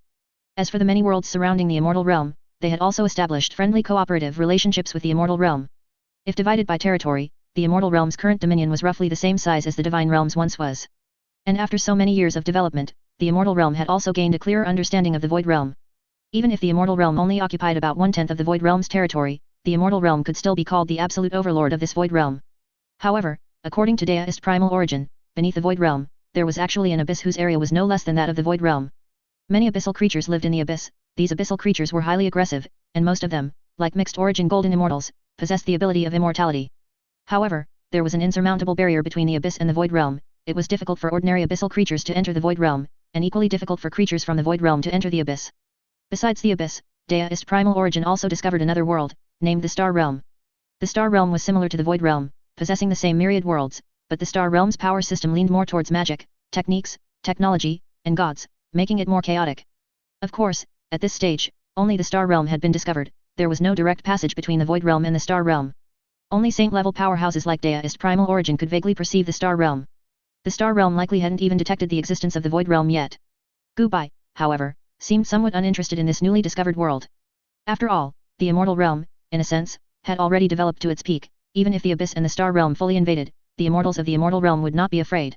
Or rather, it was the Abyss and the Star Realm that should be worried, they were the lambs to be slaughtered, while the Void Realm was the drooling hungry wolf. On this day in the Immortal Realm, Gu Bai decided it was time to implement his bold idea from before, to pull a wisp of his will from different time rivers into this time river. As his horizons broadened, Gu Bai now knew that his counterparts from other time rivers were all saints. Gu Bai was genuinely curious about the experiences of his counterparts from other time rivers. Originally, Gu Bai's technique was too immature, and coupled with the Heavenly Tao's disapproval, he had never been able to realize his idea. But now it was different. After so many years of studying the profound mystery's secret art, Gu Bai's technique had matured. This meant that as long as he had a wisp of will, Gu Bai could resurrect it. As for the Heavenly Tao, ever since Daoist primal origin and great prime demon revered broke through to the Saint realm, the Heavenly Tao, in a sense, had been relegated to a mascot. Deciding to act, Gu Bai immediately used himself as a model to create a one-to-one replica of himself at a lower realm. Next, Gu Bai activated his divine ability. Gu Bai's consciousness left his body and entered the time river. Then Gu Bai left the time river and walked towards an unknown tower. This was the time tower built outside the time river. This tower appeared incredibly mysterious to those in the void realm. It seemed to have existed continuously since before the birth of the void realm, and even after its destruction. This was one of the few structures outside the void realm's endless time rivers, the time tower. Within the void realm's endless time rivers, saints who transcended the time river would all go to this tower to investigate.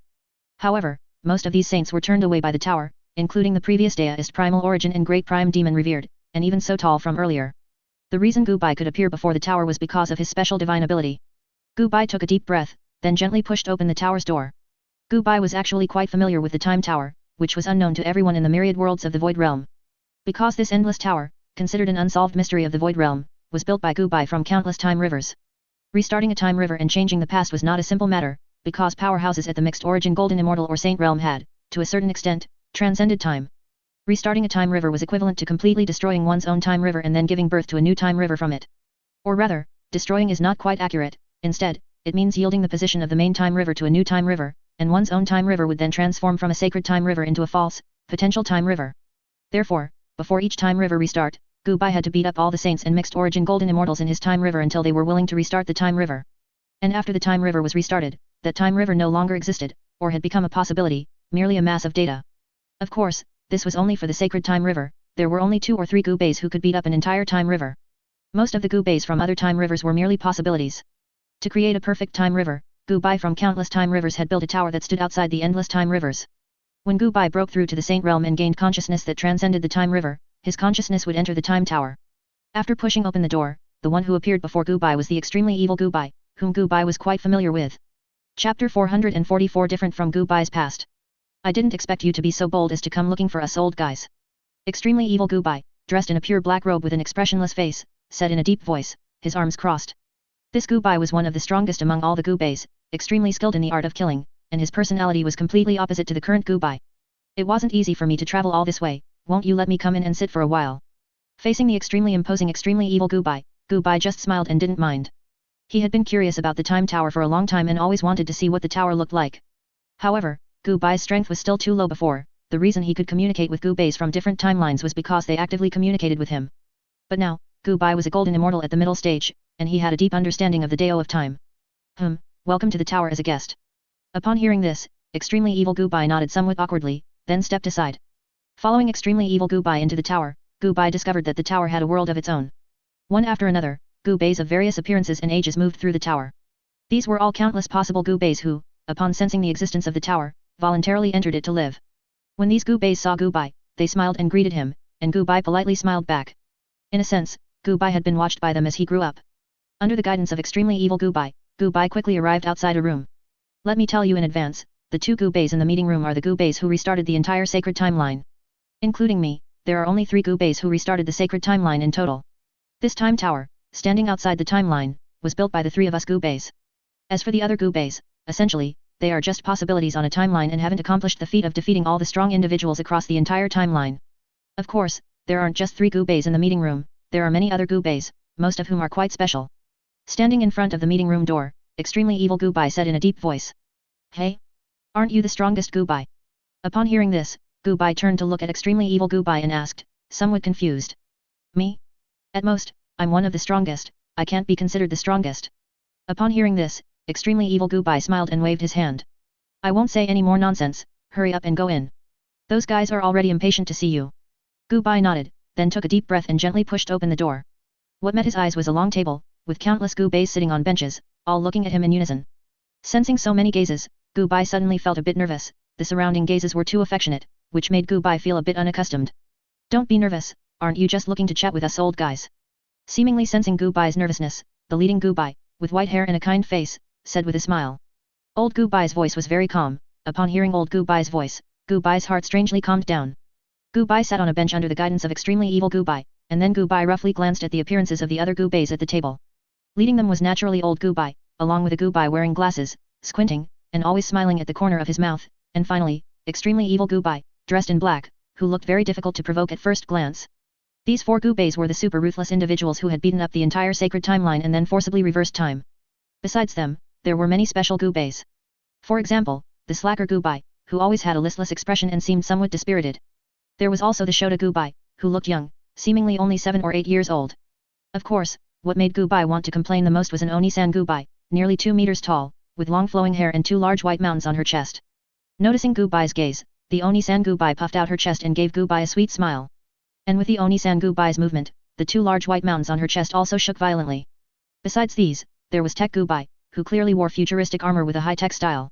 After taking his seat, Gubai began to chat with various Gubais. Gubai was actually quite curious about the experiences of his other selves and why they had to restart the timeline. I want to ask about the cause and effect of my timeline's birth. Logically speaking, even if you had regrets, it wouldn't be enough to directly restart the entire timeline, right? Gubai looked at old Gubai and then asked curiously. Although he had speculated about his origins before, that was merely Gubai's own guess, and Gubai wasn't sure if his guess was correct. Let me speak. Normally, I am the first Gubai, the source of all Gubais. Upon hearing Gubai's words, extremely evil Gubai's eyes dimmed for a moment before he spoke. My experience is not the same as yours, or rather, it's completely opposite. You probably have a general understanding of the specifics. During the Ling Yun sect's entrance ceremony, I did not meet Elder Zhang, and thus began a life completely opposite to yours. After leaving the Ling Yun sect, I chose to join a small sect, but the overall atmosphere of that sect was not good. To become stronger, I could only desperately compete with others for resources. Relying on my cheat-like immortal physique, I was almost wherever there was danger. However, my special physique quickly attracted many demonic cultivators, and then I fell into an endless cycle of escape and counterattack. There's not much to say about the specifics, it was just a monotonous grind of fighting monsters and leveling up. Even after ascending to the immortal realm, I was still fighting every moment. Then the divine realm attacked, and after defeating Sotal, I became the first saint in the immortal realm. It was only then that this endless journey of becoming stronger finally neared its end. And it was then that my heart, filled with slaughter, gradually calmed down. However, after calming down, I felt an unspeakable emptiness. Becoming the strongest in the immortal realm and even the void realm seemed to offer me no benefits. When I sat alone on the throne, I realized that I didn't even have anyone to talk to. I started to feel more and more bored, more and more empty, yet no one could accompany me in conversation or listen to my inner thoughts. Chapter 445 You are special. My sworn enemies were all slain by me, and the close friends I had also perished because of me, even Gubei was no exception. Looking back on my life, I found that although it was magnificent, it was almost entirely dedicated to battle. Memories outside of combat were few and far between. However, by that time, no one could truly enter my heart anymore. I began to frantically search for enemies. If there were none in the void realm, I would go to the abyss. If there were none in the abyss, I would go to the star realm. However, after searching for tens of millions of years, I only found 2 enemies whose strength matched mine. After a satisfying battle with the Lord of the Abyss and the Supreme of the Star Realm, I once again felt an endless void realm. Or rather, the moment I became completely invincible, I suddenly felt that living had no meaning. It seemed my purpose in existence was to fight, but now there were no more fights for me to have. Afterward, I began to sleep for long periods, each time for hundreds of millions, or even over 1 billion years. Only when a strong individual appeared in time and space that piqued my interest would I awaken and engage in battle with them. This process continued for about several billion years, and then I realized that it was utterly meaningless. Looking back on my life, I had too many regrets. After that, I began to comprehend the law of time and accidentally discovered myself within the endless timelines. At the same time, I also discovered that my timeline was the center of all timelines, which is the sacred timeline. All branches of timelines actually split off from my timeline. This means that because of my own actions, all Gubeis on other timelines experienced similar fates to mine. This made me feel very displeased. I simply built a tower of time, gathered all the Gubeis from all timelines, and after many years of research, finally developed a method to reverse the timeline. Then my timeline ended. This was my life, a dry and boring life. Extremely evil Gubai's voice was low and a little hoarse as he recounted his story. During this process, all the Gubeis remained silent, sitting at the table and listening intently to the story. In short, it was a story about fighting for all that is good. In fact, extremely evil Gubai was not truly evil, like most male protagonists in novels, most of the battles he encountered were forced. Cough, cough, cough. Next is my story. Strategist Gubai, wearing glasses and with slightly narrowed eyes, also began to tell his story. Because extremely evil Gubai restarted the timeline, I was born. You can understand me as the second generation Gubai. Because I was naturally more intelligent, my life was much smoother than extremely evil Gubai's. Although I was also rejected by Lingyun sect, I did not leave. Instead, I used Gubai's connections to become a utility disciple, a disciple specifically for doing chores. However, compared to you, I seem to be a bit more cunning and lazy. Strategist Gubai glanced at Gubai, then continued. I did not have very good cultivation talent, nor could I calm down and diligently learn a means of livelihood. But whether it was due to extremely evil Gubai's prior arrangements or some other reason, I was extremely intelligent and understood human nature very well, as if I was naturally skilled in social etiquette. After that, there's not much to say. It was simply me acting as a mastermind behind the scenes, stirring up trouble in the Tiangsu world, or even the entire immortal realm. However, when I ascended to the peak of power, I also felt a sense of dullness. Although I had many good friends, and these friends truly recognized me as a friend, I was always alone. I never considered anyone a true friend. Similarly, no friend was ever able to see through my inner thoughts. I made the same mistake as extremely evil Gubai, which was constantly looking upwards, climbing wholeheartedly, but neglecting the scenery during the climb. In short, after about several billion years, even though I chatted with various Gubais and even became good friends with extremely evil Gubai, I still felt an unparalleled boredom. So, I restarted the sacred timeline again. Strategist Gubai said unhurriedly. Although I am called the oldest Gubai, in reality, the time of my birth was long after these two Gubais. I am the third generation Gubai. Old Gubai rubbed his imaginary beard and also began to tell his story. Because of the experience of the first two times, my experience is very similar to yours, except you studied medicine, and I studied alchemy. Then certain things happened, leading to Qingning's accidental death. Old Gubai's voice suddenly became much lower as he spoke of this. After that, I continued to grow. Although it took a relatively long time and I experienced some regrets, with the help of the immortal cheat, I still became the strongest person in the entire void realm. After reaching the peak of growth, I often felt an unspeakable regret, especially Qingning's death, which I could not let go of for a long time. I continued to live in a daze like this, a life that lasted for an unknown duration. It was so long that almost everyone I knew had a mental breakdown and dissipated between heaven and earth. It was so long that my thoughts became slower and slower, and my emotions grew weaker and weaker. Until finally, worn down for too long, I stopped thinking. When I regained consciousness again, the void realm had been destroyed and rebirth once. Then I simply reset the timeline. Upon hearing this, Gubai's mouth twitched, feeling a sense of disillusionment. It turned out that his past self restarting the timeline was only partly due to making up for regrets, the main reason was simply extreme boredom. Gubai suddenly worried whether he, too, would one day grow tired of living. Don't worry, you are special. As if sensing Gubai's thoughts, old Gubai smiled and rubbed his beard, then spoke again. You are the most special among us. You will always maintain your original intention, you will never feel bored, and you will always love life. This is not due to external factors, but stems from your own unique experiences and your inherent personality. Your affinity talent was jointly created by us old guys. Under the influence of the affinity talent, those close to you will also be influenced by you and will come to love life. Even after tens of billions or even hundreds of billions of years, you will still live happily. Chapter 446 Gubai, please live happily forever. Upon hearing this, Gubai understood. No wonder Qingning had always maintained such a lively and active spirit until now. In fact, apart from Qingning, almost everyone he knew hadn't developed a desire to die due to living too long. The human spirit is actually quite fragile, or rather, the spirits of intelligent beings are quite fragile. Even if the body is incorruptible and the soul is immortal, the spirit will gradually collapse as time passes. Therefore, in the cultivation world, it's not enough to possess sufficiently high talent or sufficiently high comprehension ability to become a strong person. These are secondary, the most important thing is to have a strong inner heart. That's why Qingning had always been unable to break through to the ascension realm before, even with resources and comprehension ability maximized, because her inner heart wasn't strong enough. People with an insufficiently strong inner heart might grow weary of the world after living for hundreds of thousands of years, and their spirit might collapse directly under the strain. Of course, people with strong inner hearts can also experience spiritual collapse. After all, too much time passes, after breaking through to the immortal realm, one can enjoy endless lifespan, and with the blessing of endless lifespan, one will eventually be able to break through. However, the vast majority of immortals die in battle.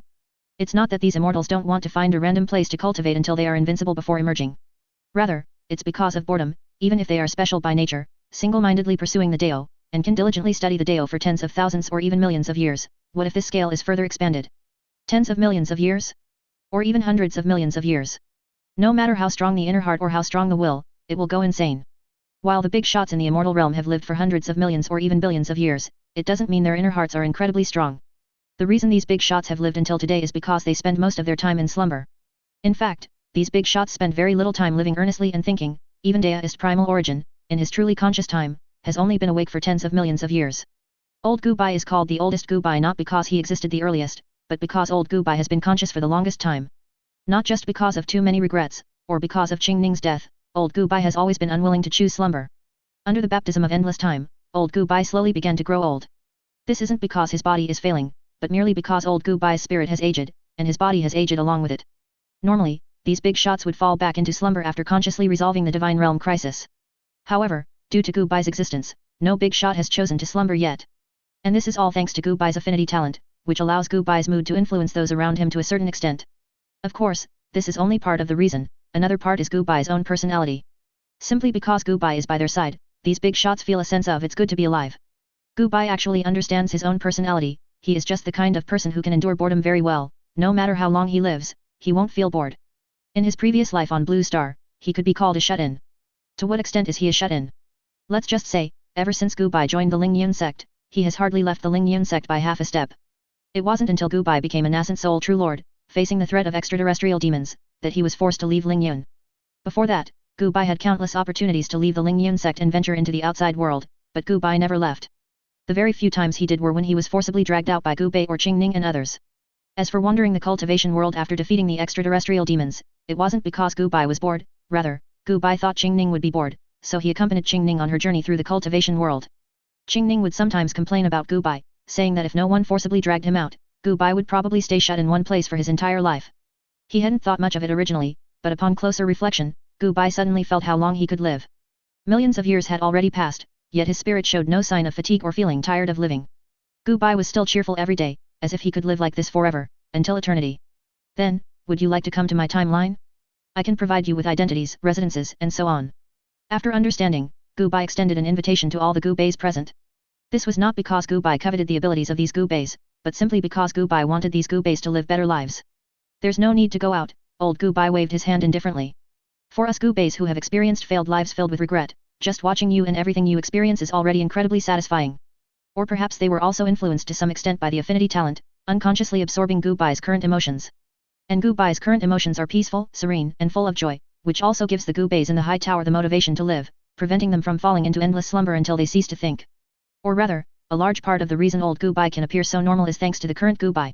It is precisely because of the current Gubai's personality and the life the current Gubai is experiencing that old Gubai has been subtly influenced. Gubai, go and enjoy your life. You don't need to put too much pressure on yourself, and you don't need to change your lifestyle because of our existence. Whatever you want to do is fine. As long as it's something you are willing to do, even if it's killing all humans or slaughtering the entire void realm, it doesn't matter. This is our affection for you, from us Gubeis. Old Gubai walked up to Gubai and affectionately ruffled Gubai's hair. If you are bullied outside, feel wronged, or encounter problems you can't solve on your own, then come to this high tower and find us old guys. Although most Gubeis are merely a possibility on a timeline and cannot enter your timeline in their true form.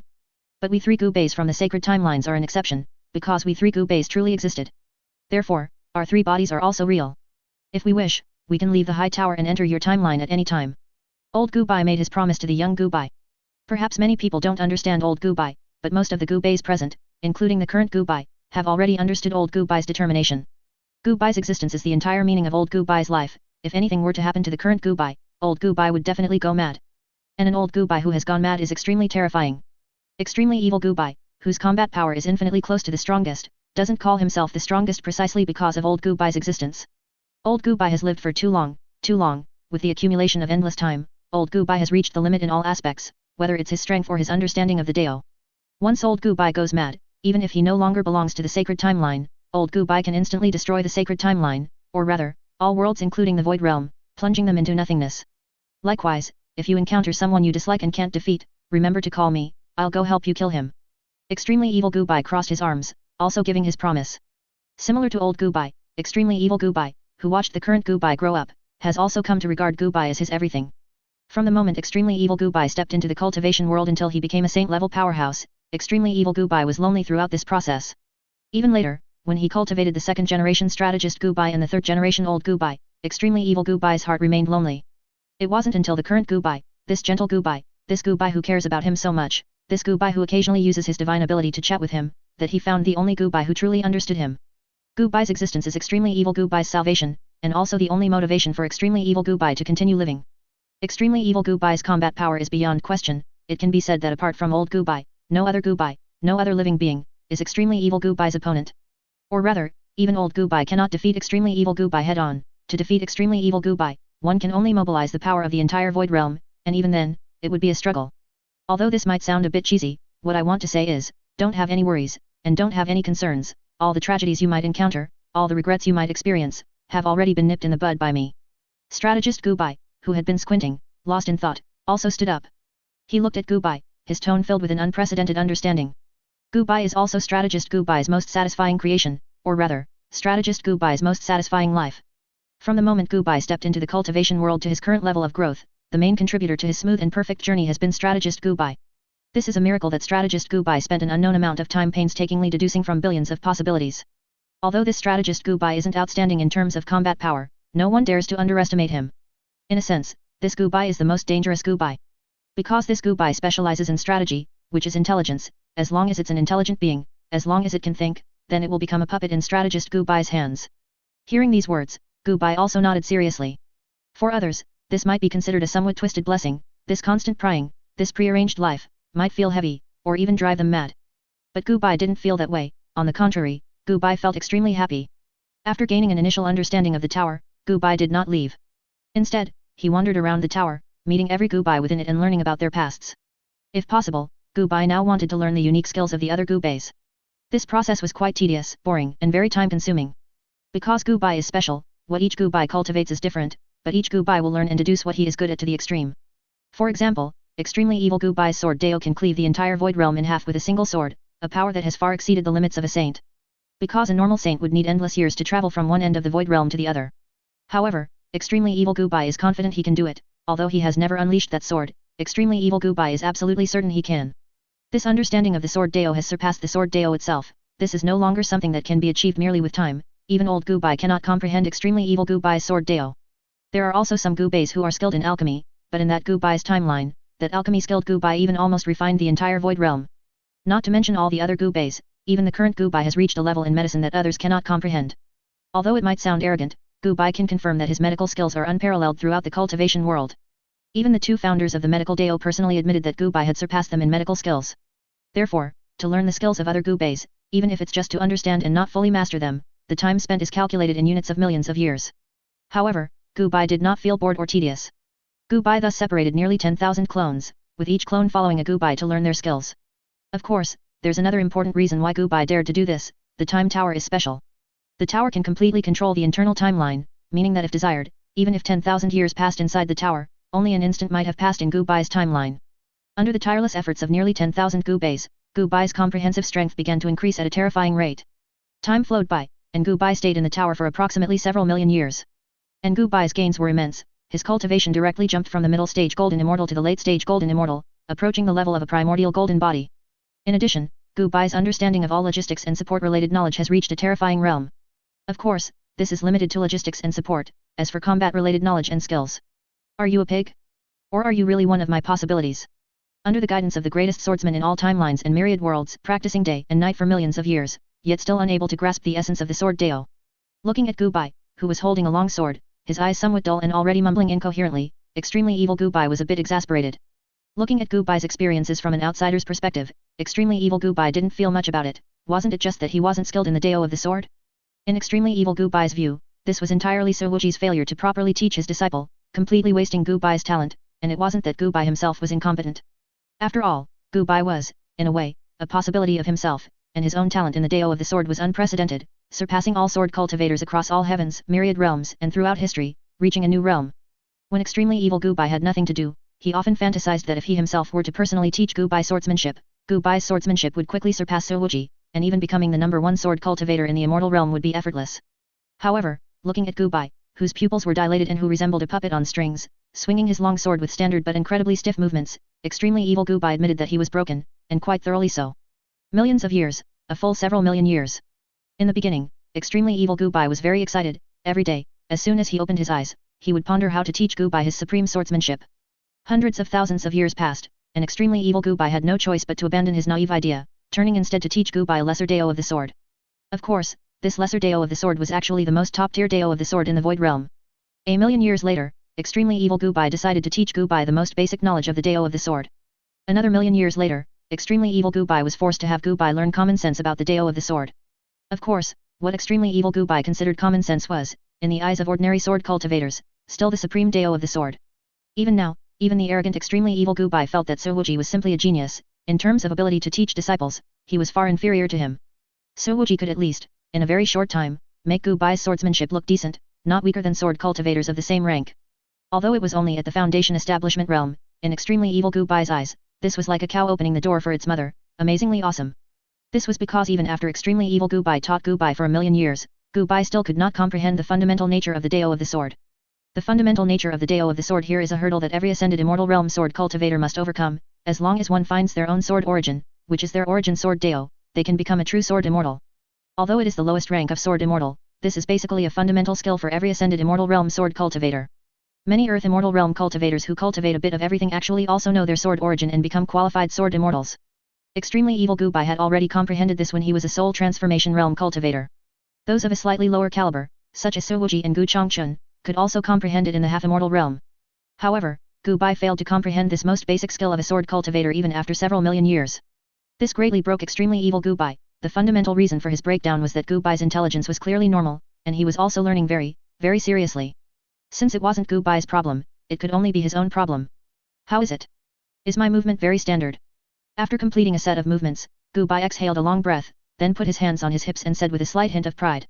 Slap. Extremely evil Gubai covered his eyes with one hand, feeling dizzy and his temples throbbing. How could it not be standard? Repeating it hundreds of times every day for hundreds of thousands of years, Gubai could be said to have ingrained this set of movements into his bones, reproducing it perfectly. However, in extremely evil Gubai's eyes, Gubai's movements were like a mimic of a human, perfectly imitated but still very awkward and stiff, lacking any charm. I can't keep thinking like this, or my immortal sword Dao will collapse. Extremely evil Gubai shook his head, and with a casual wave of his hand, he pulled out a simple, unadorned stone. This stone contains a very faint trace of sentience, with an intelligence level roughly equivalent to a 3-year-old child. I need a reference to see whether the problem is mine or yours. Extremely evil Gubai placed the plain stone on the ground, saying with a hint of weariness. Humph, a mere stone, how can it compare to my refined brain? Upon hearing this, Gubai instantly became displeased. He had some talent in the Dao of the sword, didn't he? In a million years, his Dao of the sword level had actually increased by several major realms, from the original nascent soul level to the half-immortal realm. No matter what, it had to be stronger than a stone, right? 100,000 years later. Congratulations, Gushi, on successfully completing your apprenticeship, comprehending your sword origin, and developing a defensive sword intent that can block everything.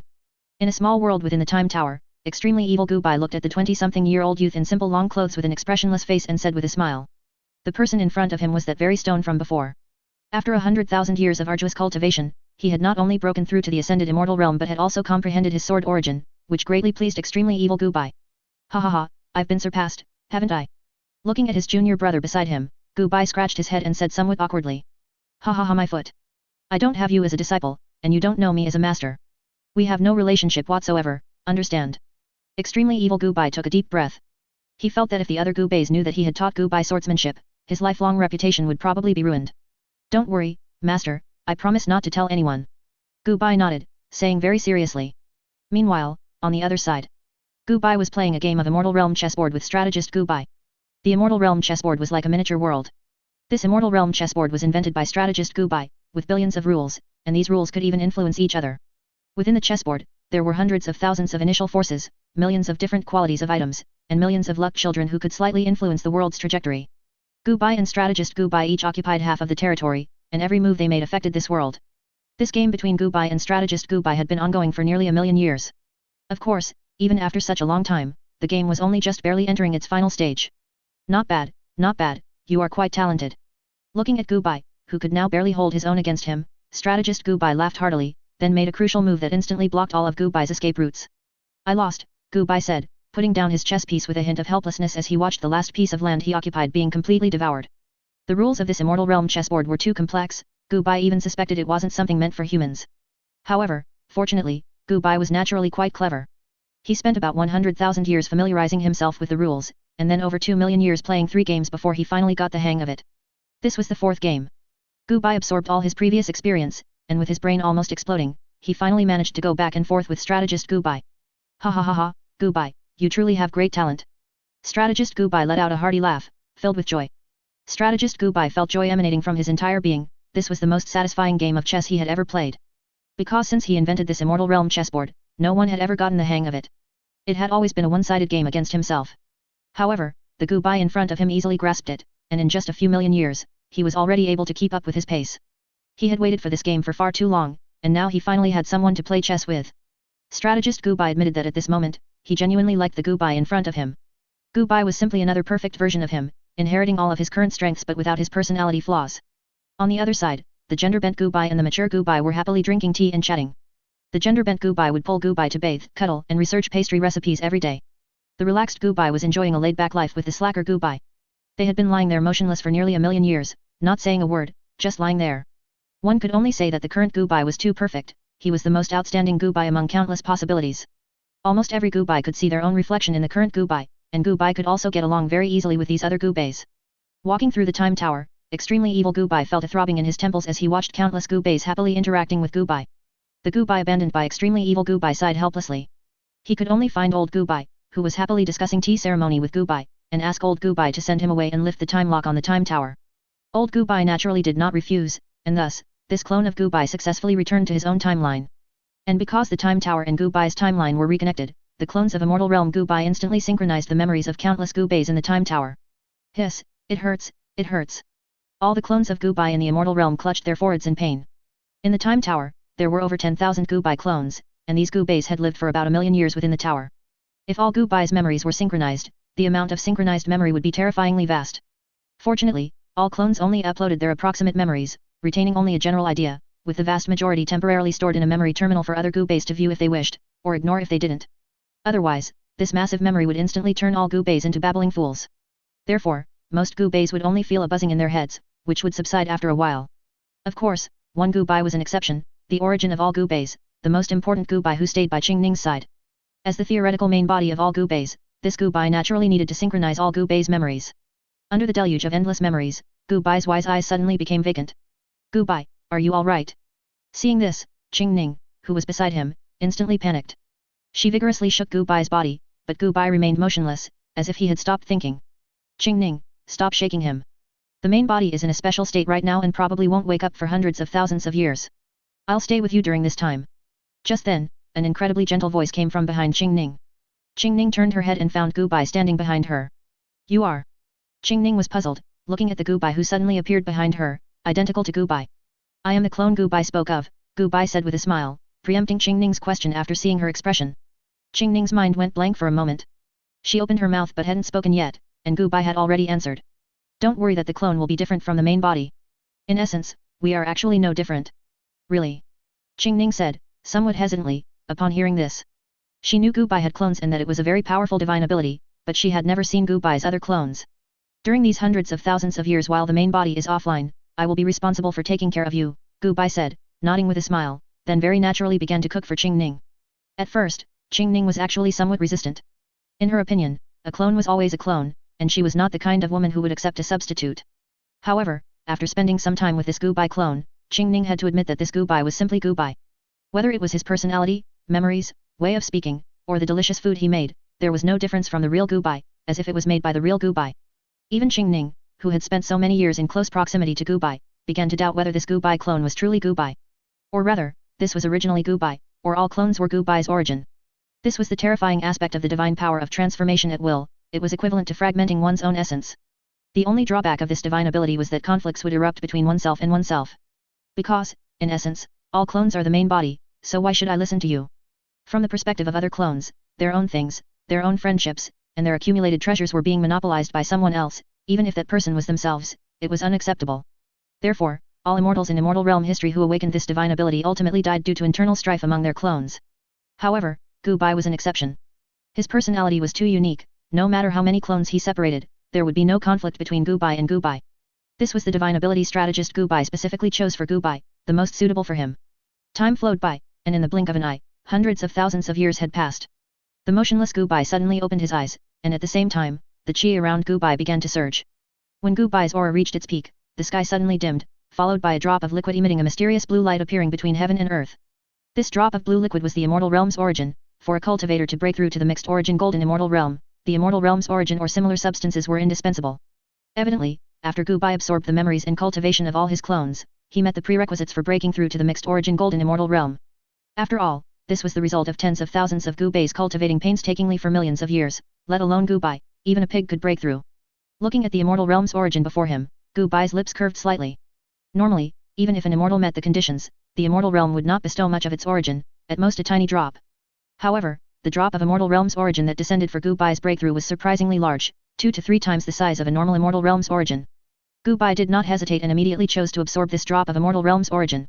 As the immortal realm's origin entered his body, it immediately began to transform Gu Bai's physique, causing Gu Bai's life essence to undergo a further metamorphosis.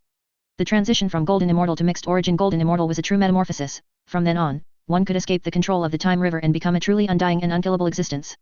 They could not be killed, as long as a trace of their immortal will remained, they could revive, even if their past self was killed, it didn't matter. Of course, a mixed origin golden immortal should not be too reckless, because once reduced to an immortal will, they would almost completely lose all combat power. If sealed, they might not be able to escape for billions or even tens of billions of years, and those with weak will might lose all ability to think due to the prolonged seal. For example, those old antiques of the myriad races in the immortal realm, after their defeat, were tortured and sealed by the immortal realm's magnates in the endless darkness. The endless darkness is a special environment in the deepest part of the immortal realm's underground. In the endless darkness, there is no light source, no sound, and you cannot perceive any existence. The magnates of the immortal realm then suppressed and sealed the defeated mixed origin golden immortals of the myriad races in the endless darkness. This was not the most despairing part. The most despairing part was that the formation sealing these myriad race magnates was rather special, allowing their will to remain constantly awake and unable to fall into slumber. In this environment where no time, space, or even matter could be perceived, even the most resolute beings would gradually have their consciousness worn down until they completely lost the ability to think. Rumble, rumble, rumble. As Gu Bai's life essence completely transformed, the sky began to darken. Gu Bai looked up at the sky with a solemn expression. Only immortals who passed the lightning tribulation could become true mixed origin golden immortals. Although the power of the lightning tribulation was not very strong, almost any normal cultivator could pass it, but Gu Bai's combat power was also not very strong. However, the tribulation clouds in the sky quickly dispersed, and not a single lightning bolt struck Gu Bai from beginning to end. Gu Bai looked at the sky in a daze. This was over? Was it really just for a show? However, the cloudless sky told Gu Bai that this was indeed the case. Actually, Heavenly Dao didn't want to end it so hastily. Didn't it care about its face? Even if it wanted to lower the difficulty for Gu Bai, it should at least make a grand show of it on the surface, at least to save face. However, the current Heavenly Dao truly dared not strike Gu Bai with lightning, not even the weakest or almost harmless lightning tribulation. Because Gu Bai's background now was truly somewhat terrifyingly grand. Gu Bai had a very good relationship with Deist Primal Origin and Great Prime Demon revered, these two saints. One must know that these were saint-level powerhouses. Heavenly Dao dared not provoke these two formidable fathers too much. Because after breaking through to the saint realm, these two fathers truly had the confidence to forcibly strip Heavenly Dao without damaging the immortal realm. As for who would control the immortal realm after Heavenly Dao was stripped, they could just create a puppet Heavenly Dao without any emotions.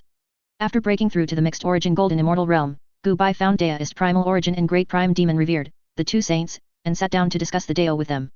This discussion of the Dao lasted for 1,000,000 years, and Gu Bai also gained insight into his opportunity to break through to the saint realm during this discussion. In reality, if Gu Bai cultivated by himself, even with an external aid like the divine power of transformation at will, it would take hundreds of millions of years to find the opportunity to break through to the saint realm, and then another hundreds of millions of years of refinement before he might break through to the saint realm. But this time travel significantly shortened this process for Gu Bai. The millions of years Gu Bai spent in the time river were equivalent to having tens of thousands of saints, standing at the pinnacle of the void realm, unreservedly teaching Gu Bai their fundamental principles. Tens of thousands of paths to reach the saint realm, and tens of thousands of saints who diligently taught him as masters. Honestly, if he hadn't continuously crossed two major realms and directly broken through to saint, it would mean Gu Bai's talent was poor. After finding his Dao, Gu Bai's life did not change much. He continued to do what he usually did. Next, Gu Bai only needed to cultivate systematically, and then in roughly less than 100,000,000 years, he could break through to the saint realm. Time flowed on leisurely. After the immortal realm occupied the divine realm, its overall strength expanded rapidly. Approximately 10,000,000 years later, the immortal realm explored nearly 30% of the void realm and discovered a large number of supreme treasures. 20,000,000 years later, spatial jump technology achieved a breakthrough, and distance was no longer a limitation. Only 1/10 of the spiritual chi previously required was needed for a single jump. Coupled with the further reduction in the cost of flying boats, from then on, the immortal realm's speed of exploring the void realm greatly increased. 30,000,000 years later, the immortal realm discovered that their previous estimations were completely wrong. The void realm was much, much larger than imagined. Logically speaking, the immortal realm had already explored about 90% of the void realm, but upon reaching the edge of the void realm, the immortal realm discovered that by spending approximately 1,000,000 years traversing the edge of the void realm, that area devoid of any time, space, or even matter, they could reach new regions. Only after that did the immortal realm realize that the total area they had explored actually only accounted for 1% of the void realm. 50,000,000 years later, the immortal realm began to massively expand its forces, occupying an area equivalent to 3 times the size of the void realm. 60,000,000 years later, the immortal realm successively discovered several other large entities in the void realm that rivaled the immortal realm. For example, the insectoids who invaded countless worlds, and races like the spirit race who existed as pure will forms. However, fortunately, these races had not given birth to saint-level powerhouses. Saints seemed to be quite rare throughout the entire Void Realm. 70 million years later, the Immortal Realm occupied most of the known territory in the Void Realm. 80 million years later, the only 3 saints in the myriad worlds of the Void Realm joined forces, attempting to defeat the Immortal Realm, but were crushed by Great Prime Demon revered in deist primal origin. 90 million years later, the Immortal Realm completely became the overlord of the Void Realm. Any world of even a slightly larger size had the Immortal Realm's teleportation formation, and the Immortal Realm's presence could be found in every corner of the Void Realm. Chapter 551 Finale, Conversation with the Author. I've accumulated to my limit. In a hidden corner of the Immortal Realm, Gu Bai opened his eyes, his expression slightly fatigued. During these 100 million years, he hadn't been idle. In fact, the reason the Immortal Realm was able to dominate the Void Realm in just 100 million years was largely thanks to him. He accounted for at least 80%, no, at least 90% of the credit. It was he who, over these nearly 100 million years, dispatched most of his clones to the Immortal Realm's logistical forces, helping to manage the entire Immortal Realm. It was only under Gu Bai's management that the Immortal Realm could unleash 200% of its power, wholeheartedly confronting the myriad worlds of the Void Realm. Furthermore, revolutionary advancements in Immortal Realm technology, such as the ubiquitous spatial teleportation formations and new generation spatial leap technology, were all closely related to Gu Bai, with a large portion even invented and created by him. Gu Bai could proudly pat his chest and guarantee that while the Immortal Realm might have eventually conquered the myriad worlds of the Void Realm, it would have taken at least 10 billion years. But because of Gu Bai's existence, this process was directly compressed to less than 100 million years. During these nearly 100 million years, Gu Bai also accumulated his various aspects to their limits, ready to break through to the Saint Realm at any time. Gu Bai didn't hesitate, he gently exhaled and began his own breakthrough. First, he fused all of himself, whether soul, physical body, or will, into a new body.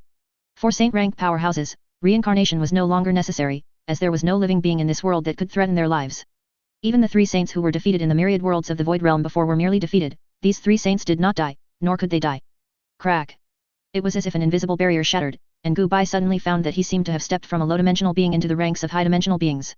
His perspective on things began to change. The endless starry sky and endless worlds began to reveal their destinies in Gu Bai's eyes. Past, future, birth, destruction, nothing escaped Gu Bai's eyes.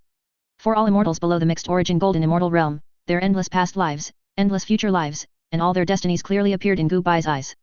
The entire Void Realm's timeline and the Immortal Realm's subsequent survival were also seen by Gu Bai. Furthermore, countless possible timelines within the Void Realm could also be observed by Gu Bai. This was the current Gu Bai, whose name was Dominator of Time and Destiny Saint. While other saints could also observe timelines, they would never be as clear as Gu Bai's. Mixed origin golden immortal is called peeking into destiny, Saint is called viewing destiny, and Gu Bai can control destiny. If Gu Bai wanted to, he could even arrange for a pig to continuously advance to the limit of the mixed origin golden immortal, or even a stone or a mass of air to become a peak existence in the Void Realm. In the entire Void Realm, only a very few individuals were incomprehensible to Gu Bai, deist primal origin and great prime demon revered, who had become saint powerhouses, and those few defeated saint powerhouses. This was fundamentally different from ordinary saint powerhouses, because saint powerhouses cannot clearly see the destiny of immortals at the mixed origin golden immortal rank. At most, they can only get a rough glimpse. However, Gu Bai could completely see through the destiny of mixed origin golden immortals and even arbitrarily modify and fabricate destinies. Gu Bai vaguely had a feeling that if he wanted to, he could forcefully see through the destiny and timelines of saint-rank powerhouses. However, doing so would be detected by saint-rank powerhouses. Of course, Gu Bai also had areas he wasn't good at, such as combat ability. Even after breaking through to the saint realm, Gu Bai still didn't possess very strong combat power.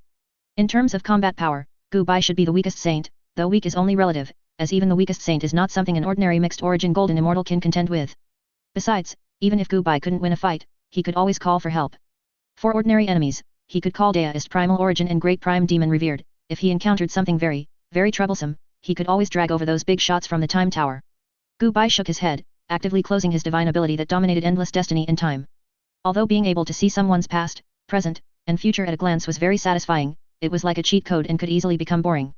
After breaking through to Saint, Gu Bai completely retreated behind the scenes and began living a peaceful daily life.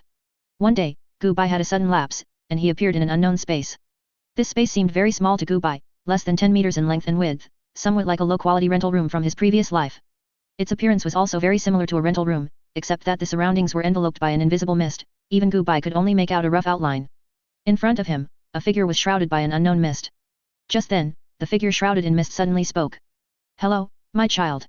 The voice was somewhat hazy, indistinguishable as male or female, old or young, but the owner of the voice felt very gentle. "You are the author." Looking at the somewhat hazy figure in front of him, Gu Bai hesitated for a moment, then seemed to think of something and immediately said with certainty. "Ah? How did you know?" Hearing this, Gu Bai's mouth twitched. Isn't this the setting you gave me? Having intelligence infinitely close to the void realm ceiling, but usually too lazy to use it, or simply not needing to. And it's not just me who knows, strategist Gu Bai also knows. This is already a consensus between me and strategist Gu Bai. After all, the settings of the Sky Ruins world, the Immortal realm, the entire void realm, and my experiences are simply like a third-rate novel. Gu Bai waved his hand and said as a matter of course. Ha ha ha ha ha, worthy of being my creation. The figure shrouded in mist puffed out his chest slightly, somewhat proudly, upon hearing this. Then do you know why I pulled you over? The figure shrouded in mist crossed his arms, seemingly wanting to test Gu Bai.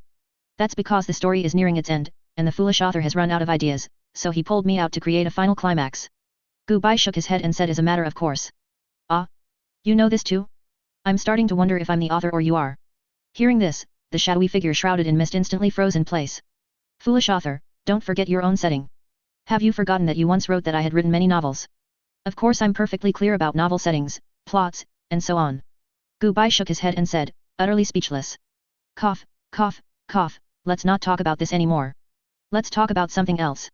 For example, do you have anything you want to ask me, the author? The figure shrouded in mist coughed somewhat guiltily, then said earnestly. Actually, I don't have much to ask, or rather, I still want to thank you, my creator. With your not-so-high talent, you created my almost perfect life as much as possible, there are simply no regrets. Of course, there isn't nothing I want to ask, for example, why my name occasionally changes from Gu Bai to Ku Bai, or Gu Bai, and so on. Or some other people's names, for example, Sir Wuji occasionally becoming Sir Wuji. Gu Bai looked at the figure shrouded in mist, then said with some confusion. Cough, cough, cough, this is a creative technique you wouldn't understand. In short, no one understands writing better than I do, you wouldn't understand even if you asked. The figure shrouded in mist coughed violently a few times, then said somewhat nonsensically. Gu Bai's mouth twitched, but he didn't expose the author. My story has reached its end. Will you, as the author, write a second part? If there is a second part, let me know in advance, I might be able to subtly look after the protagonist of the second part. Gu Bai looked at the figure shrouded in mist. There won't be a second part, because your story and this world have reached their limit. All the exciting parts have been written, writing more would just be padding the word count. If I were to force it, for the sake of the later protagonist's setting, I might need to set you up as a villainous clown. For example, you becoming the source of darkness because you were tainted by a drop of ominous blood from the heavens. I'm not like a certain three ghosts, I couldn't bear to do something like that. However, a second book is indeed real, it's currently being conceived in my mind. The new protagonist should be similar to you, but probably more lively and active. The figure shrouded in mist shook his head. He looked at Gu Bai as if looking at his own child, speaking with immense gentleness. Then can I make a cameo in your second book? Like playing the role of an old man in a ring or something. Hearing this, Gu Bai's eyes suddenly lit up, and he said with some excitement. Ha ha ha, I'll consider it, but even if it's a cameo, it would probably have to wait until the very late stage. The shadowy figure shrouded in mist chuckled softly. Time is almost up, this book is about to conclude. Finally, Gu Bai, my most perfect creation, do you have anything else you want to say? The mysterious shadowy figure looked at Gu Bai and said extremely seriously. Then I wish the readers of this book to be as happy and without regrets as I am, forever. After all, if it weren't for the readers of this book constantly following my story, my experiences might have been cut short. Given the foolish author's personality, if the performance wasn't good, he might have just written that I died from being too handsome. Gu Bai looked at the air in front of him with an incredibly gentle gaze, his lips curving slightly as he offered a heartfelt blessing. Gu Bai genuinely wished all readers would be as eternally happy and without regrets as he was. End of this book. Author's note at the end. This book has now officially concluded. When I first started writing, I actually didn't expect this book to be so long, just over 1,000,000 words. Since this was my first time writing a long-form novel, I barely wrote any outline, and many settings were made up on the spot. This led to me not grasping the pacing well. When I first ascended to the Immortal realm, the tropes were somewhat repetitive, making it very boring. Later, when I realized this, the pace involuntarily quickened a lot, even faster and faster, until it was completely out of control in the end. Fortunately, it still concluded at perfection. What I want to say is, thank you to the readers beyond the screen, it is your existence that gave me the motivation to keep writing. Without the support of readers beyond the screen, I probably wouldn't have even written up to the Immortal realm, let alone the subsequent story. Regarding the new book, it is indeed as I mentioned before, I am already conceiving it. The new book should be similar to this one, focusing on gentle, long life themes. The protagonist of the second book will also be very gentle, but compared to Gu Bai, the protagonist of the second book should be more lively and active, occasionally making jokes and using memes. The plot should not be as fairytale-like as this one, there will be a tiny bit of angst. I am already writing the outline for the second novel and it should be released very soon, at most within a month, so readers won't have to wait too long. Then, see you in the next book. I will strive to write an even more perfect story. Extra chapter, Frost Lord. Tiangsu World, Lingyun Sect, Outer Sect. In a picturesque small courtyard, a stunning woman with snow-white hair, dressed in an ice blue robe, and a frosty expression stood, gazing wistfully at the sky. This person was the Ling Yun sect's outer sect senior sister Xing Feng. Although her aptitude was only average to below average, she break through to the Golden Core realm at just over 20 years old. This speed of cultivation was quite rare, even in the current Heaven Ruins cultivation world, which was producing many geniuses. Senior sister Xing Feng was quite depressed at this moment. She was originally one of the grand elders of the Ling Yun sect from the primordial era, named Frost True Lord. She fought for the sect for many years, achieving great military exploits. In her later years, her lifespan was nearing its end, and limited by her talent, she could not break through even with more geniuses and earthly treasures. She reluctantly chose reincarnation. However, an accident occurred during the reincarnation process. Her soul was transferred into a spatial turbulence, unexpectedly teleported to a strange place. This strange place was like a maze, and Frost True Lord spent a long time to get out of it. However, there was a huge difference in time between this strange place and the outside world. Frost True Lord only stayed in the strange place for a few decades, but tens of billions of years had passed in the outside world. After reincarnation, Frost True Lord was very fortunate to be born on the Celestial Void continent. Initially, Frost True Lord had no memory, but by instinct, Frost True Lord still chose to join the Ling Yun sect. During her Foundation establishment breakthrough, Frost True Lord unraveled the mystery of her past life and awakened her previous life's memories. This is why she was able to break through to the Golden Core realm at the age of 20. After so many years of development, the Immortal Golden Core also had qualities, divided into high grade, middle, and low. They respectively represented awakening 1 little supernatural powers, 2 minor divine abilities, and 3 minor divine abilities during breakthrough. What Ice Frost Genren condensed was the high-grade Immortal Golden Core. But someone like me, am I really still worthy of goodbye? Frost True Lord looked up at the starry sky, her voice tinged with a hint of sorrow. She had reincarnated too late. After tens of billions of years, everything had changed. Her former disciple, Lin Yuhan, was already a mixed-origin golden immortal great master renowned throughout the Void Realm. Her descendant, Zhou Xuet, was the dominator of the Tiangsu world and countless nearby worlds, considered a great master even in the Void Realm. Facing these people, Frost True Lord only felt disgraced. After all, her achievements were truly insignificant compared to theirs. Breaking through to Golden Core at 20 years old was considered a genius in the myriad worlds of the Void Realm, but only an ordinary genius at that. Many Void Realm creatures are immortals at birth, requiring no cultivation, and become golden immortals when they grow up. Leaving aside other races, just among the human race, some super geniuses establish Foundation establishment at 3, Golden Core at 6, Nascent Soul at 10, Soul Transformation at 12, and break through to the Ascension Realm just after turning 18.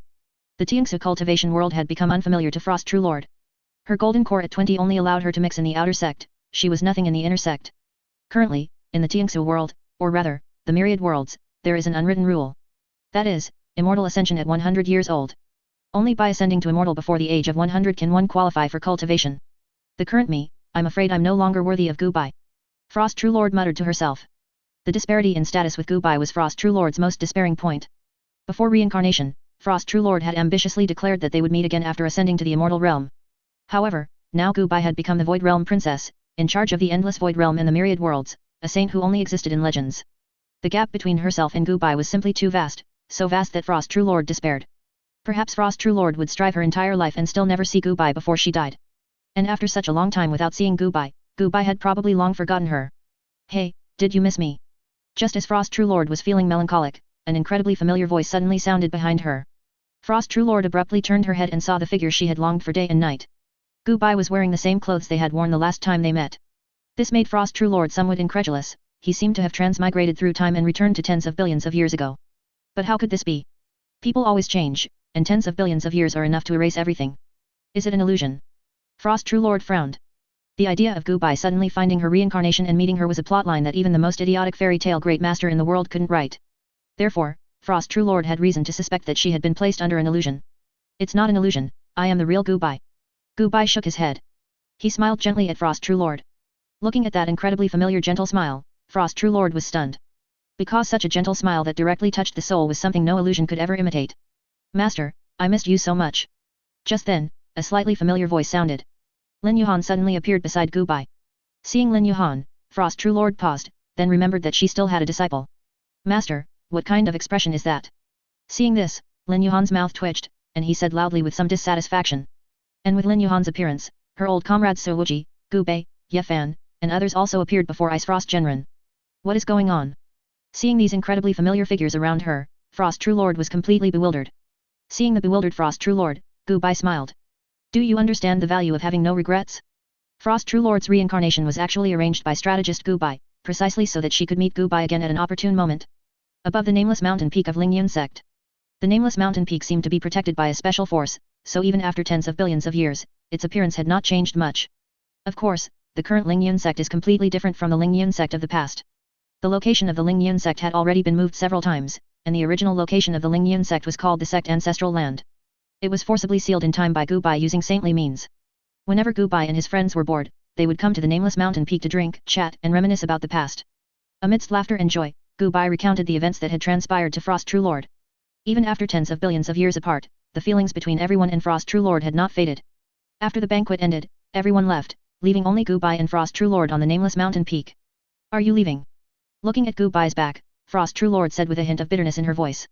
She was already very satisfied that Gu Bai remembered her, but the thought of Gu Bai leaving still made Frost True Lord feel a little sad involuntarily. No, I will stay with you, forever. So Bai, upon hearing this, smiled and shook his head. He looked into Frost True Lord's eyes and said with extreme conviction. Hearing this, Frost True Lord was stunned. She stood completely frozen in place, somewhat daring not to believe what Gu Bai had said. Gu Bai does not lie, which means he will stay and accompany her, and he will definitely do what he says. Why? Frost True Lord was silent for a moment before gathering the courage to ask. There is no why. If you must ask, then I can only say, no regrets. Gu Bai smiled and shook his head. His divine power of transformation at will had already been cultivated to its limit, allowing him to create hundreds of thousands of clones simultaneously. Taking out a clone to accompany Ice Frost Genren forever was not a big deal. Just like that, a person suddenly appeared beside senior sister Yeching Feng, the outer sect senior sister of Lingyun sect. This person was inseparable from senior sister Yeching Feng and was an excellent cook. Whenever someone asked about their relationship, this person would say that he and senior sister Yeching Feng were very good friends. Although Frost True Lord was somewhat disappointed that Gu Bai purely considered her a friend and that they slept separately every night, as long as Gu Bai could accompany her, she was already incredibly satisfied. Woohoo, the pit has been filled, considered a quench for all readers. The new book is expected to be released on October 5 at 6 am, titled Immortal Longevity, I Live a Leisurely Life in the Cultivation World. Like this book, it's a slow burn, everyday type, and the protagonist's personality is still very gentle, guaranteeing the original flavor.